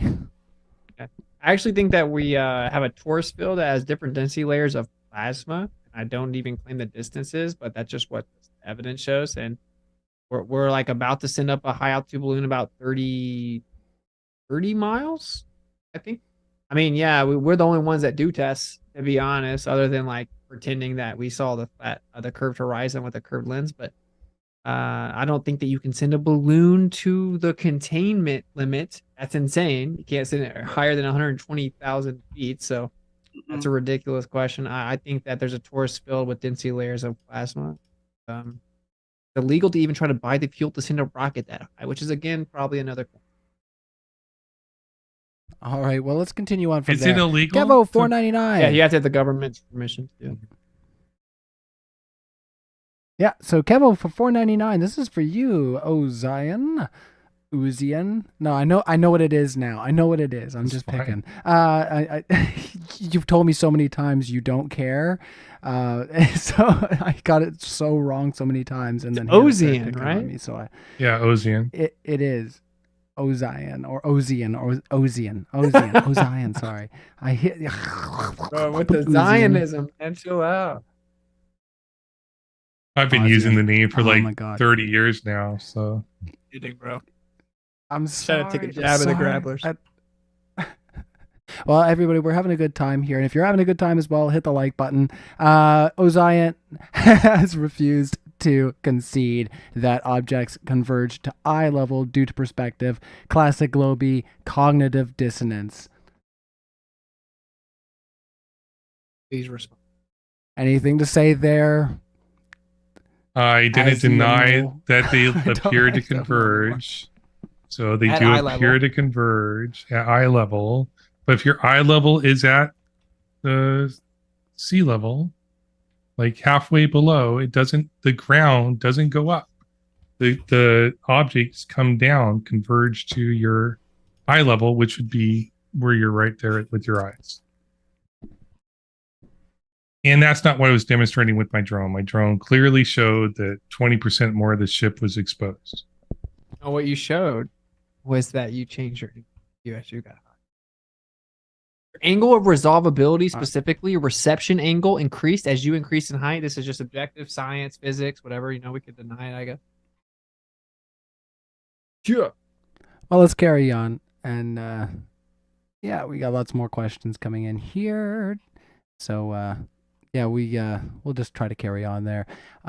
So the Crawdaddy 029, I would like to apologize to everyone here on the behalf of Modern Day Debate for making us all dumber, happening to listen to flat Earth nonsense. Oh my, maybe I shouldn't have read that one. That's a little spicy. But that's all they and have. not It's okay. really relevant. I think it's funny. I think it's funny. Why are they some of the most popular views you get? This and like Because people gravitate towards truth, and if all you have is like insult. I want to give this piece of advice real fast. I'll address that at Super Chat. One of the number one emails I receive, they say, "Bro, your debates woke me up to looking into the flat Earth, but you know why? It wasn't really your debates and what you said, even though you were good or whatever. It was the behavior of the ballers." When they would just change the subject, interrupt, and personally attack and gaslight and poison the well and ad hom, and everything they did was change the subject and interrupt you and insult you and lie about you and misrepresent you, that it made me think like, wait, why do people do that? And then I went and watched the rest of them, and I found out that almost all of them do that. And then I read the chats, and then I read the comment sections. I found out almost every Globe Earth proponent does that, and it made me wonder why. I don't want to be a part of a group that just basically does that. So then I researched it further, and now I'm a flat earther. So I want to thank you guys for your behavior, because ironically, it achieves the exact opposite of what you think it does. I agree entirely. I don't think I should dismiss people that have views that are outside of the mainstream view. So they may be correct. Like, I don't think you're correct. I actually believe that you have false beliefs, but I respect that you do have these beliefs, and I respect that you've been convinced that these beliefs are true. And I would not call you irrational necessarily, but anyways, I think we won't need to get into epistemology. Dude, people I are guess. spiraling because I called them out in the chat. I mean, can you help us? Can we mean that behavior? If you think Yeah. the Earth's a globe, right? That behavior is detrimental to your side. Well, it's the same thing with the atheist and theist debates. Atheists, they'll be ugly. They get ugly. it's they be- it's get because they attacked. can't- They yeah, call 'cause you mentally intellectually they can't. ill, Yeah. or they call you a conspiracy theorist, or I think you are a conspiracy theorist, but I don't think that's an insult. But you You can know call yourself why? a It's because truther if you want to. You agree that people may Whatever. sometimes use tactics when they can't sufficiently intellectually debate the position, and the other person may be more informed and more articulate, so that they use that as a tactic. I mean, it's a well-known tactic. It's called ad homs and poisoning the well and diversions, obfuscation, red herring. Like that's Most what of them- it is. That's what it is. Most Yeah, people, I as soon don't- as you get into epistemology at all, they freaking run away. Bitter's not like that though. Bitter is like very engaged in epistemology and I bet he seems justification. pretty So cool. He seems pretty cool, man. We have to pull you from the depths of depravity on the left, get you over here to the stationary plane existence, where we have to acknowledge that someone put the Earth in the center of the cosmos. Boom, you'll be golden, man. Find a nice Brazilian chick, you'll start making babies. With already I have actually, babies. I Well, actually big don't ones. Think, I actually don't. My think- babies are this big. I don't think you believe in the flat Earth. I think you must be gaining something out of this. That's your cognitive dissonance because you're trying to convince yourself I don't think that. let me- Because you found out very quickly that I'm not stupid and that I know quite a bit about it. So you have to convince yourself that I'm playing some A role. smart or person can't possibly think that the Earth is flat for real. So this guy must be making a killing. No. Well, let's you did accuse Batar there, so let's let him explain his Yeah, thoughts yeah. I there. don't. I just told him I want him to make babies. I didn't think. Yeah, I disagree with you guys like on freedom of expression. I actually think flat earthers should be censored because yeah, you're lying to people, and I think that's a problem. You think we should Lying be requi- censored? Yes. See, here's the problem.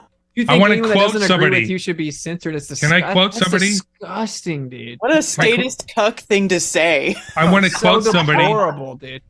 I want to quote Sabine Hossenfelder, okay, who posted a video that says, "Flat Earth science, wrong, but not stupid." Yeah, but the truth think is it's that stupid. like, can you admit the reason that you just said you think I don't really believe in it is because you can't just call me stupid? Like, why do you think I don't believe in it? Well, like I lost my job because of this. I lost a job offer for this. Made my life significantly more difficult to be so public about flat Earth. So why do you think I lie about it? No, yeah, I think there's a market, for. Oh my flat Earth. God.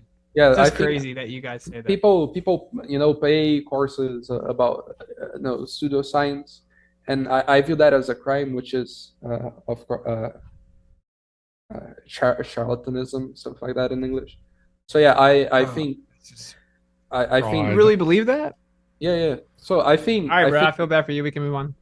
I think that the flat earthers, the big flat earth channels, are just people profiting out of gullible people that sadly didn't get a good enough education, should not know about flat earth, because we only need very basic science to know the earth is not flat, as I demonstrated in my opening.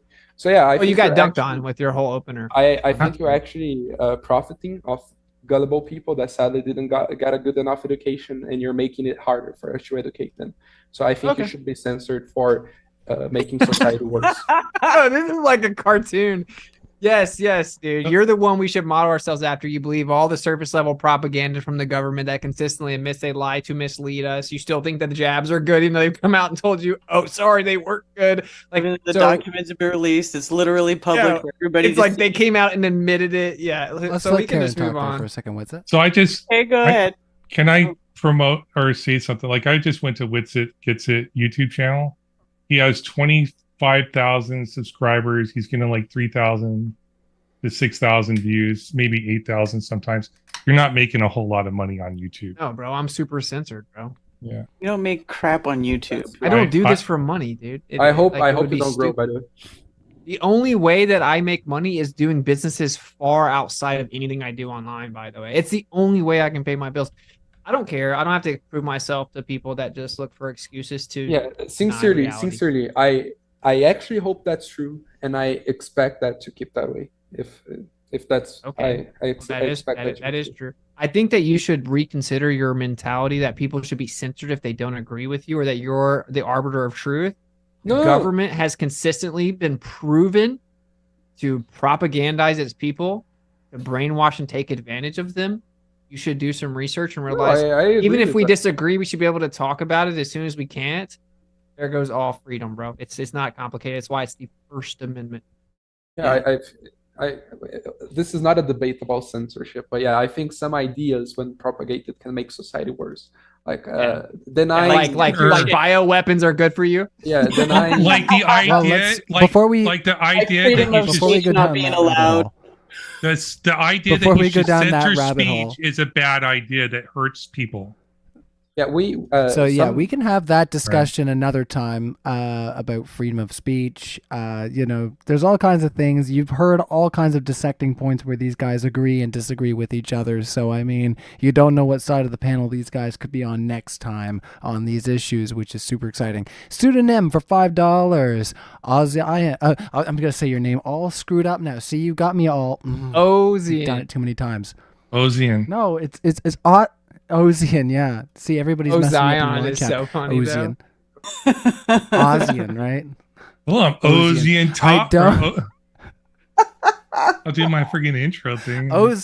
Ozone talks. Yes, I don't understand. All right, we got to stop because people are going to think that I'm just a general bully or something. But really, me and Ozion get along very well. I don't understand hundreds of years ago when someone say a boat disappear, it's going past the curve. Right now, at 150 feet, the ship came back? Question mark at the end of that.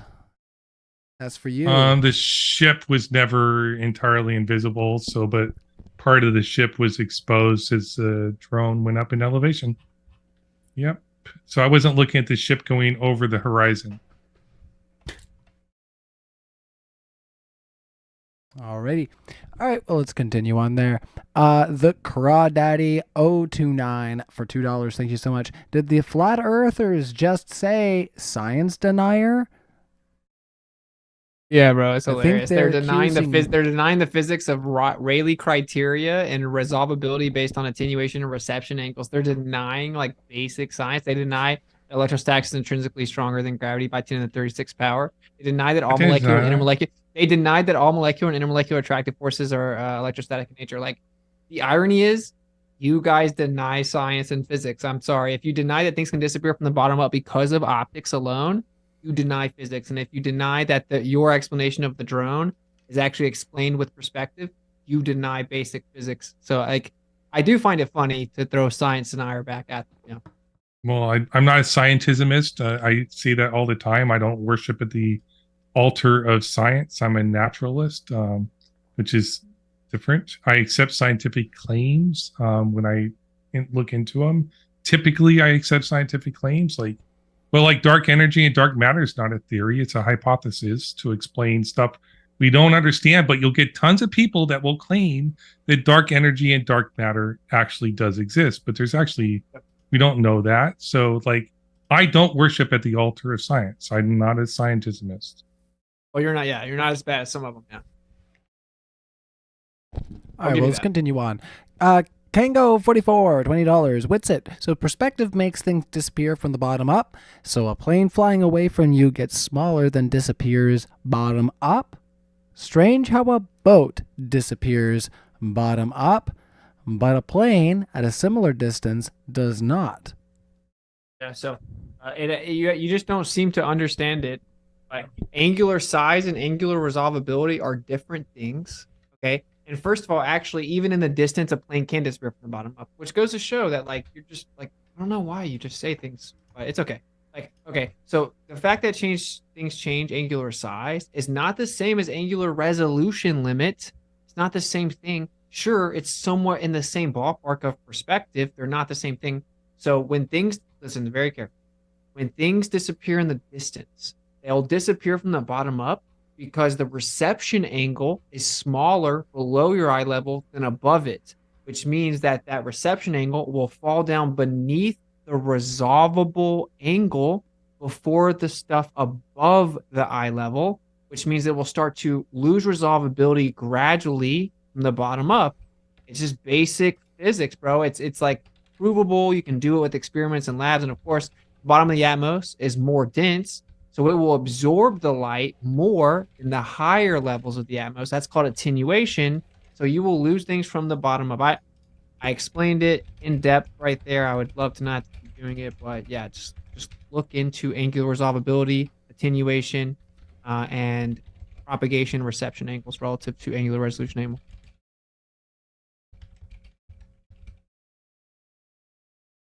All right. Any other thoughts on that, or do we want to move on? I'm All fine right. with that. I think that's about that. All right. So for $9.99, and I deleted your name, so I'll get it in a second.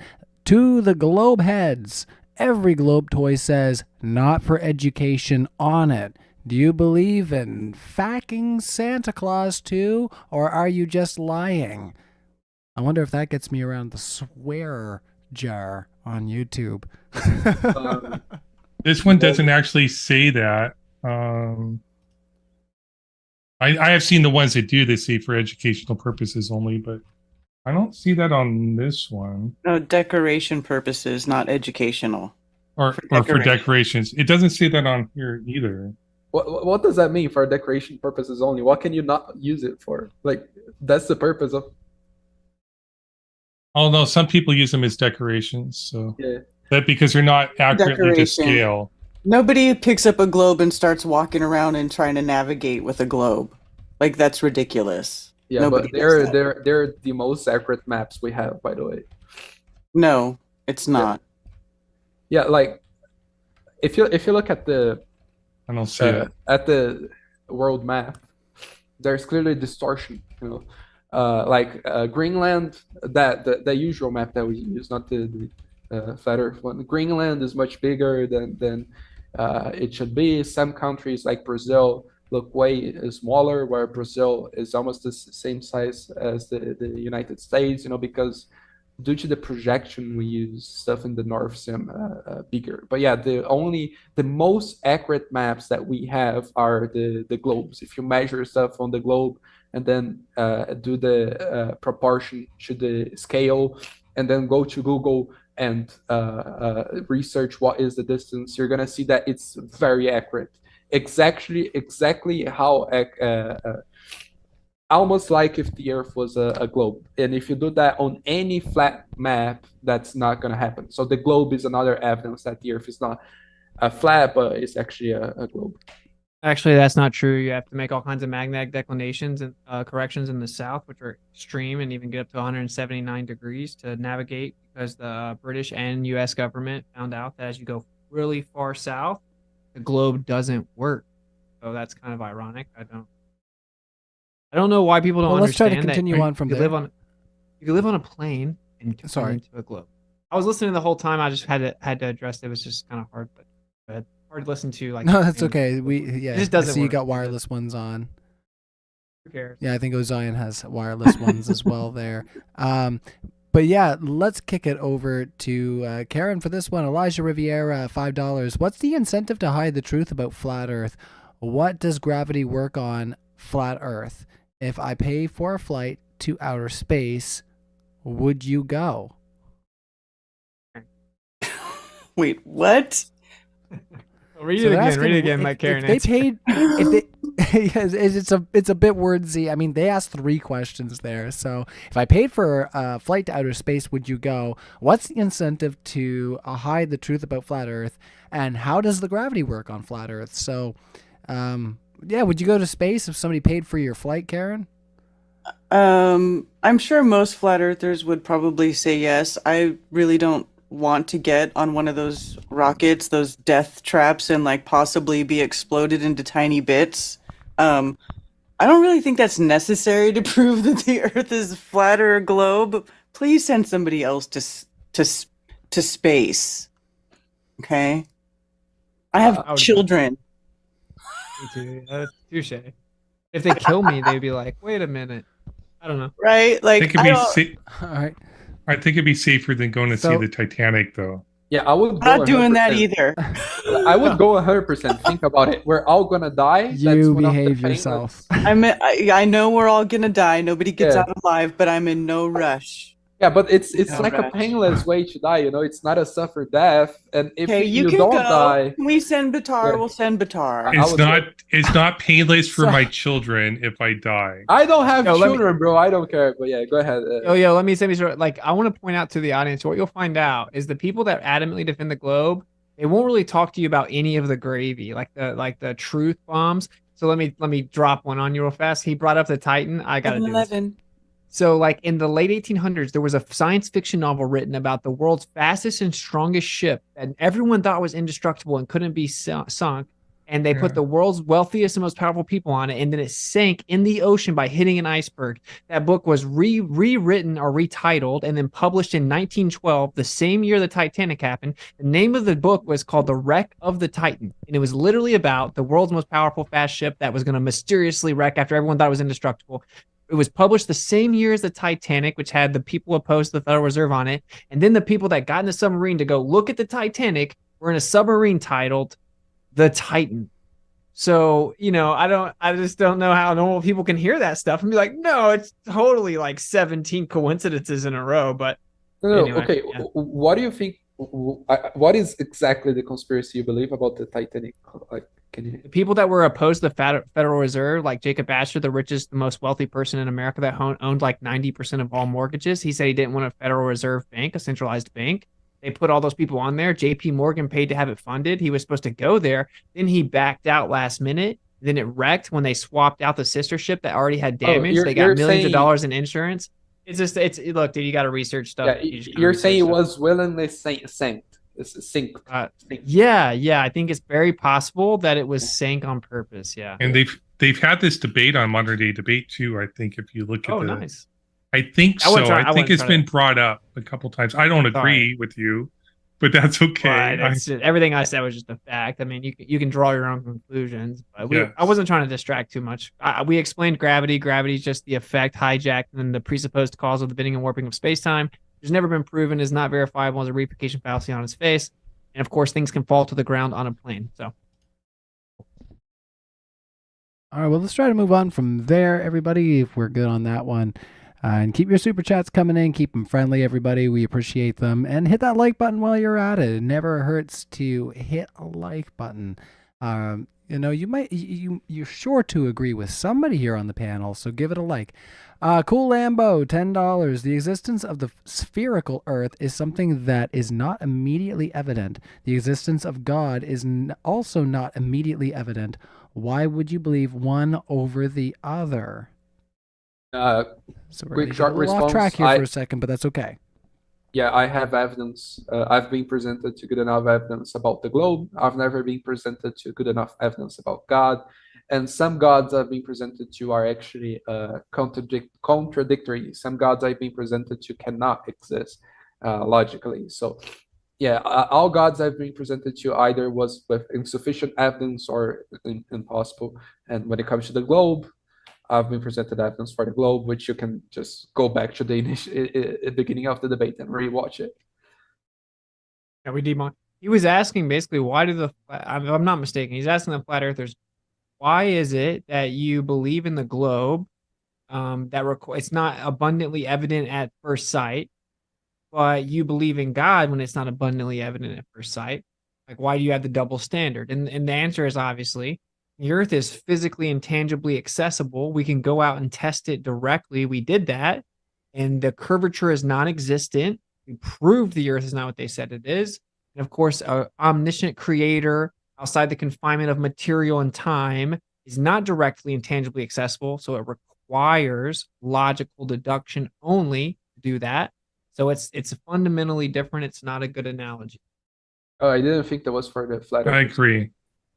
I think it was for the flat earther, actually. I think they're asking why the flat earther doesn't accept the claim that the globe is a globe because you can't physically see it. but they accept that God exists and you can't physically see God. So I think Yeah, it was like with the flat earther. yeah, like that's another debate, you know, But- like that we would have to analyze the reasons as why they believe in God, you know, like is it because of a cosmological argument, a contingency argument, to debate that, you know, like that's a whole other hours of debate. Yeah, I mean, like if the Earth is, hey, would you guys agree if the Earth is in the center of the cosmos, and it had to be placed there? The cosmos may be infinite, so the Earth would be in the center, but there would be no center.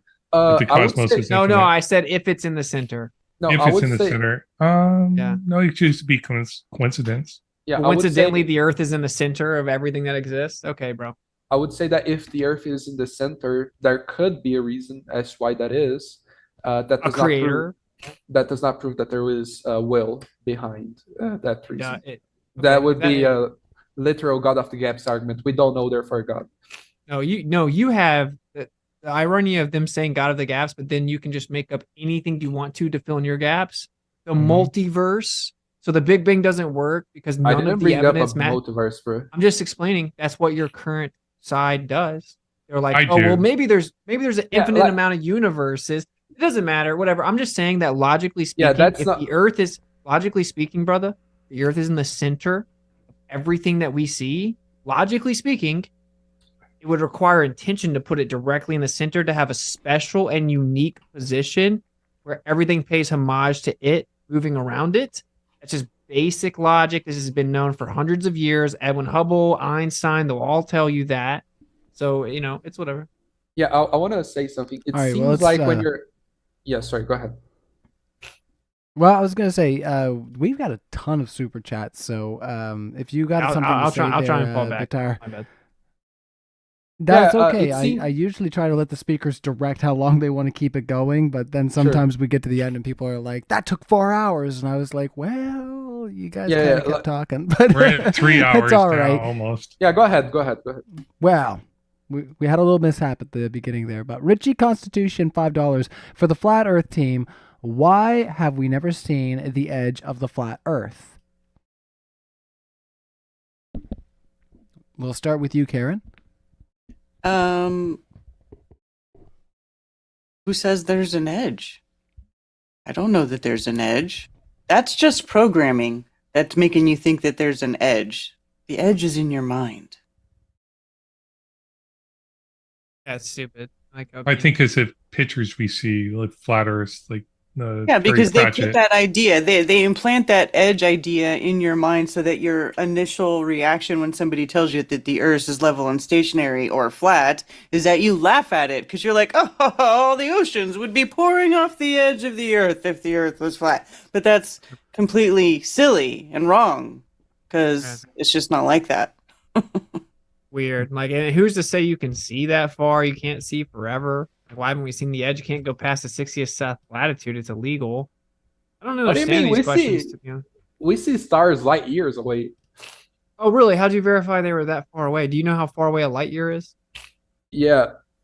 How far? We can measure their distance via parallax. No. How far away is a light year? I would have to make the accounts right now, and I'm used to the metric system, not the US stupid system. good. Yeah. 5.88 trillion miles away. 1 trillion seconds is over 30,000 years. I stacked up 1 trillion $1 bills. It'd be over 600 miles tall. It's Yeah, a it's it's a really number you can't even fathom. They can't verify the distance. They use the ladder method, which has been debunked with Hubble tension.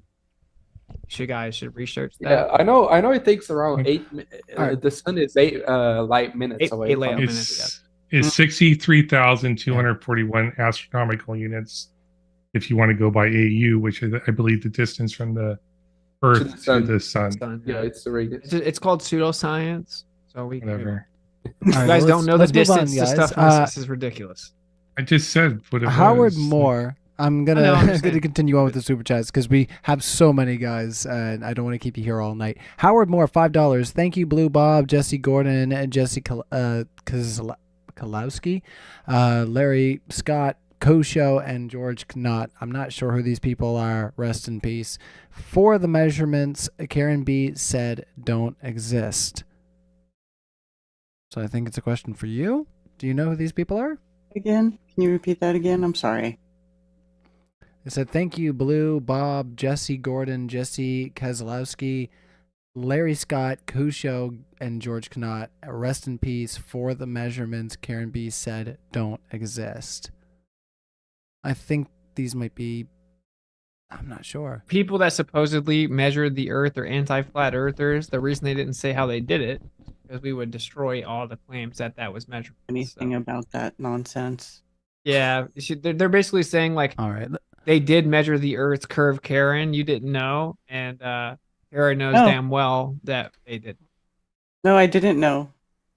Yeah, please let us know. Let us know. when All you right, figure it well- out. I've been looking for that, and I didn't know. Along with tried like to do it. millions of people. Yeah. All right.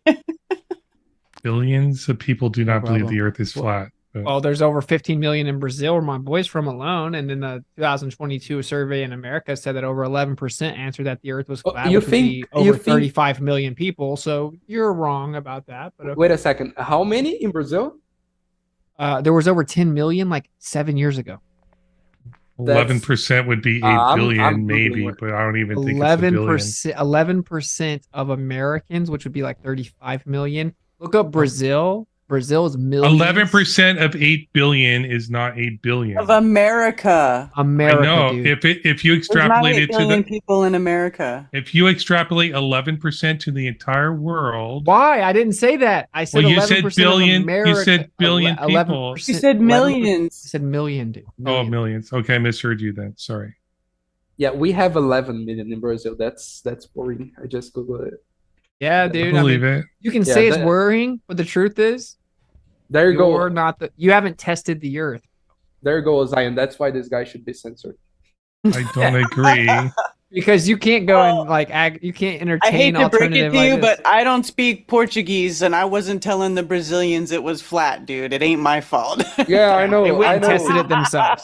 I know who was. I know who was. If you censor people, they'll find other ways to communicate to avoid the censorship that has happened. Actually, if you Every censor single people- time you try to censor people, people have found a ways Yeah. to avoid censorship. No, They check about just this. What do. is it? What's it called? What's something effect? The Ryzen effect or something? That when Uh, you actually tell people they're not allowed to do something, they do it. So Yeah. actually, once again, this is where the ballers don't understand basic logic. If you try to force people not to look at flat Earth, they're gonna be like, "Wait, why won't you guys let us see that?" Just like when you lie, attack, straw man, and red herring, they're like, "Wait a minute, what's going on with flat Earth?" So that's actually a friendly piece of let advice. me to answer you. to that. wait. Let me answer to that real quick. There was a Brazilian comedian. His name is Leonardo Lins. And he had a show that had racist jokes, and he was censored. And then everyone uploaded his show, and with hundreds of thousands, millions of views. It's exactly the fact we are talking about. However, I posted a video during the World Cup, and my video was immediately not available in a list of countries because it was official footing that I was publishing. That kind of thing, if it's previously censored, if it's impossible to be published, if we have AI detecting the words flat Earth and it's not published, then They'll create their own platforms to avoid the AI censorship. One thing. Anyone. Let's finish. Let me finish. Yeah, go we ahead. know this as children when we're told not to touch something, when we're told not to say something, we feel entrapped. We feel like, oh shit, like I'm going to get hurt if I try to express myself. One of the things we fundamentally know as human beings, I think this is the most fundamental thing to being human, is the freedom to express ourselves religiously, artistically, verbally, vocally, screaming, running around, friggin' being LGBTQ. not if you're making society worse. Not if you're making society I don't. Oh, you mean You're- like sexualizing kids? Censorship makes society worse. That's what makes society worse. Yeah, we'll have to Not- agree, not to disagree on censor this, the man. right It's a things. basic logical principle, man. Like, the reason people censor ideas is because they can't intellectually debate. Nope. In Brazil, racism is censored. not because you Yeah, cannot intellectually debate okay, it. yay, you guys are so awesome, but you're not. So it's like whatever. It's like, Nazism, Nazi. You can be a Nazi here. see, there you go. You can't say it was good for the United States to bomb Japan. Yeah, I can say it. Even though Pearl Harbor was a setup and they didn't nuclear bomb, it was fire bombing. It was carpet bombing. I opposed the bombing of Japan. I did that debate on Modern Day Debate Discord. By the way, It was carpet bombing. What would we they do did without that Japan, too. dude? We have a Nintendo Let's go 64. to the next It's question. a By the way, different Let's go to the conversation. next one. All right, let's, Censoring let's is continue what on with the cuts super one chat. another. Chat. Yeah, we've gotten off base, guys. We've gotten back to the free speech discussion. Esteban Razo, 199. Witsit, do you JQ? Question mark. I don't know what It's JQ. I don't want to accidentally look up anything that's like suspicious. So I've already screwed up my algorithms enough by hanging out with Modern Day Debate. What else do you guys want me to do? What do you want me to do, everybody? Stop it. I don't know. All what right, JQ is. Theo Megwordy. $2. Gravity is non sequitur. We experience down, not in. Thoughts on that? Okay, we experienced down. I All think right. we all agree, right? Yeah, thanks for your super chat. Yeah, it's a little vague, so we're having a little trouble with it there, but we'll continue on. Congo, $10. Witsit, give a 5 kilogram plastic ball. Given a 5 kilogram plastic ball 2 meters from the ground with 5 newtons of force applied, please use your electrostatic equations to solve where the ball will land. It's crazy, dude. This dude just invoked 5 newtons of force and then pretended that he didn't like beg the question of Newtonian mechanics to do so. Then asked me to replace Newtonian mechanics. Didn't even understand what he was doing. He literally begged the question and reified Newtonian mechanics and then asked me to replace it with his variable that was reified. Yeah, Goofy, dude. That's, There's an agreed. Let me explain this. So there's something called a kinematic equation in which you can solve for 9.8 meters per second squared with initial velocity, height, and time alone. You don't need any presupposed dynamic relationship of Newtonian mechanics. It's called a kinematic equation. Everything's intrinsically electrostatic once the vector is determined, which is down, and it has an agreed upon average of 9.8 meters per second squared. It's a fact. You can do all engineering, you can do everything in the world using a kinematic equation of height, time, and initial velocity. And anyone that denies that is denying basic reality. It is really weird if you do. The equation is the same. The equation is the same. It uses different inputs into the equation. The forces for electrostatics are not strong enough at distance to explain why things are accelerating down at 9.8 meters per second squared. Didn't even understand. I did understand. It's the same equation with different inputs. No, what I just said was you don't even need to use a dynamic assumption. You can use kinematic equations. Kinematics is how bodies move in relation to each other. Dynamics is supposedly the force that causes them to do that. Okay. You can use a kinematic equation to solve for downward acceleration on the Earth using height, time, and initial velocity. And downward acceleration due to electrostatics is not because electrostatics is a force pulling things down to the Earth. So when you say it's not strong enough to do it, that's a straw man fallacy. This would take a long time to fully explain, but I heard your original argument. I heard the original. You didn't get it. You didn't understand it. About buoyancy and all the other stuff. I did understand what you were trying to claim. Well, let me rephrase that. No, I didn't fully understand it, but I heard your argument. I knew what you were trying to claim. Well, go listen more carefully after. Yeah, again, I just want to say he's not assuming Newtonian mechanics. Newtons is simply the measurement that we use for force. We measure force in newtons. True, honor his name. Yeah, exactly. So if you presuppose Newtonian mechanics and ask me to replace it within the very variable that you He's not doing that. He did. He did. You said he did because he said newtons. Newtons is not presupposing Newtonian mechanics. It's simply the measurement. It literally is. No, it's the unit. Newtons is simply the unit.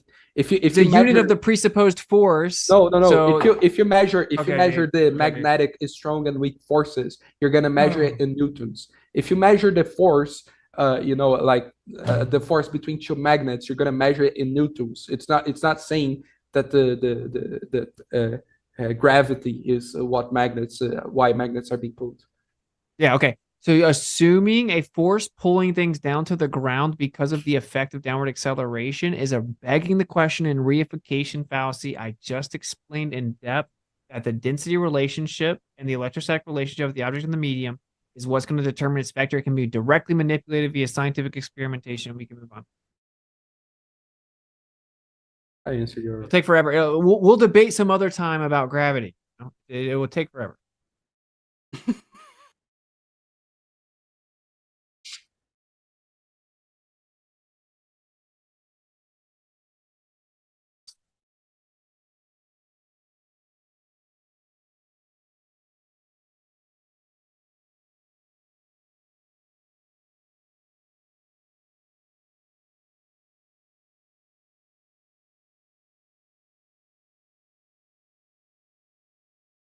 Yeah, I don't mind much of what you're saying, other than that Tesla quote's actually misattributed.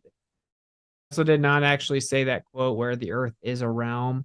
I Yeah. don't think that quote. Yeah, that's misquoted. But I mean, Tesla did make it very clear that everything's intrinsically electric and that the sun and the moon are local phenomena and that we get energy directly from above us. He said that the idea that space and time bend and warp is ridiculous. Oh. You went away That'd with be- it. Oh, you froze. Oh, you're back. Wow, I don't know. Anyway, Tesla, it says my connection is unstable. So yeah, anyway, yeah, like Paused again.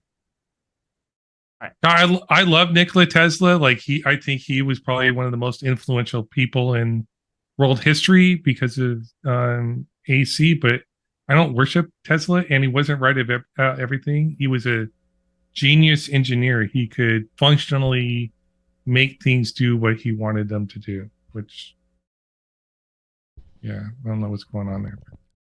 That's it. Yeah. Something happened with Woodsit. The stream is ending. Well, I think he's using All a right. virtual camera. Yeah, just give me a second. I'm trying to figure out. Yeah. That's okay. Might drop. Just Sorry, so you everybody, heads that I up was if it muted messes for a up your second. camera. I might drop. I drop just so if it messes up your camera. I'll have to drop and come back. That's okay. Yeah, that's all right. We've dealt with that before in the past. Sorry, everybody, if I was muted there for a second. Let's move over to our screen share while we wait for Witsit to get back, and let's continue on with our questions because we got so many questions. Yeah, Teo Magawarty, $5. Show up for a flat Earth debate instead of going off into the weeds of gravity. Gravity is non sequitur. Down is down. Globe needs inwards. So I think they're complaining about our discussion about gravity, which we just kind of said we should move on from. Well, I think they reframed the question. They're saying inward to the center of the Earth, but that's what we call down in the globe model. So that sounds like a non sequitur to me. We're both saying down is to our feet. Yeah, down is towards the center. Depends on the reference. What I count down, someone in Japan calls up.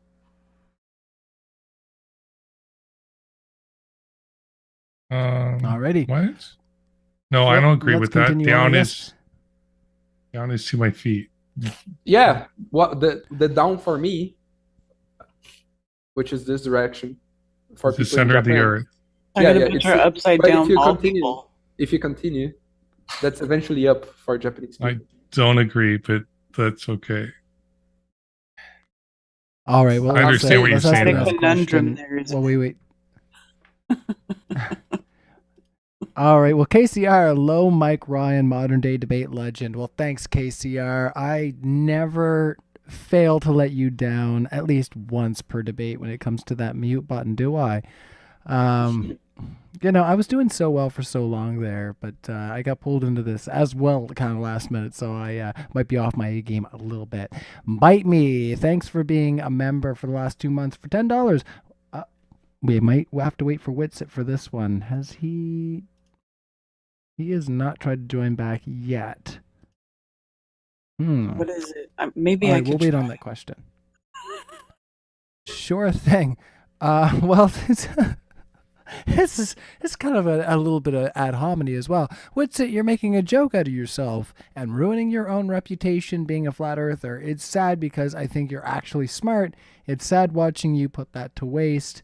But it's your life. Yeah, he's not here There's to no answer that, question and that's there. pretty personal. That's And no it's not, question. yeah, it's not. It's kind of just an.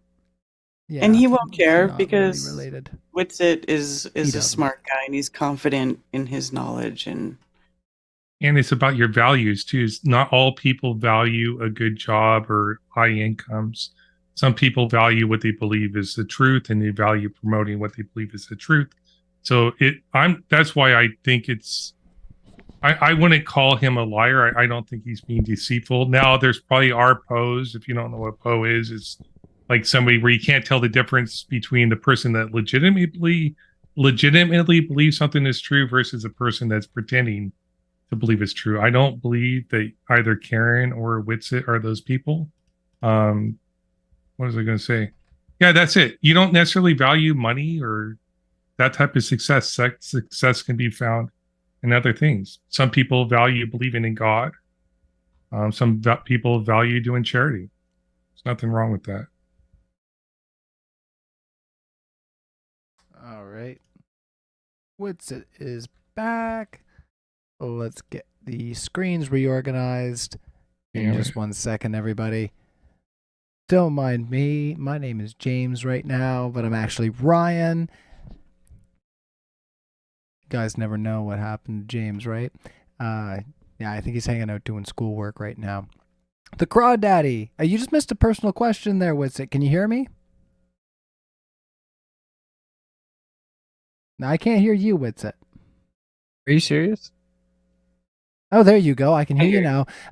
So yeah, we just finished saying that we didn't think you'd really care about this ad hominy type super chat that we just got. Witsit, you're making a joke out of yourself and ruining your own reputation being a flat earther. It's sad because I think you're actually smart. So it's sad watching you put that to waste, but it's your life.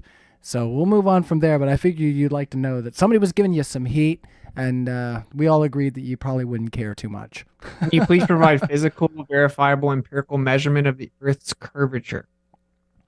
yeah, I like how we didn't really ever continue on the Earth curvature thing. Nobody ever wants to talk about the lack of measurable Earth curvature. They avoid it like a Keeping it on point. Well, that's all I talked about. We appreciate that. No, but you didn't measure the- anything. So Crawdaddy for $2. Also another ad hominem. We'll just move on. Dr. Mantis Toboggan, $5. Where did Witsit find his info on electrostatics? Did he do it to himself or is he trusting science? Good job, Ozian and Batar. You wrecked these fools. Oof. Oh my goodness. Wow. Well, Everybody's you a must little bit spicy. lit. You must be lit. But actually, I did the test myself. I used a Van de Graaff generator, and I changed the weight of an object. I changed the acceleration rate. I made things levitate, and I actually made it go up as well. I manipulated the independent variable of electrostatics and changed the vector, weight, and direction of the object, proving that is in fact a causal agent. And you can verify that all objects are intrinsically electrostatic simply by using electrostatic induction experience.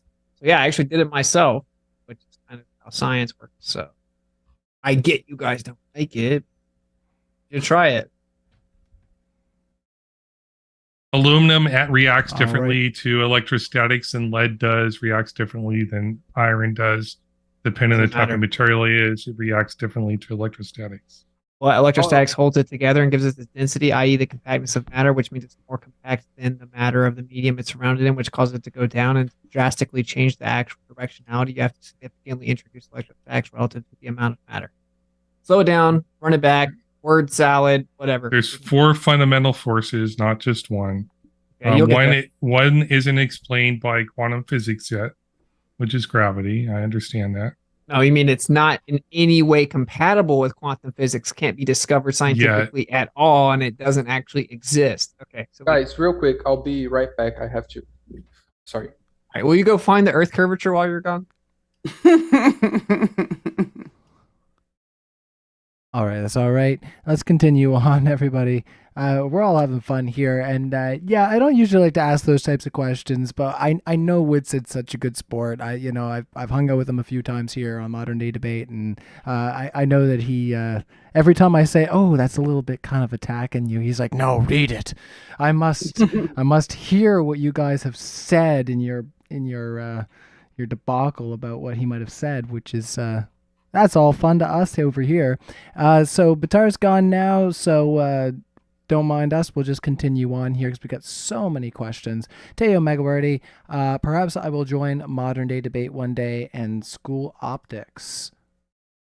I'm not really sure what they mean with that.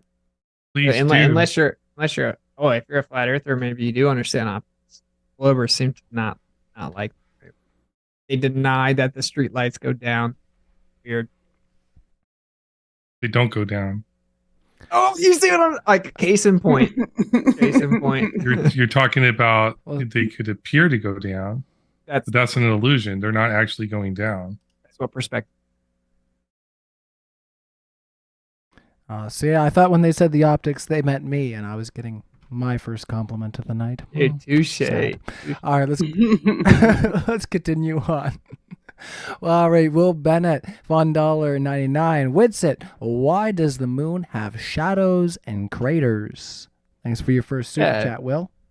Yeah, nice assumption that they're craters when they're all like allegedly perfectly 90-degree impacts, which makes no sense logically whatsoever. But we can replicate the moon with a holographic projection based on electromagnetic polarization. It's an assumption to claim that it's shadows. I will agree it does somewhat look solid, especially when we've been agreeing with that idea, but you can show solidity, the appearance of solidity with a holographic projection based on the electromagnetic polarization. So yeah, there you go. And it looks like the phases are actually just a cyclical nature, like the energy cycle itself, and also polarization. Why couldn't God just make it look like it's there? Why does it have to be anything? I don't know. Why couldn't God just make it what it is, which is the light of the night? Like you can make any claim. Like we've been to the moon, but yeah, except we haven't. Okay, we can move on. It's weird to me that you still believe that. Can I? All right, so. Not if you believe in the moon landing. No. Yeah, like why would the Soviet Russia not deny the moon landing then? Oh man, I don't know. I've actually heard two different Russian astronauts, Soviet astronauts specifically do that very thing. I guess they don't count. Now that we've offered you actual cosmonauts from Russia that said the moon landing was fake, now they don't count. We can just keep asking why they didn't deny it. Yeah, I would expect the cosmonauts, but like, why would not the Soviet state deny it? You know, because for one, the Russia gets to tell their people what they want to propagandize them, which is we were the first ones to send an animal to space, the first one to send a person to space, the first one to send a satellite to space. And then America gets to propagandize their people by saying we were the first one to land on the moon, so everyone wins. They all work together. They're all signed to the Antarctic Treaty. So it seems pretty simple to me, but a lot of people seem to not understand that they all work together. So that's why Flat Earth is sent. Because you would realize that it's all I don't think you realize how strong class hatred was in Soviet Russia and how much people would hate the U.S. and want to be better than it. Yeah, they would absolutely deny it. You're talking to the leftists. So. Yeah. I know. Freedom sucks, huh? No, freedom is great. Yeah, let's. All right, well, let's continue on. Before we get down that freedom talk again, we'll have that some other time. Commercial sound and video, $2 says Flattoberfest 2023 Las Vegas, October 21st and 22nd. All right, you can clip that and use that for your audio, whatever that is. I don't endorse whatever's going on here on either side because I'm a moderator, but I read that. Oktoberfest. Yeah, you can. Yeah, you can come as long as you allow me to intellectually dunk on. I'm just glad we didn't get into bedroom talk. Whew, just thank my lucky stars. All right, as soon as you said that, I was getting worried. Oktoberfest. Yeah. Las Vegas. Hey. Flattoberfest.com, that's correct. A bunch of flat earthers, a bunch of crazy flat earthers are going to be all together in one place. Anyone feel like talking?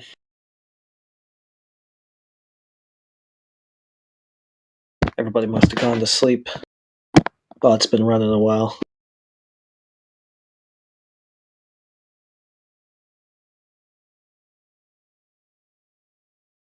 We got Head of the Hans, but he's playing Xbox. I won't bother him.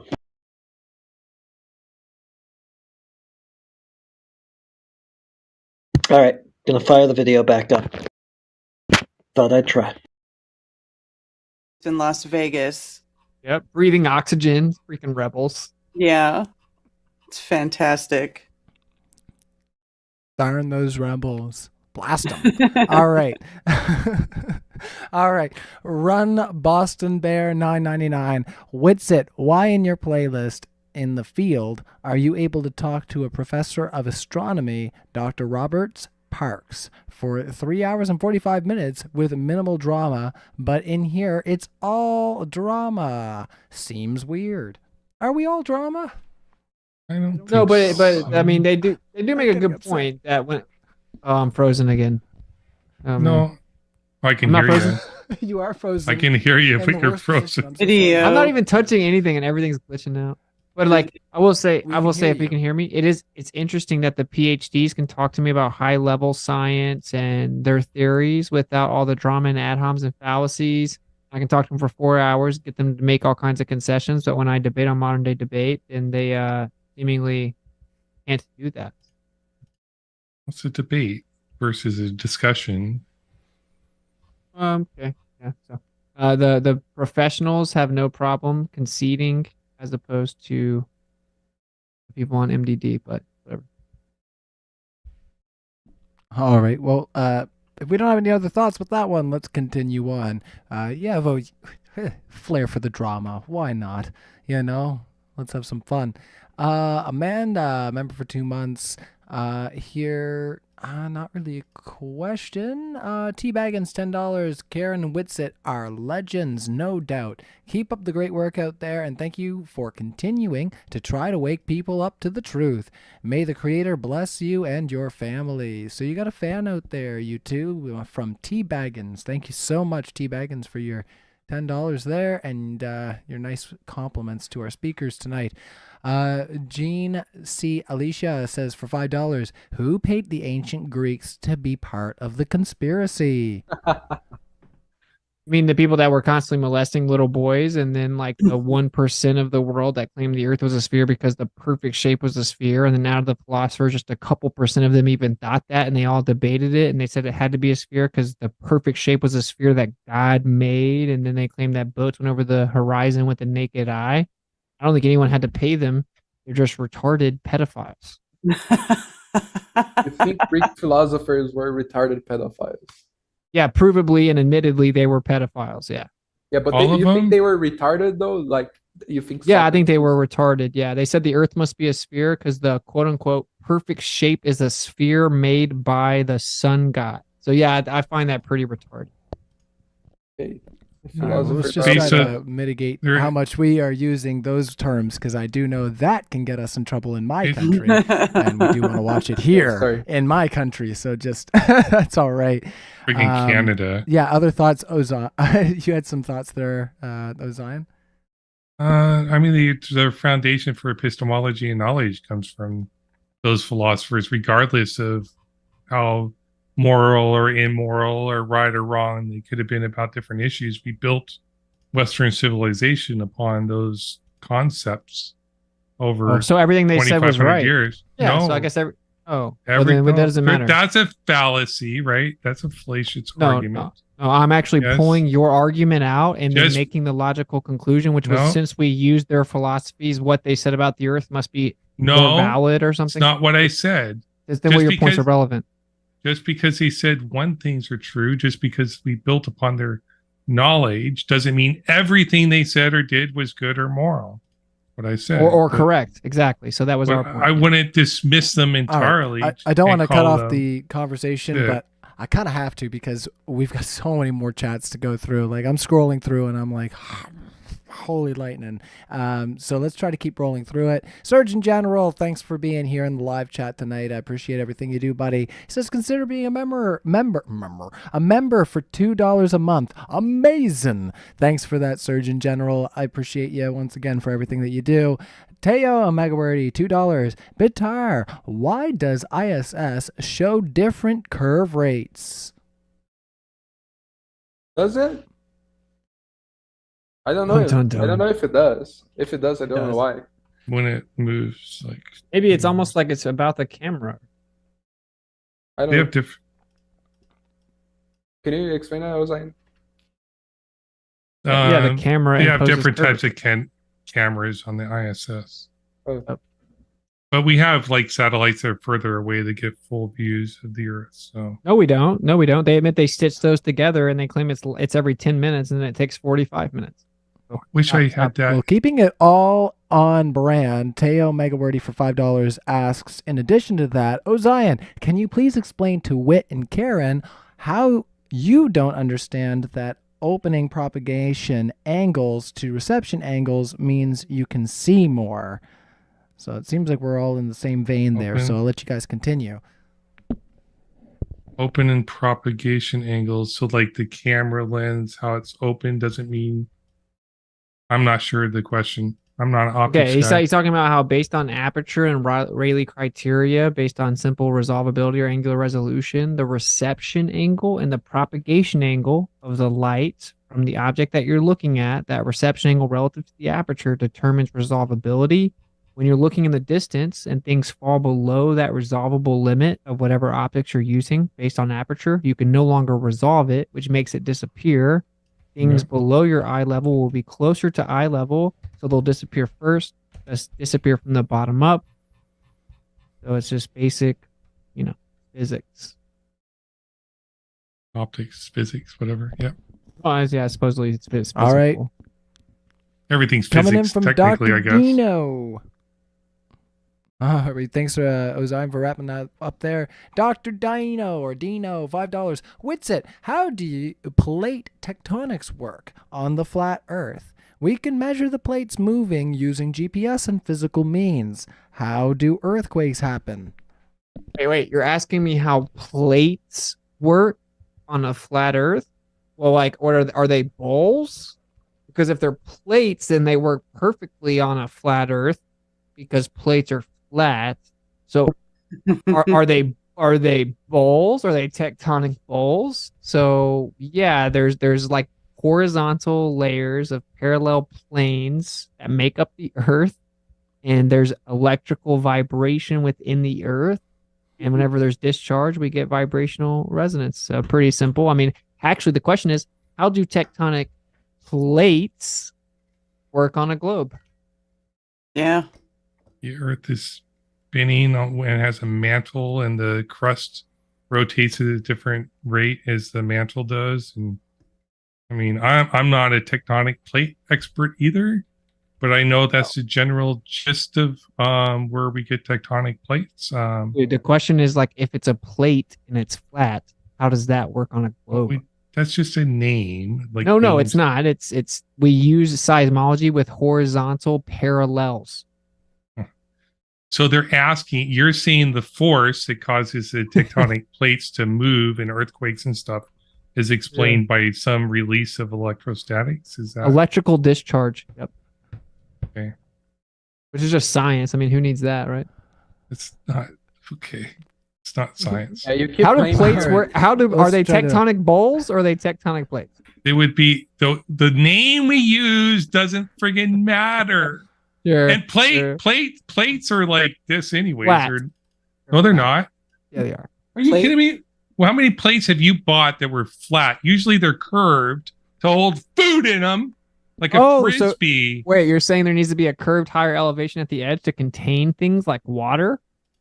Wow, it's crazy. Antarctica is the highest elevation. The plates are inverted though; they're upside down plates. All right, bruh. You let me know how. If you want to be plates work pedantic, on a globe. if you want to be pedantic about names, because we call it plates, that means they're flat. Plate doesn't mean flat.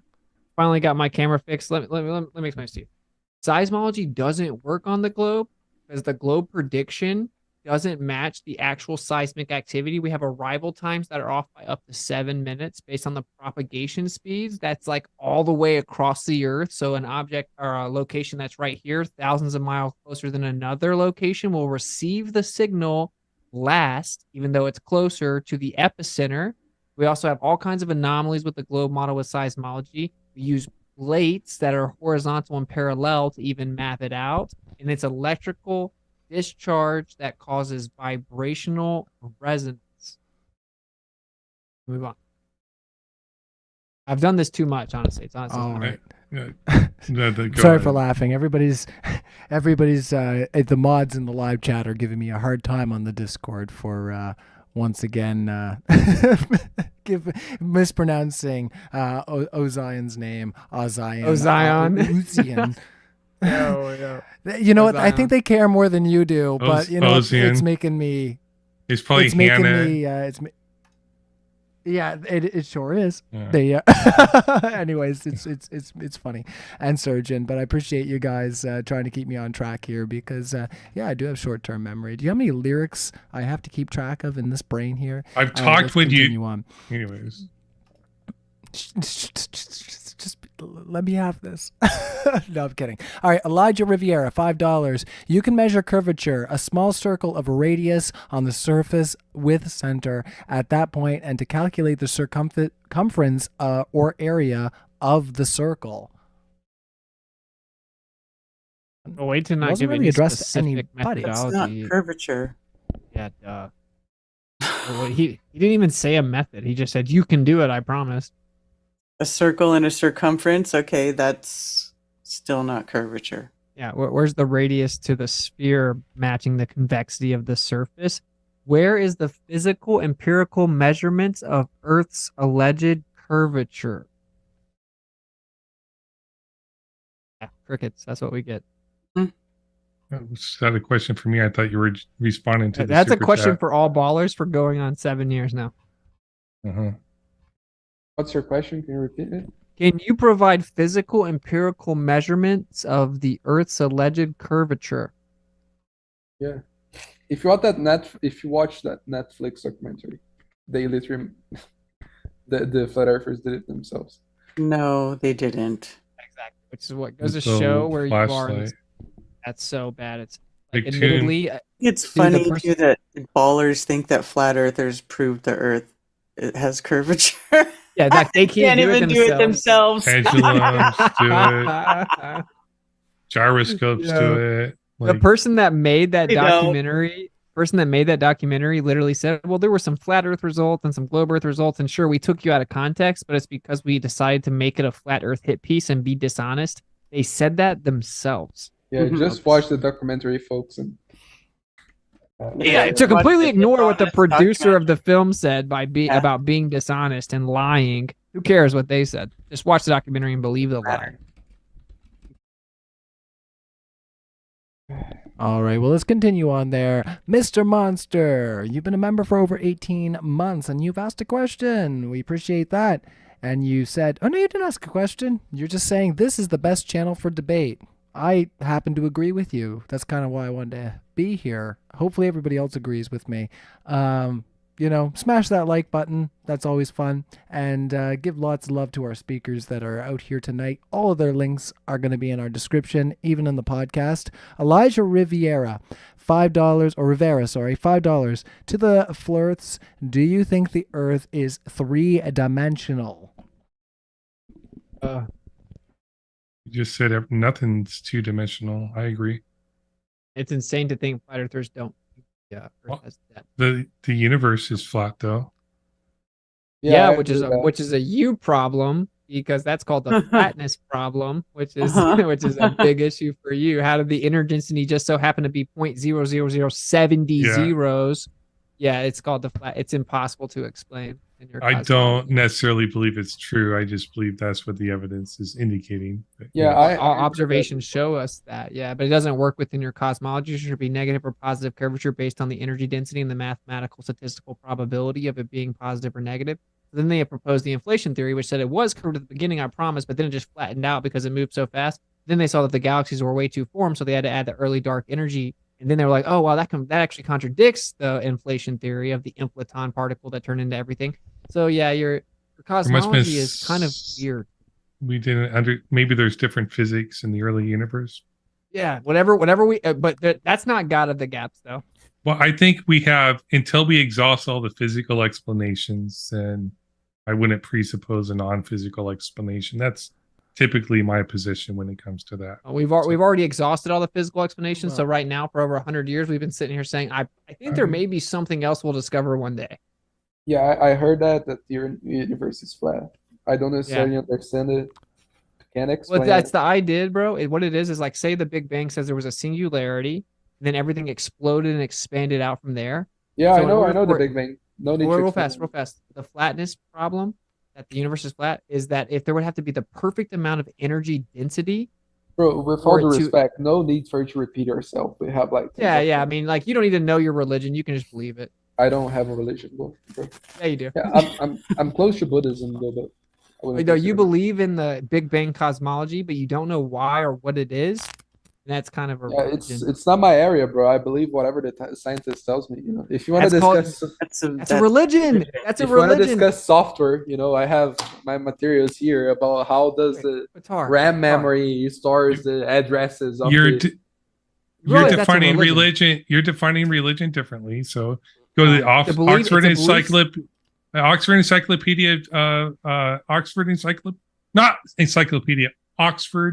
Dictionary. No, Oxford Dictionary. I paid for the OED, the Oxford Dictionary, and I'll look it up. Look, can I just say something?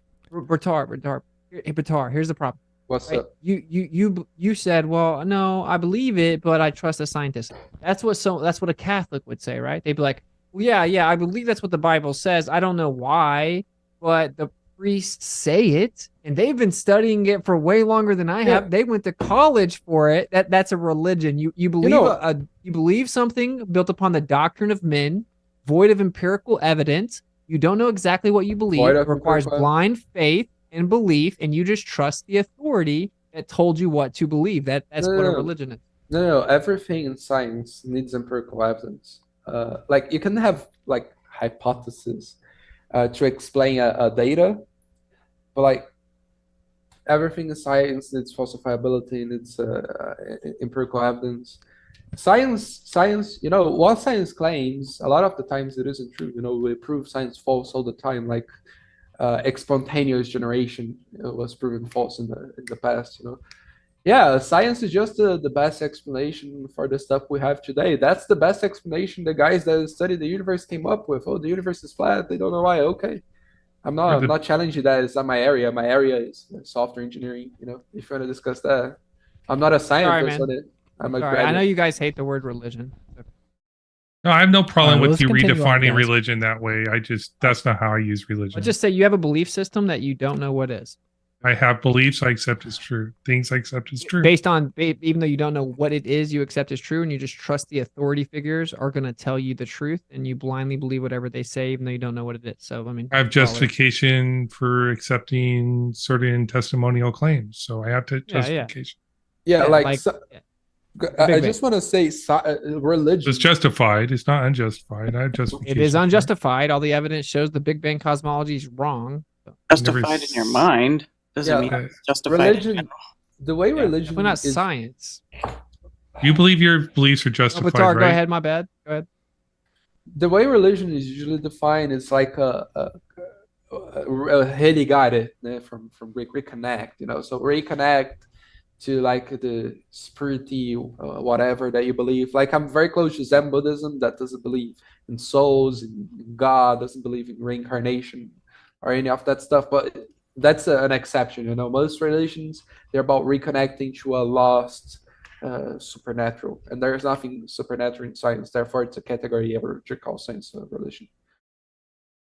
Well, it's actually a belief system built upon the doctrine of men, void of empirical evidence that requires faith, typically regarding a deity. So it doesn't have to be about a deity. Yeah, again, science doesn't fit what you just said. Science. Yeah, but It's a methodology. Science doesn't fit the Big Bang cosmology where you say there may be a million universes. I don't know what happened at the beginning, but I promise it was expanding from a singularity, but there is no center and all this. Science doesn't talk about the creation. We can just move on. It's whatever, bro. The audience can decide. I know There's nothing people about that the Big Bang. deny having any beliefs, that accept scientific claims, but deny having any beliefs. So Yeah, but then when I ask them about the flatness problem, they say, I don't know what that is, but I believe whatever the scientists say. So that's a belief. So we can move on. Yeah, we have a whole page of super questions or super chats. So let's super yeah, questions. definitely. Let's The go. more we can carry on the super questions, Mr. Monster, $5. So I'm guessing you think that ships just sink when they dip below the horizon. The moon and the sun go underwater. Seems a little Somebody thinks trolly, that. don't you think? Yeah, I don't think anybody thinks that. Oh, yeah, The science of science, $5. Ozion, how much curvature did you see in your drone video? 1 inch, 1 foot, 1 mile of curvature? 20% of the height of the ship. 19.8% or whatever. But that's a rough, so it could be off. All right. You're not measuring curvature if the drone is moving. If the drone's going up, the ship is getting bigger because your angle of view is increasing. It is not curvature. Oh, Well, fast to address this one single time. If you see what I'm sharing here, you see the eye level or the horizon. You see that the angle below that is smaller than the angle above it. So it's going to actually, the reception and propagation angles are going to drop below the resolvability angle first because that angle's smaller. With his example of the drone, it's like taking this little person and moving him up. As you move him up, that lower angle is going to get bigger. Very basic stuff. Indeed. All right, well, let's try to continue on from there. I'm sure we all understand where we disagree from both sides there. Annabelle Taffer, $2. What about the Colin O'Brady track across Antarctica? Anybody know about the Colin O'Brady trek I don't across think he went across the Antarctica? South Pole. He went. They didn't actually go across the middle of the continent and back over it. They just like dip inside the continent a little bit, then pop back up north. Just super. Did not. Even when you look at the map, if they show you supposedly of what he did, it's not. It's not going across Antarctica. Come on, buddy. Oh, weird that they had to lie about it, but would they lie? He crossed Antarctica, but What? I don't think it was across the South Pole. He However you went wanted to to find the cross. island. He went And into a part the ice. of, he went across a little part of it. Yeah, He it'd be didn't, like crossing Florida east to west versus north to south. He just without dipped going down through the the ice a little center. bit and then pop back up north. That's all he did. Whatever. Yeah, I don't think that's what they were implying either, but yeah, let's continue on from there. Pedro, HM, $25. Bitar, did you feel that the language barrier was a big issue during the debate? No, I mean, I've worked at a I call speak- center, so I speak Go with ahead, fluency 2 languages. I can make do with German, and of course, as a native Portuguese speaker, I can understand Spanish fairly enough. The problem with using Portuñol is that they don't understand us back. But yeah, I can fairly understand German. If you drop me in Germany, I'm not gonna starve to death. And yeah, English is a stupid language. English is a very poor language. It's actually good that English is the worldwide language, because imagine if it was Chinese or Arabic. He So yeah, did English. Go ahead. Sorry, he did cross the South Pole, but he did it across the narrowest part. Yeah, I did not. Just answering. I did Pop not back feel up that. north. Yeah, I did not Alright. feel that because I've been studying English since I was a kid. So So I would say your English is good, bro. Your English Yeah, is good. thanks. Whatever they're talking about. absolutely. Yeah, it's been a great debate, and yeah, I wish I could speak more languages for sure. That would be probably a handy just thing. study, bro. especially where Come I on, am. speak a language. Just study Mandarin before they come take us over, bro. This isn't the I'm This too isn't the busy first playing time I've music and debated. hanging out with you fellas. This isn't the first time I ahead. debated Vitar either, and I've never had any. There's some words sometimes you ask, but Yeah. overall Like it's what's fine. that word? Like a Yeah. word that pops up. Like curvature.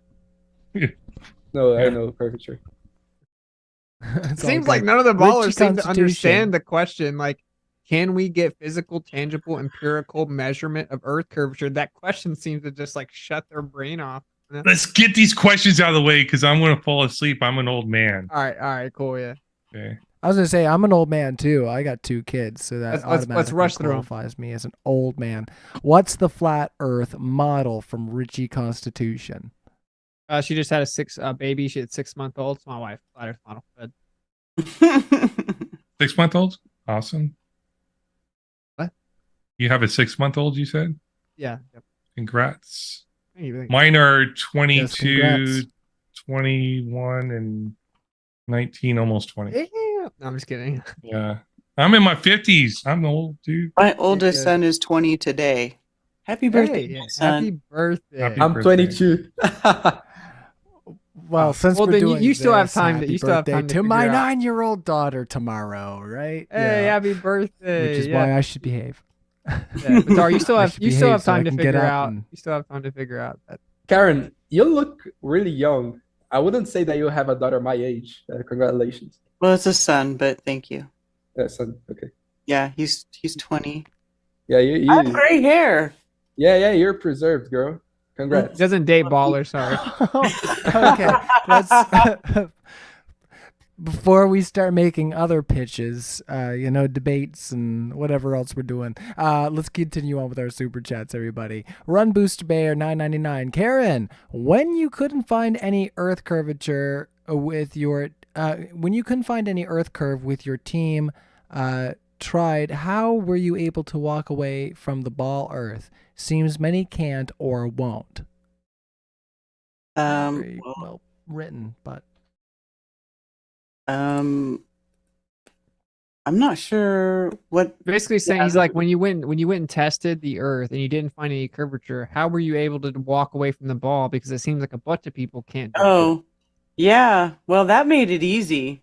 Actually, before we actually went and did the measurements, I was already a flat earther because I had already lived on the coast and grew up in California on the coast and grew up looking at ships, literally looking at ships on the horizon. So when I started looking at all of it and asking the right questions, I realized, oh, wow, Earth really is not a ball. But going out and actually doing the measurements was the best thing because it really sealed the deal. It was like, wow, it really is. Like all of us are here and we're all seeing the same thing. It's not just me. It's not just in my head.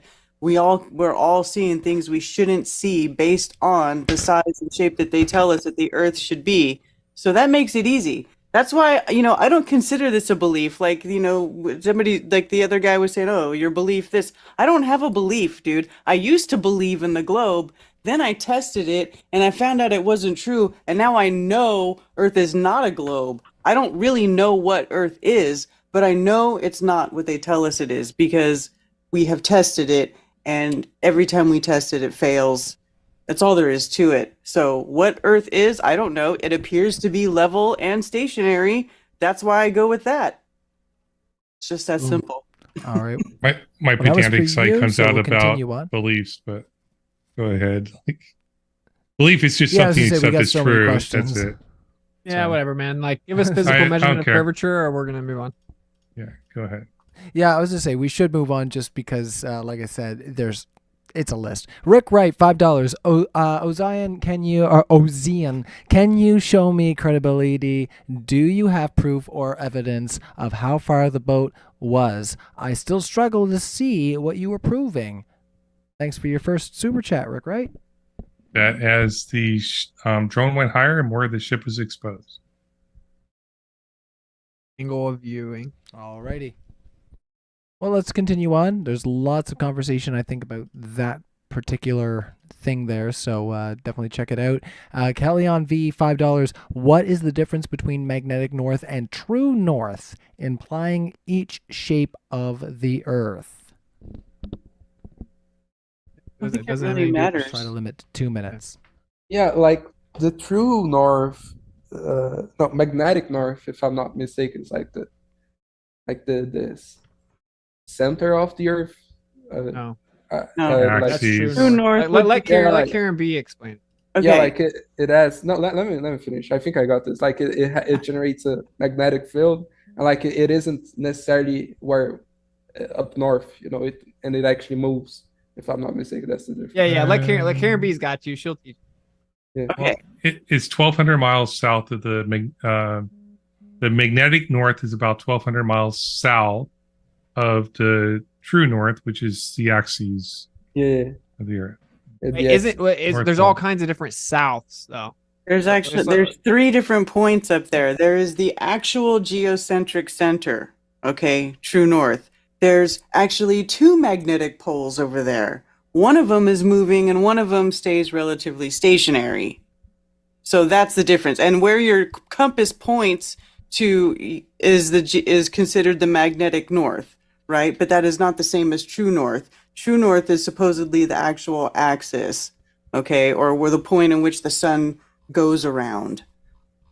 But the magnetic north is different from that. And then you have magnetic declination, which is the difference between in degrees between the true north and the magnetic pole that the compasses point to. I think I saw the video where you were showing how to test that or whatever using an actual compass and stuff. Or Yeah, you can measure it. You can measure your own magnetic declination. You can track the sun and you can figure it all out and you can compare it to what USGS tells you. All that good stuff. Now let's do it in the south and see how accurate it is. Yeah, and in the south it doesn't work the same. They're not hiding in the south. All right. Well, let's try to continue on, fellas. We have one from Esteban Razo for $4.99. I'm not going to read it, Esteban. Try to be a better person. Taylor B, $10. Ushuaia, Argentina is 9,845 miles from the North Pole. On a flat Earth, this would put the distance to traverse the globe at 61,791 miles at this latitude. However, it's actually 3,959 miles. Why? I didn't fully follow it. Me neither, First bro. part. well, I've had a question. I asked another flat Earth proponent. Why can't you circumnavigate Antarctica and tell us how many miles it is? People try to do it. They go like 60,000 miles. It's illegal to go beyond the 60th south latitude. Basically, if I You can can't even get within eyesight.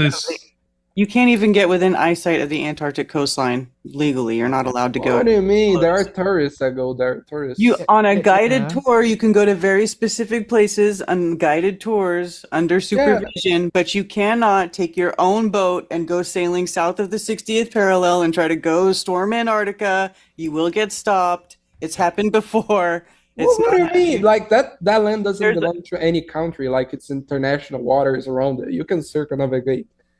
No, you can't. It's against the Antarctic Treaty. First, somebody did it in a 72-foot oyster yacht. I Catharsis seriously I can't handle like this is another one of those things where you make so many flat earthers because flat earthers say you can't freely and privately explore Antarctica. There's Antarctic Treaty signed in 1959, tons of subsequent legislation since then, and as soon as you get past the 60 south latitude, you will be monitored and then intercepted, and you don't get due process according to the U.S. government. But you can go to approved guided tours on tourist trips in a couple locations, and then Globers will say you can go there. So then the honest people are like, wait a minute. They go research what the flat earther says, sees that they're telling 100% the truth, and they're like, okay, I'm not going to side with these people that just deny reality. Like you guys make flat earthers. I'm not saying to go to Antarctica. I'm saying why don't you sail around Antarctica and tell us how many days it takes to sail around Antarctica? You mean beyond the 60th south latitude? Close enough where you can see part of Antarctica. Go to the 60th latitude. That's the thing. You can't Go to the even get 60th. close enough. The 60th, you can't see Antarctica coastline from 60th parallel. then Exactly. fine. It's 500 to 1,200 miles away. The 60th south Tell us- latitude is up to 1,200 miles away from the coast. Tell us how many miles the 60th latitude is. Up to 1,200 miles away from the coast.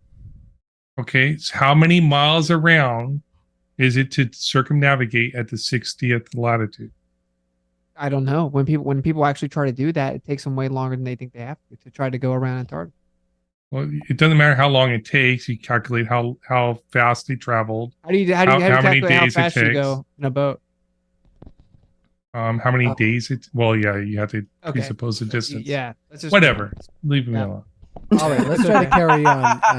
By the way, my phone just died, but I'm But you can calculate like winds. Yeah, you can calculate your ship speed. No, You can calculate ship speed. Yeah, you can Very calculate the difficult. knots.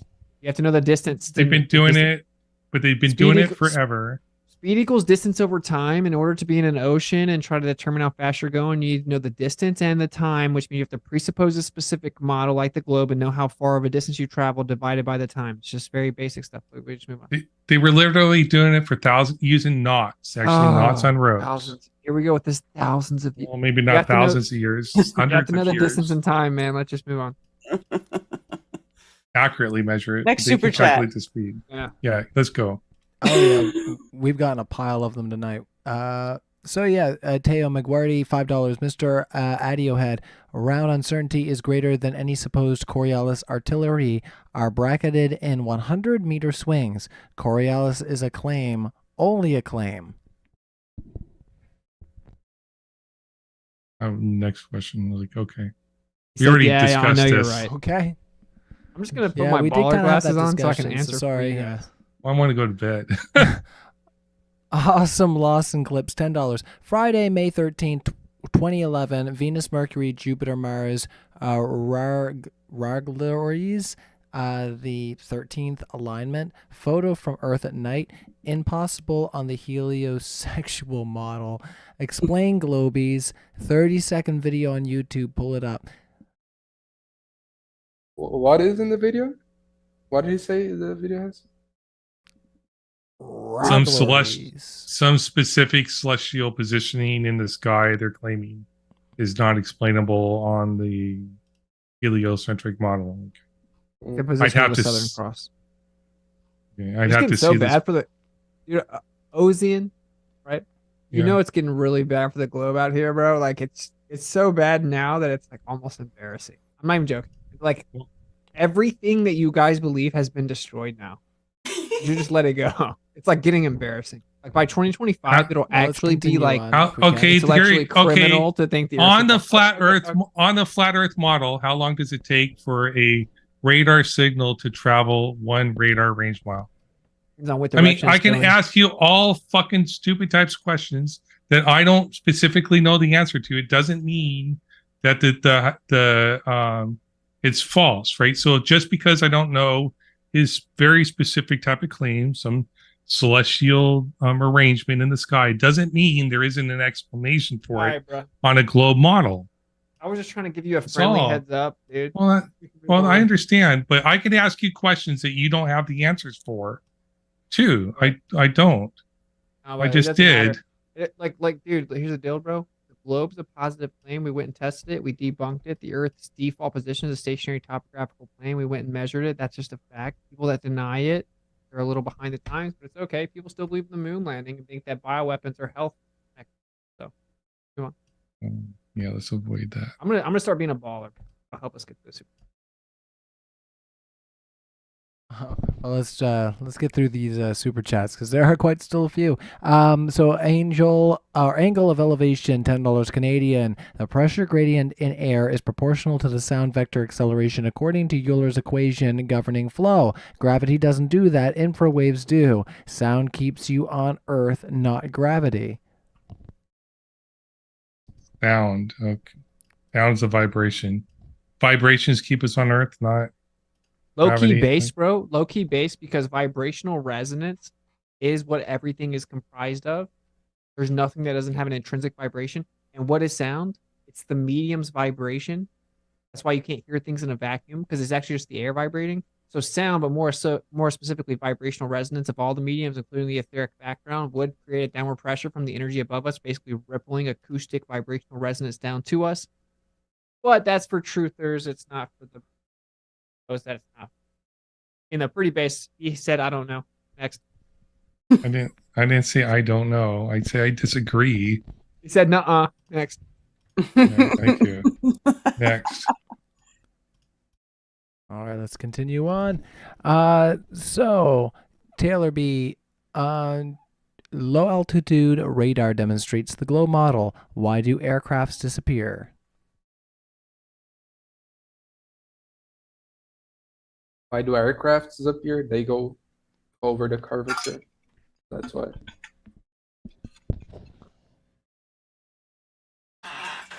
All right. You guys, no you thoughts guys on all- the other side there? Yeah, I mean, it's just rough. Actually, They get so tiny that they become indiscernible by the human eye and therefore out of sight? Away? how dare you use basic logic?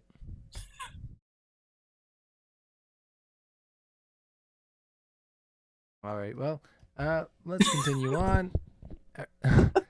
Everybody, Monitor is funny. you can hear us now, Bitar. Yeah. All right. Yeah, go ahead. No, I'm not trying to say anything. Oh, I thought you wanted to respond. Just give me 5 minutes. He's currently coming. please, He's for coming around the flat Earth. $5. Good. No, it's all good. These Globers make true Earthers every time they speak. LMAO. Keep it up, Globers. No, we should almost Just pay give me them. 5 minutes. It's not really a question. The science of science for $5 seems like it's hard to get people to defend the globe myth. Try for globe debaters for showing. Thank you for the globe debaters for showing up. Well, thank you, Science of Science. Yeah, I'm not sure if that's a backhanded compliment, but we do appreciate our speakers being here this evening. And I'm trying to move through these because Ozion might have older children than I do, but I feel old, okay? I feel it because my kids are going to be up so early. Teo Megawordy, $2. Bitar, why are you so corrupt and closed-minded? My Bitar, are you corrupt and closed-minded? Corrupt and close. I don't necessarily know what you mean by corrupt. Should we spend You any mean time with this evil? one? I don't think I'm corrupt, closed-minded. I'm open-minded. Not to stupid Except ideas. that you think people should be censored who don't think like you.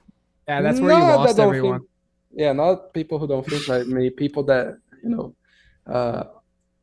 ideas that are bad for society. Yeah, but that's a subjective determination of bad. That's why Yeah, what makes you who are you to say what ideas are bad for society? No, you're right. Good and bad is 100%. I think censorship is bad for society. Sure. You get that. I think being told that we're tiny specks of dust in an ever-expanding universe of nothingness is bad for society. Sorry, what? I think that being Nihilism, told- basically. He's saying. I think that being told we're tiny speck of dust in an ever-expanding universe of nothing is bad for society. I think that experimental medicine being bioweapons but proposed as actually good for you is bad for society. I think censorship is bad for. We have differing opinions. That's why we should all be able to vocalize our differing opinions. I think. Well, I expect you're never the one making the laws, Yeah, because our world would be so base, bro. Pedophiles getting the axe. Let's just move on. All right, let's move on indeed. So the Crawdaddy 029 $5. We can absolutely dismiss nonsense like the flat earth outright and make fun of it because it is demonstrated fact there is no flat earth argument. Well, thanks for your sentiment there, Crawdaddy. Yeah, We've bro. answered so many Baselessly questions that we're assert going to your move on from conclusion. these. These are little ad hominy. They're not really questions, so we're going to move on from them. But the Crawdaddy strikes twice. $5. It's nothing like the theistic debate because a god is defined in a way that can either be proven true or untrue. Oh, Crawdaddy, are you trying to send us down another rabbit hole here? What's Yeah. going on, buddy? Yeah. We're Not really. going to try to Always. move on from these Yeah. theistic Let's move on. questions here. The globe's a religion. We all agree. um, We can move on. Well, hopefully that's what you were looking for there, buddy. So, Vegas, Montana, 777. Carl, the devil's younger brother, 777. For 99 cents, a pink ice cream cone. Well, I guess that's a meme. I don't know. Maybe it's because I copied and pasted it. Vegas, Montana, 77, $1.99. No question. Just continue on. Forte, $5. Why are conspiracy theorists less analytical when tested compared to non-conspiracy theorists? Any thoughts on It's just that? what are you talking about? What are you I've talking never, about? I've never seen that. That's just a made up nonsense, bro. Like, hey, does IQ do IQ tests use analytics? Like, what are you You know, talking I about? don't. Let's compare IQ test of conspiracy theorists to like normie NPC regurgitation machines called bots. Let's see who has a higher IQ. Let's see who per capita is more creative. Let's do that. Yeah, I See just who's wanna pattern recognition. It's so stupid. Just a talking point. We can move on. The irony of that. Let's just say if you compare the small group of flat earthers versus the globe earthers that are zealous about it, way more creativity, way more musicians, way more independent thinkers on the flat earth side. This is a fact. So I mean, that's ironic. Yeah, And like if you don't believe it, you can come hang out with us in Las Vegas in October. This October 21st and 22nd, there'll be hundreds of us. Bring your best globe proof. Yeah, come on and see. You guys will switch up so quick. You'll be like, you guys are cool. I'm sorry. This would be so funny. I wanna talk a little bit about IQ tests. Like I took mine, it was 111 if I'm not mistaken, and like what my psychologist told me, oh, if you weren't so anxious, it would have been higher. Why? Because every time it was being timed, I would do way worse on all the tests, because some of the Yeah, I tests believe that. are timed, because I'm anxious. So yeah, I don't trust those tests to tell you how intelligent you Yeah, are. you I know, agree. Because Yeah, I agree. There's a lot of variables in the IQ test. Some people don't Yeah. like being timed, but the Yeah. point was like the idea that they test the analytics of the brains. Like, no. Like conspiracy theorists are some of the smartest people in the world. I know this firsthand.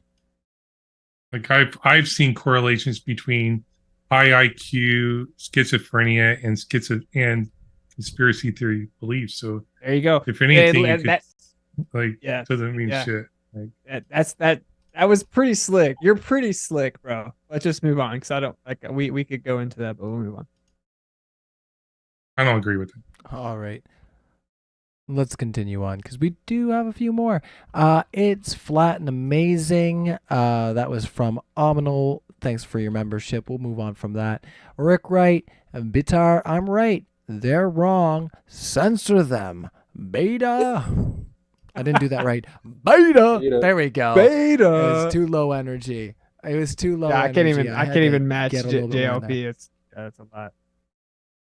For sure. Amazing. I was gonna say I've got so many awful impressions I can do Jordan Peterson pretty much right on the fly. But you've heard That me sound do like that Kermit one a the few Frog. times there, Witsit. It's a little bit like I was gonna say it's a little bit like Kermit the Frog, but as soon as I start talking about the hierarchies and how we have to clean our room, and you just need to know what I'm talking about. Yeah, I was gonna say It's just like get my Canadian in there. I swear, I promise we Dollar. exploded nothing. I swear. I actually created a Jordan Alright. Peterson animation. Anyways, but whatever. Prove it. Can you do Oh, Trump? On my YouTube channel, it's pretty cool. I Well, promise no, we I came just from use rocks. his We came voice. from rocks and we're super not important. We're in the middle of nowhere, tucked away in the corner. We're insignificant. We should be happy. Thank God. Praise science. I'm not I'm a glober. I'm not a nihilist, dude. So. You got to be a little nasally Alright. and just praise Alright. authority, and then you're a glober. Well, I was gonna say I'm just trying to do an impression here. I'm not trying to call out anybody. Sorry, I love you guys. It was a joke. Yeah. It's all good. It's all good. So we're starting to wind down, everybody. Isn't this exciting? Isn't this Yes. exciting? We'll soon be able to pee freely. All right, Teo McWordy, $2, 24/7 Flat Earth Discord 2.0. If you don't want to debate, 24/7 Flat Earth Discord 2.0. Okay. I mean, you can come join us in our modern day debate Discord. We got a flat earth section, and you can find other people that are either like-minded or unlike-minded, and it's a lot Or of fun. moderators that are slightly So biased. check us out. The mods are biased, but we Not don't. me. I You heard only- I heard it is not a place. I won't even say it. We have tons of flat yeah. earthers. I was on gonna there say that I debate. mod on Yeah, there every once in a yeah, while. yeah. I'm pretty unbiased, I think. about Yeah. most things. yeah. You're not bad. You're not bad. I'll give you that. Aren't- I told you that the last time. Oh, thank you. I was gonna say I think I'm pretty nice. Anyways, no, it's all good. Leo Crow, $5. Question for the ballers: how does the sun supposedly maintain its axial rotation when it is supposed to be a ball of burning gas? It makes no sense. Wait a second. The sun is not gas. It's Yeah, it too is. hot. It's too hot to be Plasma. gas. It's plasma. Like the atoms. They're separated. Like it's Plasma another state is of energy. ionized gas. No, plasma is a different state of matter. Plasma and gas are different things. Yeah, it's Because- ionized No, gas. no. Plasma. When you have plasma, like it's not gas. It's a different state of matter by definition, physically. Okay. Yeah, okay. Ionized gas. Yeah. It's not burning as well. It's a fusion nuclear reactor. Fusion nuclear reactor. Okay. There's no evidence for that. Electric sun theory can explain all the spectroscopic readings. Electric sun. Good they had Yeah. Jen on here. I think All that's right. her opinion. But She's smart, man. She's well, let's smarter than. continue on. At least she doesn't just freaking drown in pseudoscience. Next. plasma is synonymous with ionized gas. It's just it doesn't matter. Is it? Yeah. Yeah, I mean, I When I agree. think of You're right that plasma- it's a different state of matter, quote unquote. It's all good. I was gonna say, when I think of plasma, I just think of playing Halo. So let's continue. Oh, on. Halo I was used to gonna be say fun. because I was gonna say, I Like, just you're bought talking about the Master Chief grenades? Oh, the Collection, and I've plasma been enjoying. must be the grenade. Like the grenades. Oh, sorry, we can move on. Oh no, just the weapons. I like the little pistol that charges up. Oh Whoop. yeah, it Anyways, charges up. That's true. Yeah. Yeah. it's a good one. Anyways, I got to behave myself here. That's all good. So That's all I that killed spaceships Earl, are is $5. fantasy. I don't like first person Oh, shooters. actually, sorry. I missed one from Vegas, Montana 777. And if you get a bow and arrow in Minecraft, Ozean, that's pretty much the same thing. I know I've picked on you about that before, though. just get a bow and arrow. Minecraft uses on, flat creative mode. coordinate systems. All right. I prove it every time I play Minecraft. Flat Earth. That's All right, fine. I'm going to try not to detract too much because, we'll try to get through these. Explain from Vegas, Montana, $4.99. Explain why people have witnessed 24/7 sunlight in Antarctica. You can't say it's fake when everyone there experiences it. How does this work on a flat Earth? No one thinks flat 24/7 sunlight is even a problem for flat Earthers. It would be seeing the sun in the sky for 24 straight hours, which has never been adamantly and accurately documented. So yeah, we can have 24-hour sunlight using coffee cup caustic. Very simple. Caustic mathematics explains it. 24-hour sunlight is not a problem for flat Earth at all. Basic math and physics will show you. All right, let's continue on. And we're going to try to keep these super chats for one speaker per side just because we'll try to get through them here. Katsura, $10. That we already read. I killed Earl, $5. Flurvers, please explain how the Big Dipper asterism is not visible from Australia and the Southern Cross cannot be seen from most of the USA. So we'll kick it over to you first there, Karen. Yeah, Karen, why can't we see Polaris from Australia? Because it's too far away. It's so funny that we have to say such rudimentary things. It's too far away, man. Perspective. Alrighty. Katsura. Let's continue on. Esteban Razo, $1.99. Witsit, can you debate Michael Certain for all of us? Oh, Witsit. Yeah, Who's Michael Certain. Michael Sartain. Yeah, he just debated Sardines. John Circa. Sorry. John Circa, I guess. Yeah, I reached out to him recently. We were talking about maybe setting it up for debateathon. I don't know how that's gonna work, but yeah, of course, I'll debate anyone. I don't know if you will. See what happens. Well, yeah, as long as he doesn't hear me call him sardines on this channel, maybe he'll come over here. Elijah Rivera, $5. You can measure curvature, a small circle of radius on the surface without center at that point, and to calculate the circumference or area of the circle. Should we Again, he didn't say just the cool story methodology. or continue? Yeah. I mean, you can't just use signals alone. In fact, they go far beyond the geometric horizon and even the radio horizons. You're not choosing signals alone in any way to depict the Earth being a ball. If you were going to use radio signals and their propagation efficacy, you would actually come out with a planar outcome and product. So I don't know. He avoids the specifics of the methodology. That was the second time in a row. So next. All right.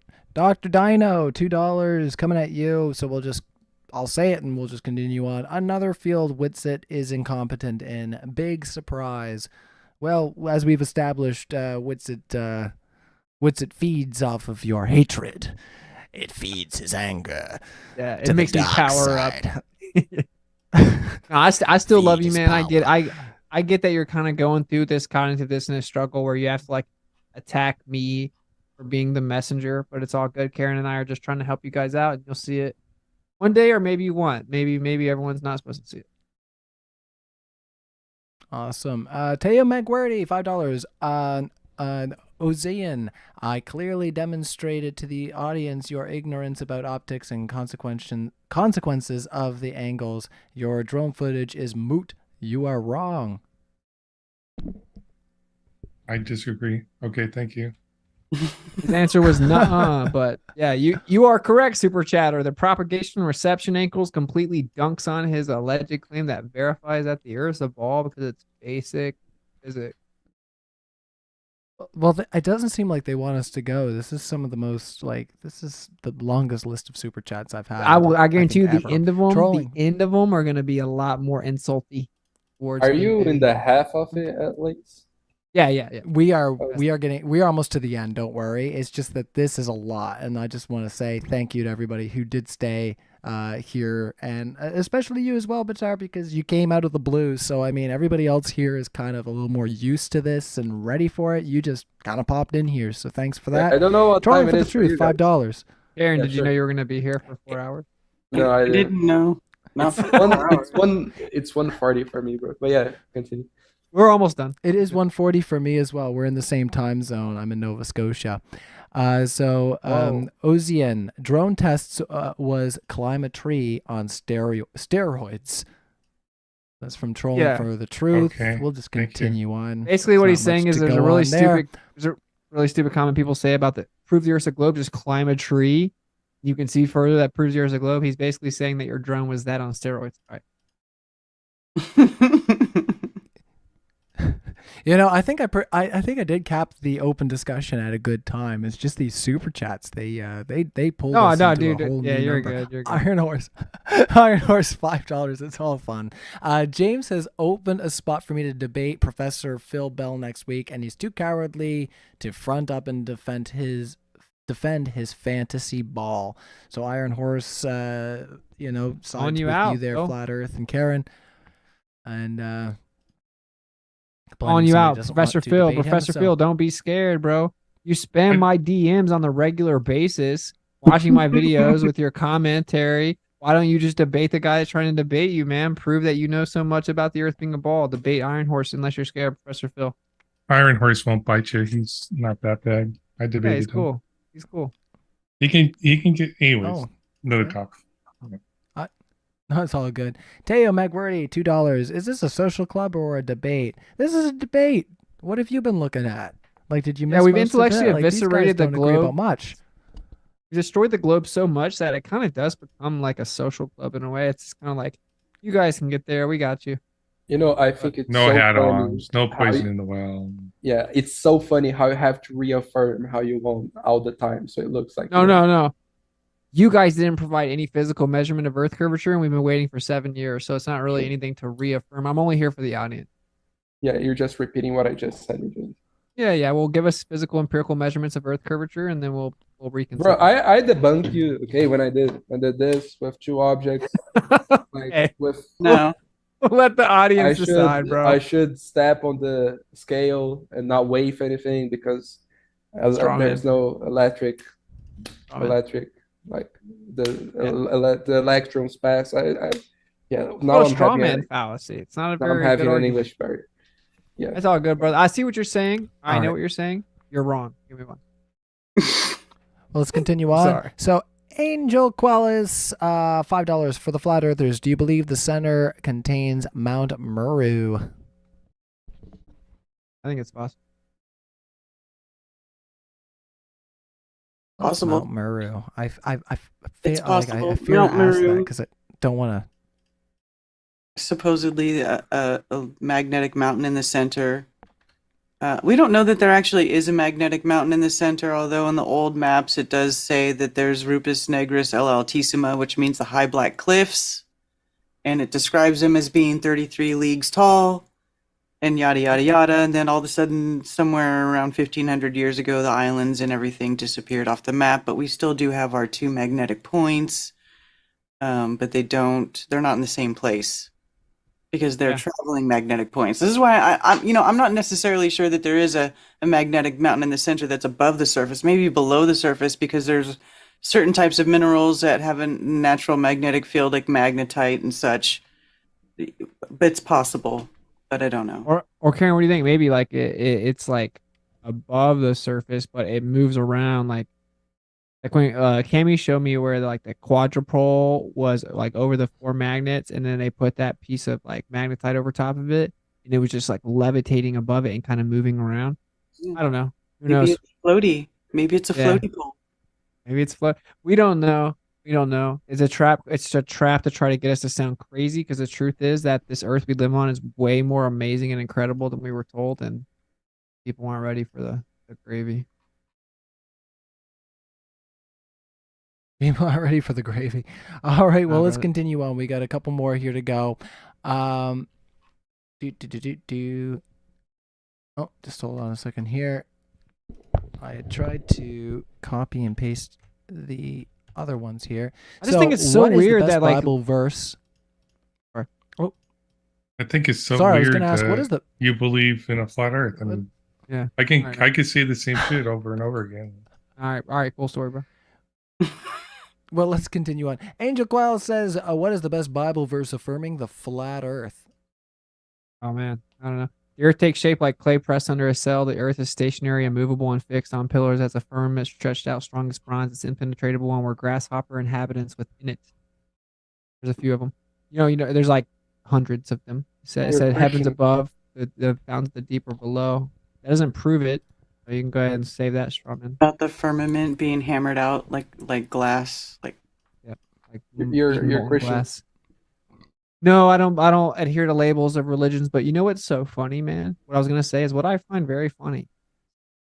Never do we get physical empirical measurement of Earth curvature, and it seems as if the ballers don't comprehend that that's the entire reason we're here. That's the crux of the whole issue. They claim the Earth's a ball. We should physically measure curvature at a specific geometric location that's tangible, and we do not. It isn't there, and they've changed the excuses for the last 7 years. Oh, we never see the curvature now. They'll just keep changing it. And like every debate we do, it's never addressed. And it seems like people can just ignore it. Like they don't understand that that's like the entire debate summed up in one point. And if there isn't physical tangible curvature of the Earth that's consistent with the radius value, the entire model's wrong. That's why we know you guys believe in something that isn't true. You guys should maybe understand that. All right, let's kick this one over to you again. Elijah Riviera. Actually, yeah, sorry, yeah. Let's try to kick it over to you, Karen. What is the incentive? We were already asked this kind of. Elijah Riviera, $2. What's the incentive to cover up flat Earth? And we'll let you expound on that for up to 2 minutes there, Karen. Well, I like to say it's just because if they lie to you about where you live and where you are, and you literally have no connection to the creation or the creator, then it just opens up the door for them to be able to lie to you about everything else because you have no compass, you have no connection, you don't know nothing. Your whole belief system is based on lies. So what is more lies on top of it? That's what it is. All right. Why does anybody Let's lie? For continue on. control. Yeah, why'd your girlfriend lie about being at the club? Most Christians she believe lied. in a Alright, well- globe, so it doesn't seem to detract them from Yeah, believing. most Christians are in the religiously globe. brainwashed individuals. Most people are. Well, we got our brainwashed. first super chat here. This is from no, let's see. I'm really gonna get you on there on your super chat there, Teo McWherty. Teo McWherty, I'll just read your super chat now. Said, can we go fund me for some reading lessons for Ryan? I mean, maybe some punctuation lessons for you, but yeah, send me money anytime you want. Anybody. I think he's funny. That's fine. Yeah, you should be a flat earther though. I don't know what you're doing. Punctuation's key. You can if even you play wanna take a guitar, dude. punctuation You're course- way too creative to be a baller. I don't know, man. I was to say, you don't know where I stand on all this stuff. Now, just That's hold true. on. You're But I way was too gonna good on the say, guitar to be but- like die-hard baller. I got a friend that plays guitar. He's a flat earther. He's been playing of course. guitar for a long time. For a band called Deftones. Have you ever heard me sing though? Just a little I was gonna say, I band. sing Just a better little than I band play called guitar. Deftones. Just a little band called Deftones. All right, so let's continue on. And Rick Source, $5. Look up what scientists mean when they say space is flat. They don't mean space is flat like a pancake. It means space has no curvature over long distance. Yeah, we know. It's We called the know. flatness problem. It's called the flatness problem, bro. It means that it has a specific parallel depth all the way out. It doesn't have positive or negative curvature, which is expected if there was actually a singularity that expanded out. And it has to be 0.00070 zeros, that close to zero, 0.070 zeros, 1, that close to zero to explain why it's so flat, or it would be positive or negative curvature. No one can explain it statistically and mathematically impossible. They call it the flatness problem, the fine-tuning problem. That's the actual point, that there's no way to explain the energy density requirement statistically for it to be flat. It should be positively or negatively curved, but it's not. Who cares? All right, Just that was debunks our the first Big super Bang. chat from Anarchy Source. Anybody have any thoughts on that? You can say something there.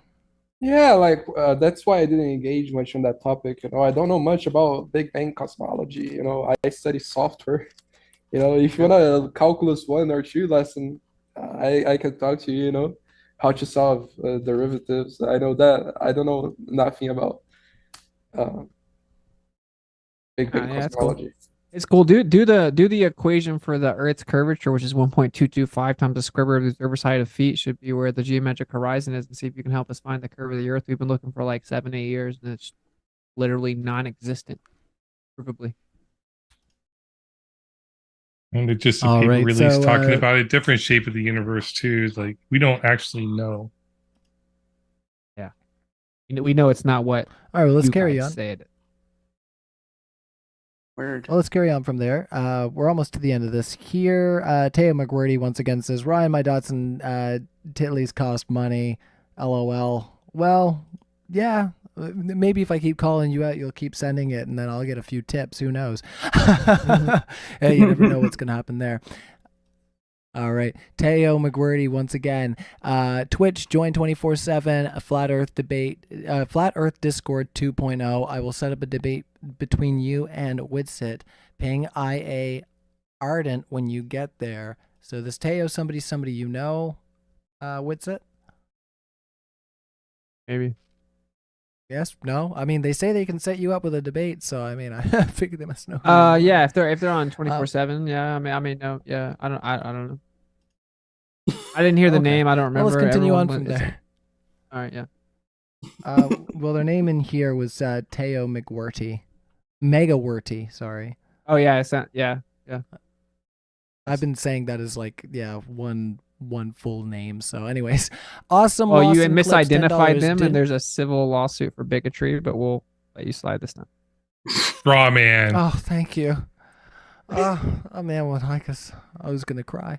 All right, awesome. Lawson Crips, $10. Didn't answer my question about the rare Friday 13th alignment globies. How can we see Venus and Mercury and Jupiter and Mars at night in a photo?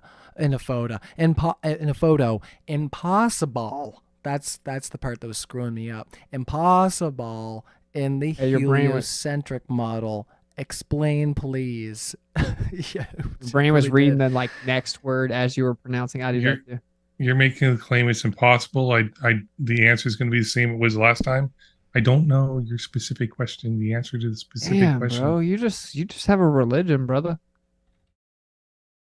I accept things are true. Yes, I assume Without that knowing question what is they are. referring but to. that I didn't Mercury. accept that was true or false. I never But said. Karen it was about to help teach you your belief, bro. Go ahead, go ahead, Karen. I think that question was in reference to the inner planets, the two planets closest to the sun from Earth, right? That's Mercury and what's the other one?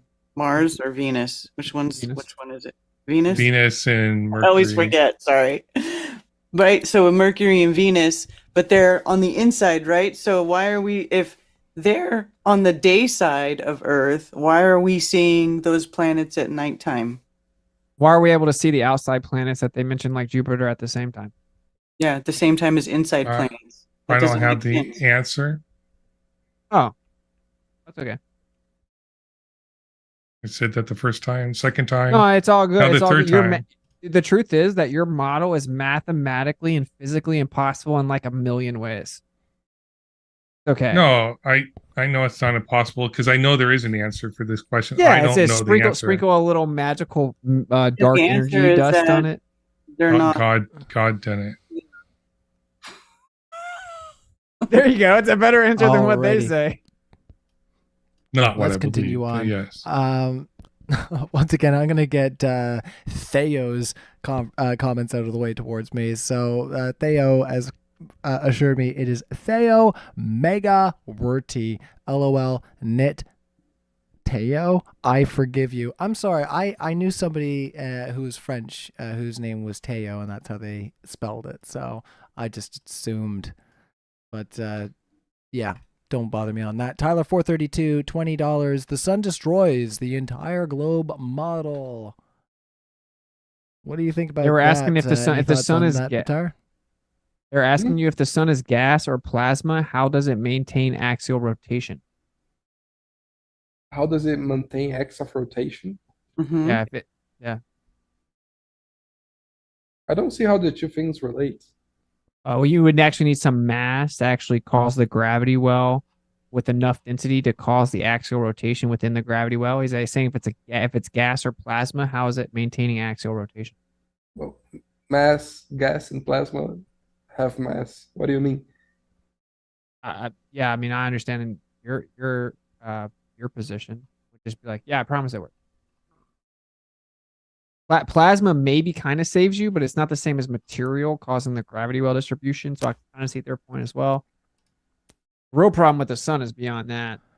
It's based on what's called solar seismology or helioseismology, which debunks supposed Seismology? Solar seismology? You mean it's like called, tremors on the Earth? Yeah. Like they claim to be able to research the vibrational output of the sun. The helioseismology doesn't match the elemental composition. And all of it can be explained with like spectroscopy, which helps give us the elemental composition. All of it can be explained with the electric sun. Look, I get it, man. This is I don't have time. You think? Wait a second. Are you saying that the sun causes earthquakes? No, it's the study of the vibrations within the sun. It's called helioseismology. That's like okay. Astronomy. Oh, sure. I don't. All right, let's continue on. Nominal $5. How do we see the same constellations while facing the opposite direction in space every 6 months? Thoughts on that panel? Well, the equatorial stars do change throughout the year. I'm all out of baller life jackets. I'm not a cosmologist. I don't Oh, look you're at the not stars. even trying anymore, dude. Bro, No, don't they have any questions about I'm like 4 hours past my bedtime, so It's all good, bro. Just admit that you have a religion. I just want to know how gases congeal in a vacuum in the first place. Usually when you let release gas in a vacuum, it fills the space. But somehow, in space, the gas giants congealed and turned into a ball. Can we get an because experiment? gravity exists. Cool. Can we have an experiment to prove that? Cavendish. But how did Cavendish the proves that gravity gas come can to be with all the little gas particles spread out in space? Where does Wait. Cavendish proves that gravity will come together into a ball in a vacuum. Yes. Cavendish proves that gravity because will make gas come together in a vacuum. Yeah, because once you establish that matter is full matter, all you gotta do after that is do the vectorial. Basic logic. Just make that basic Can I finish what that I'm leap in saying? logic, right? Exactly. Can I Just make finish? the assumption. Let's let Bitar finish his point there. Once you establish that mass attracts mass, that there's a vector from mass pulling mass. All you gotta do then is if you have a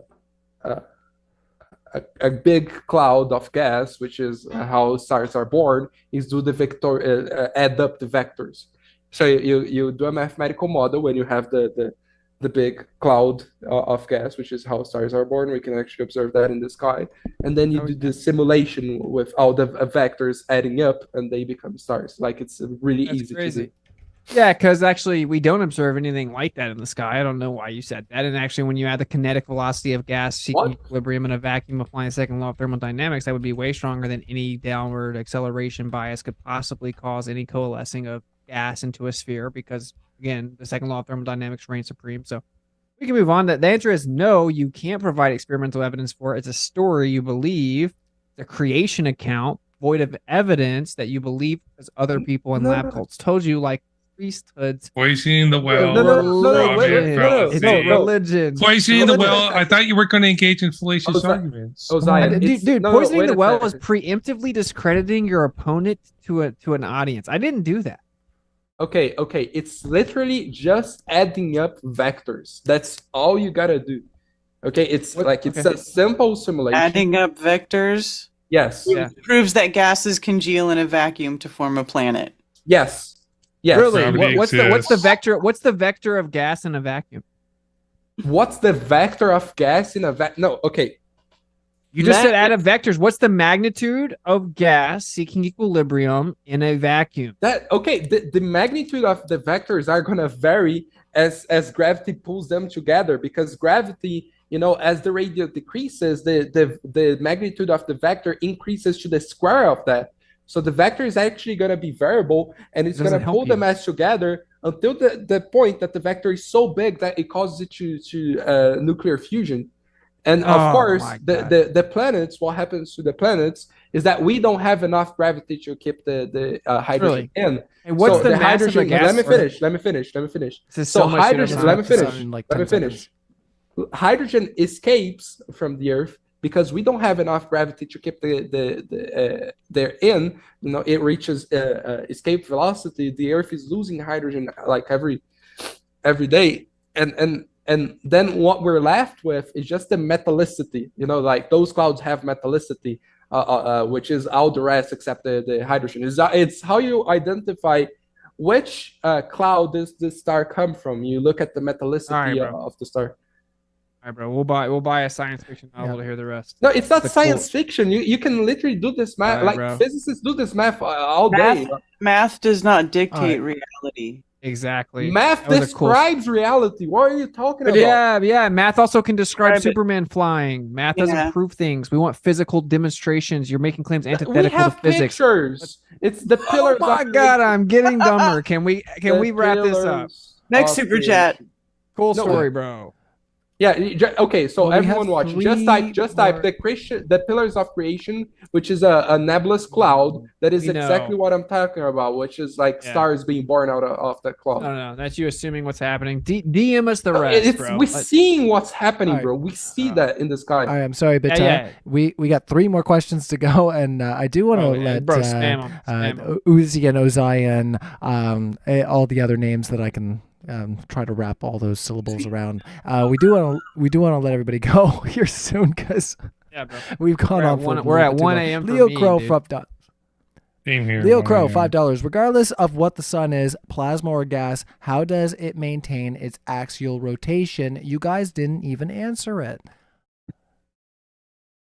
Basically just said it has mass and should be able to do How does the sun maintain its axial? It is openly admitting that. Well, he's asked 3 times. He must want an answer. He's openly admitting that his belief system means that if an object is already moving, no, that's not it. Adapts as he types it in Google. That is his new belief. What is my algorithm update? I'm not claiming it as a belief. He's asking a scientific question. I don't have the answer to. Yeah. All right, better than veteran. Don't want to let him in. You got to let him in. I'm gonna start rapping, bro. Let's get out of here. Look it up if he wants to. How many we got left? Well, we got 2. Yep, $4.99. The year is 2031. Science officially proves the Earth is flat. What do you do the next day? So I think they're asking what is this really going to impact on your day to day at the end of the discussion? It shows that all these countries are working. Shows all the countries are working together. If the Earth's a geocentric stationary plane, Earth's in the middle. It changes a ton philosophically. It shows We need to come together and demand that we are able to freely and privately explore the world that we live in together. And the fact that we have to fight the other slaves to be like, hey, let's be able to freely explore is super weird. If you have to ask what it would change, then you haven't even actually been honest enough with yourself to look at the conversation seriously. I think a fundamental Alright. human right should be freedom to travel wherever we want to, including Antarctica, anywhere. Right. When science proves the All Earth right, is well, flat, we'll, I'll become a flat earther. Yeah, go ahead. All right, bro. Sounds good.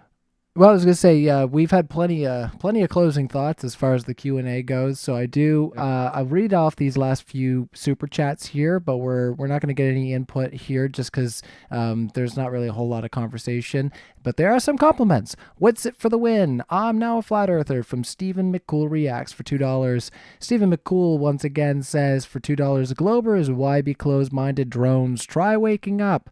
Those are a little ad hominem, so we're going to move on. And also, we've had such a long conversation. Stephen I'm trying to go to McCool, sleep, you bro. behave in that live chat. Yeah, exactly. We want to go to bed here. At least this was entertaining. Any globe curve from Teo.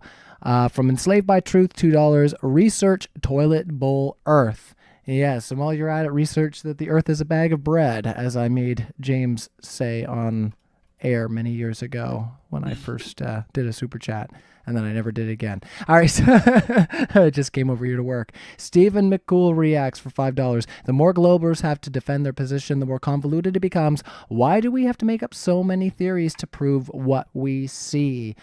Well, Stephen, I would say review the debate here because we've gone a little over time. There's, I think, plenty of discussion here between these people here to flesh out what they think on this subject.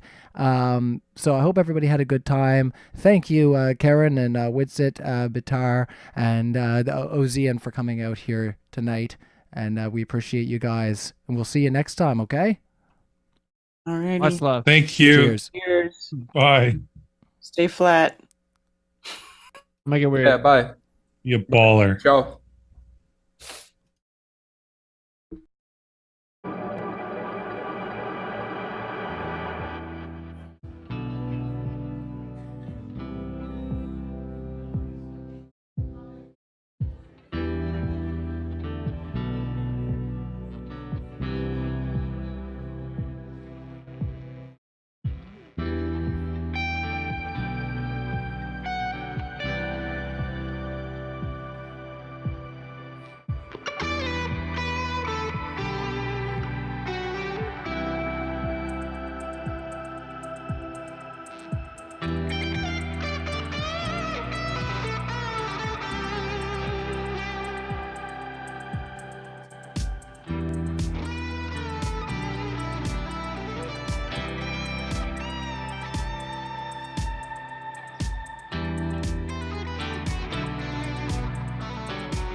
Wasting time, all of my life, living in a world of regression, tyranny's mixed with self-oppression. What am I to do but tear away when I'm boiling at the top? Try to find a way to fight the fires, smother right from the mind's flyers. Like all the shots you bow your heads, the marching never stops. The stars could be free, but this insanity bends you right by the neck. Running in circles now for something that can't be found. Out of breath, you hit the wall. The rain starts to fall. You run away. Sing a tune that's true. I'll be beside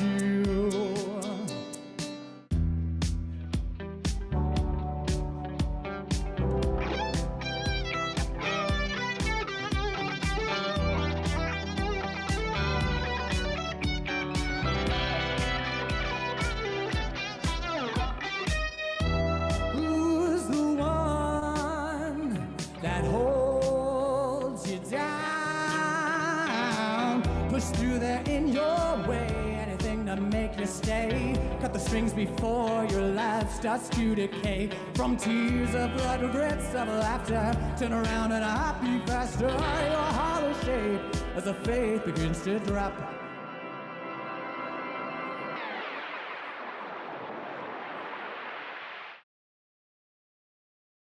Shelter confined, your thoughts of suicide is hanging down by the fray. You're running in circles now for something that can't be found, and there's no time for today. You pray it away, but the world would be untrue. I will rise against you.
You prayed away that the world would be untrue as it rose against you. Yeah.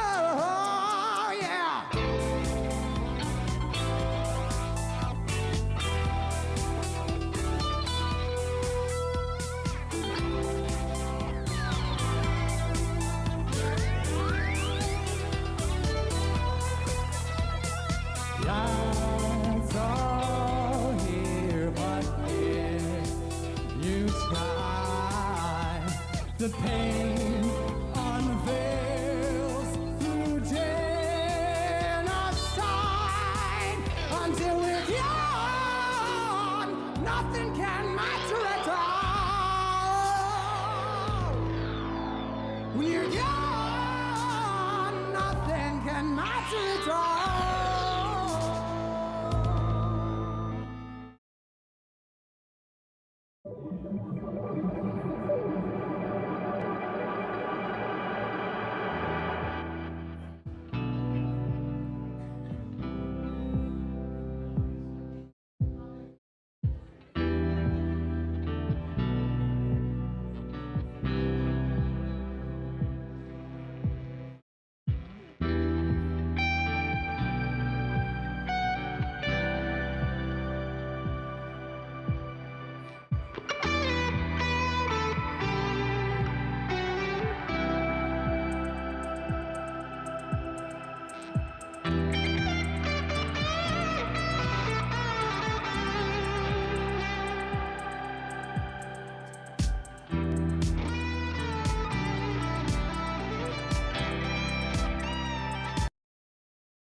I was to tell you 3 simple questions, would you be able to answer them about the globe? Do you think?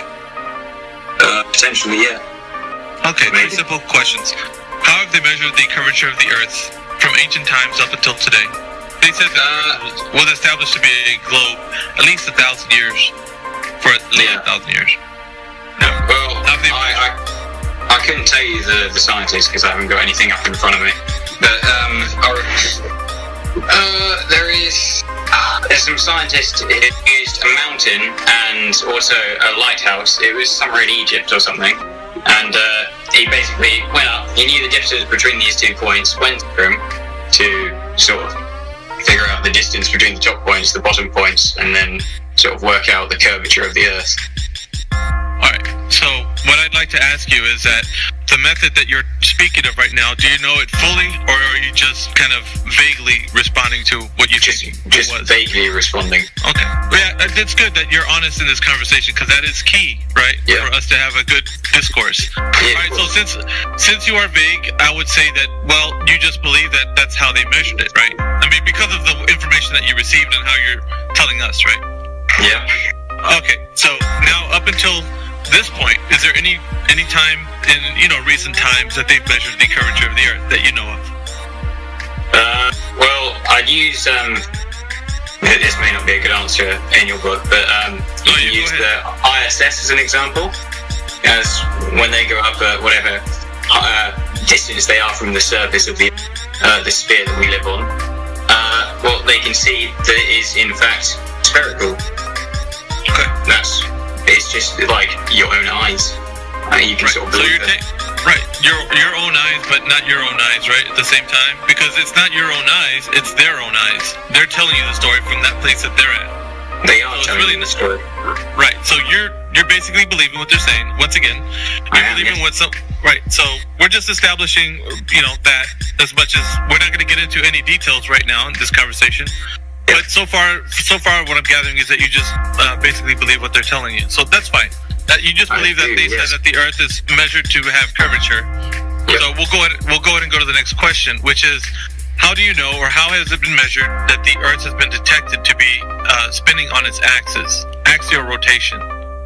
So what method do you know of that we can actually do, or has been done, that detects axial rotation? I couldn't tell you. Okay, honest answer. All right, so we'd say that you just believe that however they detect that the Earth is spinning on its axis, they must be correct because there's been a lot of people that have detected it, or a method has been done to detect it, right? You just believe that to be the case. I just believe it. Okay, so third and final question is the vacuum of space being a medium that we could travel to, or that it actually exists as a medium that they tell us. Now, how can we establish, or from your first-hand perspective, that the vacuum of space is indeed adjacent to the pressure air that we breathe? I can tell you. Okay, so real quick, I'm just going to round up the 3 first points that I just brought to you right now. And these are the positive claims that the globe Earth makes, right? That there has been measured curvature, that we have detected axial rotation, and the vacuum of space is indeed a reality that exists next to the air pressure we breathe. But with these questions, we found out that the only thing you know is that you believe that all these 3 questions are true. You don't know that they are. You just believe them. So far as you know that secondhand information has gotten to you, and you believe that the Earth is a globe that is spinning in the vacuum of space. So it's not established as true knowledge. It's only something that you just believe it to be true. And you agree with me. So no, hold on. Well, you're just assuming that I agree with you. I don't really. No. Because you're saying that this information that I know is just a belief. It is. We went over that. You just conceded them. No, I didn't concede them. I said I don't know how they work. Right, you just believe. What the fuck? Yeah, you just said you conceded. You believed all 3 of the points. I'm glad it kind of hit you right now. It's the first time this ever happened. It hit somebody at the end, but I'm glad you actually saw what I was doing at the very end. I just said that I don't agree with everything. That just happened. I know that you don't. I know that. Listen, people are capable of me speaking. Hold on. You interrupted Ben the entire time. Can you just shut the fuck up for 1 sec? You really are a rude arsehole. Hang on 1 second. Shut up. This is the first time that's ever happened that the guy actually, listen to this, right? He actually conceded the 3 points all the way through. Now he's backtracking and saying, hold on, what the hell just happened? That was and this is amazing, right? It was specifically done. I just believe that it was been done. So yeah, you're elucidating a point that it's just a belief because you don't know.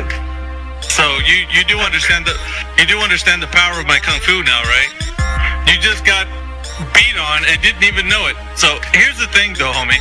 And I know you're not gonna like this because I have you muted, but I have to because you were being very disrespectful. So you just believe that the Earth is a globe spinning in outer space, and you conceded to all 3 points, mind you, and it was live streamed. Everybody heard you concede those points. So it's not only that you conceded it, but we have tons of witnesses right now. About 50 people listening on the Discord, and about maybe 60 or 70 on the 2 live streams that we have running. So thank you very much for your participation, but it seems like you're not going to be very good to have a conversation with because of the way you were being. So unless you're going to say that you're sorry in a DM, then I'm probably just going to leave you muted for now. And let's get to some other new people that are in here.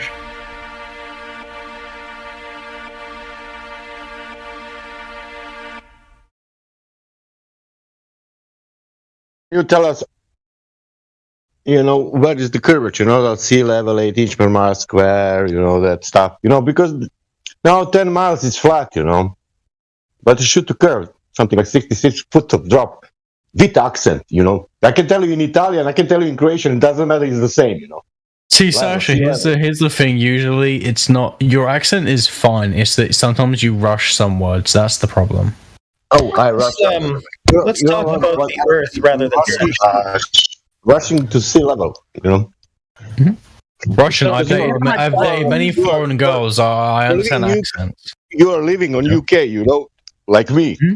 That's Ireland. All around, it's sea level. Yeah, I've also lived near the Thames River. I know how fog affects how things look. Yeah, can you live with that? Mm-hmm.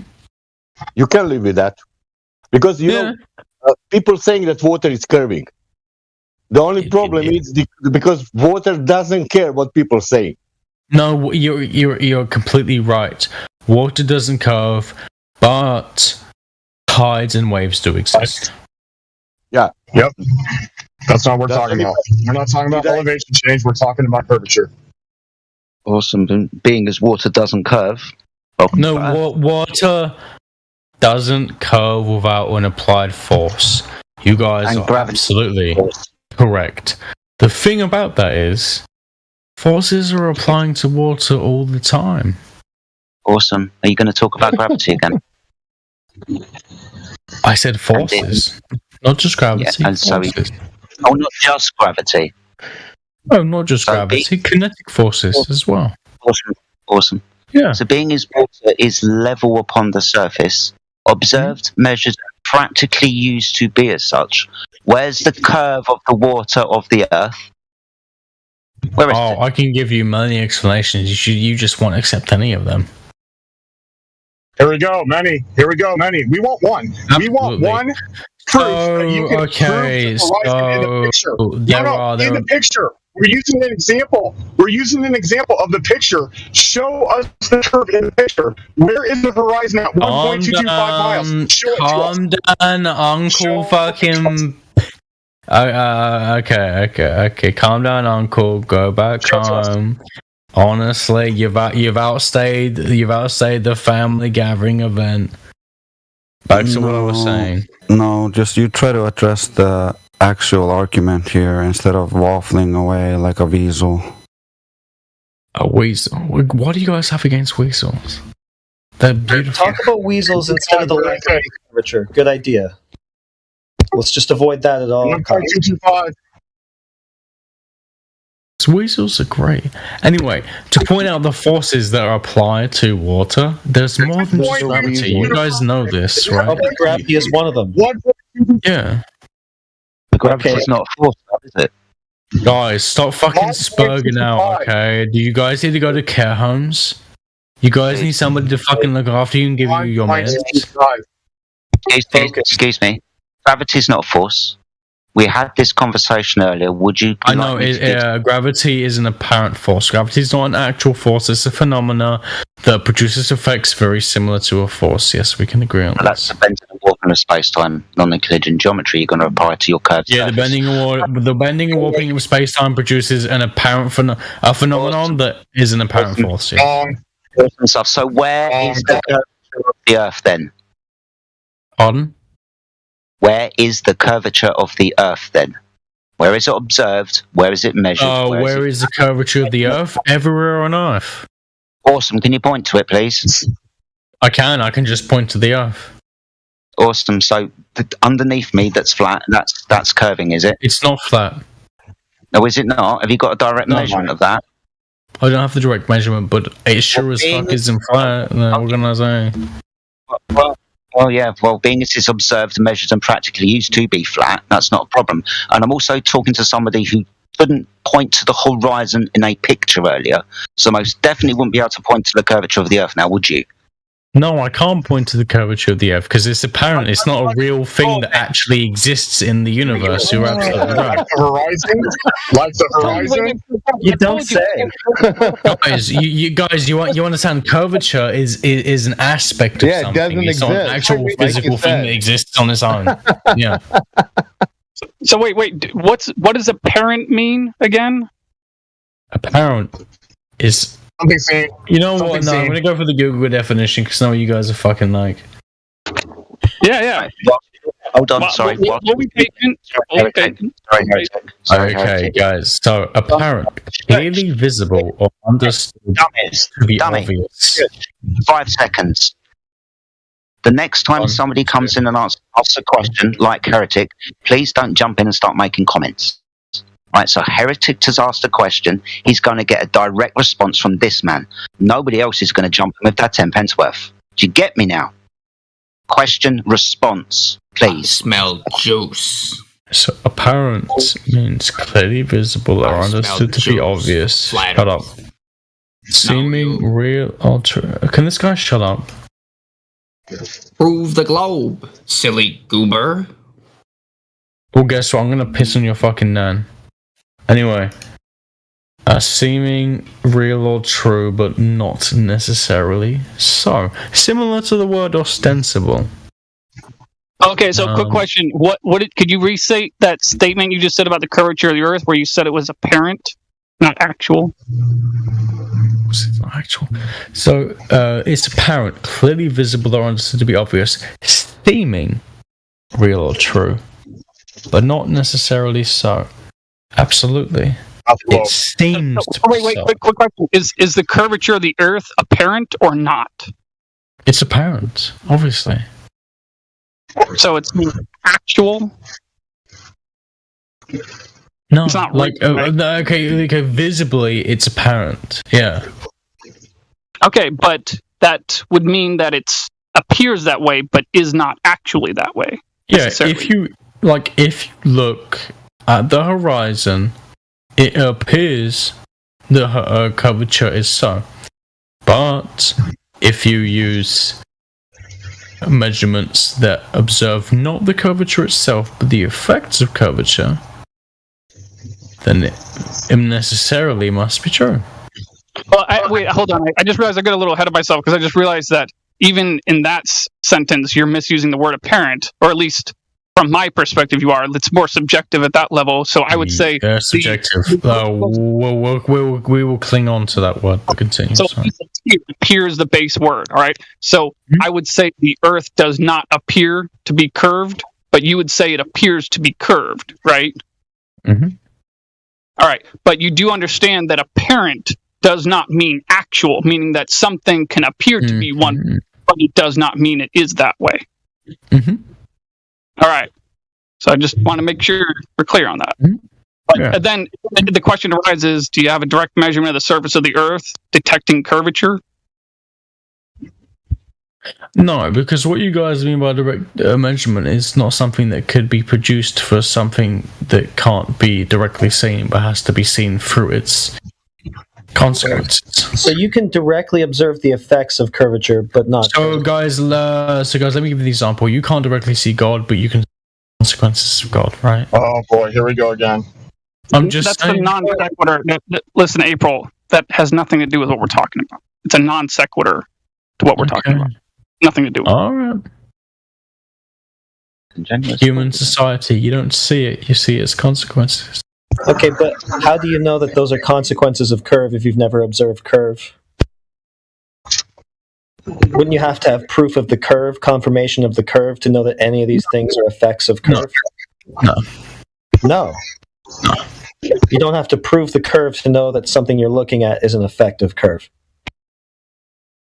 Say that again, please, and say it slower this time. Really listen to what you're saying. You don't have to have proof of the curve to know whether something you're looking at is an effect of that curve you don't have proof of. Do you realize what you just said? Yes. Can you say it again, this time slower. This time I want you to stress the A's and R's. Twice is enough. No, you're just going to answer now. You're not going to ask him to repeat it slower. You're not going to troll him like that, my motherfucker. You're just going to answer the question. Yeah. How do you know that any of these are effects of curve if you can't directly confirm the curve? Yeah. You don't know the curve is there, so how do you know you're looking at an effect of it? Do you guys know proof by contradiction? By any chance? Proof by contradiction. Can't answer? You can't answer. You can't answer? No, I'm asking you guys. He asked you the kind of question where you're not supposed to answer with another question. I can't answer. I'm just asking you a question. You can't answer.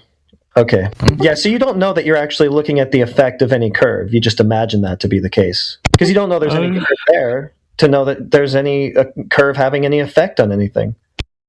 You just a follow-up question: is it possible that you're only assuming that to be the case because you were raised to believe that? Is that possible? No, I'm an extremely open-minded person. Most of the beliefs I was raised with, I don't currently have. I often have beliefs in opposition to the things I was raised to believe, actually. So I'm very much a person who can change their mind. Well, that's good, but that doesn't answer my question, technically. Well, no, it's not good because most of the things that I believe in are not things you would agree with. So you would say, oh, it's disgusting, you change your mind. But, anyway. I get that. But the question, you still didn't answer the question, technically. The question is it possible that you're only assuming this or that effect or whatever to be an effect of curvature because you were raised to believe that? Is it possible that you only believe that because you were raised to believe that? No. It's not possible? No. You're going to say that? Really? Mm-hmm. Well, that doesn't sound very intellectually honest to me, but whatever. Oh, it sounds quite intellectually honest. So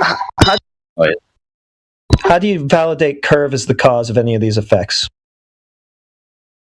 By having a basic understanding of non-Euclidean geometry. Okay, someone else is gonna have to take this. I got a call. 1 sec. So you mean you affirm the consequent then? No, here's the thing. I understand that the universe has geometries that aren't Euclidean, and the universe also has geometries where results are based on things being literally light years away. And I also understand the universe has some effects based on geometries that are based on vector spaces. These are just begging the question fallacies. This has nothing to do with trying to prove the curve. Say that again? These are just begging the question fallacies. You're just begging the question because your whole religion is nestled in your cosmos that you believe in. Therefore, your religion is true and your Earth is curved. Okay, can you explain begging the question fallacy? I know what it is, but I need you to explain it because I don't believe you fully understand it. I want to explain. When your conclusion is in your premises, it is called the begging the question fallacy. He does know it. That's good. And so why is your conclusion within your cosmological paradigm? Explain that one for me, please. Why you is were just my saying how you know about the non-Euclidean geometry and the cosmos and all this bullshit. Like, Bullshit. this has nothing to do with proving the curve on the Earth. It absolutely is. No, this is you talking about. Well, no, your you're beliefs begging the question and then by saying that assuming your that the beliefs Earth prove doesn't that the Earth is a require globe proof because your beliefs outside of the contain the surface Earth of is a the globe. Earth.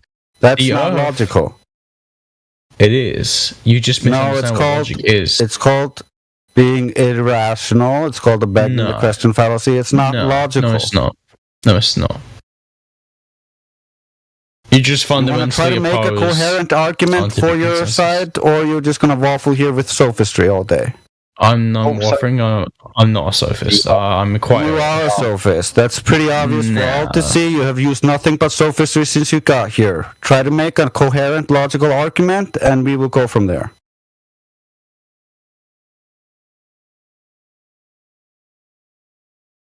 We're waiting. Waiting for what? Your logical argument instead of the sophistry you say you don't. Arguments about what? I'm so, like, you guys have me so disorientated all the time. Yeah, we gave you a modus tollens argument, and you said you couldn't see the horizon. You don't know where the ground and the sky are. You're retarded. Yeah, we know. You call me retarded? That's not very nice. I assume you're trying to offend me I with know that it's one. not very nice, but that's just my opinion of you after having listened to you using nothing but sophistry and not a single ounce of fucking logic. I'm actually mentally disabled. You're being very mean to me. You're a bully. Well, maybe you should go then. Maybe No, I shouldn't I'm go. not I'm speaking still, about your disabilities. I'm still very You can have your intelligent. I disabilities, just I am that's mentally fine. disabled, I'm not and he is saying being anything very about mean that. to me. I clearly specified. No, why- you're a bully. I clearly bro, you bully specified disabled people. why Anyway, I call you a this sophist. subject is And I done. clearly You're a bully. And that's specified the end of it. why I called you a retard, because you're a sophist, and only because of that. That has nothing to do with anything else. Well, no, That's but this just has what been I call historically. sophists. Sophists have been some of the smartest people I know of. They've been so smart, they've managed to fool the masses. Sophistry is something that we actually see amongst the smart people, not the stupid people. You know, you see it mostly from Machiavellian types and narcissists. Exactly, and, the smart people who sociopaths have and the intelligence psychopaths. to manipulate people, not stupid people. Don't misunderstand what sophistry is. Sophistry isn't what I've seen stupid people do plenty because of they don't dumb understand. sophists, my friend. It has nothing. It's not equal to intelligence. No, Just but like it you is have correlated proven here with it. tonight. It is correlated with intelligence. Victim. I'm not a victim. No, I'm mentally disabled and I have been bullied. But yeah, I don't really care. It's whatever. Hold on. Yeah, every single time that someone's raised their voice or used a word you don't like, victim. You've also made up the fact that you're probably not even disabled. You're a victim and you want to be a victim. No, I am disabled. No, do you want to see my benefit claims forms? I can prove to you I'm actually disabled. Even be up for discussion, mate. You shouldn't even bring it up. I should do though. He called me a retard, bro. Like, it's fucking bullying, dude. He tried to make me feel bad about being mentally disabled. Do you want to be a victim all your life? Do you want to be a victim all of your life? Oh no, I don't pretend to be a victim. I'm doing quite well. Shut up. Stop I'm complaining about attractive shit. and I'm smart. I love. There are parts of my life I really love. Awesome stuff. Yeah. So stop being a victim and let's get back on I'm not subject. trying to shall be a we? victim. That's what I'm talking about. No, don't do that. I'm pointing out how he's being a bully. Don't say, I'm being a victim. Yeah, I'm not being a bully. I clearly defined for you what I was talking about when I used that word. I'm not talking about what you are talking about. So you're just building a straw man and trying to burn it because you're irrational. Okay. Okay. Sound like a fucking 5-year-old, mate. Fuck arguing with a woman. You've just been destroyed. Do you not like women? Because the women I've spoken to have been amazing. Here you go again. You want to talk about anything but the topic here, huh? No, but he brought up women. I'm pointing out Yeah, women could be but it's great not really if you the meet topic. good women and you speak to them It's nicely. just a like- sidebar, dude. Don't jump all over it. Let's just stay focused here. Women are just great if you be friends with them and you moving on, pull up with them and you have conversations with them. You know what I'm saying? Women can be great. So what do you want to talk about? Not everybody has to have a wife and be fucking miserable with the wife. Drunk. Get back to the topic, April. For the last 2 hours, what do you expect from the guy? Guys, seriously, you can have a wonderful time with your wife. Just saying. Hey, April. Can you hear me? Yeah, I can hear you.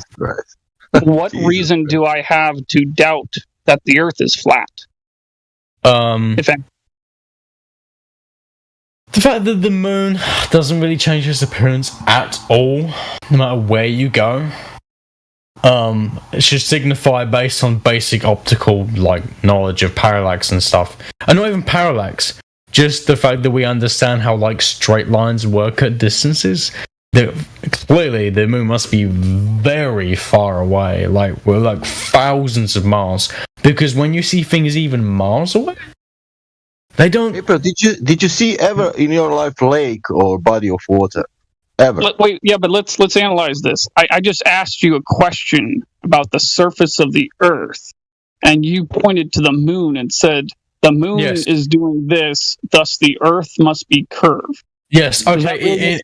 In the exact same way that if you look at an ecosystem, you don't just look at the fucking plants on the ground. You look at everything going on, yeah? No, that's a non sequitur. No. It's not a non sequitur. The Earth is more complicated. The universe is more complicated than just the surface of the Earth. No, you're looking for the curve. There is things above the surface of the Earth. It's a non sequitur.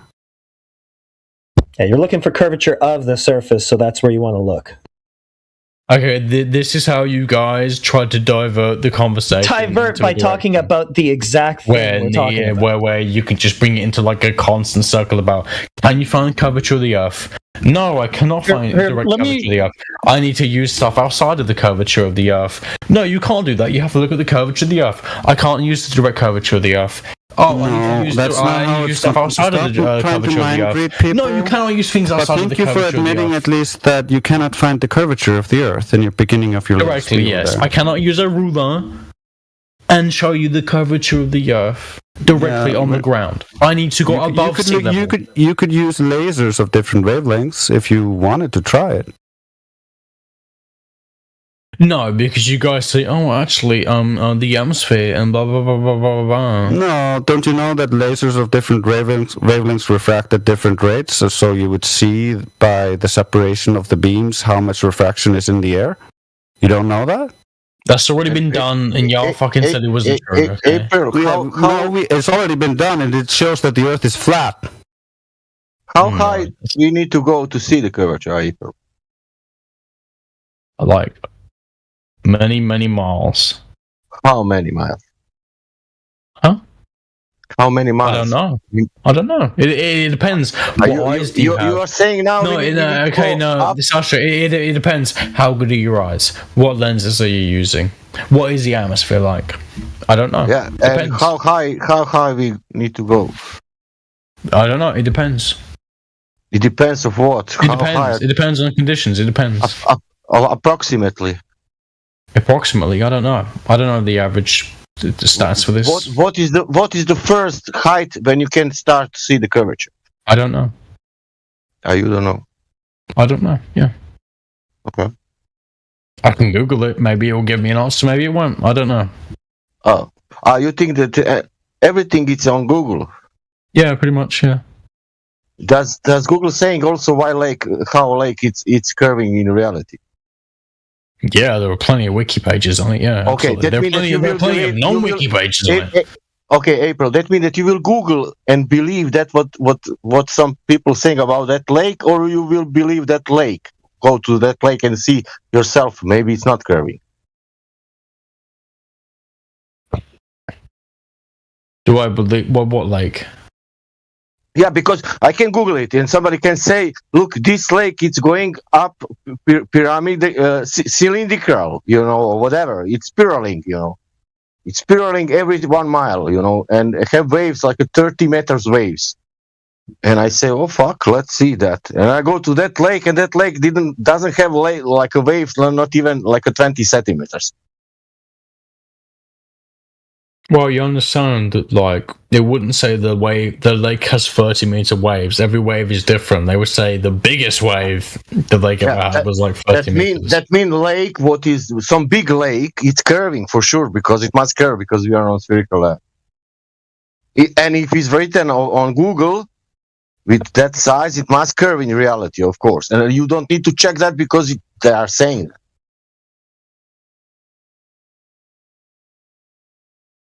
The problem is you need to live with reality now. You have this information, and you can live with that. You can believe that what Google's saying, or you can believe that nature, how it's presenting itself.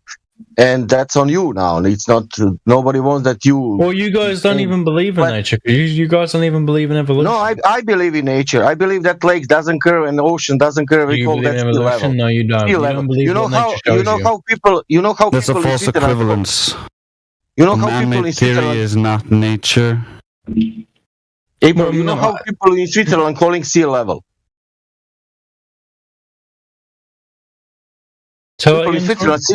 People in Switzerland, how they are calling sea level? Something sea level, something Switzerland. What? Yeah, how people in Switzerland saying for the sea level, how they call that? I don't know. They call sea level. What? Okay, and which sea level they are using for measuring mountains? I don't fucking know, dude. I don't know about Switzerland. Oh. Yeah, but Switzerland, it's not on the sea. It's inside of the Europe. I don't know. They just use fucking global average. I don't know. Global average. Maybe. I don't know. I told you I don't. And what is telling you sea level? Is that maybe average called 0 point? I don't know. What is that in UK? That hills, what you have hills in Scotland. Is that elevation above the sea level? What? All around UK, it's a sea level, not sea curve. Sea level is different at different elevations. Not different elevations. Sorry, different. Not elevation. What the fuck's it called? Different. Yeah, I go to one hill. Wait a second. It's latitudes. Listen, I'm in London, and I go to one hill, and then that hill is 100 meter.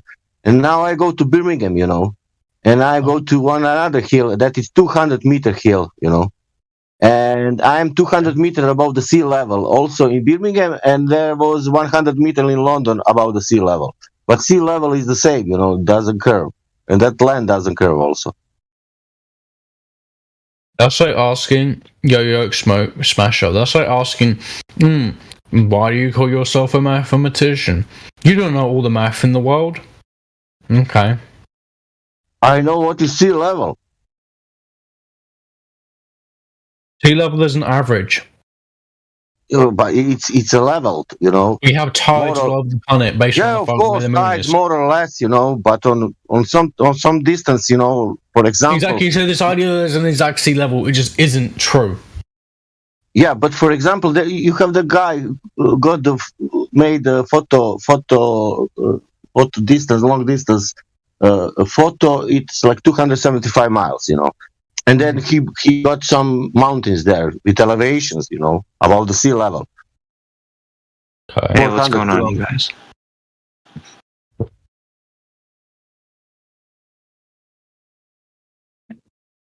This is going to blow your guys' minds. Did you know what's on my mind? That they actually don't reach the same heights every single day. Wait, are you guys talking about flat Earth or anything right now? Yep, I'm talking about tides.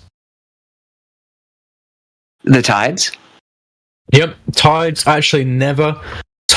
never reach the same height twice. Never. I don't believe in flat Earth. I don't know that. So there were actually so many bodies affecting the gravitation that produces tides in the first place.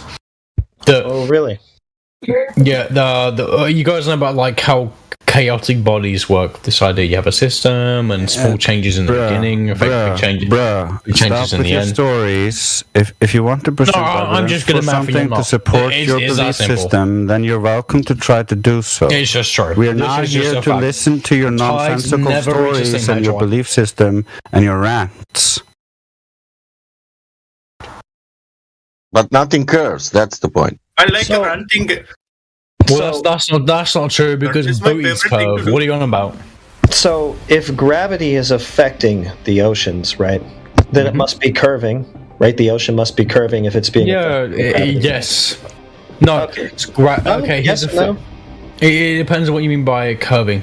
If you mean curving in reference to the surface, then no. If you mean curving in gravity doesn't cause curving in reference to the surface. So it's not causing the ocean to conform to a ball. You're not listening to what I'm saying. Did you know it's not I'm a getting some sphere, clarification it's a- on what you're saying. it's Hold on, whoever you are. So I'm just getting some clarification on what you're saying. So, for example, if the Earth was a perfect sphere, then gravity. Irrelevant. I didn't ask about the shape of the sphere or whether it's perfect. or given not. the I asked explanation of about whether things. oceans are conforming to it, meaning that they would It's like curve talking to around its children. surface. See, this is why I educate people who are 18. Okay, educate me then. I'm asking for you to do that. Do the oceans conform to the surface of a sphere, imperfect or otherwise? Doesn't matter. That's the question. Okay, go. The Earth isn't a sphere. Okay. So what? There's your answer. The Earth isn't a sphere, so your question Okay, so what is it? invalid. So what is it? The Earth is approximately an oblate spheroid. It's an oblate spheroid. So approximately. Okay, great. Approximately an oblate spheroid. So are oceans conforming to an approximate oblate spheroid? Yes. Yes, they are. Okay, so there should be observable, measurable curvature over the surface of an ocean then, since it's conforming to an oblate spheroid, which is a curved object, right? There isn't observable curvature over the surface. Why not? How do you know it's there then? Because the surface adheres to the approximate oblate spheroid. How do you know that if you don't observe it? Well, we can though. We Well, can how observe do we the know? effects. We don't directly observe Well, it. that's we what I'm indirectly talking about. observe One of the effects of that oblate spheroid with gravity would be the curved oceans that we're talking about. But you say you don't observe those, so how do you know that they're there? We indirectly observe them for things like. Why would we have to do that? Why can't we just directly observe them? Can you directly observe every murder? No. Exactly. It's a false equivalence. It's not. It Okay, so how big is it? How big is your oblate spheroid? No, because a murder has consequences. Not an approximate the radius curvature value? has consequences. Okay, yeah. Curvature has consequences, but you don't know that there is any because you still haven't demonstrated. And you don't know if there's a murder. That's a begging the question fallacy. You don't know if there's a murder. Maybe it was use it as a premise in your maybe argument. it was a suicide. Okay, that's great, but enough about that. I know you're really desperate to get off this topic, whatever you can do, but does your No. oblate spheroid have an approximate radius value? Like roughly 4,000 miles. Roughly 4,000 miles. Okay, that's good enough to have. Okay, no problem. We should have a geometric horizon at roughly 1.2 miles times square. Bearing in mind, guys, but bearing in mind, the radius actually changes Look, all the time. okay, I'll give you 4,600 miles. Do you think that'll cover any change? No, it's like 3,900 and something miles. Sure, I'm gonna go ahead and just give you 4,600. How about that? What? No, that's not even roughly don't want it? 4,000. That's like a whole half of 1,000 extra. That's not even remotely. Yeah, no problem. It won't make any difference. It won't make any difference. Yes, it at a 1 foot will. observer Are you height. kidding me? At a 1 foot Shut observer up. height. What do you want about? Shut up. Hold on. You're being Hold on. cringe. Be quiet. At a 1 foot observer height with the 4,600 mile radius value, you might get an extra tenth or two of a mile of geometric horizon distance. So, big deal, doesn't really matter. Your variable radius and your oblate spheroid doesn't really do anything to affect the rate of curvature we should be seeing over the surface, so it's a red herring, it's a non sequitur, and it doesn't matter. So where is this curvature, and how do you know it's there if we don't observe it? Because it should be observable given the dimensions that you just claimed. Who keeps muting me? I do, because you won't shut up when I'm talking. Show me your balls. I'm done though. I stopped talking, so you can go now. Do you have balls? That's also off topic. Okay. I won't mention it again then. I'm I know you have ball envy because you're in Grandfather. desperate search of a ball. You don't have any, so you can only imagine them, obviously. That's why you're here doing this. But anyways, try to stay focused on the topic. I have wonderful balls. Yeah, see, I shouldn't have I'm even not said that envious. because now you're completely distracted. So let's go back to the topic, right? Given the radius that you've claimed, right, there should be a pretty observable amount of curvature. We've just talked about the formulas, right? We're not observing it. Why not? Where is it? How do you know it's there if we don't observe it?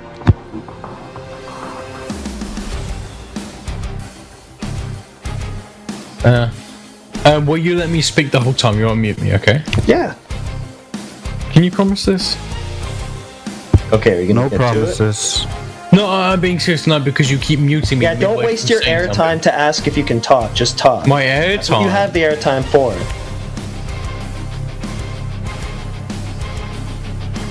Okay, now you're going to waste it on not talking. So you're either going to not talk about the topic or you're not going to talk.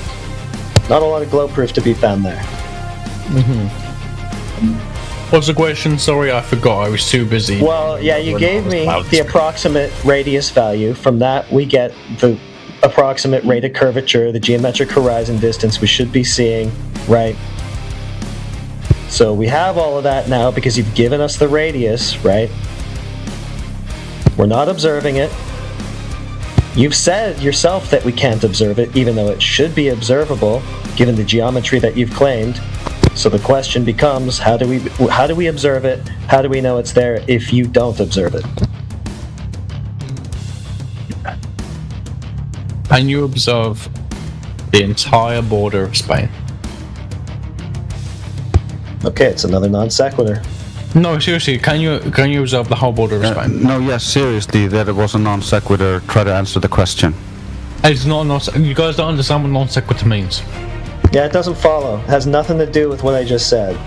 That's not what non sequitur means. Yeah, it is. No, non sequitur means that the logical. It doesn't logically follow. Okay, so start again. We're trying to find this curve. You say it's there, but you also say it can't be observed.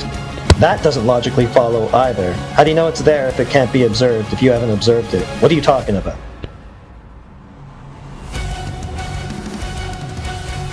You guys already decided I was wrong before I even started speaking. You won't speak. You waste all your airtime saying stuff like this instead of telling us why you're right. Yeah, that was a mind reading fallacy as well. Try to answer the question. Mind reading fallacy. Okay. Yeah, when you try to divine other people's intent and what they think or what they're gonna do, that's a fallacy. And the biggest amount of projection ever. Yeah. So how can you know? How can you know? Oh my god! I can't even point out how there are things that are simply too large, too round, that I can't show you them. They're in not like too a laboratory. Not Or too whatever. large. Once again, you've given us the radius value. From that, we can derive the rate of curvature. We can derive the geometric horizon distance. It's not too large to observe, geometrically speaking, based on that radius you gave us. So why don't we observe it? And if we don't observe it, like you agree we don't, how do you know it's there? But we do observe it. Oh, okay, now we do. Okay, where? Yeah. We know that the Earth is a globe based on the fucking patterns of the stars. Oh, now we're looking away from the surface again. We're looking away from the globe itself. Yeah, and again. this is exactly. This is your obfuscation. No. Yes. No, looking so something anywhere away from the but surface can never affect the surface. No, looking away from the surface, the very thing in question here, and talking about everything else, that's the obfuscation. So can you get back to the point, which is the surface? Why do you keep muting me? Because you don't shut up and because you keep going off topic. You hate my voice, don't you? No, because we're going to go directly to the surface, right? The thing that you're saying is curved, and we're going to find the curvature there directly. We're not going off of it. We're not going somewhere else. We're not looking in the opposite direction. So when you do that, yeah, I'm just going to mute you and bring it back.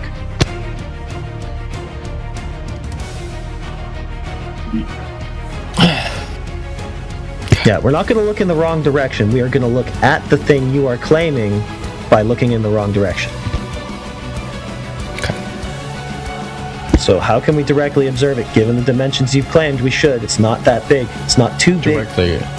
Tell me, what does directly observing curvature mean? What? Looking at it. What? Looking at it. Seeing curvature. Yeah. What if the curvature can be shown to exist, but is too small for you to see with the naked eye at the surface of the beach? Right. Well, like you say, we should see the effects of it. The main one being a geometric horizon.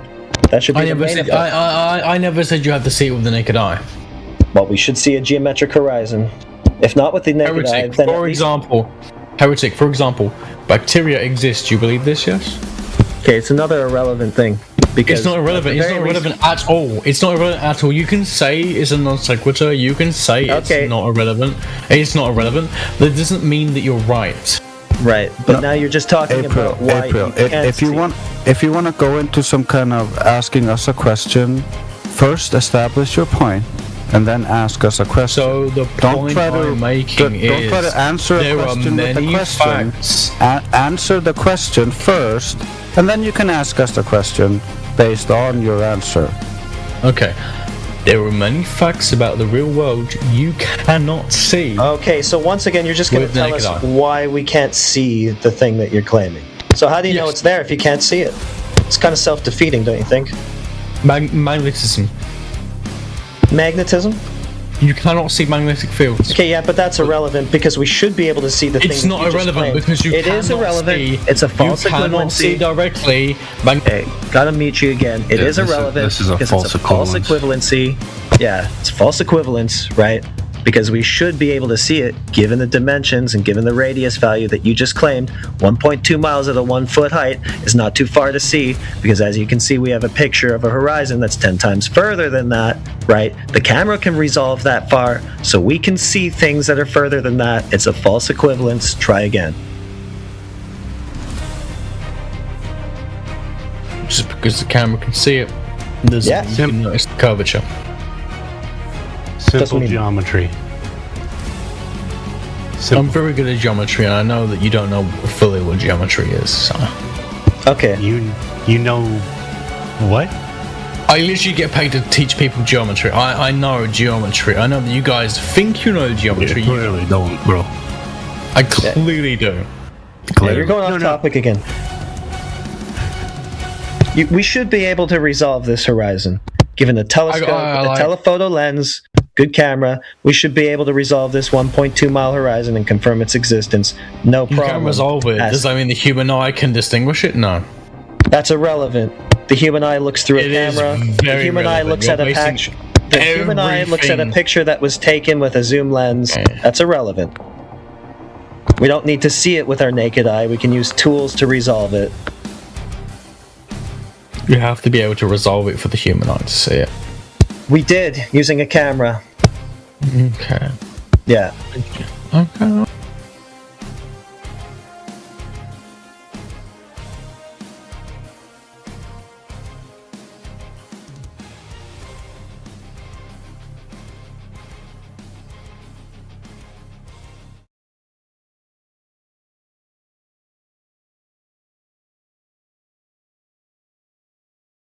No, that I agree with for sure. Right, but in accordance to like how people are presenting flat Earth, they're doing it in a way where they already have a model, which is the AE map is already something they're presenting as what they're using to say this is the Earth that we live on, and it shows a top-down view that nobody's ever seen.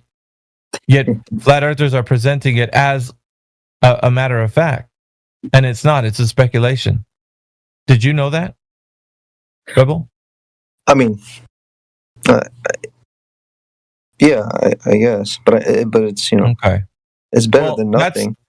No, it's not better than nothing. It's actually it's worse than something because what you're doing. I'm serious. You think I'm kidding? Okay, so when you hand it over to a glober, what do they do with the AE map? Have you ever seen debates about this? If not, I can enlighten you. Something about like there's distortion going on or something like that. Well, that's part of it, but really, the AE map is just a flattened out globe. That's all. Just there's a GIF that we have here actually that shows you. It's just a globe flattened out. Wait, it's It's the Why same can't it be thing, the but other it's way just around? flattened out. Why can't? Because I've also heard people assert that the globe is wrapped let's just around. say, yeah, it's the same. The flat map wrapped around the globe flattened out. It's the same. It doesn't matter. But the map itself is not the land. The land is not the, like, you know what I'm saying? The land isn't the map. So the land that you live on right now is not represented in a map that you can see the overall world view. Never, ever, ever. There's not an overall worldview that you're gonna, and if you don't believe me on this, it's okay. You can actually demonstrate it for yourself. See how many different maps there are of the world entirely. Just for example, you'll see for yourself there is no one gold standard map for the entire worldview. There just isn't. There isn't. Even in flat Earth, there's people making up what the world looks like as a flattened out version, like they're like not a globe, right? So the flat Earth looks represented in many different ways. It depends on what prolific flat earther you're talking about. You know, Mark Sargent, Antonio Subratz, who passed away. All these guys that had put the flat Earth represented on let's say an AE style, circular map, and the continents were in different places. The sizes were different. Like all the shit is just all different. But everybody has a different representation of that, according to what they think, the distance from, land masses and such. So no one knows, right? So they're all trying to figure it out. Everyone. So there isn't any standard idea right now. Everybody's trying to piece everything together and make sense of it all. And then show somebody like what it looks like if it's a flat earth, how it's represented. That's what we have, dude. Like at the end of it, there's nothing you can take how are you going to see the entire world from a perspective that nobody can actually see from? That's not verifiable. So you're really just presenting somebody with a speculation, and these assholes take that speculation and turn it into something that's not anything to do with reality. So they'll start poking holes through it, and rightly so, because there isn't any way that you can represent that as truth, as the gold standard. So it just becomes speculation against speculation. Their globe against your flat earth map. Two speculations fighting each other. No one's right. That's it. So it's actually worse than saying we don't have anything. You're actually supposed to say no one has anything to go on. That negative means that no one can bring a positive claim. It safeguards, if you did have that, let's just say if you did have the gold standard map that was an overall view of the entire realm of existence, let's just say that was the case, that whatever you had could be verified by however you verified it. If for some reason you said, this is the method in which I verify this to be true, then you could tell somebody else could verify that and say, this is true. I verified this map by seeing the entire Earth or whatever the case, and I saw the whole Earth look like this, and this is what the Earth realm looks like. Then it would put no questions involved. This would be something verifiable, and everybody else wouldn't be telling you the truth. It would just be going against what you presented is the truth, because you can verify what you said. That's the issue that we're having these days with flat earthers running around saying stupid things and then getting caught in debates, having to prove how you can have a 24-hour sun when you can't even prove the AE map is real. So their presupposition is the AE map is true, therefore no way to have a 24-hour sun. If you see a 24-hour sun, that debunks the flat earth. That's as easy as that gets. So yeah, of course they want to Globers want to point to the sky and say, look, 24-hour sun. Sorry, no AE map. Your flat earth model is debunked. See how easy that was?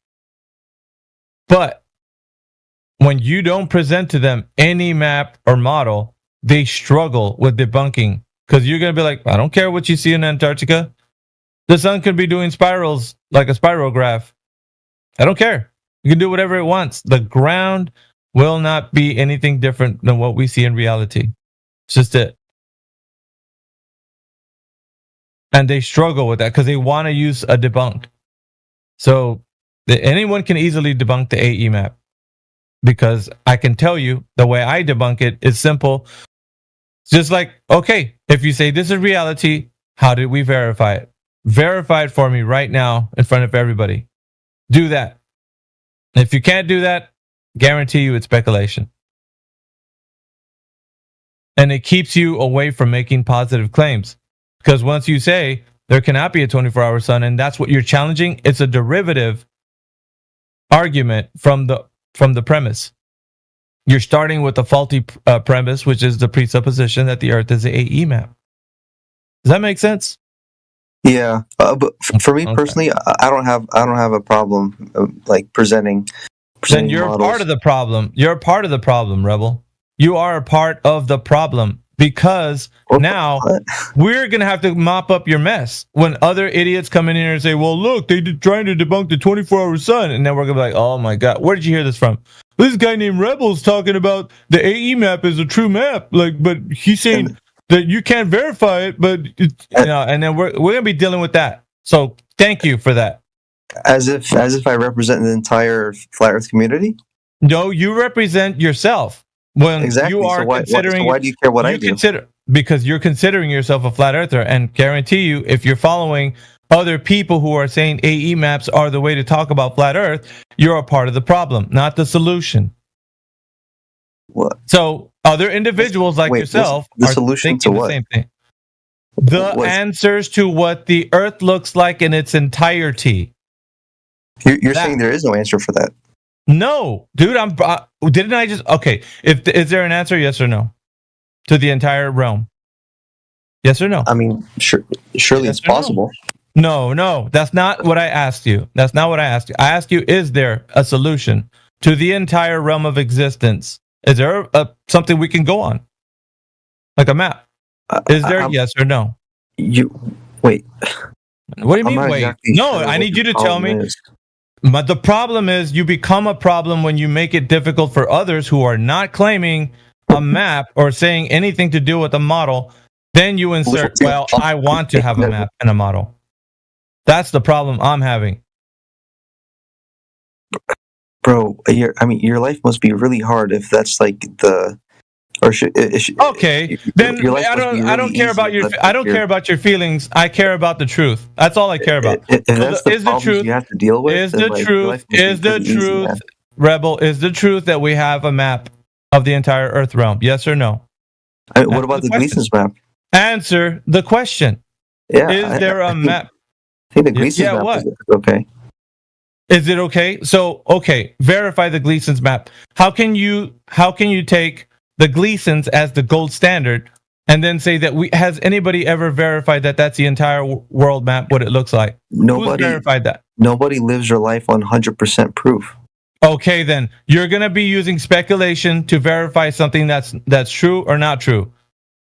Yeah, that's idiotic. Speculation is on a there's a scale, like there's a scale to truth. Yeah. No, there's not. There's either truth or no truth, right? You either have what is real or not real. It's black and white, sir. What you have in your mind is you want to present something because it makes you feel good. Like what's closer? You're going on feelings. If you had to pick a model, what's closer to reality? Nothing. The Gleason's map or the globe? Nothing. No, I don't have to choose. That's the issue. You're putting me in a false dichotomy. Because it either is real in reality when you go out into the field and you check to see if this is real, what somebody's saying, or it's not. And so what I'm telling you is that this isn't real. And you're saying, well, we can use something that's not real. I'm like, bullshit, dude. You're either going to present something that somebody can verify or you're not. So you're part of the problem, aren't you? That's what I said. You're not a flat earther if that's what your basis is. If you're going on that. You're going to have big problems in your life if that's the problem. No, I don't. You get triggered. I have an easy life, bro. My life is easy because I tell people, can you present the truth? I'm not considering shit. To be a problem, you have to deal with. It's a problem. Dude, you're going to have a very hard life, man. I guarantee you my life is easy and I skewer all these globers. Yeah, but you're complaining about something so trivial. It's trivial. Truth is trivial. You're a freaking idiot, bro. Yeah. How are you generalizing this big broad generalizing? You're a dumbass, dude. truth is a trivial thing to talk about. Is that what you're saying? Why do you get triggered like a glober? Triggered like a glober. Present your evidence like a glober never does. Present your evidence that the Gleasons That's is the exactly what reality. globers do. They Present demand evidence. What? Well, I'm demanding your evidence because you're the one that made the claim that Gleasons. I didn't make a claim. Did you hear me make a claim? No, you did, sir. Just like a glober does. They make claims they can't back up. Now, Gleasons, demonstrate that. No, if nothing, shut up. A model. Shut up. Now that I shut you up, demonstrate that the Gleasons is the reality. Go ahead. Demonstrate it. Rebel. The Gleason's map is exactly. Oh, you're just talking right through me, aren't you? I mean, you're talking right through me. I really don't see what the problem is with that. Yeah, you are the problem. You and other flat earthers like yourself are not. You're fake. You're fake as shit, dude. All of you guys, fake as shit. Yeah, you're fake. So how does because if you were real, you would question that the thing that you're talking about if it's real or not. So what detrimental effect does?